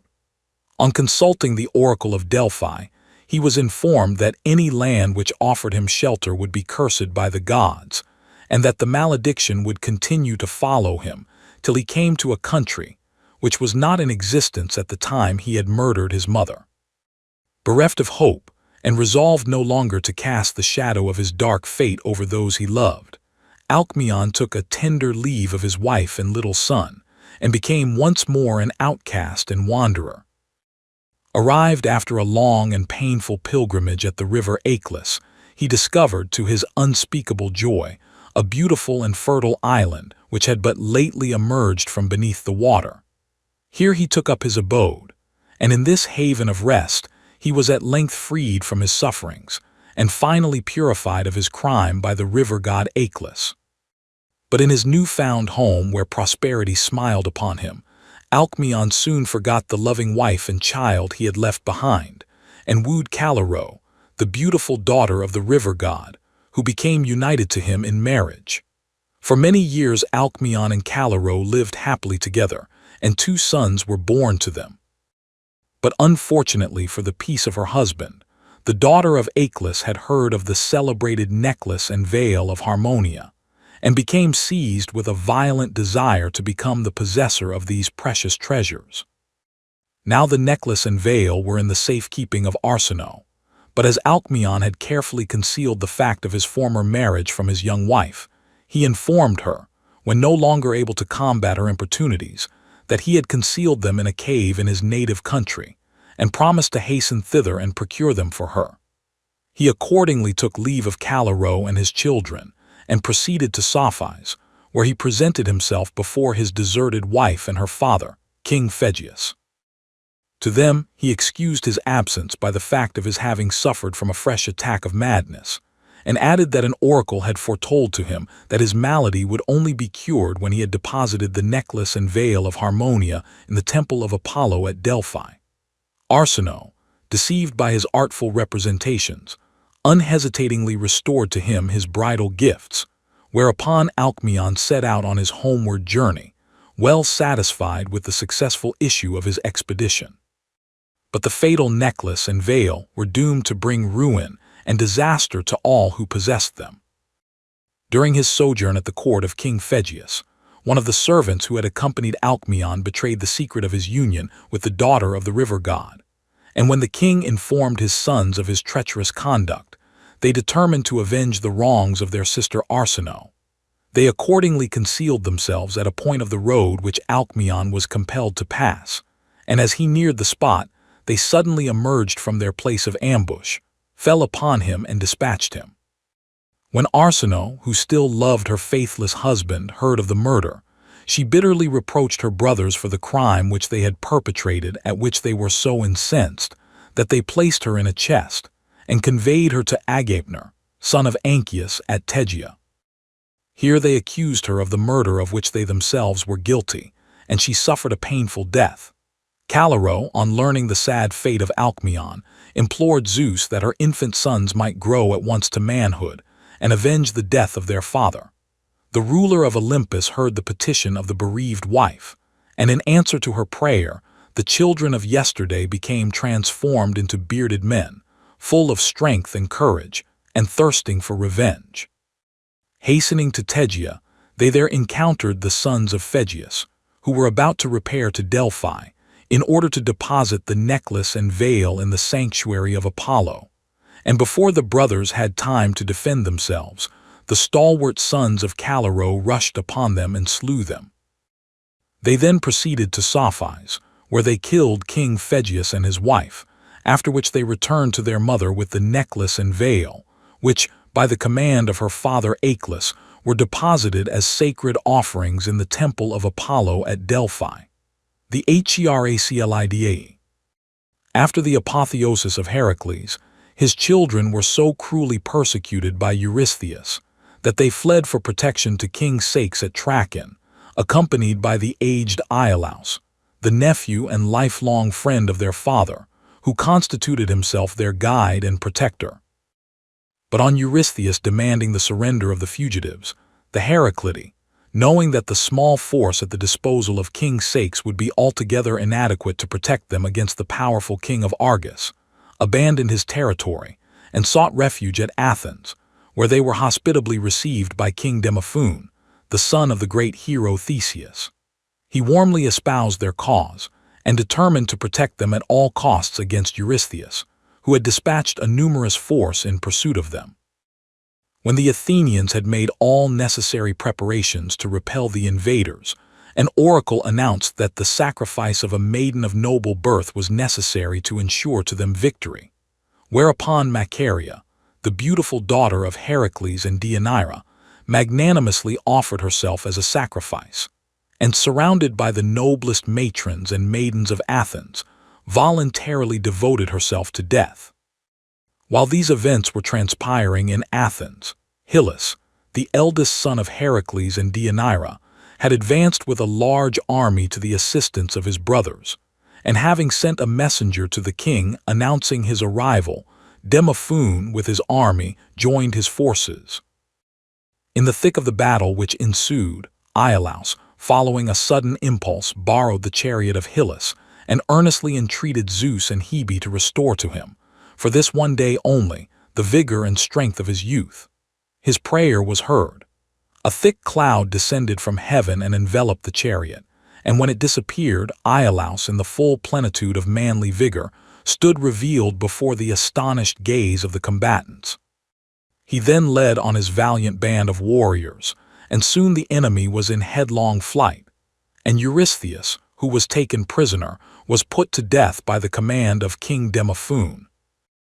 After gratefully acknowledging the timely aid of the Athenians, Hyllus, accompanied by the faithful Iolaus and his brothers, took leave of King Demophoon and proceeded to invade the Peloponnesus, which they regarded as their lawful patrimony. For, according to the will of Zeus, it should have been the rightful possession of their father, the great hero Heracles, had not Hera maliciously defeated his plans by causing his cousin Eurystheus to precede him into the world. For the space of 12 months, the Heraclidae contrived to maintain themselves in the Peloponnesus.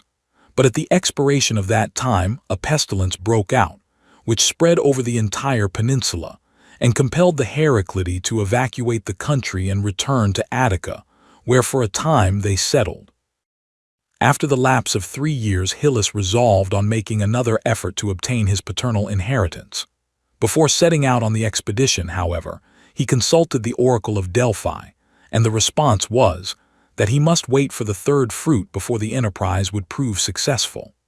Interpreting this ambiguous reply to signify the third summer, Hyllus controlled his impatience for 3 years, when, having collected a powerful army, he once more entered the Peloponnesus. At the Isthmus of Corinth he was opposed by Atreus, the son of Pelops, who at the death of Eurystheus had inherited the kingdom. In order to save bloodshed, Hyllus offered to decide his claims by single combat, the conditions being that if he were victorious, he and his brothers should obtain undisputed possession of their rights, but if defeated, the Heraclidae were to desist for 50 years from attempting to press their claim. The challenge was accepted by Ecumene, king of Tegea, and Hyllus lost his life in the encounter, whereupon the sons of Heracles, in virtue of their agreement, abandoned the Peloponnesus and retired to Marathon. Hyllus was succeeded by his son Cleodius, who, at the expiration of the appointed time, collected a large army and invaded the Peloponnesus. But he was not more successful than his father had been, and perished there with all his forces. 20 years later his son Aristomachus consulted an oracle, which promised him victory if he went by way of the defile. The Heraclidae once more set out, but were again defeated, and Aristomachus shared the fate of his father and grandfather, and fell on the field of battle. When at the expiration of 30 years, the sons of Aristomachus, Temenus, Cresphontes, and Aristodmus again consulted the oracle, the answer was still the same, but this time the following explanation accompanied the response. The third fruit signified the third generation, to which they themselves belonged, and not the third fruit of the earth. And by the defile was indicated not the Isthmus of Corinth, but the straits on the right of the isthmus. Temenus lost no time in collecting an army and building ships of war, but just as all was ready and the fleet about to sail, Aristodmus, the youngest of the brothers, was struck by lightning. To add to their misfortunes, Hippolytes, a descendant of Heracles, who had joined in the expedition, killed a soothsayer whom he mistook for a spy, and the gods, in their displeasure, sent violent tempests, by means of which the entire fleet was destroyed, whilst famine and pestilence decimated the ranks of the army. The oracle, on being again consulted, advised that Hippolytes, being the offender, should be banished from the country for 10 years, and that the command of the troops should be delegated to a man having 3 eyes. A search was at once instituted by the Heraclidae for a man answering to this description, who was found at length in the person of Oxylus, a descendant of the Aetolian race of kings. In obedience to the command of the oracle, Hippolytes was banished, an army and fleet once more equipped, and Oxylus elected commander-in-chief.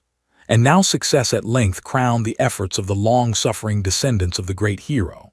They obtained possession of the Peloponnesus, which was divided among them by lot. Argus fell to Temenus, Lacedaemon to Aristodmus, and Messene to Cresphontes. In gratitude for the services of their able leader, Oxylus, the kingdom of Elis was conferred upon him by the Heraclidae. The siege of Troy. Troy or Ilion was the capital of a kingdom in Asia Minor, situated near the Hellespont and founded by Ilus, son of Tros. At the time of the famous Trojan War, this city was under the government of Priam, a direct descendant of Ilus. Priam was married to Hecuba, daughter of Dymas, king of Thrace, and among the most celebrated of their children were the renowned and valiant Hector, the prophetess Cassandra, and Paris, the cause of the Trojan War. Before the birth of her second son, Paris, Hecuba dreamt that she had given birth to a flaming brand, which was interpreted by Aesacus, the seer, to signify that she would bear a son who would cause the destruction of the city of Troy. Anxious to prevent the fulfillment of the prophecy, Hecuba caused her newborn babe to be exposed on Mount Ida to perish. But being found by some kind-hearted shepherds, the child was reared by them and grew up unconscious of his noble birth. As the boy approached manhood, he became remarkable, not only for his wonderful beauty of form and feature, but also for his strength and courage, which he exercised in defending the flocks from the attacks of robbers and wild beasts. Hence he was called Alexander, or helper of men. It was about this time that he settled the famous dispute concerning the golden apple, thrown by the goddess of discord into the assembly of the gods. As we have already seen, he gave his decision in favor of Aphrodite, thus creating for himself two implacable enemies, for Hera and Athene never forgave the slight. Paris became united to a beautiful nymph named Oenone, with whom he lived happily in the seclusion and tranquility of a pastoral life. But to her deep grief, this peaceful existence was not fated to be of long duration. Hearing that some funereal games were about to be held in Troy in honor of a departed relative of the king, Paris resolved to visit the capital and take part in them himself. There he so greatly distinguished himself in a contest with his unknown brothers, Hector and Deiphobus, that the proud young princes, enraged that an obscure shepherd should snatch from them the prize of victory, were about to create a disturbance, when Cassandra, who had been a spectator of the proceedings, stepped forward and announced to them that the humble peasant who had so signally defeated them was their own brother Paris. He was then conducted to the presence of his parents, who joyfully acknowledged him as their child, and amidst the festivities and rejoicings in honor of their newfound son, the ominous prediction of the past was forgotten. As a proof of his confidence, the king now entrusted Paris with a somewhat delicate mission. As we have already seen in the legend of Heracles, that great hero conquered Troy, and after killing King Laomedon, carried away captive his beautiful daughter Hesione, whom he bestowed in marriage on his friend Telamon. But although she became Princess of Salamis and lived happily with her husband, her brother Priam never ceased to regret her loss and the indignity which had been passed upon his house, and it was now proposed that Paris should be equipped with a numerous fleet and proceed to Greece in order to demand the restoration of the king's sister. Before setting out on this expedition, Paris was warned by Cassandra against bringing home a wife from Greece, and she predicted that if he disregarded her injunction, he would bring inevitable ruin upon the city of Troy and destruction to the house of Priam. Under the command of Paris, the fleet set sail and arrived safely in Greece. Here the young Trojan prince first beheld Helen, the daughter of Zeus and Leda, and sister of the Dioscuri, who was the wife of Menelaus, king of Sparta, and the loveliest woman of her time. The most renowned heroes in Greece had sought the honor of her hand, but her stepfather, Tyndarus, king of Sparta, fearing that if he bestowed her in marriage on one of her numerous lovers he would make enemies of the rest, made it a stipulation that all suitors should solemnly swear to assist and defend the successful candidate, with all the means at their command, in any feud which might hereafter arise in connection with the marriage. He at length conferred the hand of Helen upon Menelaus, a warlike prince, devoted to martial exercises and the pleasures of the chase, to whom he resigned his throne and kingdom. When Paris arrived at Sparta and sought hospitality at the royal palace, he was kindly received by King Menelaus. At the banquet given in his honor, he charmed both host and hostess by his graceful manner and varied accomplishments, and specially ingratiated himself with the fair Helen, to whom he presented some rare and chaste trinkets of Asiatic manufacture.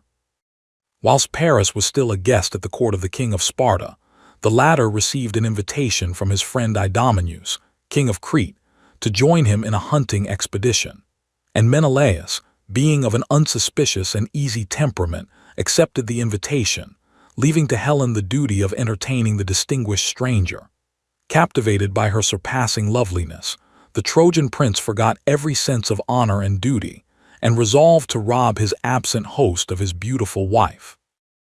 He accordingly collected his followers, and with their assistance stormed the royal castle, possessed himself of the rich treasures which it contained, and succeeded in carrying off its beautiful and not altogether unwilling mistress. They at once set sail, but were driven by stress of weather to the island of Crania, where they cast anchor, and it was not until some years had elapsed, during which time home and country were forgotten, that Paris and Helen proceeded to Troy. Preparations for the war. When Menelaus heard of the violation of his hearth and home, he proceeded to Pylos, accompanied by his brother Agamemnon, in order to consult the wise old King Nestor, who was renowned for his great experience in statecraft. On hearing the facts of the case, Nestor expressed it as his opinion that only by means of the combined efforts of all the states of Greece could Menelaus hope to regain Helen in defiance of so powerful a kingdom as that of Troy. Menelaus and Agamemnon now raised the war cry, which was unanimously responded to from one end of Greece to the other. Many of those who volunteered their services were former suitors of the fair Helen, and were therefore bound by their oath to support the cause of Menelaus. Others joined from pure love of adventure, but one and all were deeply impressed with the disgrace which would attach to their country should such a crime be suffered to go unpunished. Thus a powerful army was collected in which few names of note were missing. Only in the case of two great heroes, Odysseus and Achilles, did Menelaus experience any difficulty. Odysseus, famed for his wisdom and great astuteness, was at this time living happily in Ithaca with his fair young wife Penelope and his little son Telemachus, and was loath to leave his happy home for a perilous foreign expedition of uncertain duration. When therefore his services were solicited, he feigned madness, but the shrewd Palames, a distinguished hero in the suite of Menelaus, detected and exposed the ruse, and thus Odysseus was forced to join in the war. But he never forgave the interference of Palames, and as we shall see, eventually revenged himself upon him in a most cruel manner. Achilles was the son of Peleus and the sea goddess Thetis, who is said to have dipped her son, when a babe, in the river Styx, and thereby rendered him invulnerable, except in the right heel, by which she held him. When the boy was 9 years old, it was foretold to Thetis that he would either enjoy a long life of inglorious ease and inactivity, or that after a brief career of victory he would die the death of a hero. Naturally desirous of prolonging the life of her son, the fond mother devoutly hoped that the former fate might be allotted to him. With this view she conveyed him to the island of Scyros in the Aegean Sea, where, disguised as a girl, he was brought up among the daughters of Lycomedes, king of the country. Now that the presence of Achilles was required, owing to an oracular prediction that Troy could not be taken without him, Menelaus consulted Calchas the soothsayer, who revealed to him the place of his concealment. Odysseus was accordingly dispatched to Scyros, where, by means of a clever device, he soon discovered which among the maidens was the object of his search. Disguising himself as a merchant, Odysseus obtained an introduction to the royal palace, where he offered to the king's daughters various trinkets for sale. The girls, with one exception, all examined his wares with unfeigned interest. Observing this circumstance, Odysseus shrewdly concluded that the one who held aloof must be none other than the young Achilles himself. But in order further to test the correctness of his deduction, he now exhibited a beautiful set of warlike accoutrements, whilst, at a given signal, stirring strains of martial music were heard outside, whereupon Achilles, fired with warlike ardor, seized the weapons and thus revealed his identity. He now joined the cause of the Greeks, accompanied at the request of his father by his kinsman Patroclus, and contributed to the expedition a large force of Thessalian troops, or Myrmidons, as they were called, and also 50 ships. For 10 long years, Agamemnon and the other chiefs devoted all their energy and means in preparing for the expedition against Troy. But during these warlike preparations, an attempt at a peaceful solution of the difficulty was not neglected. An embassy consisting of Menelaus, Odysseus, and Sea was dispatched to King Priam demanding the surrender of Helen. But though the embassy was received with the utmost pomp and ceremony, the demand was nevertheless rejected, upon which the ambassadors returned to Greece, and the order was given for the fleet to assemble at Aulis, in Boeotia. Never before in the annals of Greece had so large an army been collected. 100,000 warriors were assembled at Aulis, and in its bay floated over 1,000 ships, ready to convey them to the Trojan coast. The command of this mighty host was entrusted to Agamemnon, king of Argos, the most powerful of all the Greek princes. Before the fleet set sail, solemn sacrifices were offered to the gods on the seashore, when suddenly a serpent was seen to ascend a plane tree, in which was a sparrow's nest containing 9 young ones. The reptile first devoured the young birds and then their mother, after which it was turned by Zeus into stone.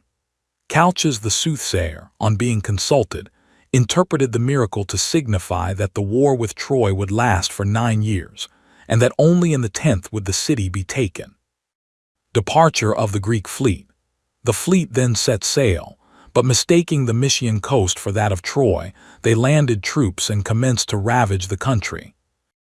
Telephus, king of the Mysians, who was a son of the great hero Heracles, opposed them with a large army and succeeded in driving them back to their ships, but was himself wounded in the engagement by the spear of Achilles. Patroclus, who fought valiantly by the side of his kinsmen, was also wounded in this battle, but Achilles, who was a pupil of Chiron, carefully bound up the wound, which he succeeded in healing. And from this incident dates the celebrated friendship which ever after existed between the two heroes, who even in death remained united. The Greeks now returned to Aulis. Meanwhile, the wound of Telephus proving incurable, he consulted an oracle, and the response was that he alone who had inflicted the wound possessed the power of curing it. Telephus accordingly proceeded to the Greek camp, where he was healed by Achilles, and at the solicitation of Odysseus, consented to act as guide in the voyage to Troy. Just as the expedition was about to start for the second time, Agamemnon had the misfortune to kill a hind sacred to Artemis, who, in her anger, sent continuous calms, which prevented the fleet from setting sail. Calchas, on being consulted, announced that the sacrifice of Iphigenia, the daughter of Agamemnon, would alone appease the incensed goddess. How Agamemnon at length overcame his feelings as a father, and how Iphigenia was saved by Artemis herself, has been already related in a previous chapter. A fair wind having at length sprung up, the fleet once more set sail. They first stopped at the island of Tenedos, where the famous archer Philoctetes, who possessed the bow and arrows of Heracles, given to him by the dying hero, was bitten in the foot by a venomous snake. So unbearable was the odor emitted by the wound, that at the suggestion of Odysseus, Philoctetes was conveyed to the island of Lesbos, where, to his great chagrin, he was abandoned to his fate, and the fleet proceeded on their journey to Troy. Commencement of hostilities. Having received early intelligence of the impending invasion of their country, the Trojans sought the assistance of the neighboring states, who all gallantly responded to their call for help, and thus ample preparations were made to receive the enemy. King Priam being himself too advanced in years for active service, the command of the army devolved upon his eldest son, the brave and valiant Hector. At the approach of the Greek fleet, the Trojans appeared on the coast in order to prevent their landing. But great hesitation prevailed among the troops as to who should be the first to set foot on the enemy's soil, it having been predicted that whoever did so would fall a sacrifice to the fates. Protelaus of Phylace, however, nobly disregarding the ominous prediction, leaped on shore and fell by the hand of Hector. The Greeks then succeeded in effecting a landing, and in the engagement which ensued the Trojans were signally defeated and driven to seek safety behind the walls of their city. With Achilles at their head, the Greeks now made a desperate attempt to take the city by storm, but were repulsed with terrible losses. After this defeat, the invaders, foreseeing a long and wearisome campaign, drew up their ships on land, erected tents, huts, and sea, and formed an entrenched camp on the coast. Between the Greek camp and the city of Troy was a plain watered by the rivers Scamander and Simwa, and it was on this plain, afterwards so renowned in history, that the ever-memorable battles between the Greeks and Trojans were fought. The impossibility of taking the city by storm was now recognized by the leaders of the Greek forces. The Trojans, on their side, being less numerous than the enemy, dared not venture on a great battle in the open field. Hence the war dragged on for many weary years without any decisive engagement taking place. It was about this time that Odysseus carried out his long-meditated revenge against Palames. Palames was one of the wisest, most energetic, and most upright of all the Greek heroes, and it was in consequence of his unflagging zeal and wonderful eloquence that most of the chiefs had been induced to join the expedition. But the very qualities which endeared him to the hearts of his countrymen rendered him hateful in the eyes of his implacable enemy, Odysseus, who never forgave his having detected his scheme to avoid joining the army. In order to effect the ruin of Palames, Odysseus concealed in his tent a vast sum of money. He next wrote a letter, purporting to be from King Priam to Palames, in which the former thanked the Greek hero effusively for the valuable information received from him, referring at the same time to a large sum of money which he had sent to him as a reward. This letter, which was found upon the person of a Phrygian prisoner, was read aloud in a council of the Greek princes. Palames was arraigned before the chiefs of the army and accused of betraying his country to the enemy, whereupon a search was instituted, and a large sum of money being found in his tent, he was pronounced guilty and sentenced to be stoned to death. Though fully aware of the base treachery practiced against him, Palames offered not a word in self-defense, knowing but too well that, in the face of such damning evidence, the attempt to prove his innocence would be vain. Defection of Achilles. During the first year of the campaign, the Greeks ravaged the surrounding country and pillaged the neighboring villages. Upon one of these foraging expeditions, the city of Pedasus was sacked, and Agamemnon, as commander-in-chief, received as his share of the spoil the beautiful Chryses, daughter of Chryses, the priest of Apollo, whilst to Achilles was allotted another captive, the fair Briseis. The following day Chryses, anxious to ransom his daughter, repaired to the Greek camp, but Agamemnon refused to accede to his proposal, and with rude and insulting words drove the old man away. Full of grief at the loss of his child, Chryses called upon Apollo for vengeance on her captor. His prayer was heard, and the god sent a dreadful pestilence which raged for 10 days in the camp of the Greeks. Achilles at length called together a council, and inquired of Calchas the soothsayer how to arrest this terrible visitation of the gods. The seer replied that Apollo, incensed at the insult offered to his priest, had sent the plague, and that only by the surrender of Chryses could his anger be appeased. On hearing this, Agamemnon agreed to resign the maiden, but being already embittered against Calchas for his prediction with regard to his own daughter Iphigenia, he now heaped insults upon the soothsayer and accused him of plotting against his interests. Achilles espoused the cause of Calchas, and a violent dispute arose, in which the son of Thetis would have killed his chief, but for the timely interference of Pallas Athene, who suddenly appeared beside him, unseen by the rest, and recalled him to a sense of the duty he owed to his commander. Agamemnon revenged himself on Achilles by depriving him of his beautiful captive, the fair Briseis, who had become so attached to her kind and noble captor that she wept bitterly on being removed from his charge. Achilles, now fairly disgusted with the ungenerous conduct of his chief, withdrew himself to his tent and obstinately declined to take further part in the war. Heartsore and dejected, he repaired to the seashore, and there invoked the presence of his divine mother. In answer to his prayer, Thetis emerged from beneath the waves and comforted her gallant son with the assurance that she would entreat the mighty Zeus to avenge his wrongs by giving victory to the Trojans, so that the Greeks might learn to realize the great loss which they had sustained by his withdrawal from the army. The Trojans, being informed by one of their spies of the defection of Achilles, became emboldened by the absence of this brave and intrepid leader, whom they feared above all the other Greek heroes. They accordingly sallied forth, and made a bold and eminently successful attack upon the Greeks, who, although they most bravely and obstinately defended their position, were completely routed and driven back to their entrenchments, Agamemnon and most of the other Greek leaders being wounded in the engagement. Encouraged by this marked and signal success, the Trojans now commenced to besiege the Greeks in their own camp. At this juncture, Agamemnon, seeing the danger which threatened the army, sunk for the moment all personal grievances, and dispatched an embassy to Achilles consisting of many noble and distinguished chiefs, urgently entreating him to come to the assistance of his countrymen in this their hour of peril, promising that not only should the fair Briseis be restored to him, but also that the hand of his own daughter should be bestowed on him in marriage, with 7 towns as her dowry.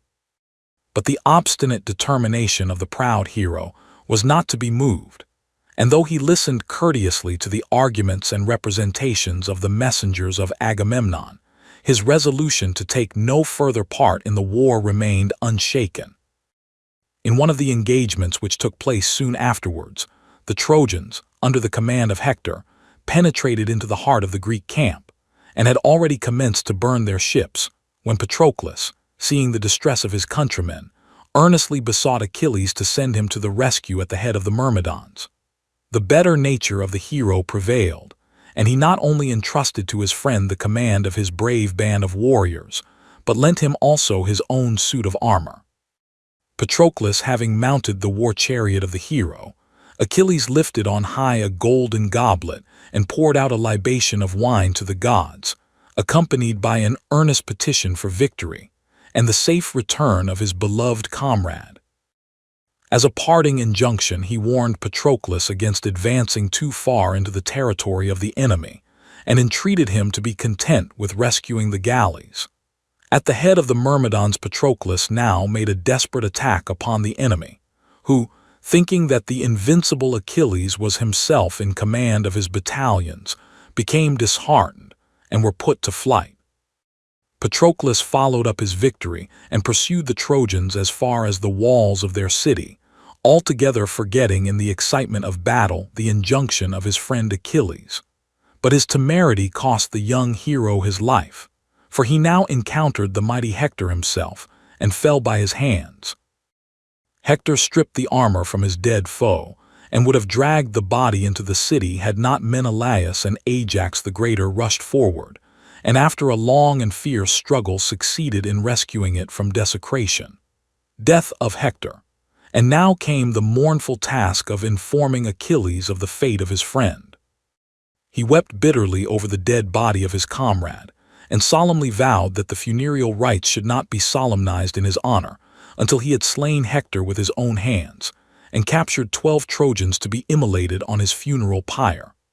All other considerations vanished before the burning desire to avenge the death of his friend, and Achilles, now thoroughly aroused from his apathy, became reconciled to Agamemnon and rejoined the Greek army. At the request of the goddess Thetis, Hephaestus forged for him a new suit of armor, which far surpassed in magnificence that of all the other heroes. Thus gloriously arrayed, he was soon seen striding along, calling the Greeks to arms. He now led the troops against the enemy, who were defeated and put to flight until, near the gates of the city, Achilles and Hector encountered each other. But here, for the first time throughout his whole career, the courage of the Trojan hero deserted him. At the near approach of his redoubtable antagonist, he turned and fled for his life. Achilles pursued him, and thrice round the walls of the city was the terrible race run, in sight of the old king and queen, who had mounted the walls to watch the battle. Hector endeavored during each course to reach the city gates, so that his comrades might open them to admit him or cover him with their missiles. But his adversary, seeing his design, forced him into the open plain, at the same time calling to his friends to hurl no spear upon his foe, but to leave to him the vengeance he had so long panted for. At length, wearied with the hot pursuit, Hector made a stand and challenged his foe to single combat. A desperate encounter took place, in which Hector succumbed to his powerful adversary at the Scaean gate, and with his last dying breath, the Trojan hero foretold to his conqueror that he himself would soon perish on the same spot. The infuriated victor bound the lifeless corpse of his fallen foe to his chariot, and dragged it 3 times round the city walls and thence to the Greek camp. Overwhelmed with horror at this terrible scene, the aged parents of Hector uttered such heartrending cries of anguish that they reached the ears of Andromache, his faithful wife, who, rushing to the walls, beheld the dead body of her husband, bound to the conqueror's car. Achilles now solemnized the funereal rites in honor of his friend Patroclus. The dead body of the hero was borne to the funeral pile, by the Myrmidons in full panoply.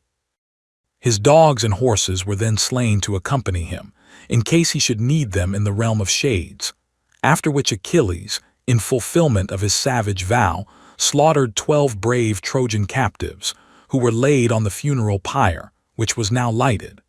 When all was consumed, the bones of Patroclus were carefully collected and enclosed in a golden urn. Then followed the funereal games, which consisted of chariot races, fighting with the cestus, wrestling matches, foot races, and single combats with shield and spear, in all of which the most distinguished heroes took part and contended for the prizes. Pnthachisalia. After the death of Hector, their great hope and bulwark, the Trojans did not venture beyond the walls of their city.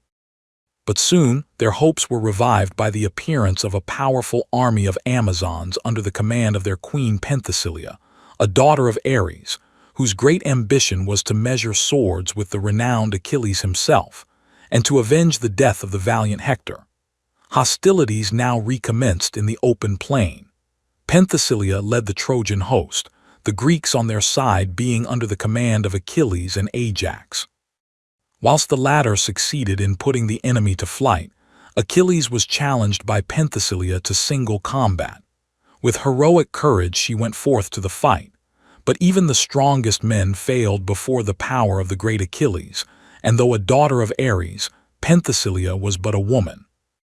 With generous chivalry, the hero endeavored to spare the brave and beautiful maiden warrior, and only when his own life was in imminent danger did he make a serious effort to vanquish his enemy, when Penthesilea shared the fate of all who ventured to oppose the spear of Achilles and fell by his hand. Feeling herself fatally wounded, she remembered the desecration of the dead body of Hector, and earnestly entreated the forbearance of the hero. But the petition was hardly necessary, for Achilles, full of compassion for his brave but unfortunate adversary, lifted her gently from the ground, and she expired in his arms. On beholding the dead body of their leader in the possession of Achilles, the Amazons and Trojans prepared for a fresh attack in order to wrest it from his hands, but observing their purpose, Achilles stepped forward and loudly called upon them to halt. Then, in a few well-chosen words, he praised the great valor and intrepidity of the fallen queen, and expressed his willingness to resign the body at once. The chivalrous conduct of Achilles was fully appreciated by both Greeks and Trojans. Thersites alone, a base and cowardly wretch, attributed unworthy motives to the gracious proceedings of the hero, and not content with these insinuations, he savagely pierced with his lance the dead body of the Amazonian queen, whereupon Achilles, with one blow of his powerful arm, felled him to the ground and killed him on the spot. The well-merited death of Thersites excited no commiseration, but his kinsman Diomedes came forward and claimed compensation for the murder of his relative.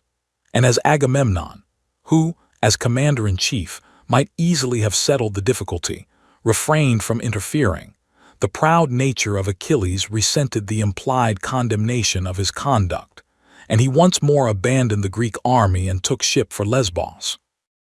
Odysseus, however, followed him to the island and, with his usual tact, succeeded in inducing the hero to return to the camp. Death of Achilles. A new ally of the Trojans now appeared on the field in the person of Memnon, the Aethiopian, a son of Aeus and Tithonus, who brought with him a powerful reinforcement of Negroes. Memnon was the first opponent who had yet encountered Achilles on an equal footing, for like the great hero himself, he was the son of a goddess, and possessed also, like Achilles, a suit of armor made for him by Hephaestus. Before the heroes encountered each other in single combat, the two goddesses, Thetis and Aeus, hastened to Olympus to intercede with its mighty ruler for the life of their sons. Resolved even in this instance not to act in opposition to the Moirai, Zeus seized the golden scales in which he weighed the lot of mortals, and placed in it the respective fates of the two heroes, whereupon that of Memnon weighed down the balance, thus portending his death. Aeus abandoned Olympus in despair.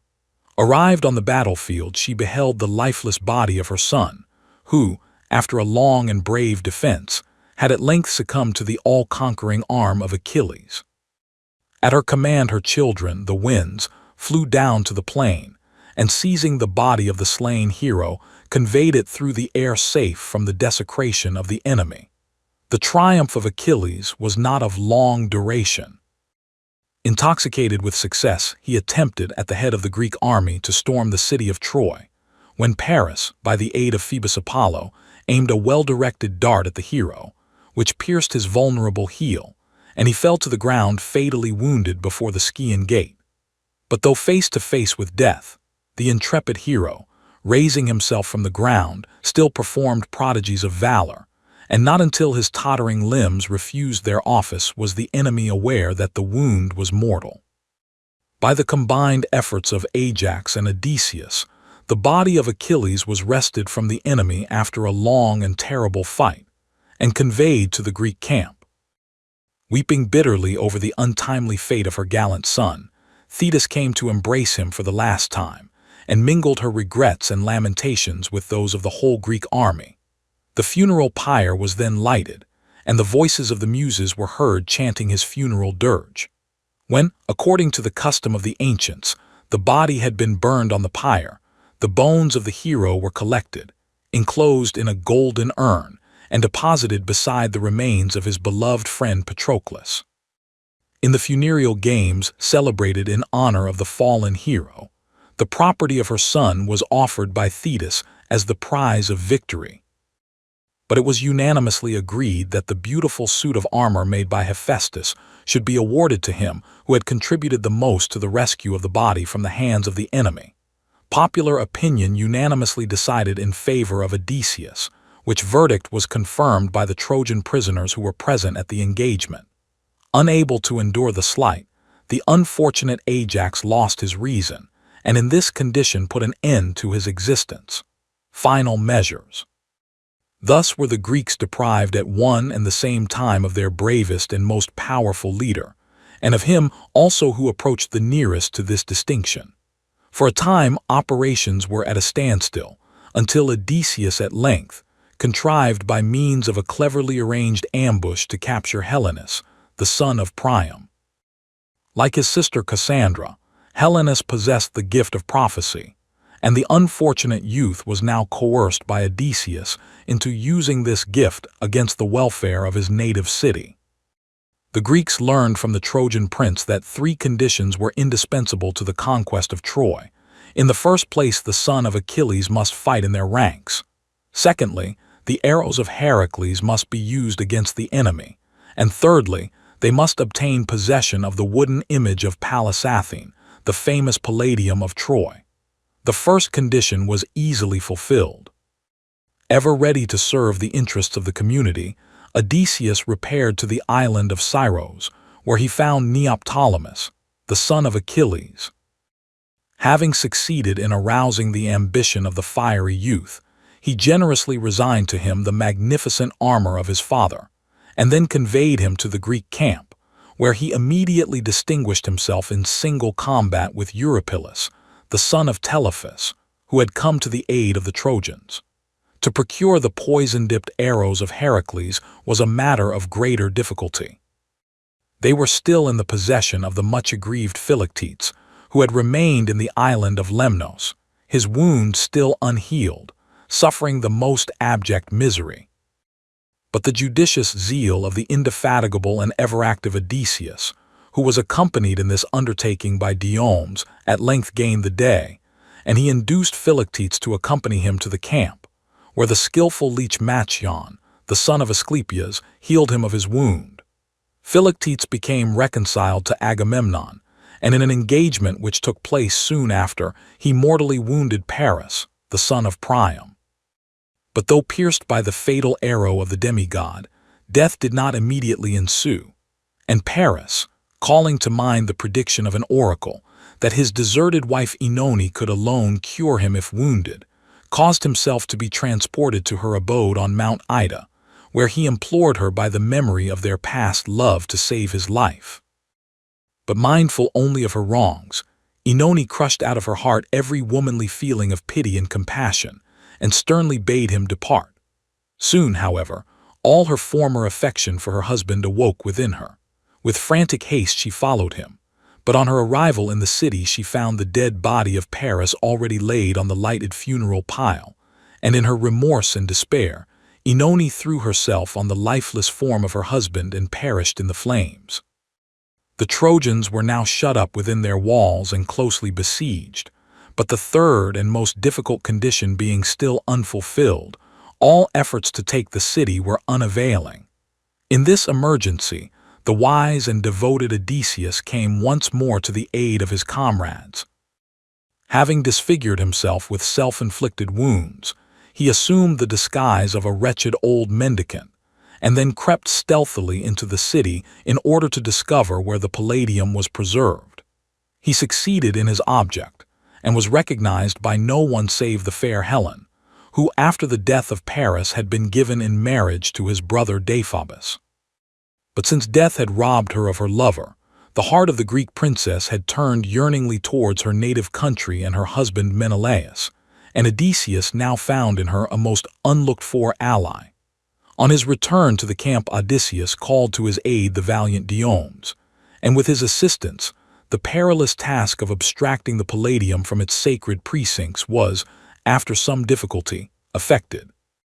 The conditions of conquest being now fulfilled, a council was called to decide on final proceedings. Epios, a Greek sculptor who had accompanied the expedition, was desired to construct a colossal wooden horse large enough to contain a number of able and distinguished heroes. On its completion, a band of warriors concealed themselves within, whereupon the Greek army broke up their camp and then set fire to it, as though, wearied of the long and tedious 10-year siege, they had abandoned the enterprise as hopeless. Accompanied by Agamemnon and the sage Nestor, the fleet set sail for the island of Tenedos, where they cast anchor, anxiously awaiting the torch signal to hasten back to the Trojan coast. Destruction of Troy. When the Trojans saw the enemy depart, and the Greek camp in flames, they believed themselves safe at last, and streamed in great numbers out of the town in order to view the site where the Greeks had so long encamped. Here they found the gigantic wooden horse, which they examined with wondering curiosity, various opinions being expressed with regard to its utility. Some supposed it to be an engine of war and were in favor of destroying it. Others regarded it as a sacred idol and proposed that it should be brought into the city. Two circumstances which now occurred induced the Trojans to incline towards the latter opinion. Chief among those who suspected a treacherous design in this huge contrivance was Laocoon, a priest of Apollo, who, in company with his 2 young sons, had issued from the city with the Trojans in order to offer a sacrifice to the gods. With all the eloquence at his command, he urged his countrymen not to place confidence in any gift of the Greeks, and even went so far as to pierce the side of the horse with a spear which he took from a warrior beside him, whereupon the arms of the heroes were heard to rattle. The hearts of the brave men concealed inside the horse quailed within them, and they had already given themselves up for lost, when Pallas Athene, who ever watched over the cause of the Greeks, now came to their aid, and a miracle occurred in order to blind and deceive the devoted Trojans, for the fall of Troy was decreed by the gods. Whilst Laocoon with his 2 sons stood prepared to perform the sacrifice, 2 enormous serpents suddenly rose out of the sea and made direct for the altar. They entwined themselves first round the tender limbs of the helpless youths, and then encircled their father, who rushed to their assistance, and thus all 3 were destroyed in sight of the horrified multitude. The Trojans naturally interpreted the fate of Laocoon and his sons to be a punishment sent by Zeus for his sacrilege against the wooden horse, and were now fully convinced that it must be consecrated to the gods. The crafty Odysseus had left behind his trusty friend Sinon, with full instructions as to his course of action. Assuming the role assigned to him, he now approached King Priam with fettered hands and piteous entreaties, alleging that the Greeks, in obedience to the command of an oracle, had attempted to immolate him as a sacrifice, but that he had contrived to escape from their hands, and now sought protection from the king. The kind-hearted monarch, believing his story, released his bonds, assured him of his favor, and then begged him to explain the true meaning of the wooden horse. Sinon willingly complied. He informed the king that Pallas Athene, who had hitherto been the hope and stay of the Greeks throughout the war, was so deeply offended at the removal of her sacred image, the Palladium, from her temple in Troy, that she had withdrawn her protection from the Greeks, and refused all further aid till it was restored to its rightful place. Hence the Greeks had returned home in order to seek fresh instructions from an oracle. But before leaving, Calchas the seer had advised their building this gigantic wooden horse as a tribute to the offended goddess, hoping thereby to appease her just anger. He further explained that it had been constructed of such colossal proportions in order to prevent its being brought into the city, so that the favor of Pallas Athene might not be transferred to the Trojans. Hardly had the crafty Sinon ceased speaking when the Trojans, with one accord, urged that the wooden horse should be brought into their city without delay. The gates being too low to admit its entrance, a breach was made in the walls, and the horse was conveyed in triumph into the very heart of Troy, whereupon the Trojans, overjoyed at what they deemed the successful issue of the campaign, abandoned themselves to feasting and rioting. Amidst the universal rejoicing, the unhappy Cassandra, foreseeing the result of the admission of the wooden horse into the city, was seen rushing through the streets with wild gestures and disheveled hair, warning her people against the dangers which awaited them. But her eloquent words fell on deaf ears, for it was ever the fate of the unfortunate prophetess that her predictions should find no credence. When, after the day's excitement, the Trojans had retired to rest, and all was hushed and silent, Sinon, in the dead of night, released the heroes from their voluntary imprisonment. The signal was then given to the Greek fleet lying off Tenedos, and the whole army in unbroken silence once more landed on the Trojan coast. To enter the city was now an easy matter, and a fearful slaughter ensued. Aroused from their slumbers, the Trojans, under the command of their bravest leaders, made a gallant defense, but were easily overcome. All their most valiant heroes fell in the fight, and soon the whole city was wrapped in flames. Priam fell by the hand of Neoptolemus, who killed him as he lay prostrate before the altar of Zeus, praying for divine assistance in this awful hour of peril. The unfortunate Andromache with her young son Astyanax had taken refuge on the summit of a tower, where she was discovered by the victors, who, fearing lest the son of Hector might one day rise against them to avenge the death of his father, tore him from her arms and hurled him over the battlements. Aeneas alone, the son of Aphrodite, the beloved of gods and men, escaped the universal carnage with his son and his old father Anchises, whom he carried on his shoulders out of the city. He first sought refuge on Mount Ida, and afterwards fled to Italy, where he became the ancestral hero of the Roman people. Menelaus now sought Helen in the royal palace, who, being immortal, still retained all her former beauty and fascination. A reconciliation took place, and she accompanied her husband on his homeward voyage. Andromache, the widow of the brave Hector, was given in marriage to Neoptolemus. Cassandra fell to the share of Agamemnon, and Hecuba, the gray-haired and widowed queen, was made prisoner by Odysseus. The boundless treasures of the wealthy Trojan king fell into the hands of the Greek heroes, who, after having leveled the city of Troy to the ground, prepared for their homeward voyage. Return of the Greeks from Troy.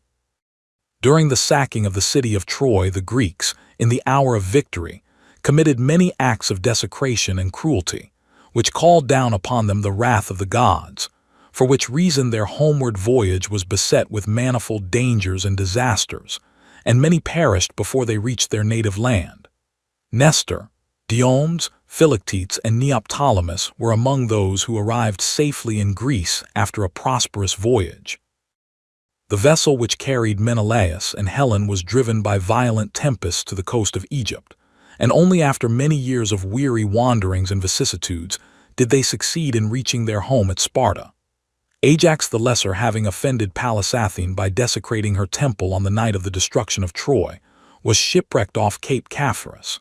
He succeeded, however, in clinging to a rock, and his life might have been spared but for his impious boast that he needed not the help of the gods. No sooner had he uttered the sacrilegious words than Poseidon, enraged at his audacity, split with his trident the rock to which the hero was clinging, and the unfortunate Ajax was overwhelmed by the waves. Fate of Agamemnon. The homeward voyage of Agamemnon was tolerably uneventful and prosperous, but on his arrival at Mycenae misfortune and ruin awaited him. His wife Clytemnestra, in revenge for the sacrifice of her beloved daughter Iphigenia, had formed a secret alliance during his absence with Aegisthus, the son of Thyestes, and on the return of Agamemnon they both conspired to compass his destruction. Clytemnestra feigned the greatest joy on beholding her husband, and in spite of the urgent warnings of Cassandra, who was now a captive in his train, he received her protestations of affection with the most trusting confidence. In her well-assumed anxiety for the comfort of the weary traveler, she prepared a warm bath for his refreshment, and at a given signal from the treacherous queen, Aegisthus, who was concealed in an adjoining chamber, rushed upon the defenseless hero and slew him. During the massacre of the retainers of Agamemnon which followed, his daughter Electra, with great presence of mind, contrived to save her young brother Orestes. He fled for refuge to his uncle Strophius, king of Phocis, who educated him with his own son Pylades, and an ardent friendship sprung up between the youths, which, from its constancy and disinterestedness, has become proverbial. As Orestes grew up to manhood, his one great all-absorbing desire was to avenge the death of his father. Accompanied by his faithful friend Pylades, he repaired in disguise to Mycenae, where Aegisthus and Clytemnestra reigned conjointly over the kingdom of Argos. In order to disarm suspicion, he had taken the precaution to dispatch a messenger to Clytemnestra, purporting to be sent by King Strophius, to announce to her the untimely death of her son Orestes through an accident during a chariot race at Delphi. Arrived at Mycenae, he found his sister Electra so overwhelmed with grief at the news of her brother's death that to her he revealed his identity. When he heard from her lips how cruelly she had been treated by her mother, and how joyfully the news of his demise had been received, his long pent-up passion completely overpowered him, and rushing into the presence of the king and queen, he first pierced Clytemnestra to the heart, and afterwards her guilty partner. But the crime of murdering his own mother was not long unavenged by the gods. Hardly was the fatal act committed when the Furies appeared and unceasingly pursued the unfortunate Orestes wherever he went. In this wretched plight he sought refuge in the temple of Delphi, where he earnestly besought Apollo to release him from his cruel tormentors. The god commanded him, in expiation of his crime, to repair to Taurica Chersonesus and convey the statue of Artemis from thence to the kingdom of Attica, an expedition fraught with extreme peril. We have already seen in a former chapter how Orestes escaped the fate which befell all strangers who landed on the Taurian coast, and how, with the aid of his sister Iphigenia, the priestess of the temple, he succeeded in conveying the statue of the goddess to his native country. But the Furies did not so easily relinquish their prey, and only by means of the interposition of the just and powerful goddess Pallas Athene was Orestes finally liberated from their persecution. His peace of mind being at length restored, Orestes assumed the government of the kingdom of Argos and became united to the beautiful Hermione, daughter of Helen and Menelaus. On his faithful friend Pylades he bestowed the hand of his beloved sister, the good and faithful Electra. Homeward voyage of Odysseus. With his 12 ships laden with enormous treasures, captured during the sacking of Troy, Odysseus set sail with a light heart for his rocky island home of Ithaca. At length the happy hour had arrived which for 10 long years the hero had so anxiously awaited, and he little dreamt that 10 more must elapse before he would be permitted by the fates to clasp to his heart his beloved wife and child. During his homeward voyage, his little fleet was driven by stress of weather to a land whose inhabitants subsisted entirely on a curious plant called the lotus, which was sweet as honey to the taste, but had the effect of causing utter oblivion of home and country, and of creating an irresistible longing to remain forever in the land of the Lotus Eaters. Odysseus and his companions were hospitably received by the inhabitants, who regaled them freely with their peculiar and very delicious food, after partaking of which, however, the comrades of the hero refused to leave the country, and it was only by sheer force that he at length succeeded in bringing them back to their ships. Polyphemus. Continuing their journey, they next arrived at the country of the Cyclops, a race of giants remarkable for having only one eye, which was placed in the center of their foreheads. Here Odysseus, whose love of adventure overcame more prudent considerations, left his fleet safely anchored in the bay of a neighboring island, and with 12 chosen companions set out to explore the country. Near the shore they found a vast cave, into which they boldly entered.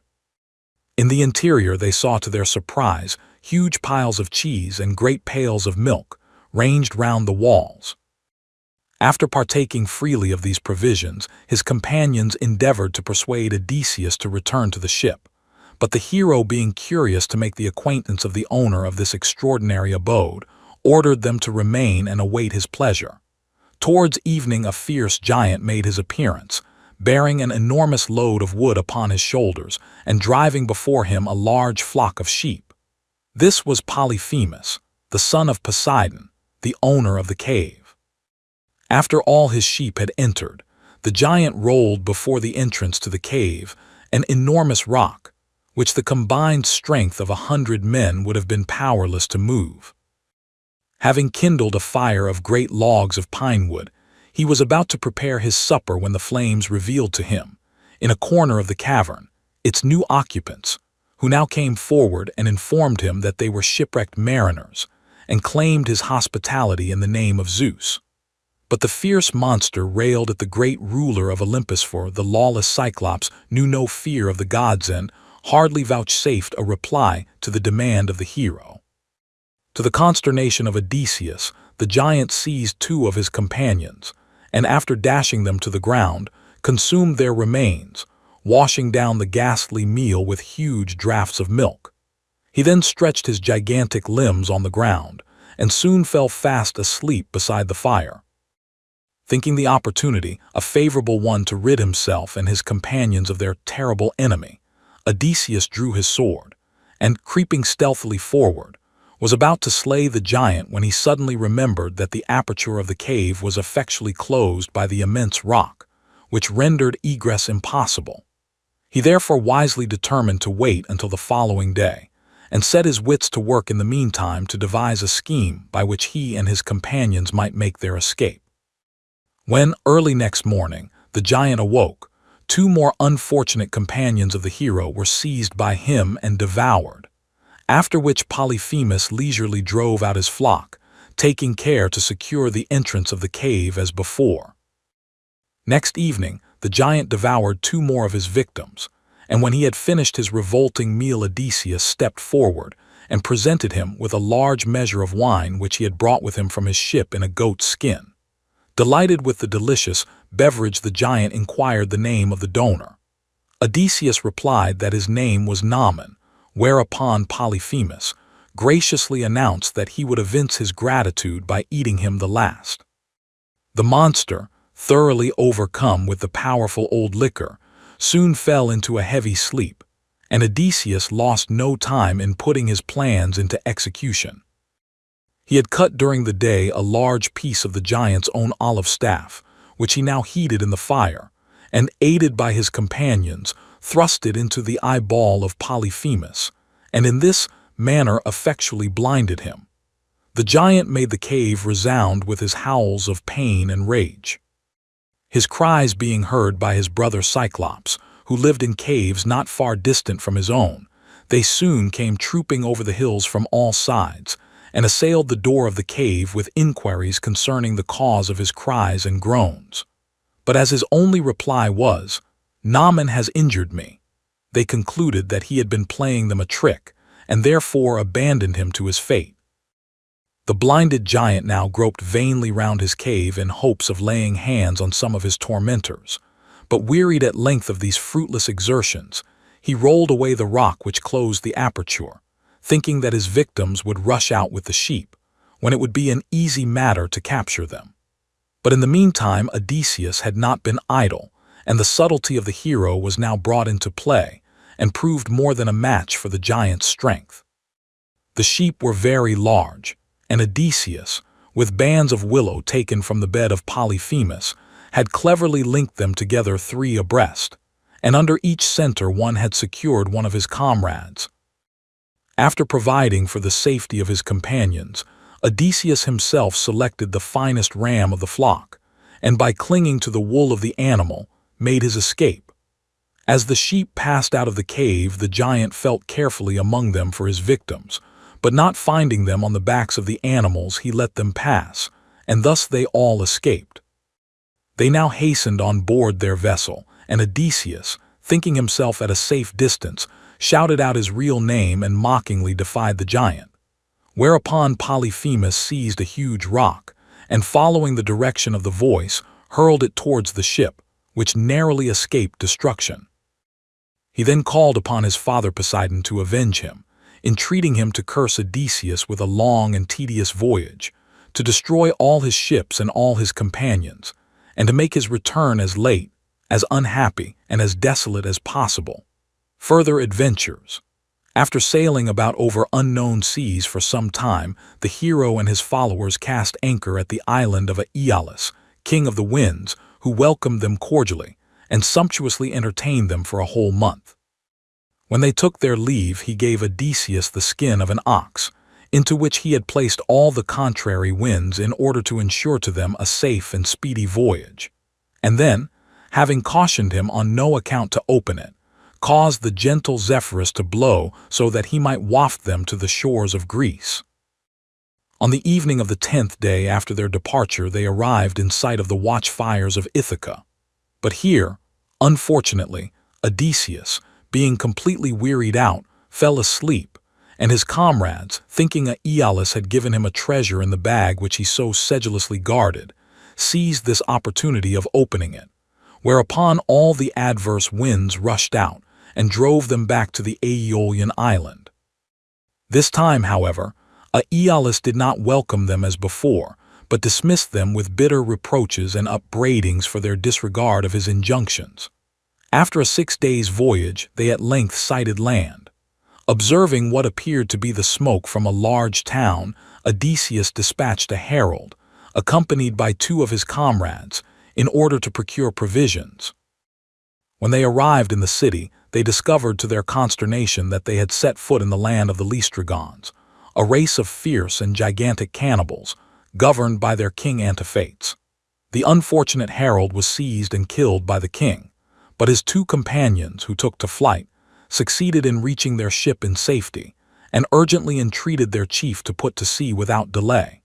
But Antiphates and his fellow giants pursued the fugitives to the seashore, where they now appeared in large numbers. They seized huge rocks, which they hurled upon the fleet, sinking 11 of the ships with all hands on board, the vessel under the immediate command of Odysseus being the only one which escaped destruction. In this ship, with his few remaining followers, Odysseus now set sail, but was driven by adverse winds to an island called Aea. Circe. The hero and his companions were in sore need of provisions, but warned by previous disasters, Odysseus resolved that only a certain number of the ship's crew should be dispatched to reconnoiter the country, and on lots being drawn by Odysseus and Eurylochus, it fell to the share of the latter to fill the office of conductor to the little band selected for this purpose. They soon came to a magnificent marble palace, which was situated in a charming and fertile valley. Here dwelt a beautiful enchantress called Circe, daughter of the sun god and the sea nymph Perse.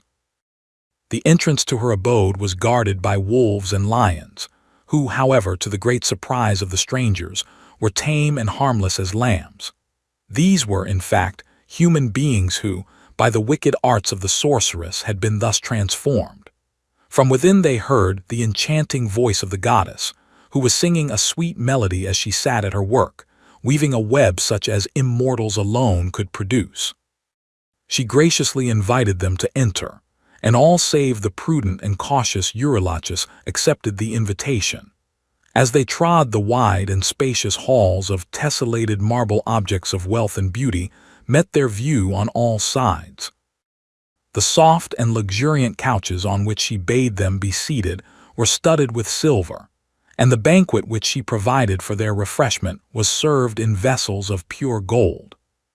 But while her unsuspecting guests were abandoning themselves to the pleasures of the table, the wicked enchantress was secretly working their ruin. For the wine cup which was presented to them was drugged with a potent draught, after partaking of which the sorceress touched them with her magic wand, and they were immediately transformed into swine, still, however, retaining their human senses.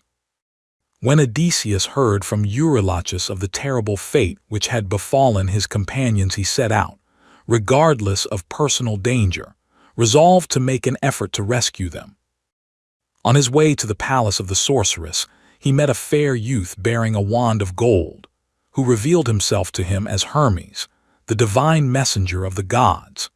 He gently reproached the hero for his temerity in venturing to enter the abode of Circe, unprovided with an antidote against her spells, and presented him with a peculiar herb called moly, assuring him that it would inevitably counteract the baneful arts of the fell enchantress. Hermes warned Odysseus that Circe would offer him a draught of drugged wine, with the intention of transforming him, as she had done his companions. He bade him drink the wine, the effect of which would be completely nullified by the herb which he had given him, and then rush boldly at the sorceress as though he would take her life, whereupon her power over him would cease. She would recognize her master and grant him whatever he might desire. Circe received the hero with all the grace and fascination at her command, and presented him with a draught of wine in a golden goblet. This he readily accepted, trusting to the efficacy of the antidote. Then, in obedience to the injunction of Hermes, he drew his sword from its scabbard and rushed upon the sorceress as though he would slay her. When Circe found that her fell purpose was for the first time frustrated, and that a mortal had dared to attack her, she knew that it must be the great Odysseus who stood before her, whose visit to her abode had been foretold to her by Hermes. At his solicitation, she restored to his companions their human form, promising at the same time that henceforth the hero and his comrades should be free from her enchantments. But all warnings and past experience were forgotten by Odysseus when Circe commenced to exercise upon him her fascinations and blandishments. At her request, his companions took up their abode in the island, and he himself became the guest and slave of the enchantress for a whole year, and it was only at the earnest admonition of his friends that he was at length induced to free himself from her toils. Circe had become so attached to the gallant hero that it cost her a great effort to part with him, but having vowed not to exercise her magic spells against him, she was powerless to detain him further. The goddess now warned him that his future would be beset with many dangers, and commanded him to consult the blind old seer Tiresias in the realm of Hades concerning his future destiny. She then loaded his ship with provisions for the voyage and reluctantly bade him farewell. The realm of Shades. Though somewhat appalled at the prospect of seeking the weird and gloomy realms inhabited by the spirits of the dead, Odysseus nevertheless obeyed the command of the goddess, who gave him full directions with regard to his course, and also certain injunctions which it was important that he should carry out with strict attention to detail. He accordingly set sail with his companions for the dark and gloomy land of the Cimmerians, which lay at the furthermost end of the world, beyond the great stream Oceanus. Favored by gentle breezes, they soon reached their destination in the far west. On arriving at the spot indicated by Circe, where the turbid waters of the rivers Acheron and Cocytus mingled at the entrance to the lower world, Odysseus landed, unattended by his companions. Having dug a trench to receive the blood of the sacrifices, he now offered a black ram and ewe to the powers of darkness, whereupon crowds of shades rose up from the yawning gulf, clustering round him, eager to quaff the blood of the sacrifice, which would restore to them for a time their mental vigor. But mindful of the injunction of Circe, Odysseus brandished his sword and suffered none to approach until Tiresias had appeared. The great prophet now came slowly forward leaning on his golden staff, and after drinking of the sacrifice, proceeded to impart to Odysseus the hidden secrets of his future fate. Tiresias also warned him of the numerous perils which would assail him, not only during his homeward voyage, but also on his return to Ithaca, and then instructed him how to avoid them. Meanwhile, numbers of other shades had quaffed the sense-awakening draught of the sacrifice, among whom Odysseus recognized to his dismay his tenderly loved mother Anticle. From her, he learned that she had died of grief at her son's protracted absence, and that his aged father Laertes was wearing his life away in vain and anxious longings for his return. He also conversed with the ill-fated Agamemnon, Patroclus, and Achilles.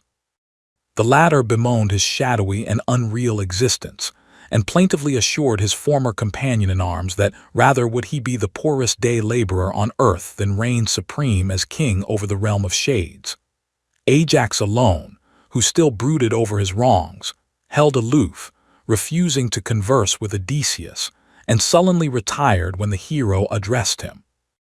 But at last so many shades came swarming round him that the courage of Odysseus failed him, and he fled in terror back to his ship. Having rejoined his companions, they once more put to sea and proceeded on their homeward voyage. The Sirens.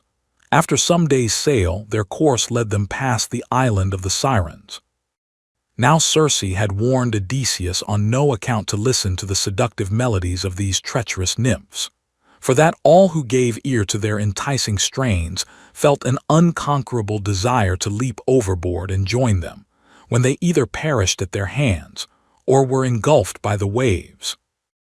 In order that his crew should not hear the song of the Sirens, Odysseus had filled their ears with melted wax, but the hero himself so dearly loved adventure that he could not resist the temptation of braving this new danger.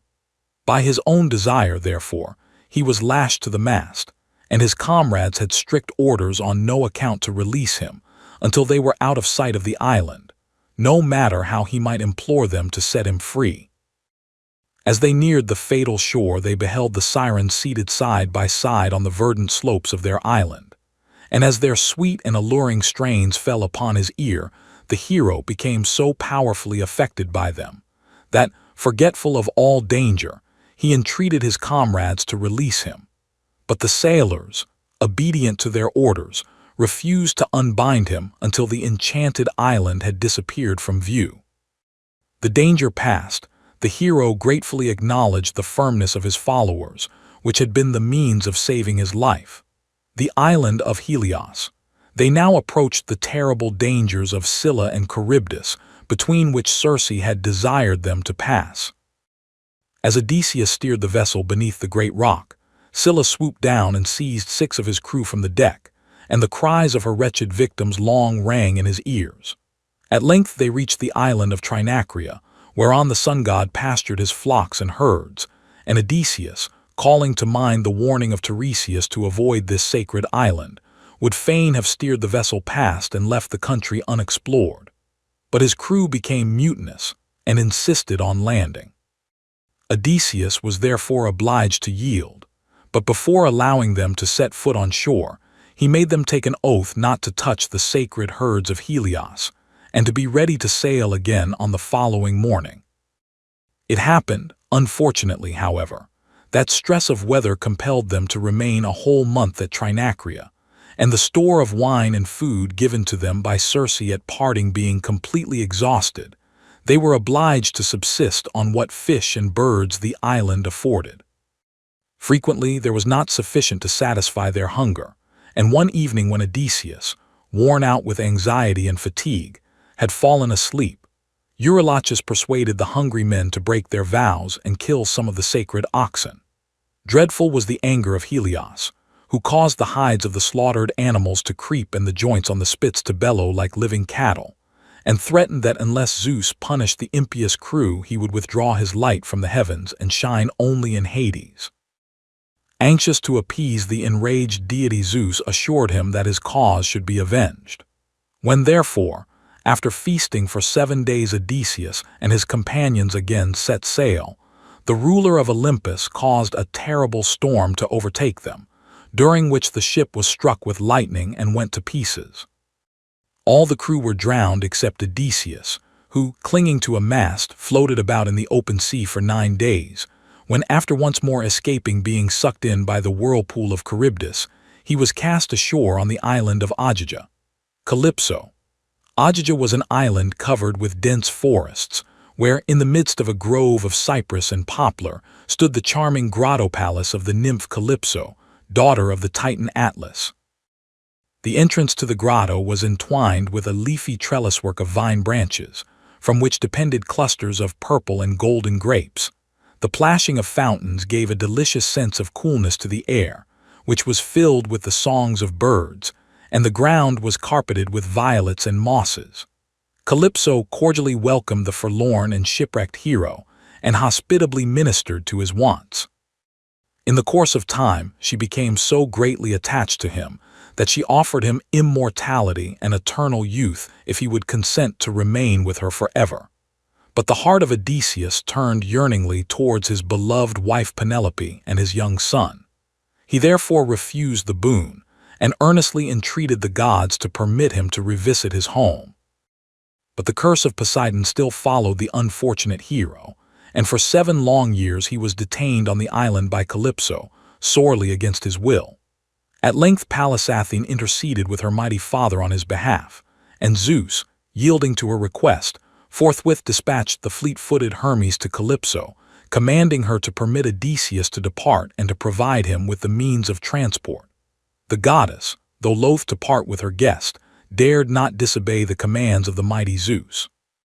She therefore instructed the hero how to construct a raft, for which she herself wove the sails. Odysseus now bade her farewell, and alone and unaided embarked on the frail little craft for his native land. Nausicae. For 17 days Odysseus contrived to pilot the raft skillfully through all the perils of the deep, directing his course according to the directions of Calypso, and guided by the stars of heaven. On the 18th day, he joyfully hailed the distant outline of the Phaeacian coast, and began to look forward hopefully to temporary rest and shelter. But Poseidon, still enraged with the hero who had blinded and insulted his son, caused an awful tempest to arise, during which the raft was swamped by the waves, and Odysseus only saved himself by clinging for bare life to a portion of the wreck.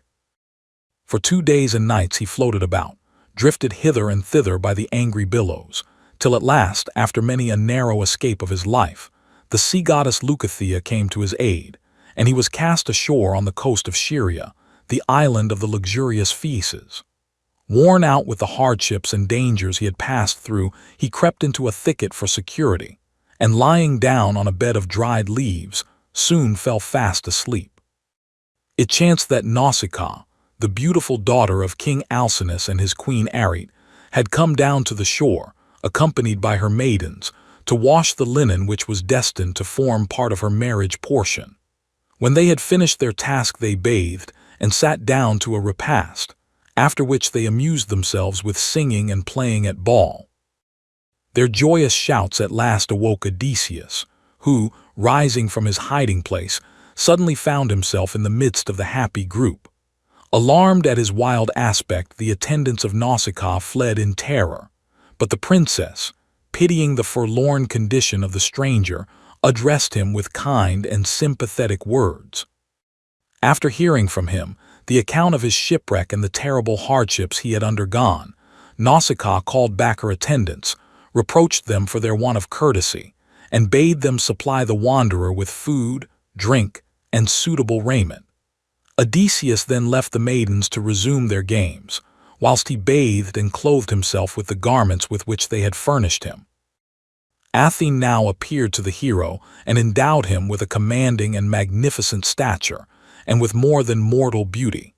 When he reappeared, the young princess was struck with admiration, and requested the hero to visit the palace of her father.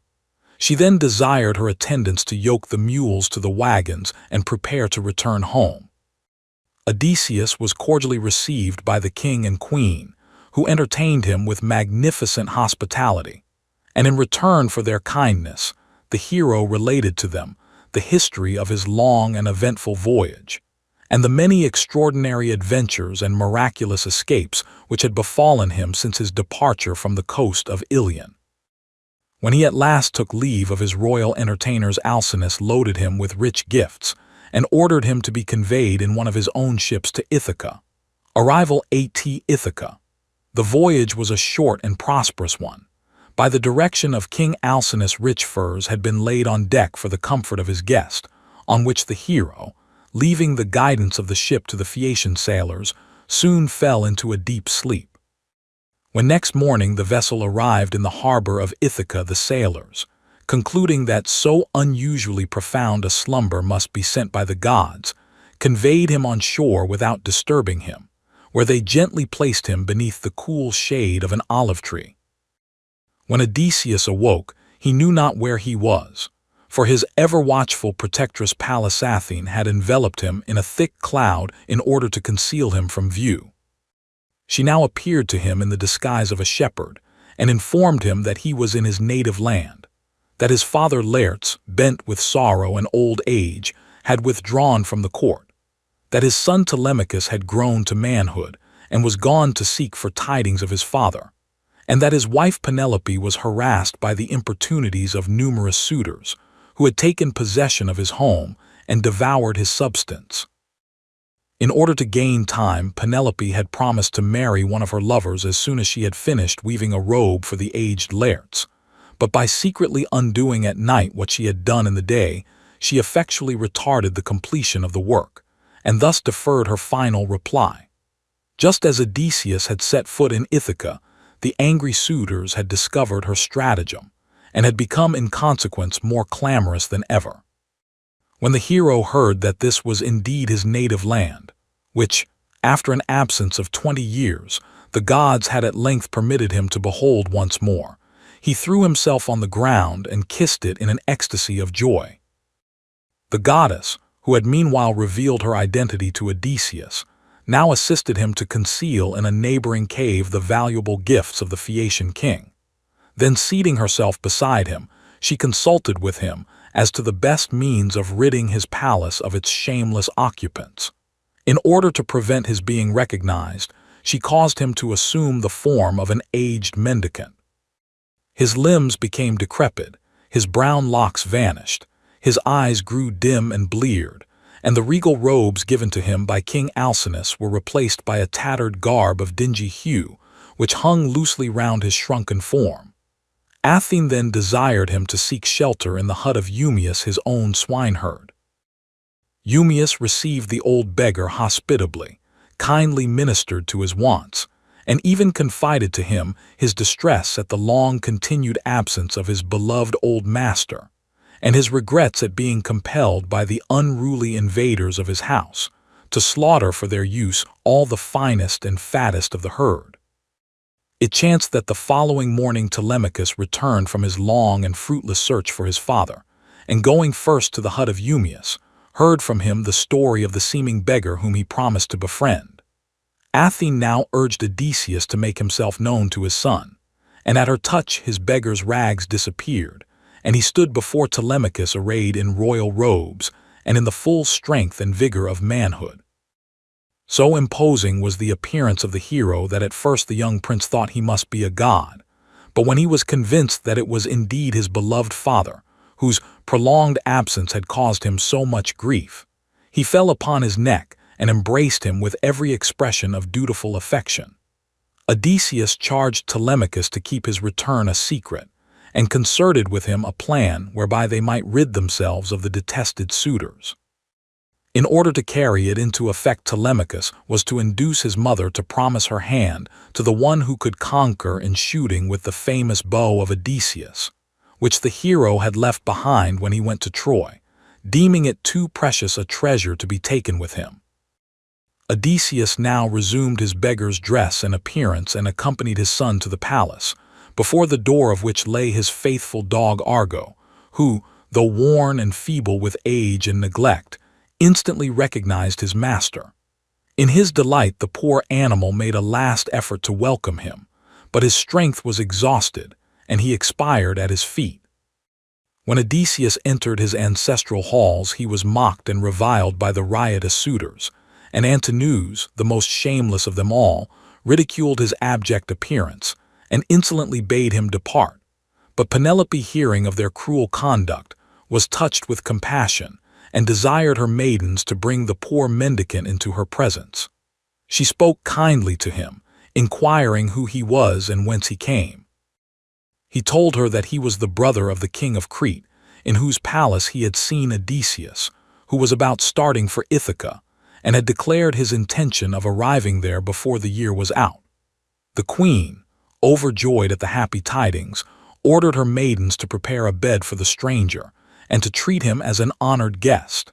She then desired the old nurse Euryclea to provide him with suitable raiment and to attend to all his wants. As the old servant was bathing his feet, her eyes fell upon a scar which Odysseus had received in his youth from the tusks of a wild boar, and instantly recognizing the beloved master whom she had nursed as a babe, she would have cried aloud in her joy. But the hero, placing his hand upon her mouth, implored her not to betray him. The next day was a festival of Apollo, and the suitors in honor of the occasion feasted with more than their accustomed revelry. After the banquet was over, Penelope, taking down the great bow of Odysseus from its place, entered the hall and declared that whosoever of her lovers could bend it and send an arrow through 12 rings should be chosen by her as her husband. All the suitors tried their skill, but in vain. Not one possessed the strength required to draw the bow. Odysseus now stepped forward and asked permission to be allowed to try, but the haughty nobles mocked at his audacity, and would not have permitted it had not Telemachus interfered. The pretended beggar took up the bow, and with the greatest ease sent an arrow whizzing through the rings. Then turning to Antinous, who was just raising a goblet of wine to his lips, he pierced him to the heart. At this, the suitors sprang to their feet and looked round for their arms, but in obedience to the instructions of Odysseus, Telemachus had previously removed them. He and his father now attacked the riotous revelers, and after a desperate encounter, not one of the whole crew remained alive. The joyful intelligence of the return of Odysseus being conveyed to Penelope, she descended to the hall, but refused to recognize, in the aged beggar, her gallant husband, whereupon he retired to the bath, from which he emerged in all the vigor and beauty with which Athene had endowed him at the court of Alcinous. But Penelope, still incredulous, determined to put him to a sure test. She therefore commanded in his hearing that his own bed should be brought from his chamber. Now the foot of this bed had been fashioned by Odysseus himself, out of the stem of an olive tree which was still rooted in the ground, and round it he had built the walls of the chamber. Knowing therefore that the bed could not be moved, he exclaimed that the errand was useless, for that no mortal could stir it from its place.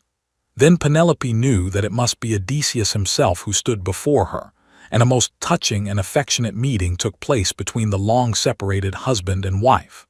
The following day the hero set out to seek his old father Laertes, whom he found on one of his estates in the country, engaged in digging up a young olive tree.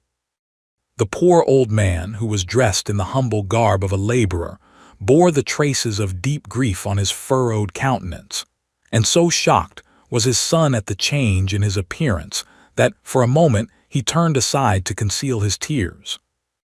When Odysseus revealed himself to his father as the son whom he had so long mourned as lost, the joy of the poor old man was almost greater than he could bear. With loving care Odysseus led him into the house, where at length, for the first time since the departure of his son, Laertes once more resumed his regal robes, and piously thanked the gods for this great and unlooked-for happiness. But not yet was the hero permitted to enjoy his well-earned repose, for the friends and relatives of the suitors now rose in rebellion against him and pursued him to the abode of his father. The struggle, however, was but a short one. After a brief contest, negotiations of a peaceful nature were entered into between Odysseus and his subjects. Recognizing the justice of his cause, they became reconciled to their chief, who for many years continued to reign over them.